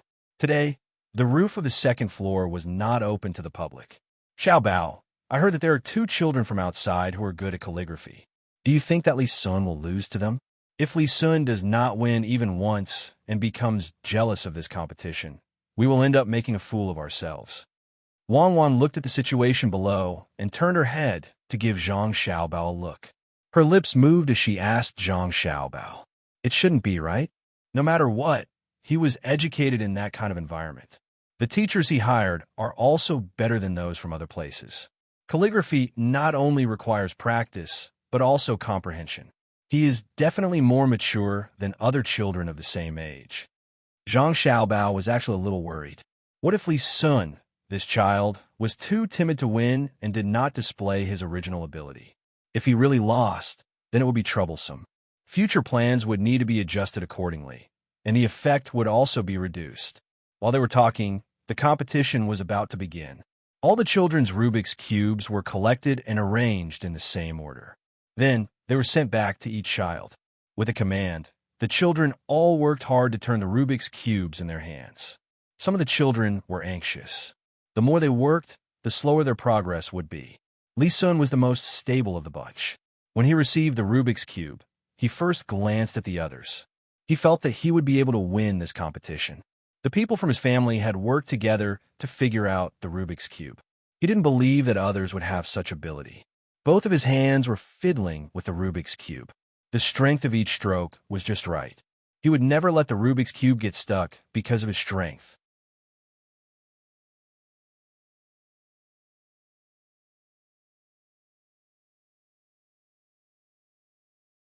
Just as he was about to face the Rubik's Cube, a young girl on the other side shouted, "I'm done."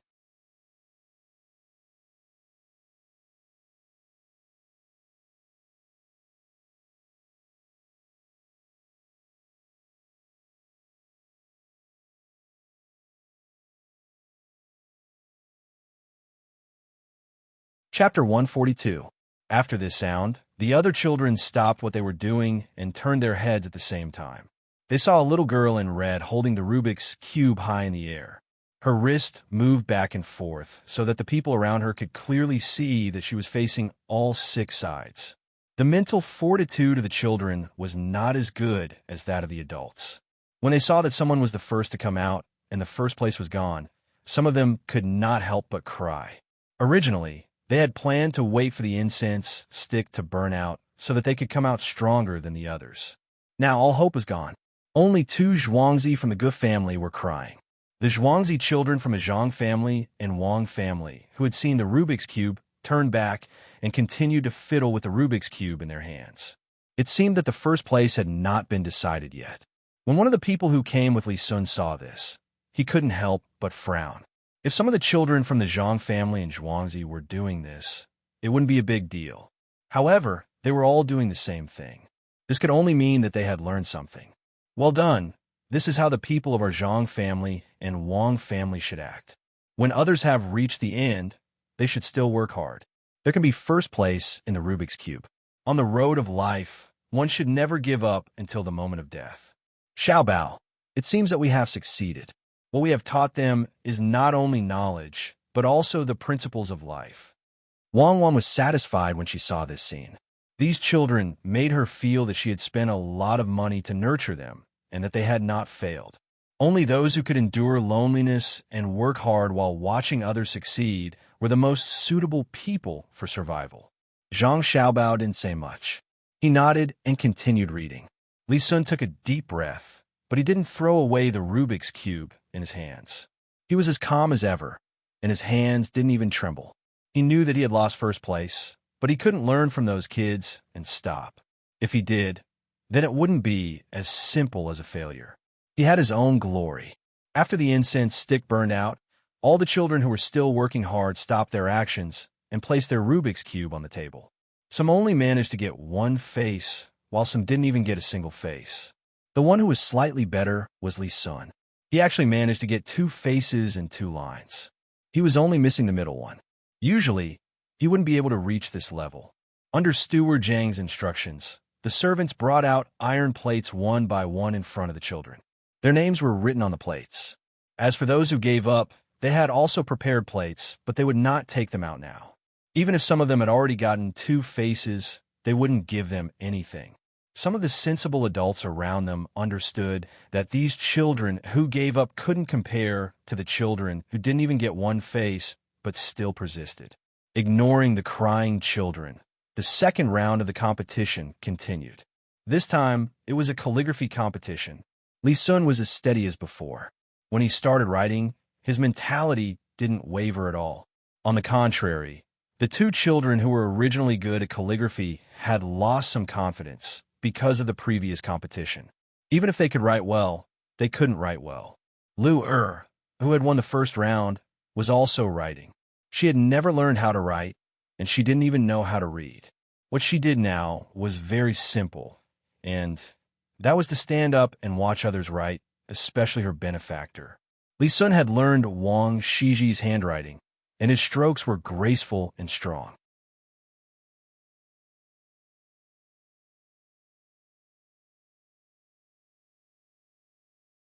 At this moment, his mind was completely immersed in writing, and he didn't notice that there was a little girl beside him watching. Lu wanted to greet him, but when she saw that her benefactor didn't even look at her, she knew that it wasn't a good time to disturb him. She could only continue watching. When she saw that her benefactor had written 12 words, she turned around and ran back to her table. She picked up her brush and recalled her benefactor's handwriting and began to write as well. When the first word was written, it was rough. When the second word was written, it was fine. When the third word was written, it was impossible to tell that it was a word. When the 12th word was written, it was like drawing a picture. It was as if Li Sun had drawn Li Sun's words, even though she didn't recognize them. When she finished writing 12 words, she ran over to take a look again. After looking at a few words, she came back and continued writing. Some of Song Jingong's friends also came over to take a look. When they saw one, they shook their heads. When they saw the handwriting of the two children who had been relatively good, they shook their heads and said to the people beside them, "She can't make up her mind." What a pity. When they came over to Li Sun's table, they were stunned for a moment. They said to the people beside them, "She's getting a bit mature. After a few more years of practice, she'll be able to compete with those who have been practicing hard for decades." When Lu came over to take a look, the few of them followed her back.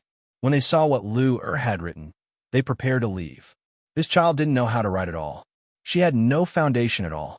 But just as they were about to leave, they suddenly saw Lu write another word. This time, he had no choice but to stop. He pulled the person beside him, who had already turned around, and said, "Brother Gao Peng, look at this child. Look at her from the beginning to the end." After he said that, the others also became interested. They turned around and looked again.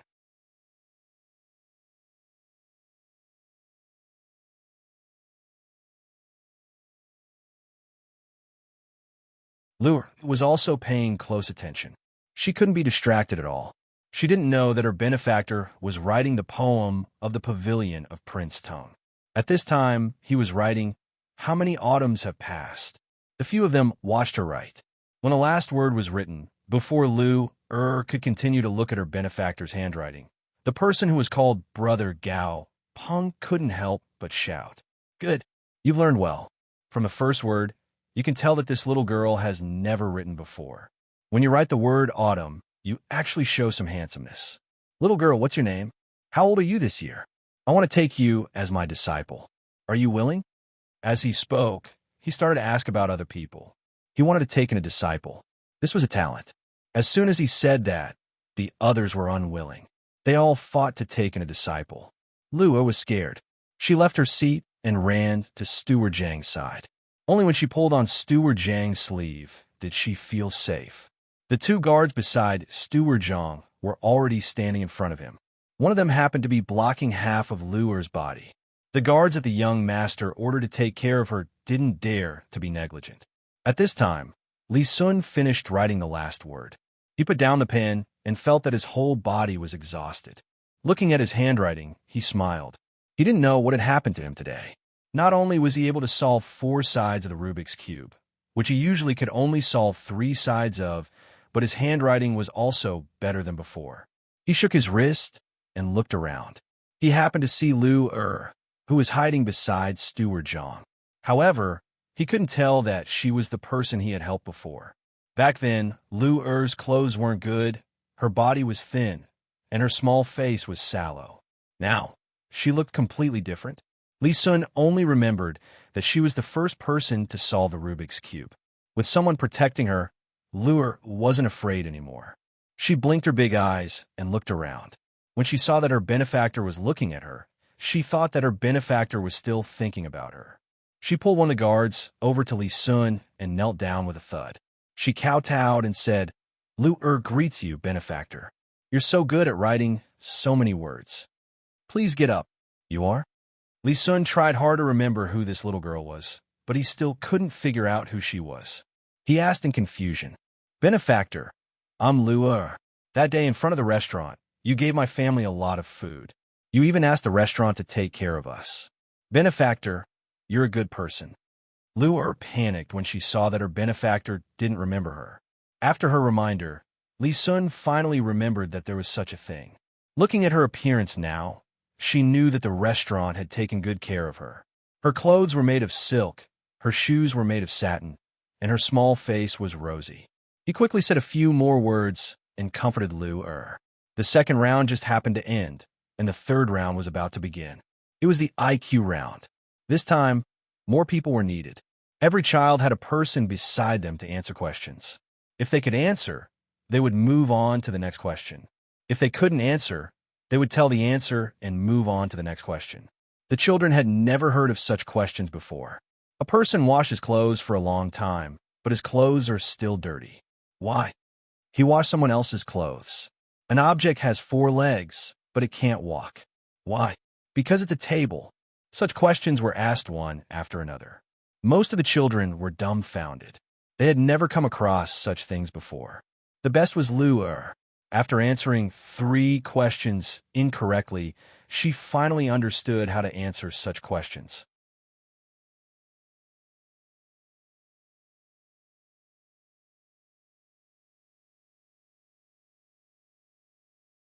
She answered 6 of the last 7 questions correctly.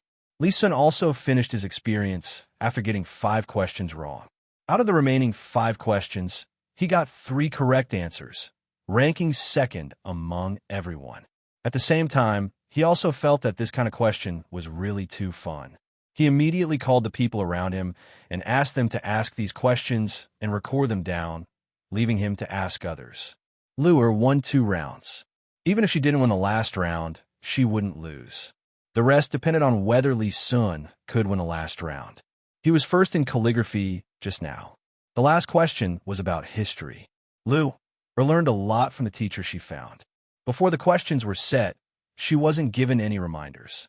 The person who set the questions didn't know her either. This ensured that it was fair. This time, not everyone asked questions. Instead, it was a race to answer. The winner would be the one who answered. There were a total of 20 questions. If someone answered more questions, they would have to add more questions to those people. They would continue to race to answer until the winner was decided. At this moment, Lu'er finally showed the outstanding side of her high IQ. She reacted quickly and learned quickly. She answered 5 questions correctly in a row. When she saw that everyone was looking at her in shock, she suddenly remembered that her benefactor had wanted to speak several times, but she had snatched the opportunity away from him. In order to repay her benefactor, she definitely wouldn't snatch any more questions. Li Sun caught up from behind and answered 9 questions correctly. The remaining 3 questions were not answered by anyone, and the remaining 3 questions were answered by the 3 children separately. Just as Steward Zhang was about to announce that Li Sun won, Li Sun took off the jade pendant on his body and said, I lost. Lu'er won. Lu'er, let me win. Lu'er, take this.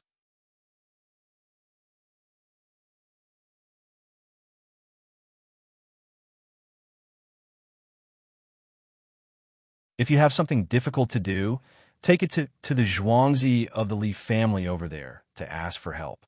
At the end of his sentence, Li Sun had already stuffed the jade pendant into Lu'er's hand. He found that Lu was indeed smart. He didn't help her for nothing. At least she knew how to be grateful. Just as he was about to turn and leave, Steward Zhang approached him and said, Young Master Li, Master has something to ask of you. He says it's something that concerns the people of Tang.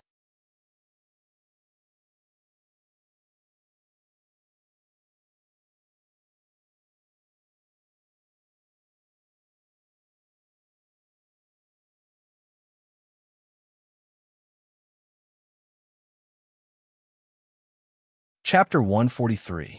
It's related to the people of Tang. Li Sun, who was about to leave, couldn't help but stop when he heard this. If it were other things, he could refuse. No matter how powerful the main family of Zhuangzi was, Zhang family and Wang family were nothing in his eyes. If they wanted to invite him, it would depend on his mood.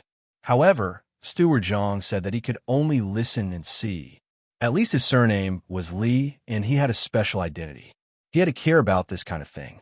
If he really did it, he would definitely be praised. This was what he wanted since he was young. Child Li, this way please. When Steward Zhang saw Li Sun's expression, he knew that he wouldn't refuse. He stretched out his hand and led the way to the restaurant between the clouds and the water. Li Sun looked at those children again and nodded. He followed behind with several bodyguards. He believed that the Zhang family would never dare to lie to him. Those children didn't win even once. Just when they were unhappy, many people came out of the restaurant. Each of them had a plate in their hands.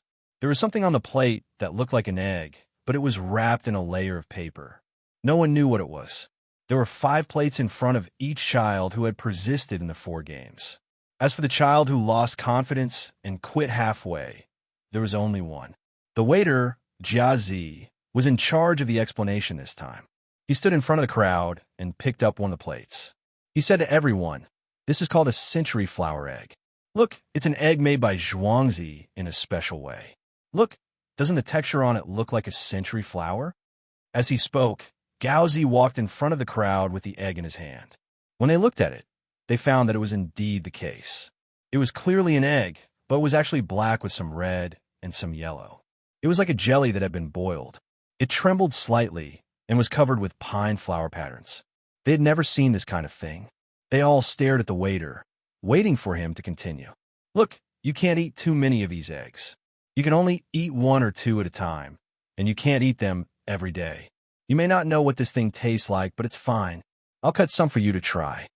After Kazi walked around in front of everyone, he called the others who followed him out to cut up some century eggs. Each one was cut into 8 equal pieces and served to everyone on a plate for them to taste. Some people were too precious to risk their lives. They picked up the food and looked at others. Zhangjia Zhuangzi, on the other hand, did not have such concerns. They did not believe that the host family would harm them, so they picked up the food and ate it. A special taste entered their mouths. They all nodded and praised, saying how delicious this egg was. "I finally made the century egg today. Xiao Bao, let's eat century egg and lean meat congee tomorrow morning. I'm craving it too." Wang Wan lay beside Zhang Xiaobao and smacked her lips. Zhang Xiaobao shivered. "I'm not eating. I don't like to eat this. It smells bad. If you want to eat, eat by yourself. Don't drag me along. I can tell that you don't know how to enjoy life. If you don't want to eat, then forget it. I'll eat by myself. I can tell that you don't have the life to enjoy life." Wang Wan was different from Zhang Xiaobao. She loved to eat century eggs, especially those made with traditional techniques. Unfortunately, she did not know how to eat them. Zhang Xiaobao, who knew how to eat them, did not eat them. She could use this thing to make porridge or directly cut it into strips.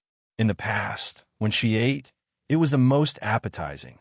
She could even eat 2 more bowls of rice with 1 dish after mixing some tofu. Since she was young, she had heard that this thing had various harmful effects, but it had never appeared on her body.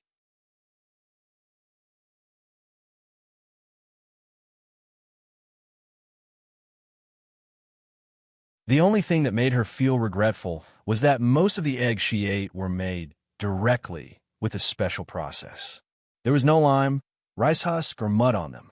They were clean and looked no different from ordinary eggs from the outside, but the taste was much worse when she ate them. The people below did not know how this thing was made. When they saw someone eat it, they also ate it. Some said that it tasted good, while others said that it tasted bad. However, the texture and aftertaste were much better than ordinary eggs. Seeing that they were eating happily, Zhang Xiaobao was also happy. Even if he did not eat a single bite, he said to Wang Wan, "The only problem with making this thing is that it will be difficult to preserve the eggs in the future if there are too many of them. Other than salted eggs, only century eggs can be preserved for a longer time. Salted eggs take up space. After a certain time, they have to be taken out, boiled, and thrown into salt water again. It's troublesome.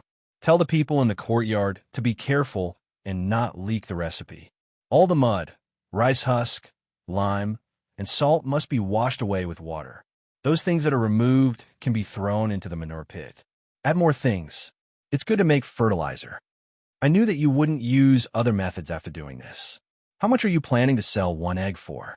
When Zhang Xiaobao was making the century eggs, Wang Wan had persuaded him several times that this thing was not bad and had many benefits. In the end, he did not waver and could only give up. Now that the century eggs were done, they were considering the problem of price. 5 copper coins for 1. Zhang Xiaobao gave a price that could scare people to death.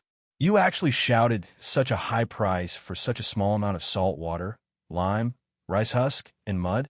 Many ordinary people can't afford such flowers. A goose cub is only worth this much. Moreover, it needs a female goose. Do you see that? Females are worth a lot.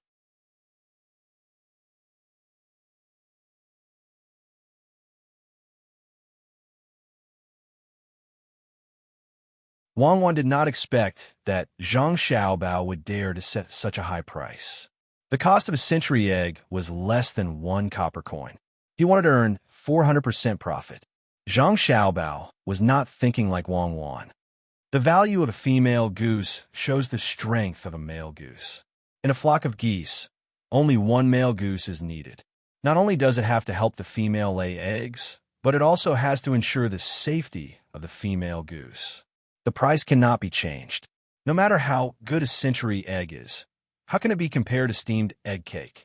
How can it be compared to a fried poached egg that is fried to medium well? Those without money can eat some eggs, but they're usually boiled. I don't see it as a food for the masses. Many people like to eat spiced beef, but how many people can really afford it? Do those without money have to buy century eggs to eat? It's not salt. It's a necessary consumable. It's just 5 copper coins. It depends on what kind of egg it is. Some eggs with more century flowers and more red color are sold for 10 copper coins. Widening the gap, it would be a waste not to earn money from those people. You are a capitalist. When you're chasing after profits, your heart is black. Wang Wan agreed with Zhang Xiaobao's words. The nutritional value of century eggs could never be compared to raw eggs. Both types of eggs required vinegar to sterilize, especially aged vinegar. However, she still had to refute. After all, high profits meant high risks. Some people could not stand others living well and would think of ways to cause trouble. Everyone knew how much an egg was worth. If it was really sold for 5 copper coins or 10 copper coins, the consumers would not say anything. They liked the taste, but some people would have bad ideas. Zhang Xiaobao naturally knew what Wang Wan was thinking about. He advised, "What will come will come. Unless you don't want to develop, you can't run away from the things that you need to face. If anyone dares to have ideas about this, I will sell them the recipe. It's just a century egg. I will let them know that they might not be able to get any benefits, even if they spend money. We can just announce the recipe secretly. If we sell 10 copies of the recipe, they will definitely want to know who leaked the secret. The day after we sell their recipe, we will increase the price of the recipe by a few copper coins. Do you think they won't suspect us?" "I will. The first person I suspect is you." Wang Wan replied with certainty. "Yes. What did you learn? Will they also learn criminal psychology? Will they also know some of your experience? Are you scared now? Then don't lie to me in the future. What goose? Do you eat honey? Do you know who has the highest status in the honeycomb?" Wang Wan shook her head happily. Zhang Xiaobao naturally knew what kind of social structure the honeycomb belonged to. He looked at the proud Wang Wan and said, "Actually, you don't have to be so secretive. You can just talk about Wu Zetian and that Empress Dowager Xiao. They're not ordinary people. Fortunately, we are here. Otherwise, with your personality, you might have trampled everywhere." "Okay, let's not talk about this. Let's talk about that Li guy. Do you think he will fall for it?" "Oh, no. Will he cooperate with us?" "Absolutely no problem. This is a new way of thinking. The more you think you are at the top of the pyramid, the more you think about these things." Li Sun, who was being schemed against, did not know that there were 2 people upstairs talking about him. At this moment, he was completely focused on something that could affect the entire Tang dynasty. Father Zhang had personally come to discuss this matter with Li Sun. He could not let his son and daughter-in-law appear in front of others. Originally, he seemed to be more introverted, but now he was very active. In the eyes of others, it was a bit inconceivable.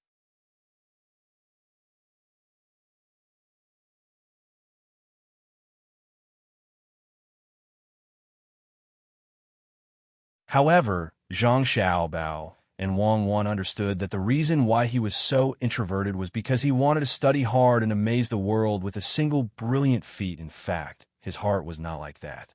Father Zhang did not have much to say about his son. If he had to say what he felt, it would be pride. At this time, facing Li Sun, he slowly explained his son's thoughts. The matter was not troublesome. In fact, it was very simple. That was to invite Li Sun to help organize and participate in a children's activity in Sanshui County. It was divided into 3 categories. One was a grassland, one was a desert, and one was a flatland. They needed to conduct survival training in these 3 places. Each category lasted 5 days. Adding on the running back and forth, it would take about 25 days. As for the forest, it was too dangerous, so it was canceled. According to Zhang Xiaobao, it was to let all the children adapt to various living environments and strengthen their bodies. The children's ages were chosen between 8 and 12 years old.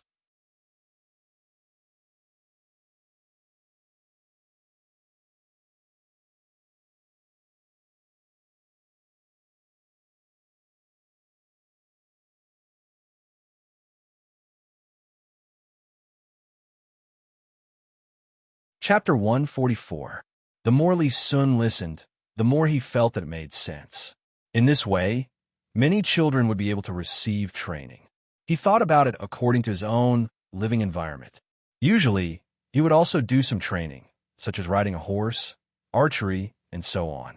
After all, Imperial Uncle was better in this aspect. As a nephew, if he wanted to be appreciated, he had to learn from him. At this moment, an opportunity was in front of him. Li Sun absolutely could not refuse. After agreeing, he set the date. The first event was the grassland. The only difference was that Li Sun did not set a time limit of 5 days. Children between the ages of 8 and 12 should be given 10 days. At the same time, no one knew what he was thinking. He actually allowed children between the ages of 5 and 8 to participate. The time limit was set to 3 days. Naturally, there would be someone to take care of them at night. As for the older children, they would have to rely on themselves. Father Zhang knew the identity of this child, so naturally, he would not stop him. With such a person around to protect them, he believed that the child would not have any problems. The location of the grassland was also chosen. On the Luochuan County, on the other side of the Luoshui River, there was a pasture with a few thousand horses. There were not many of them, and the pasture was not too big. It would take less than half a day to cross from the south by horse, and it would also take less than a day to cross from the east to the west. After discussing the matter, Li Sun left and returned to Zhuangzi with a medal. The other children also followed the adults home. The lively day was finally over. When it was almost nighttime, the people who often came to the restaurant had a new idea after seeing the children's competition. They proposed to hold such a competition, especially the quiz on intelligence.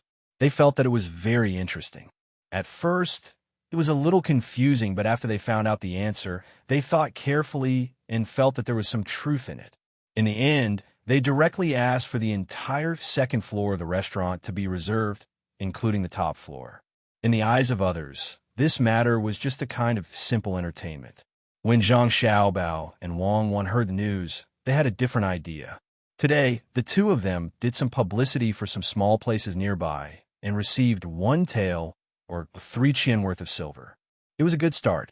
Knowing that there were more adults who wanted to do the same, the two of them gathered together to discuss, hoping to gain more benefits. Xiaobao, come and take a look. This is the blueprint that I designed. It's specifically for the placement of advertisements. On the road outside, we have to place a row of advertisements. On it, the names of the shops that are willing to spend money will be written. One advertisement costs 50 copper coins a day.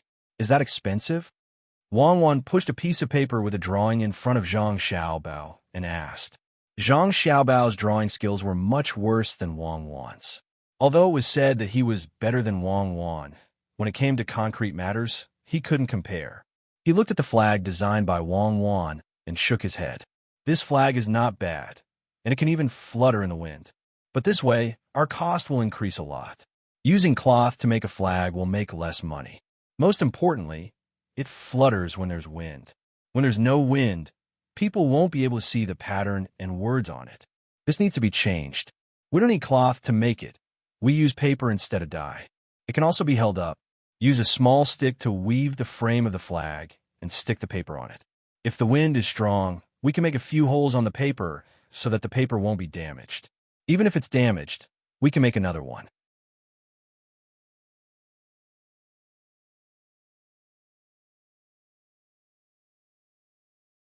This is the second time, and the scale is bigger than the previous time. The price can't be too high. How about 30 copper coins a day? 50 copper coins is a little too much. That's not a small amount. I really don't want to earn the money of those merchants. It's not easy for everyone. If Zhang Xiaobao hadn't said the last sentence, Wang Wan would have really believed him. But when he said that he couldn't bear to earn money, Wang Wan began to pout. Scammers were all bad. Just like how crocodiles shed tears, who would believe that they pitted the animals they ate? Indeed, before Wang Wan could say anything, Zhang Xiaobao began to draw. From time to time, he would pick up a brush and draw a few lines on the paper. When he was done, Wang Wan leaned over to take a look and felt that it was a waste of materials to make this thing. Why we need 2 flagpoles for a flag? Isn't the cost high? That 2-meter-tall flag can only be taller if we find bamboo poles. The more bamboo poles we put, the more money we have to spend. When Wang Wan saw Zhang Xiaobao sitting there and looking at the painting, she asked, "That's not what I mean. Your 2-meter-tall flag only needs 1 pole. Mine is 5-meter tall, and the frame is different. We can stick cloth on it. It has to be big, the bigger the better. It's best if it's 3 meters by 3 meters or 3 meters by 2 meters. We can put it in front of the road from Zhuangzi so that everyone can see it at first glance. First, we'll make small flags for others to see. We'll follow the road and come here. 30 copper coins per flag. If that's not possible, 20 copper coins will do. When they're done buying this position, we'll make a big flag. At that time, we'll let them compete for this position. We don't need a lot. We just need to put 1 at regular intervals along the road. It's just a piece of cloth."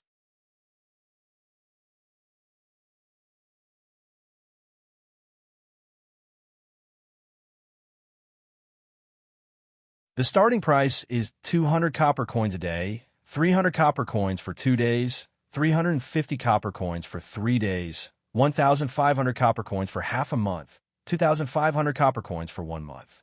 What do you think? Zhang Xiaobao said his idea and waited for Wang Wan to praise him. Wang Wan looked at Zhang Xiaobao and was stunned for a while. "I think you're dreaming. Those people are not fools. You spend a day brainstorming, and they're buying a position for 1 month? Moreover, you didn't mention the big flag at the beginning. When they're done buying small flags, you make a big one. What about the next time? Can they still come here? You don't understand. The small flag can be said to be a discount. For example, it can be extended. For example, it could be cheaper the next time, right?" Zhang Xiaobao was very familiar with this kind of thing. He didn't need to have any skills at all. Anyone who had come into contact with it would know. Then, will anyone buy in a month? The longer the time, the more money we can earn.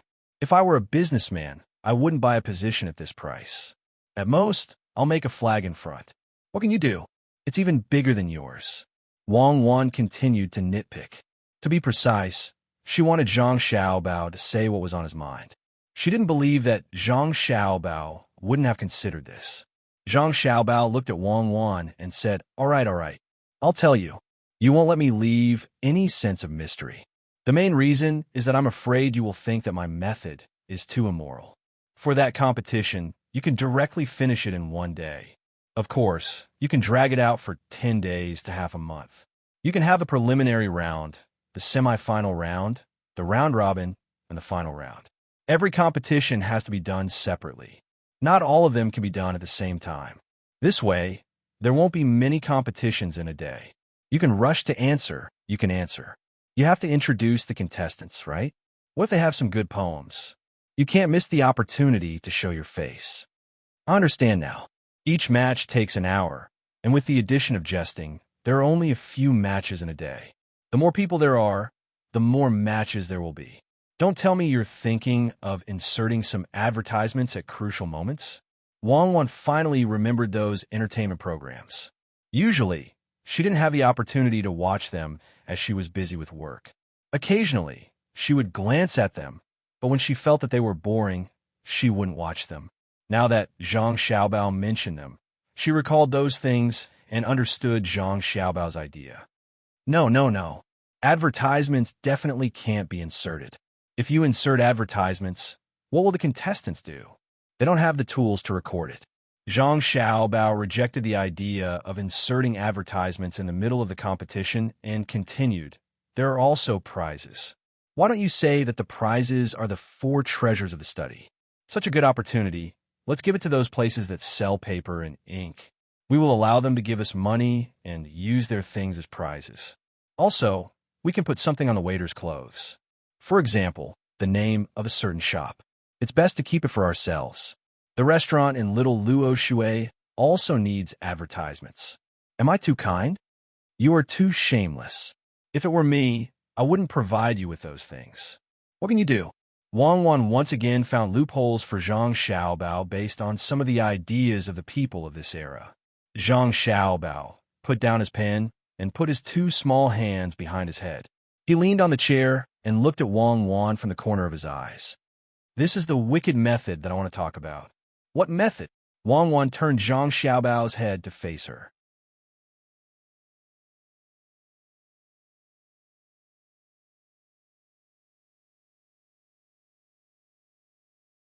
For example, there can't be only one place that sells stationery, right? Especially in the bustling streets of Sanshui County. I haven't asked around, but I think there should be 3 or 5 shops. We will send people over to buy. We need to buy a large amount of ink and paper, but we don't need so many inkstones, otherwise it will be a waste. When you ask people to buy, they can go to one shop and choose. The people next to them can say that the other shop should be better than this one. Why don't they go to that shop and have a look? These people will go to another shop and talk back and forth, but they won't buy. Line up a few more groups of people and let those few shops feel indignant. Then, find someone to buy it. This time, buy it for real and pay for it.